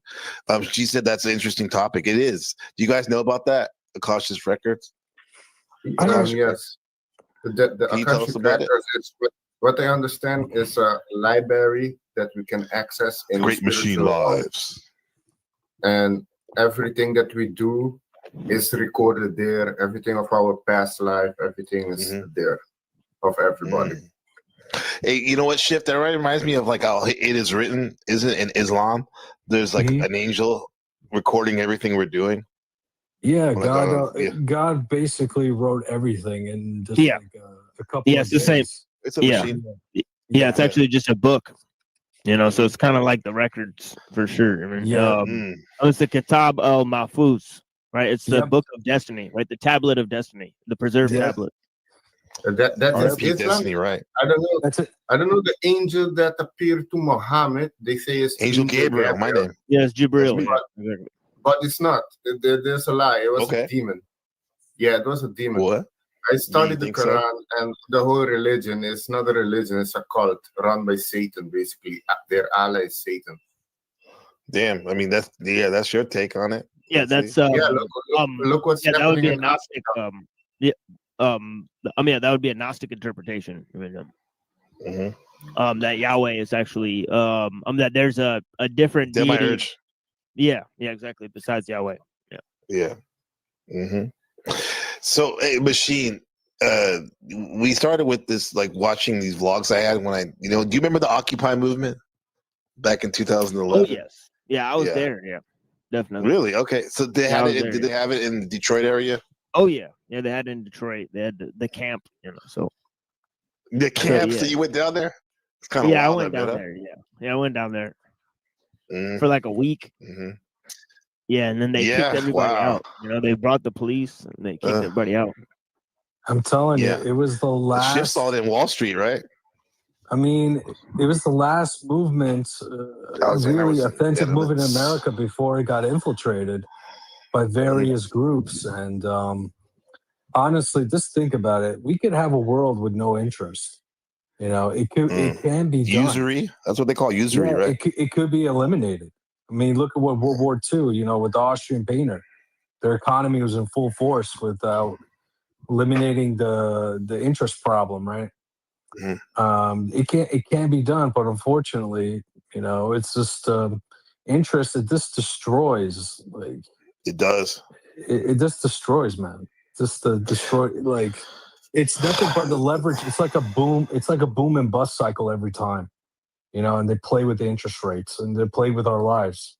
It's just there's people working hard right now that I know, and that some of us on the panel and stuff that are still paying back student loans or other things. It's like it's ridiculous. It's such a burning. I really think there's probably a karmic, like cosmic, metaphysical debt that's on souls per se, but. It doesn't, and that's hard enough to deal with, right? And to work with, let alone a physical debt that we have here, that so many of us are like depressed about and getting sick over. With your lesson, you have your financial lesson and learn for you to structure your finance and don't buy shit that you don't need, Right. And then through numerology, you have karmic debt number. Which in your past life, if you had misuse of power, of love, that you have to readjust in this lifetime. So you have that too. Yes, sir. This Machine, do you have any thoughts too? Any more thoughts? Because you're one of our leaders out here in the Rising the Consciousness. I'm on that Akashic Records, or just the movements in general, like protesting move.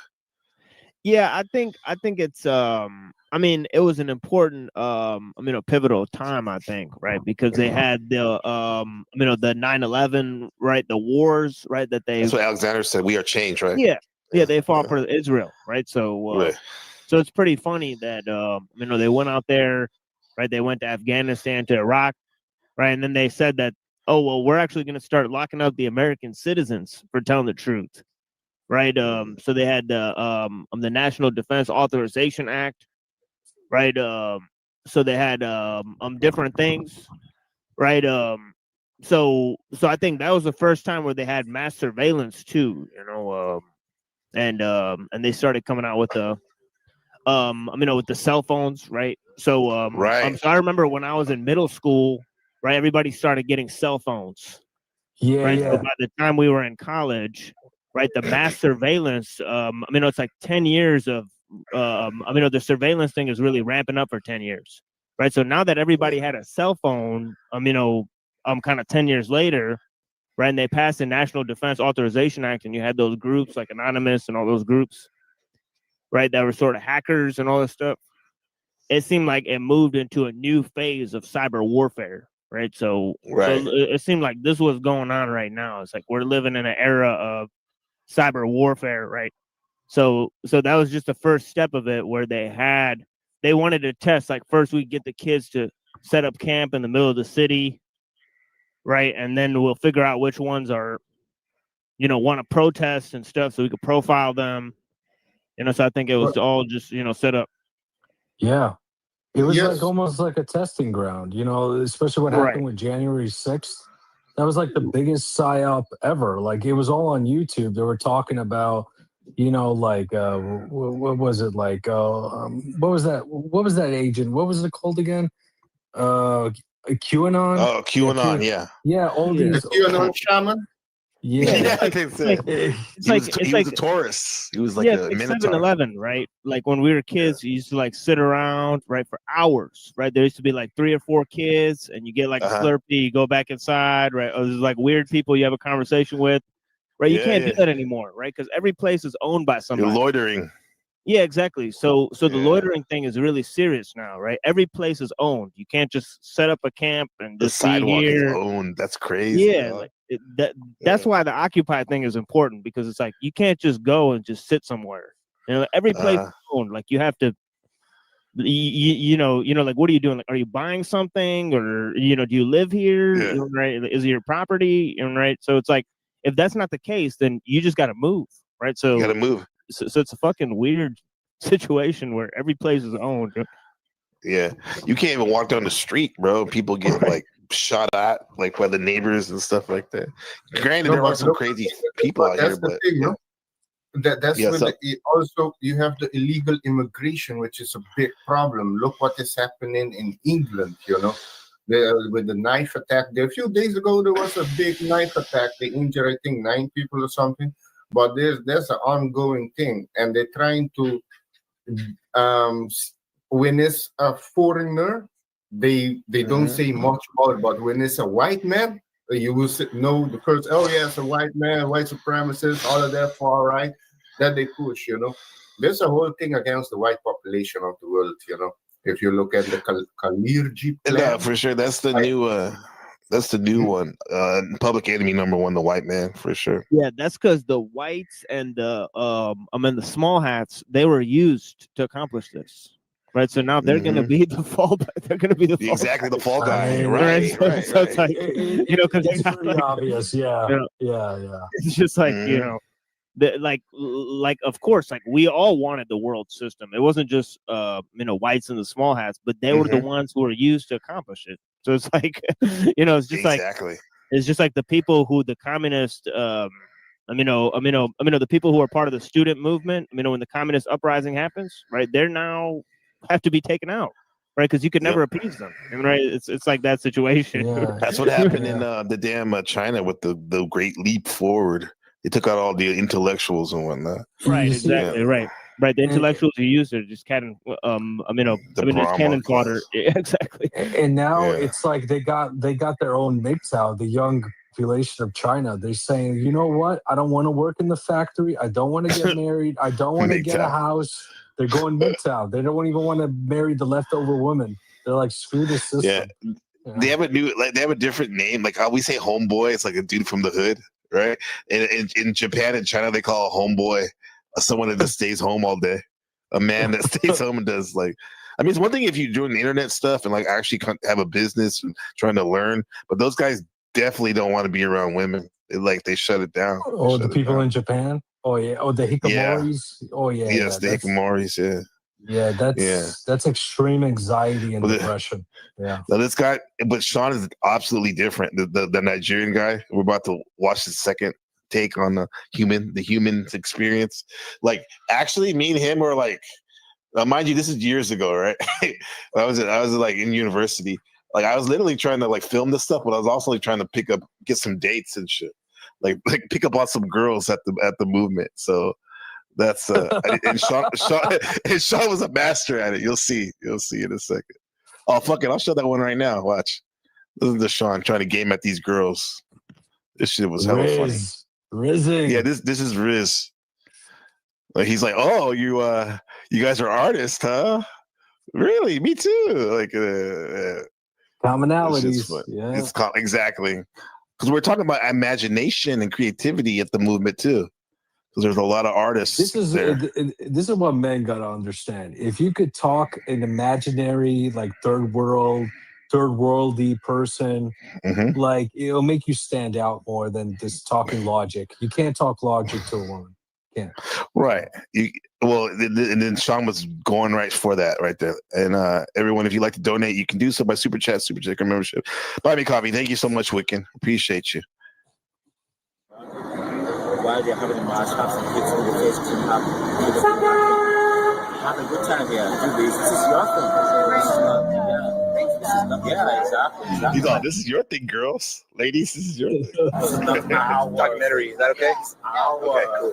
Yeah, definitely. Yeah. So this is what if you feel connected, and do what you have to do. Because it's not their thing. It's your thing. Exactly. So that's a secret. Definitely. We've been waiting for it. We've been waiting for you. It's definitely a safe place for artists. Safe. Yeah. What moved you guys to come here? I just been reading a lot about like everything going on with the whole Occupy America and everything. And so I was like, so I was looking at the website and like seeing when the march was and stuff. And then I noticed the whole human creativity. I was like, let's go check it out. Like, I don't know. So. Yeah. Let's look at that. So you can start your own. Yeah, exactly. Be part of the beautiful colors. Yeah. We're going to come back tomorrow and be prepared and bring stuff. Definitely prepared. Yeah. Yes. We have food. We have that. Let me let me get the one that's, even though it's dark outside, I think this is a better resolution, this one right here. For you. But people actually could give up their houses, apartments for like safe. Yeah. And put the trash in and stuff and things out here. Yeah, people were giving up their houses and apartment for this like rando people live in them for this movement and stuff. Wow. Actually, the club on the streets the club too. The club on the streets. They donated it Wednesdays. We can go into the club on Wednesdays and just chill. That thing, it's like, everybody is part of this. They was part of this. I think would be the catalyst to actually help Americans get over all this bullshit. Let's do it. Very excited. Stop like sitting around. We can all be creative. You don't have to, just being out here is being creative, Us talking, this dialogue that we're having about it. I was like, I want to go back and talk to people. Yeah, we're gonna talk to you, but it's like you don't want to, because we're part of the group. Yeah. We don't want to give, we don't want to. Oh my gosh, we don't want to be creepers, right, Chef? Yeah. Like when you say the other time, I was gonna talk to them again. I was like, maybe they're just going down into the subway. And then when he spoke, I was like, they might just want to keep, so let's go. So then we came here and then we saw you again. I was like, let's talk to them. It's like it's nice to be welcomed, Exactly. That's what we're trying to welcome you guys. Welcome. Yeah, welcome. It's no big deal. Still big deal. We're all family now. Why? Because we think the same. We have been out here. You hear that? We think the same. Like, even though this movement is good and all that, like at the core, it's been, people know that the group think, like you were talking about the Soroses and who knows else behind him, even co-op this type of stuff. In terms of like picking up chicks, is a strong commonality. That right there, you don't have to do much at all. Nothing. He's on weed.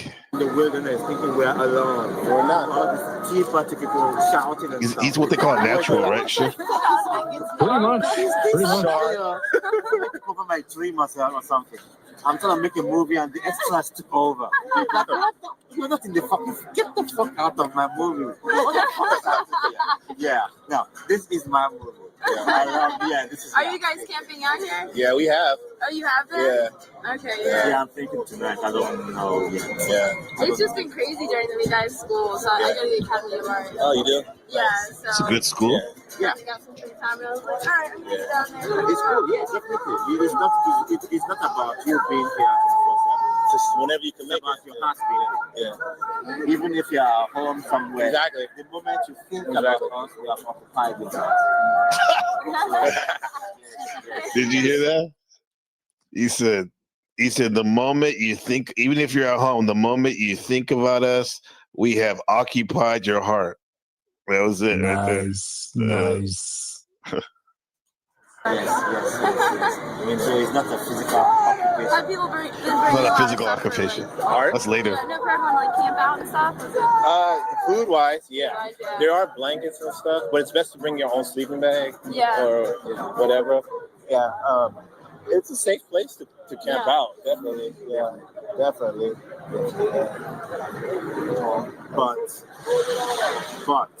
But as a group here, there are some people who join because the group is just like this group is like one that just attacks everybody. And there are people who free food, free place to hang out, and so they are here. Okay. So if you see people like that, we're all like 90%. Right? We're all here.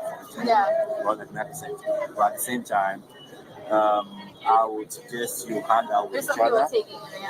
Yeah, hang out with your friends, be there to talk, be camping overnight, hang out together, have your stuff together, and look after each other. You'll probably have a good time. But because that's it. Well, thank you so much. Yeah, you're welcome. Matching tomorrow at 3 o'clock. Tomorrow. So a lot of people are going to come here before that. Yeah. Do you all live in the city? I live in the city. I live in South Bay. I go to school in the city on CIIS, California Institute of Integral Studies, on Mission and 10. All right, cool. Yeah. I try to come up here on my days off. Like, I had a day off today. It's tough with school and stuff. I work too, so I have work tomorrow night, so I'm gonna go do the marketing, go straight to work afterwards. You'll see, it's even weird, like coming here and then going back into the matrix of your work. You're like, it's wow, dude. Yeah. But like Sean said, it's like even though we're away, I feel like my heart's still here. There's something about this place. It's like contagious. I don't know. I'm still trying to figure it out. That's why I'm talking to people. Did you all know each other before? No. We met last week. Yeah. Oh, wow. Okay. Yeah, I was about to come here and learn, and I was like, oh, come on, you gotta go with me. Oh, definitely. Yes. I do want to ask. What do they call it when you try to the closure? Is like getting the number or getting her back to your house? That's what they call it. Shit. We used to call it the closure. This is it. Here we go. Well, go ahead. It's like the number is it's like 30. It's not really the true close, but in terms of this. Not too much, but I want to keep in touch with people I've met in this place. So I'm trying to do kind of collage of documentary or something about people I've met. I have to ask you why you came, how you came, blah, blah, blah, blah. So I'd like to friend you on Facebook if you don't mind. Yeah, sure. So, I think I have a pen. Okay. Yeah, good job, Sean. Yeah, I think I talked to those girls like a couple times after that. But they're cool because the art institute is right down the street too. Yeah. Art, and I think art is one of the best ways to counter the fucked up system. Art is a good way to escape and just like kind of work with your creativity, and it could be different people have different ways of expressing their art. Yeah. Like so far for me, I'm not much of a drawer or anything like that, or even a writer, but I'm more into like fitness where I could just like, you know, I kind of hate the state of the world, and just thinking about it. I'm a thinker, right? In some way, a strategist. So, and if I overthink, I tend to get like kind of enraged just thinking how bad it is. Yeah. So I just pound it on the weights, you know. That's my therapy. Yeah. Yeah, that's the best way. Shadow Buddha always promotes that. I promote that too. Machine Lives. This is a song by Occupy by Sean Price. You had an Occupy song? Well, I just remember this song. This is a good one. I'm like, holy shit. Occupy Wall Street, Occupy all streets. Right. Let's go. Let's hear this guy. Yeah, the beat is killer. Keep up the general truth. Take over world. Secure our territory.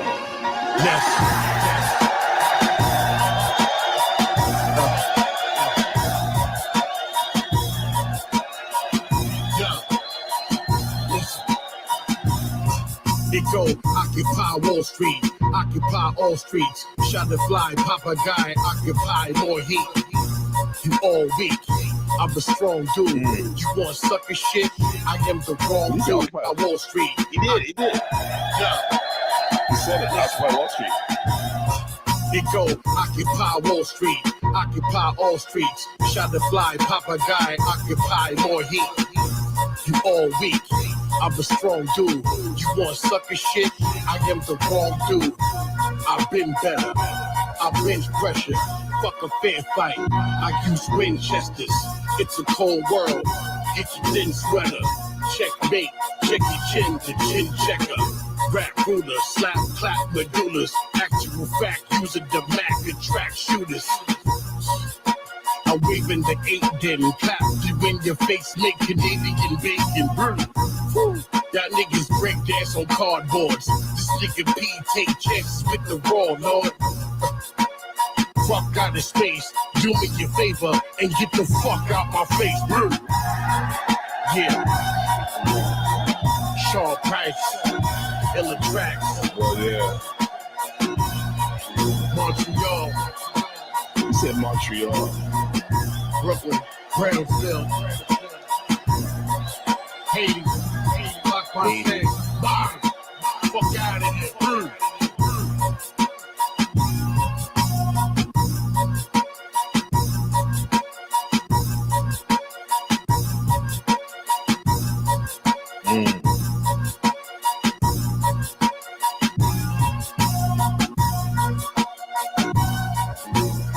Hell yeah. Fire. That's yeah, the dope. beat goes hard. Yeah. He was talking about that's an Occupy Wall Street song, official. That's official. Good find, Machine. That was dope. Yeah. I mean, it was such a great movement. Unfortunately, ended so quick. I mean, it was better than. I mean, the BLM one was just. I thought it was just like, what the fuck is going on here? You know? Yeah. No, the BLM one was the theme. Also, George Soros. It started off good. No, well, the BLM was shit too. It was just no, shit. Wait. No, let me tell you this. No, it started off. No, listen. It started off good because it was a grassroots organization in Ferguson, Missouri, right? And what happened was the Soros groups, after it picked up, made national news because they were talking about police brutality and shit, cop watching basically. Those people infiltrated. They made it like a gay movement. And actually, the people that started it in Ferguson, actually, they were systematically killed, and they made it look like a weird homicide, you know. And they completely took over that fucking movement. I did not know that. And you're right; it is shit now for sure. Yeah. Yeah, I'm talking about now since 2016. Yeah, for sure. You're right. It's run by 3 lesbian women that are all gay and shit. Yeah, there are 3 black fat lesbian women. Do you know who? I don't know if this is. I would assume. I'm assuming, but supposedly Resto Chesto. He said this, that I think he's related to one of the founders or something like that. I heard Did he get money? No, I don't know. I heard He they're in big flexes a trouble. lot, right? They're in big trouble with the government because a lot of the funds they got was illegal or some shit like that. Yeah. That's what I heard.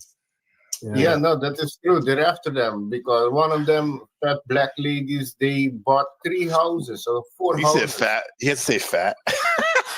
Well, that's the truth. That's the truth. Yeah. I'm not lying. They are fat. No, I know you're not. That's just funny though. Yeah. Oh, it says a lot, well, right? yeah. The internal and outward appearance, right? They match up probably, right? Yeah. You know what I'm They're saying? Marxists, basically. They're Marxists. But they they live in in capitalist country. All communist people enjoy capitalism. Funny how that works. Huh? Yeah. To me, that was crazy. To me, this was the hardcore movement, even than all these movements in recent years. Was this one, guys? Correct me if I'm wrong, bro. This shit was tight. On a Hong Kong side street, the police were still chasing the Hong Kong protesters. Yes. The officers jumping out of vans to tackle whoever they could catch. In some cases, violently. Mayhem keeping its momentum. Yes, China is fucked up. It was the end of an ugly day. You see that shit? And the thing is though, like, and the thing is though, like, and it's funny because this was getting way out of control for the system. And what what happened that stopped this? The C-19. That's what stopped this shit right here. Yeah. Oh yeah, same with the Netherlands because in exactly. the Netherlands you had the protest of the farmers. They were protesting. Oh yeah, right that too. Yeah. Yeah. Yeah. I remembered it so vividly, like in 2019, because I was hearing reports of a virus in China, but nobody was really mentioning it. But what stopped me from entering the market was like, Trump killed basically the Iran, one of their leaders, Soleimani. So it caused like an oil crisis. By February, like I was out of, I was in all cash.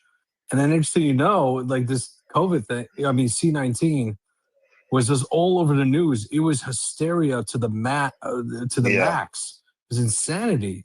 By March, it was crashing 35%. And I'm like, you know what? I know the Fed is going to bail out this market. And that's what they did. They put one Thursday afternoon or morning, $7 trillion of money into the system. And I'm like, shit, 7 trillion. Yeah, it was the fastest. That's crazy. 35% drop, fastest recovery I've ever seen. It was like nothing. It was just like Bitcoin went down to $6,000. Then it went as high as like 65K in 2021, 2022. Yeah. Yeah. Yeah. Machine, what do you think? Maybe you could speak gracefully around that without using the word of what it was. In a nutshell, what was that in terms of like your research? What would Uncle Teddy say about that? That's what I'm curious about, the C-19 thing. I think it's a way. I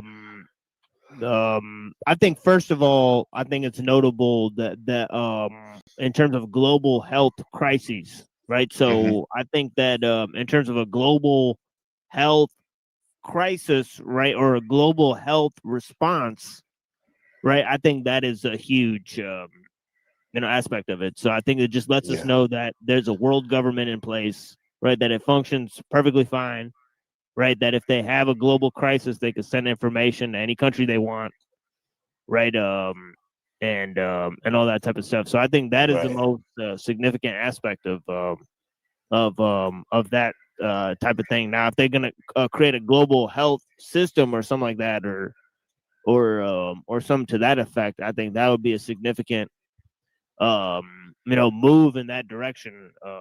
But yeah, in terms of that whole thing, right? And then the second thing I could think of is just to see, right,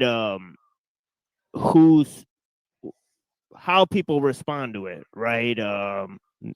Right, meaning who thinks it's happening, who thinks it's not happening, that sort of thing, right? And then track that information. The world government's it's being laid out. It's already here, right? Pretty much. But what's the thing that? Go ahead. You got it was long before. You got the IMF and the World Bank. you know. And who do you think? How do you think like countries like Argentina got so screwed up? It's because they borrowed so much money from the IMF and World Bank. And what happens? What destroys the country? Right? It's all about external debt. It makes sense, right? Like if you borrow from somebody outside your country, what's stopping them from telling you, look, we want the money. You guys got to pay it up. But if your debt is internal, like the U.S. and Japan has massive debt, but their debt is internal because they're not stupid enough to borrow from the World Bank. Same with the United States. While other foreign countries, like third world countries, the IMF and basically World Bank, they're like the mafiosos. They say, look, you borrow money from us, you got to pass these laws, you got to pass about the rainbow team, you know, all this stuff. That's what Alexander was talking. You're talking about Aruba, the central bank. Is that related to that? Did you think your country things change in it once they got more help from these world banks, Alexander? Aruba fall. We have our own government, but Aruba fall under the Kingdom of the Netherlands, so we get support from the Netherlands. That's good. Like the Netherlands. The Netherlands are awesome. I think you don't pay any like capital gains or something like on the stock market or something like that. They got a really good position. Yeah, they're very structured country. You pay a lot of taxes there compared to Aruba. Aruba has more freedom, but they're a very clean, organized country. Yeah, I live there too. I have half of my family is there. This December I'm going there to pass Christmas there. I mean, my all-time favorite DJ was like Tiesto. What is it? The old Tiesto with the Magic series and Inner City. Now he's just like, you know, he's old. He's just he's a sellout. So no, he's starting touring back again. I think he's going back to his old roots, trance, like a Diego for strings, that type of music. I know he's trying to get into the house and techno scene again, but I got to see. He has to be more consistent with it because he's still playing garbage. So hopefully he transitions. I did see a couple of sets. I was actually surprised. I was like, oh, but it's not like the magic of like Dutch Dimension 2002 7-hour set, full trance techno. It was just amazing set. I still listen to it to this day. It's amazing. Yeah. And the drugs were probably amazing back then too. So it's a good segue to this probably he's high out of his mind, Sean. One more of his takes about what's really going on here on Earth. This is not it.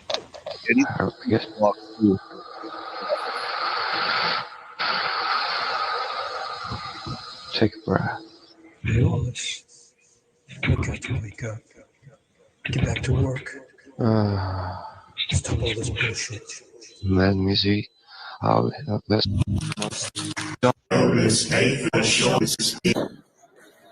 So why do I choose coming back? That's why I don't want to. I don't want to know. That's the part that you have right. So I want to know. So why did I come back? Figure that out. I don't want to come back here anymore. But she needs to occupy SF. I'm done. Me filming this. You done? Yeah, I'm done. Right. I want another plane of existence. Hey, bitch! Hey, yo, bitch! Hey, yo, bitch! Oh, this is beautiful. Do you hear that in the background? And this guy's like, "Hey, yo, bitch!" It sounds like a fucking TV show. We're trying to talk about these high-level things. And... Yeah, that's when they had the Rick James thing, you know. That's right. Yeah. Uh-huh. You hear that? Listen to him. Yo, bitch! Hey, yo, bitch! Hey, yo, bitch! Oh, this is beautiful, though. Yeah. This is beautiful. To live in this shit. Yeah. I know that you are here. And you are a light being who is putting on a spacesuit. And to be able to walk around in this spacesuit, in this plane of existence like an astronaut, and feel this spacesuit. And your spacesuit has a mind of its own. Yeah. You can feel shit. Right. It's all sensory being. Sensory. You are hungry for senses. You think you're only hungry for food. No. Your eyes are hungry to see shit. Sometimes you close your eyes and they say, oh, look at that. Like, what? Hungry eyes. Your ears are hungry to hear shit. Your mouth is fucking, can't shut the fuck up. No, can't shut the fuck up. We have to talk. Yeah. Because this is part of the spacesuit. This spacesuit that you have a mind of its own. It wants to fuck. It wants to shit. It wants to do everything that it wants to do.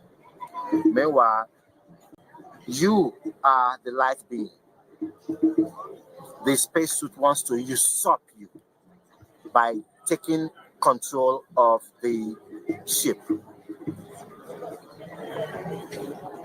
When you tell, because you have to give it to him. When you tell it, okay, you can drive. The day you say you can drive, the real you goes to the basement.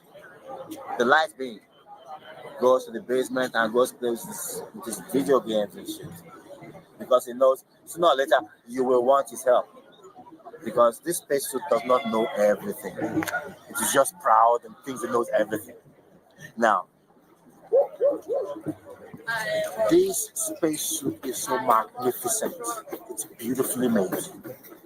That if I scratch myself and there's blood coming out, oh my God, I cut myself, there's blood. Guess what? I can just go out and jog. I just have to think about, okay, let me think very hard so that I can clog this thing with clog and all the red blood cells. And no, I don't have to do shit. This spacesuit will send the message to itself to heal itself. It has its own 911 machine. It calls the motherfucker calls the ambulance. Ambulance comes right away. It comes and it starts to heal itself. When I take in food, and I keep on walking. Meanwhile, my spacesuit is going, oh my God, he just eats what I thought he ate. Pigs, what? Oh my, and he's calculating all the chemicals in that to see how much chemicals you have in your body, which ones you will want to use, which ones you will want to put in waste. You don't have to think about this. Your spacesuit does this by itself. What do you guys think about that? First of machine, the mind-body connections. What do some of the philosophers say about that? The great ones. Is it like having an autonomous want or consciousness to it? What are some of the thoughts on that machine? Well, I think there's obviously three major opinions, right? Like one is naturalism, right? That would mean that the material world is all that exists, right? The other one is dualism. That would mean that the mind and body are two different substances, right? That means that they occupy two different sort of spaces, right? Or types of being, right? So they're ontologically separate, right? So that would mean they're ontologically two separate types of things, right? But then there's one that says that mind is all there is, right? So I've heard that one a lot lately. Yeah, so I think mystics, they'd either fall into the category of either dualism or just that mind is all there is, right? So they'd either say that mind or spirit pervades all of reality, or they'd say that mind and body are two totally separate things, right? That one is greater than the other, and they definitely say that. A lot of them came to the conclusion that mind is more powerful than the body, but certain of the mystics came to the conclusion that body is way more powerful than mind, and you can control all that stuff. Can you tell me one real quick? So that would help me with my consciousness and exercise line of theme shows of a mystic that prioritizes the body. Oh yeah, I'd say the ones that are, going into the left-hand path, right? Like maybe like Gurdjieff or there you go, Shift. People like that. that think that it's that mastering your body is sort of left hand path, sort of I think Gurdjieff, I think Ramana Maharshi or somebody like that, right? Where it'd be more focused on I think those teachings would be focused more on enlightenment and the self, right, than trying to change things around you, right? Like did the Greeks though in their how they loved aesthetics and stuff, or some of those philosophers ever put body as a priority? Oh yeah, they're called hedonists, right? There you go. Hedonists. The way I see it is, especially with this, like going back like to the gym, I had to change my approach compared to when I was younger. When you're younger, you have more energy, you have more time and less responsibilities. But as you get older, it's about what can I do to get maximum gains with minimal effort, because I have short amount of time. And so the best way before I have a regimen. And I have to prepare myself. I kind of like Michael Jordan goes into a basketball game. You gotta like mentally and psychologically get yourself angry at anything. Just make an enemy in your mind. You can even use your enemies on the panel verse as I even imagined like horrible things happening in my mind, obviously. And next thing you know, you pound the weights until you go to failure. Like literally, and doing that, it's kind of like a cathartic release. You just feel so good, like you're beating up your body. You come out and you just feel lighter. You just feel great. That's how I feel it. And I'm doing good, because there's a thing like if you grow muscle, right? Like a lot of people do a lot of sets, but the thing is, if you do a lot of sets, you can't go to failure because what is the rate limiting step? Your joints and your central nervous system. Just getting tired. Yes. But if you go minimal sets, like let's say 2 to 4 sets per body part per week, you can go really hard on those 2 sets. You don't waste a lot of time, and you have to also psychologically prepare yourself for war. So it's like an advanced way of training yourself. New beginners cannot have that level of intensity. Right. That's no, I like that, because I'm always I want to grow muscle and whatnot, but it is a mindset as well. That's where the consciousness goes in. Yes. You look really fit. You seem fit. Like is exercise and body important in your spiritual work?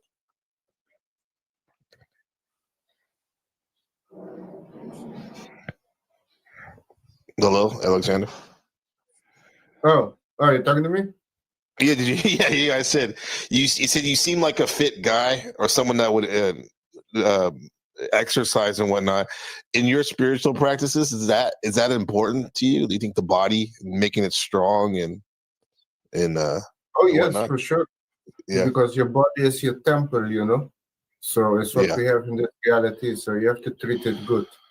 Yes, right. And when you're in movement, you're exercising. Afterwards, the energy flow better in your body too.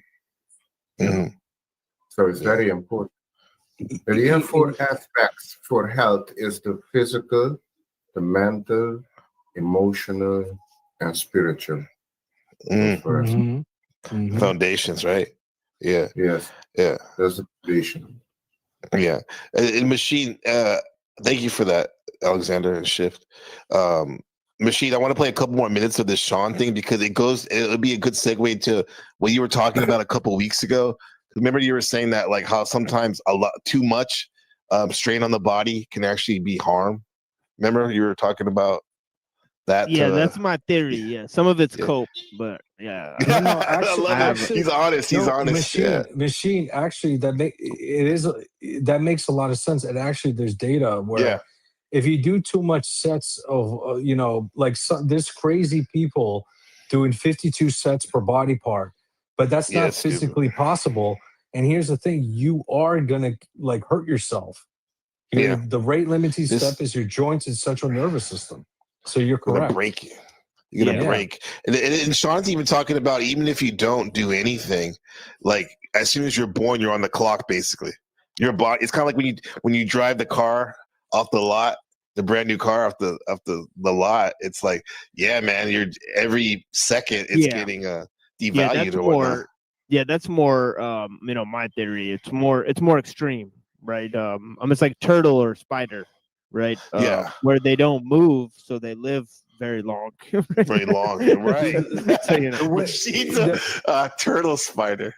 The way I see it, it's kind of like a peak. You have a peak. Up to like age 30, like your peak could last a long time if you take care of yourself. But then eventually, no worries, Markella, we love you. You're gonna have a trough, and then no matter what you do, you're going to die, whether it's of cancer or heart disease. So yeah, it's gonna come. You Shift knows he evaluates those people all the time. Oh yeah. Simply made. Now, because it is that magnificent does not mean it knows all things. It is stupid. It is your worst enemy. Why? Because it is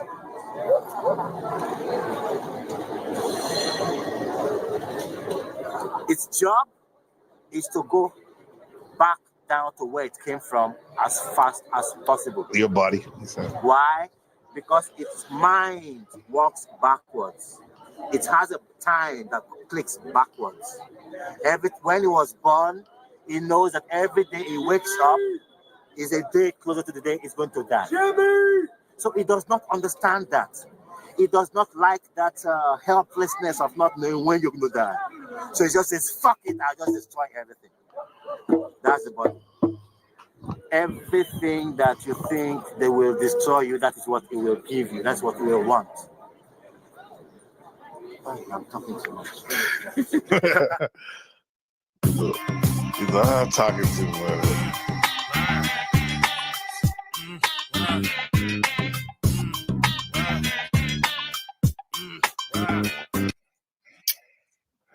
Yeah, so that was it. I mean, I don't know.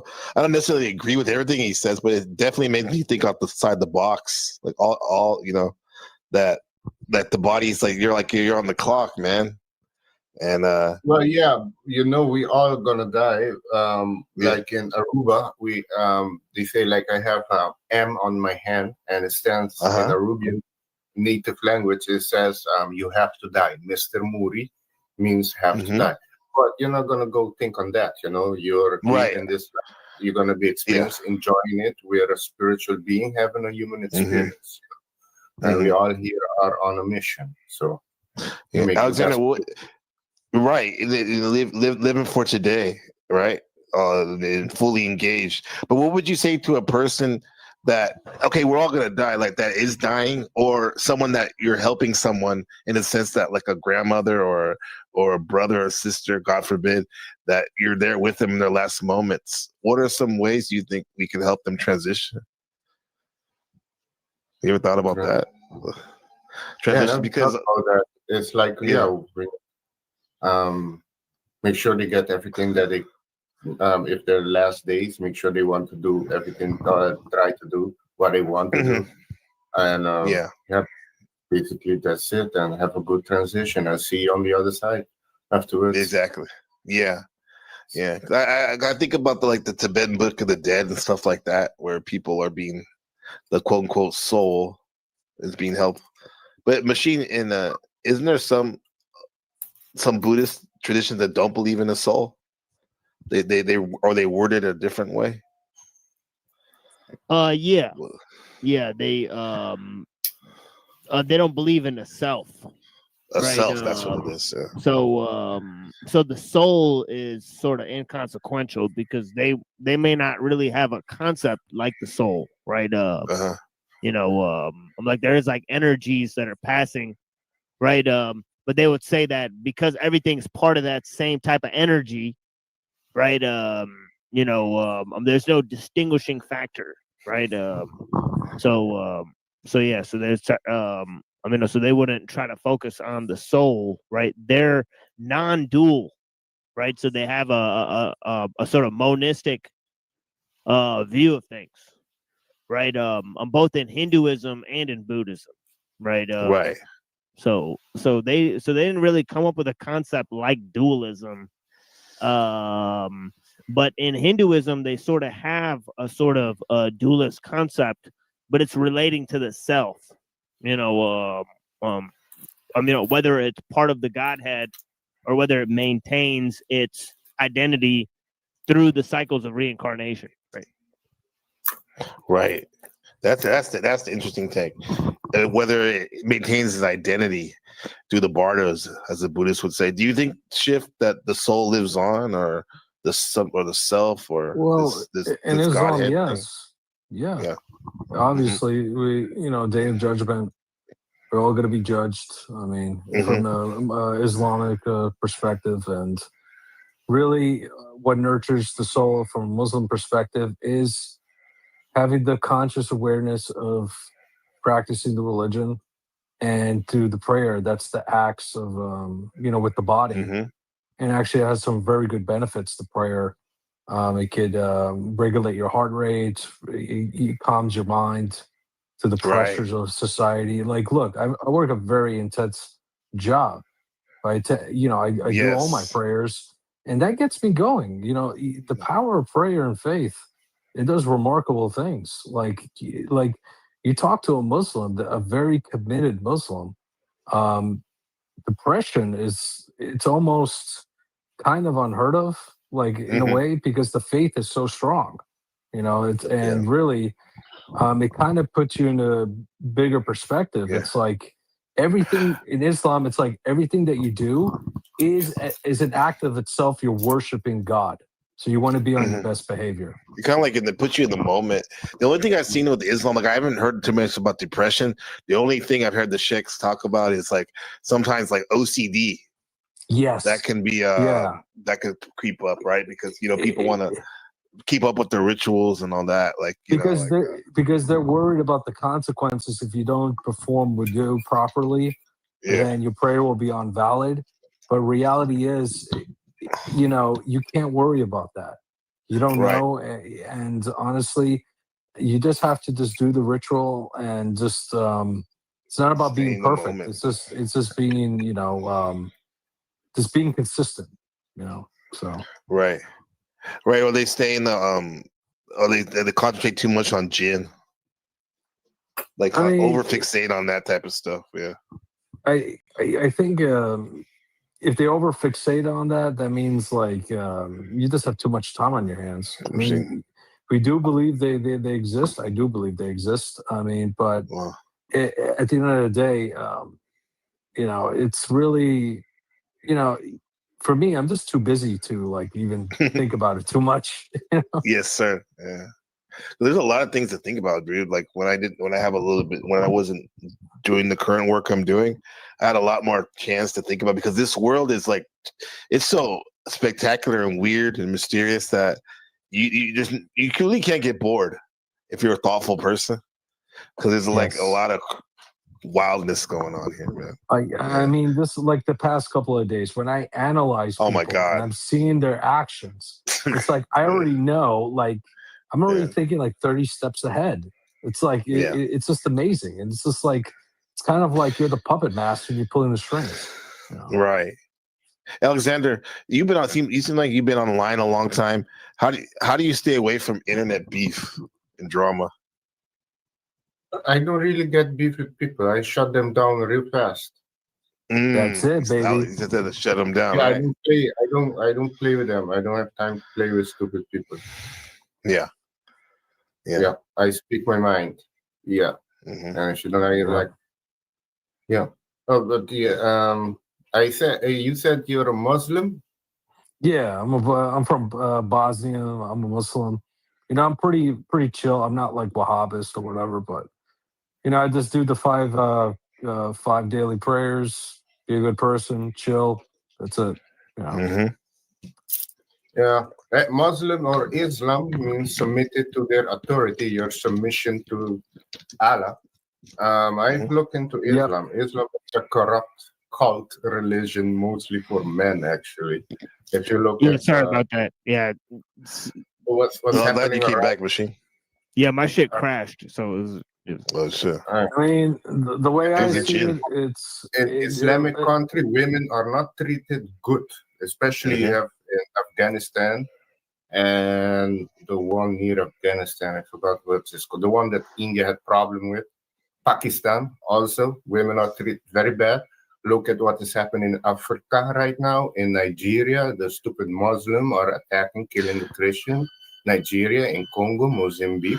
Yeah. And then you have them capturing black people in chain in Libya, thanks to Obama and Hillary Clinton invasion there. And also in Wait.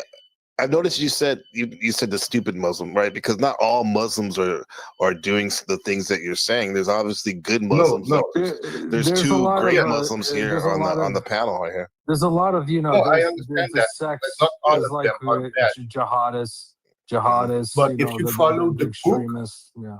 if you follow their book to the core, the Quran, you become as them, the jihadists. Well, I actually read the Quran, and I'm the total opposite. I'm the total opposite. This is one of the one of the great people I know. He's chill. He's great. No, I understand that. That's why I don't think he knows much about. You doing your best, which is good. You have a lot of peaceful Muslims, yeah. But I'm saying if you follow it to the core, like in Quran 4, chapter 34. If you mean Surah? Is disobedient, you have the right to strike the wife. You can hit her. It's allowed to. Also, if you have women, you capture women. With a small stick. It depends on the context. And also too, when you say beat the woman, there's specific guidelines of it, and it's more of a kind of like a warning, right? It's not like they're not beating her. Not like that. They're not beating. Yes, it is. Not. Yes, it is. I've looked into this, bro. Yeah. I mean, you can say that, no, but I looked at Afghanistan and Pakistan, how the women are treated there. Yeah, I mean, I'm from Pakistan. Because they're Muslim. There you go. Yeah, I'll let you. Yeah, I mean, I'm from Pakistan. It's like normal, you know. It's like it's just like the Western countries, you know. I'm seeing Pakistan. We have an Indian culture, right? So, so if you go to India, right, you look at the Bollywood movies, right? The women are dancing and stuff, right? That's how our women want to be, like the Bollywood singers and stuff, right? So, like Beyonce, Indian Beyonce, right? Yeah. So in Pakistan, they don't even wear hijab and stuff, right? They don't even follow, like they don't care at all, right? So I don't know what you're even talking about, right? See, sometimes you hear stories. See, sometimes you hear stories on the news that are written by the small hats, and then you get confused, right? So that happens. There's a lot of propaganda in the news written by the small hats about the Muslims, right? So you get confused about what's going on in Pakistan or what's going on in Dearborn. But I live in Dearborn, and I've been to Pakistan. Afghanistan, it doesn't happen. No, in Afghanistan, I know there's a documentary about that. Afghanistan is different because that's a different whole nother story, bro. It's like Stone Age over there. Yeah, because in Afghanistan, they installed the Taliban there. This is the white people. They installed them there, right? So this is a whole different story, right? Right. So Afghanistan was just a normal country, right? Just like Pakistan and India, right? They were an advanced country, just like Pakistan and India. Yeah, like they were going to have industrialization and all that stuff, right? The women were going to school with the boys, right? And then the white people came in there and they installed the Taliban in there so that they can fight against Russia. So this is a whole different story, right? It's part of the Cold War, right? What's up, DK? So once you learn the history of Afghanistan, you learn that actually they weren't even living like that at all. Yeah, it was different before the Right. Same thing in Pakistan, right? Right. In Pakistan, in Pakistan, they say we're Muslim, right? But they want a secular system, right? So they're clear about that. But you're from Pakistan, right? Right. What's the dominant religion there is what? Islam, right? Islam. Right. What was it before Islam? In Pakistan? Yes. There was no a religion in Pakistan. There was no Pakistan before. It was They India. created, What they created Pakistan as a Muslim majority country in the Indian subcontinent. That's why it's created. The cause divisiveness, right? Yeah, but how it's created as a secular system, right? So it's not observant to Sharia law, right? So the creators of Pakistan, they didn't say, well, let's create a country that follows Islamic law, right? They said, well, we're just going to have parliamentary government. We're going to basically have a country like how they have in Britain, right? So the system they installed in that country, right? And Pakistan is created by the British government. It's not created by Muslims in India. There's still millions of Muslims that live in India today. Right? Yeah. Yeah. And there's still millions of Muslims that live in India. Yeah, there's millions of Muslims that live in India today. Yeah. So it's not like it's not like the the Indian government's got a problem with them or anything. They just live there. Yeah. Oh yeah, they're not causing problem like Africa, like in Africa right now as we speak. Yeah, I mean, there's people that say that they're Muslim, but they're obviously not doing Islamic practices. You know what I mean? I can say I'm a Christian. Yeah, I mean, Muslim. Yeah, you know what I mean? Yeah, I mean, Muslims that do name on, bro. bad stuff just like everyone else, I think. Yeah, for sure. Yeah. Not really. You also want to look at what Not China really. does. Wait, hold on. Let's go. Wait, special. You said that. What? So what? Christians don't do bad things? Like, what do you mean? Like other people? No, don't do bad in things? the past, you can say every religion has a dark part. Yes, sir. Except Buddhism and present too. and Rastafarian. Buddhism that they fought wars, right, against each other. Who? Right? Buddhists have fought wars against each other. Yeah, for sure. Yeah. Well, then it's only the like Rastafarian, then the Rastafarian. Okay. Yeah, I mean, and the Ethiopians, that's they good. defended themselves because the Muslims wanted to conquer Ethiopia, but they defended it. Ethiopia is the only country in Africa. They also fought the Italians, though. And the Muslim, the Ottoman Empire. No, but here's the thing, Alexander, you're right. There are a lot of people saying that they're Muslim doing horrible things in Africa and even in my country here, probably. But the thing is like, I don't really understand why you can shift the way you said, like, I don't know if you're coming at him, but you're like, you're a Muslim, and the first thing you say is like, your religion's a cult of death.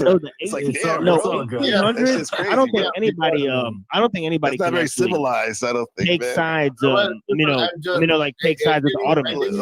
Right. Okay, that's kind of crazy. Right? Maybe if it came over. It did. It did. Just knowing what. Hold on, let me finish real quick, Shift. Hold on. I want to hear what he has. Go ahead. Go land your plane, Alexander. You're saying. Oh no. Yeah. What I was saying.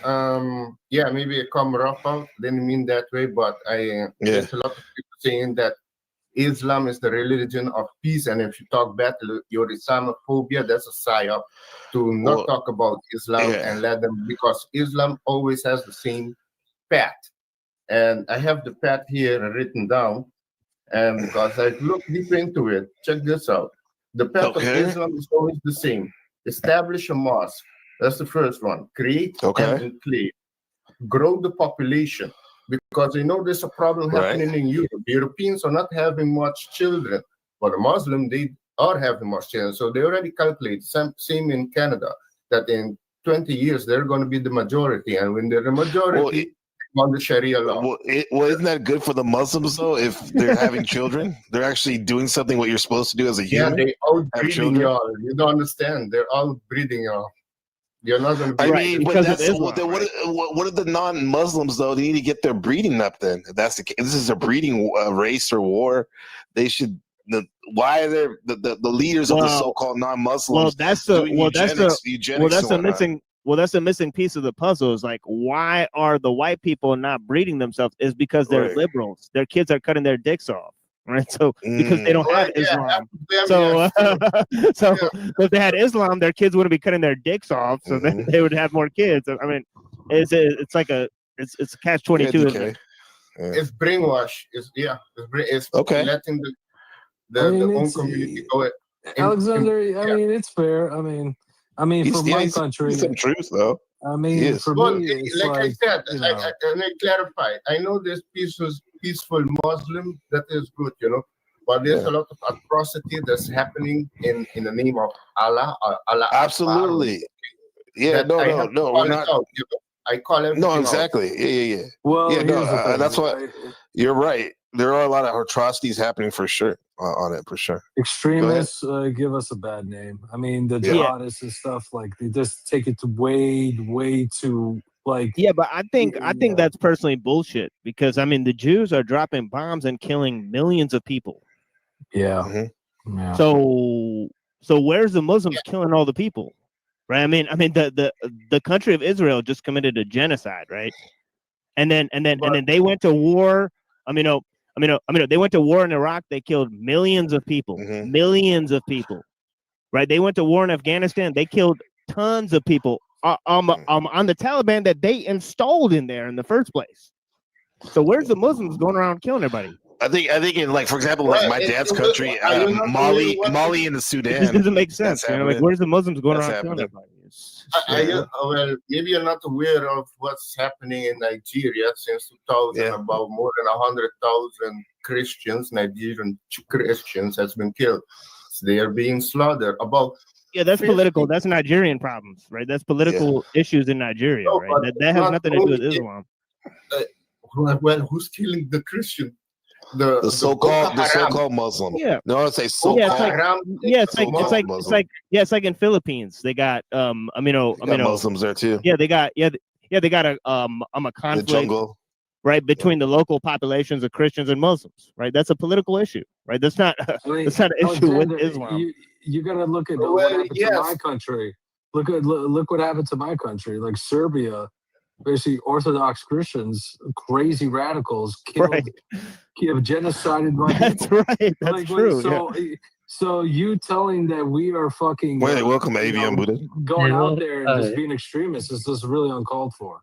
Well, my opinion is. I want to ask you something, Tim. About I do respect you a lot, but you claim to be Muslim. So my question is, why do you have a picture of Bodhidharma as your avatar?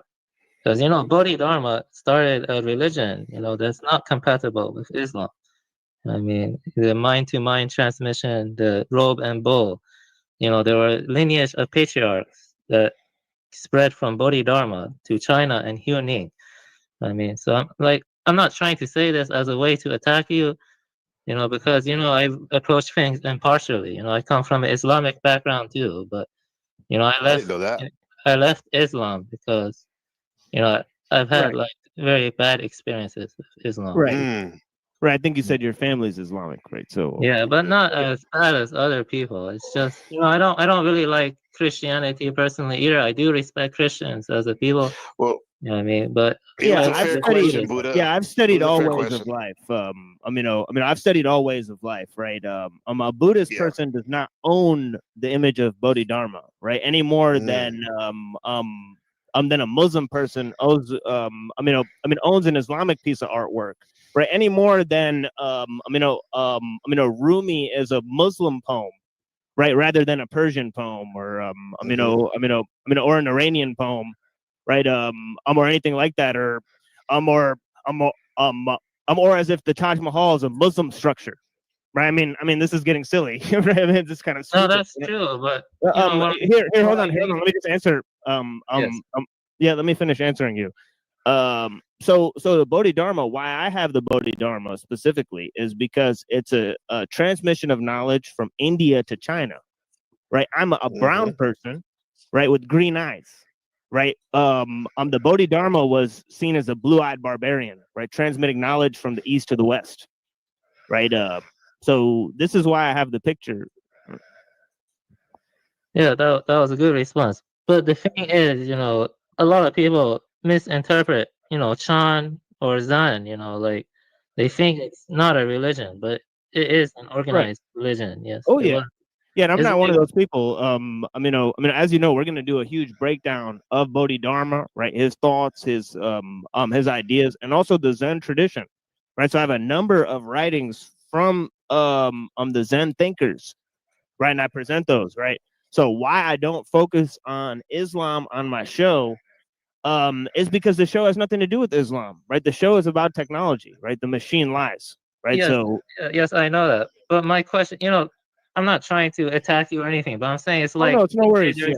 there's a Buddhist and he puts a picture of, I don't know, Ali or Muhammad as his avatar. Isn't that kind of strange? You know what I'm trying to say? Like, well, it'd be sacrilegious.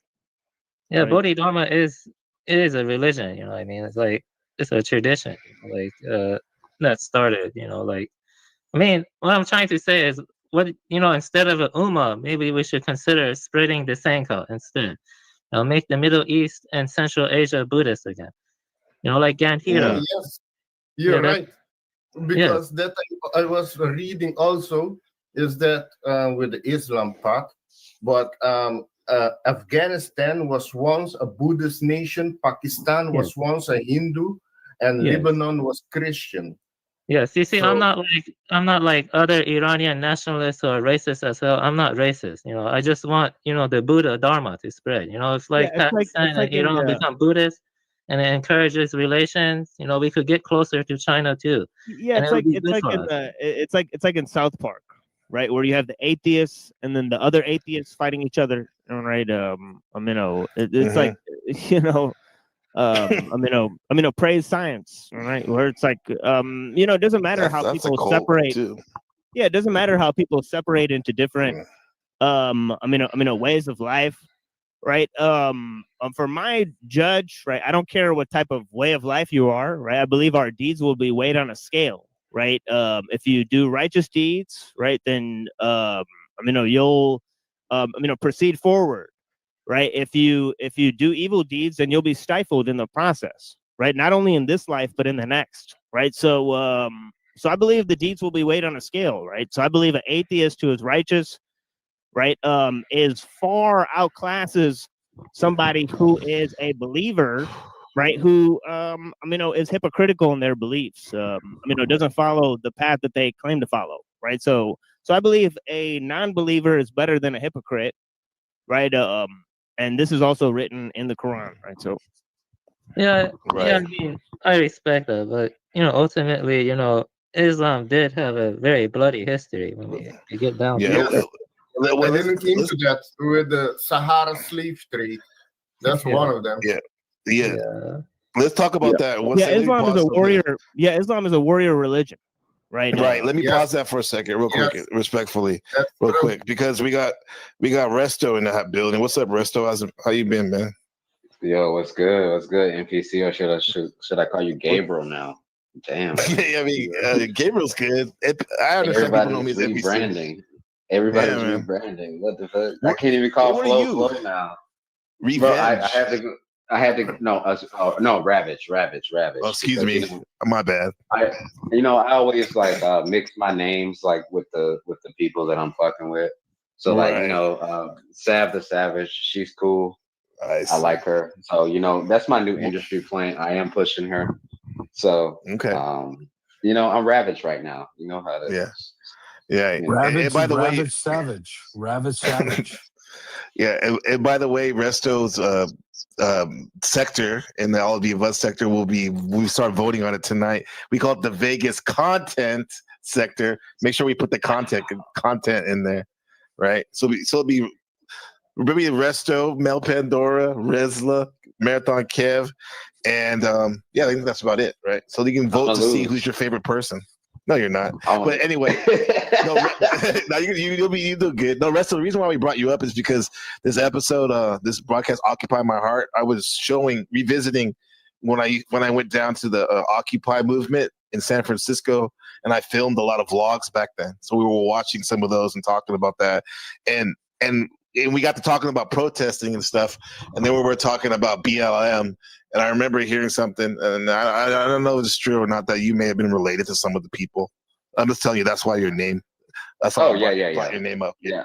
At this point, I don't give a fuck anymore. Yeah, I'm sorry for cussing on your channel. No, do what you do, Resto. Yeah. I've already been doxxed, so yeah. My aunt is the founder of BLM, and I have nothing to do with that. I was asked to be a part of it, but I'm just not the person to be a part of it, bro. First of all, I'm married to an Asian. I do not have any kind of PR training. And I'm just not professional at this point. Like, yeah, like I'm good at what I do, but it's just I can't do it. So yeah, the BLM thing is true. It is true. Yeah. Patrice is my aunt. Yeah, she's my aunt. Wow. Okay. Yeah. So yeah, because I think they were bringing them up to some of the founders. But my thing is too, though.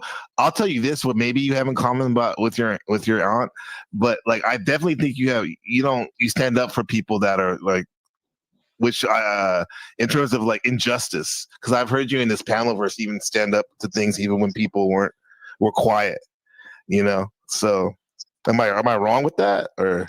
No, you're not wrong. Like whenever there's something that I don't agree with, like I'm gonna let that be vocally known. You know what I'm saying? Like I've stood up for multiple people multiple times, and I don't know. Like even when I'm wrong, I feel like okay, cool. Like yeah, I'm wrong, but like when I feel like somebody's right, I'm gonna push that shit when they're right. Like shit, Machine Lies is up here, and that's somebody that I really respect. And it's just like I've fucking. I'm not gonna lie. I've stream sniped him a couple times. I've used a couple of clips from him, especially that. How is that possible? How is that possible?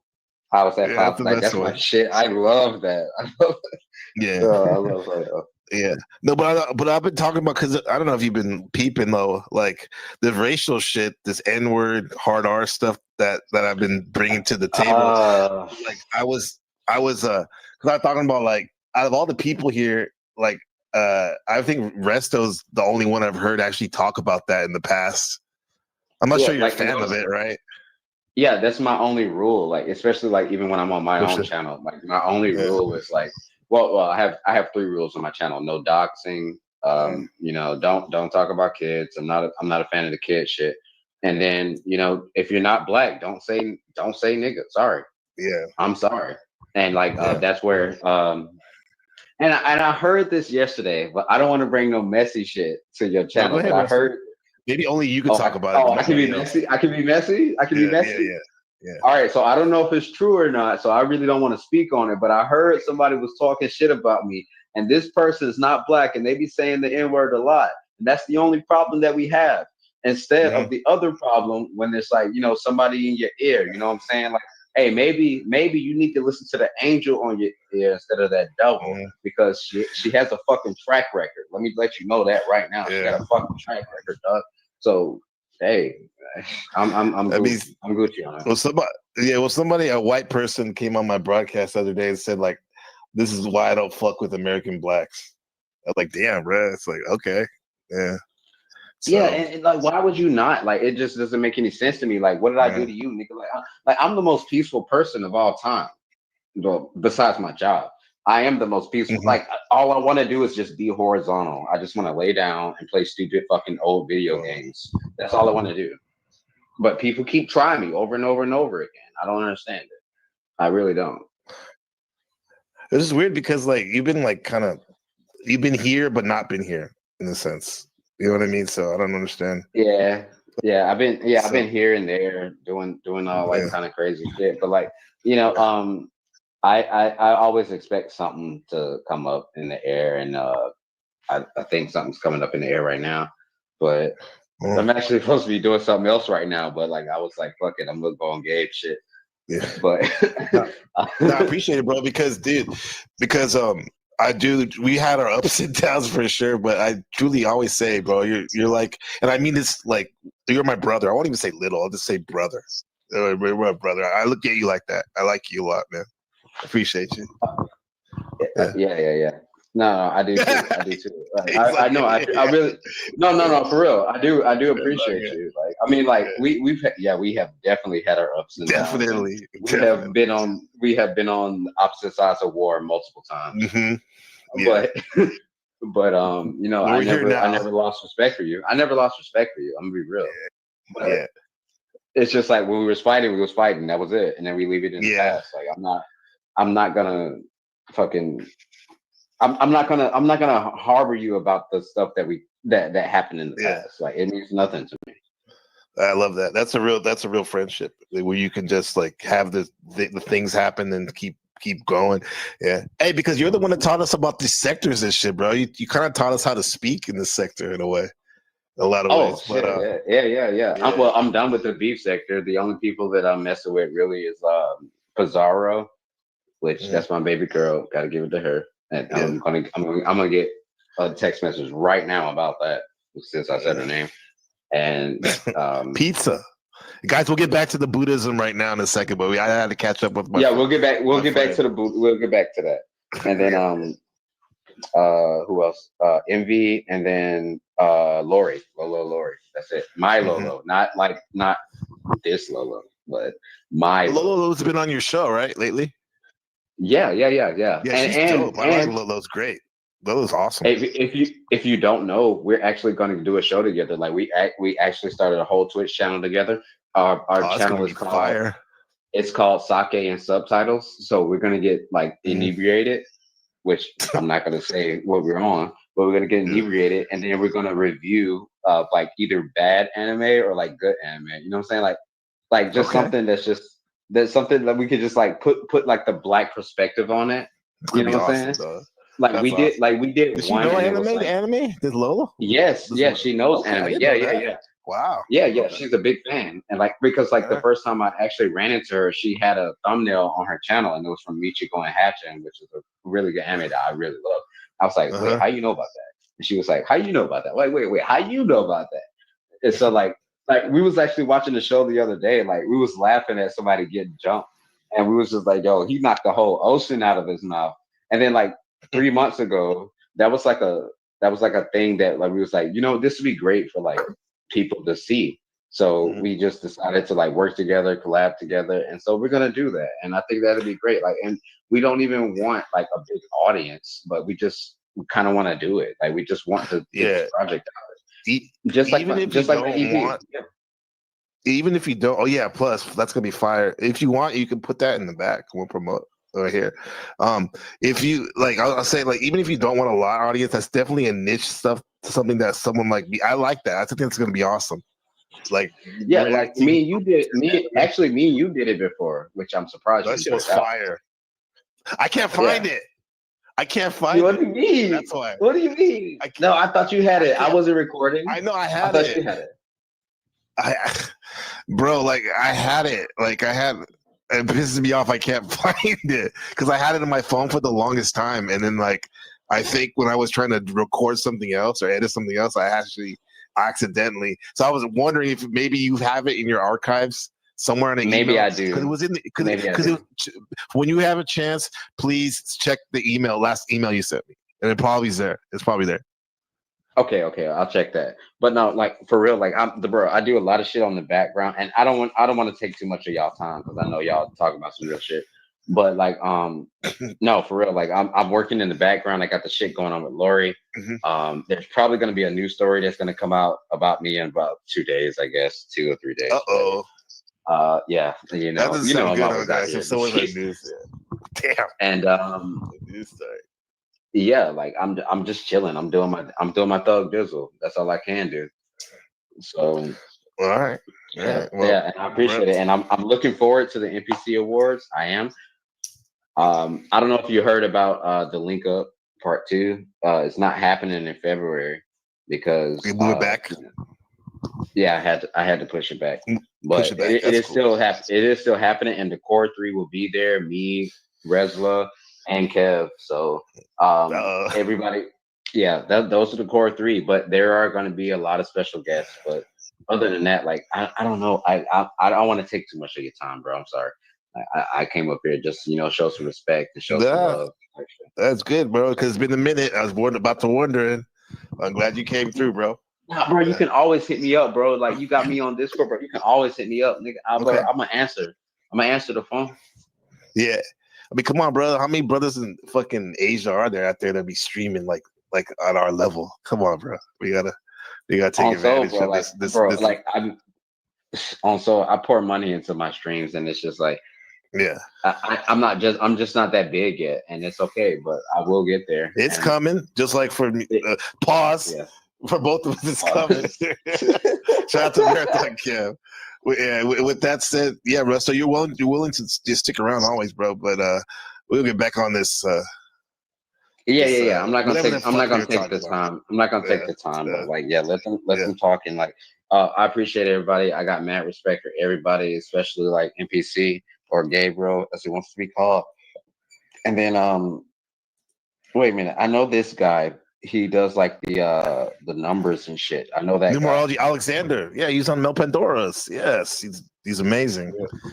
Yeah, Resto and Machine like Avian Buddha is a legend right there too. Yeah, fucking. I don't think I've ever had a conversation with him. I don't think I've ever had a conversation. You've heard him though on Machines, right? Yeah. Because I watch Machines. Like, bro, Machine be having some good shit. Like, even when he's playing the music and shit, like I'm always there in the clouds. Like, I don't be texting because I be driving and shit. And so Machine, I do want you to know that like I do be watching your shit. I be in your clouds. But yeah, I appreciate you. Yeah, no, for real. Not for real. Yeah. Like, maybe I need to be better about sharing shit out. And I need to give the keys away to somebody else, because the only people that have the keys is Wrestler and Kev. And Kev likes to troll me, and Wrestler does nothing with it. So I need to give it to somebody else. Whatever you need, man. And the funny thing is like, that's actually some of my favorite Resto content is when Kevin trolls you. You take it like a G, man. You take it like a G. The funny thing is, people think me and Kev don't like it. Me and Kev are good, I know you like, do in real life. Yeah, we're good in real life. Like, yeah, like he's like my big brother, and I'm the annoying. Yeah.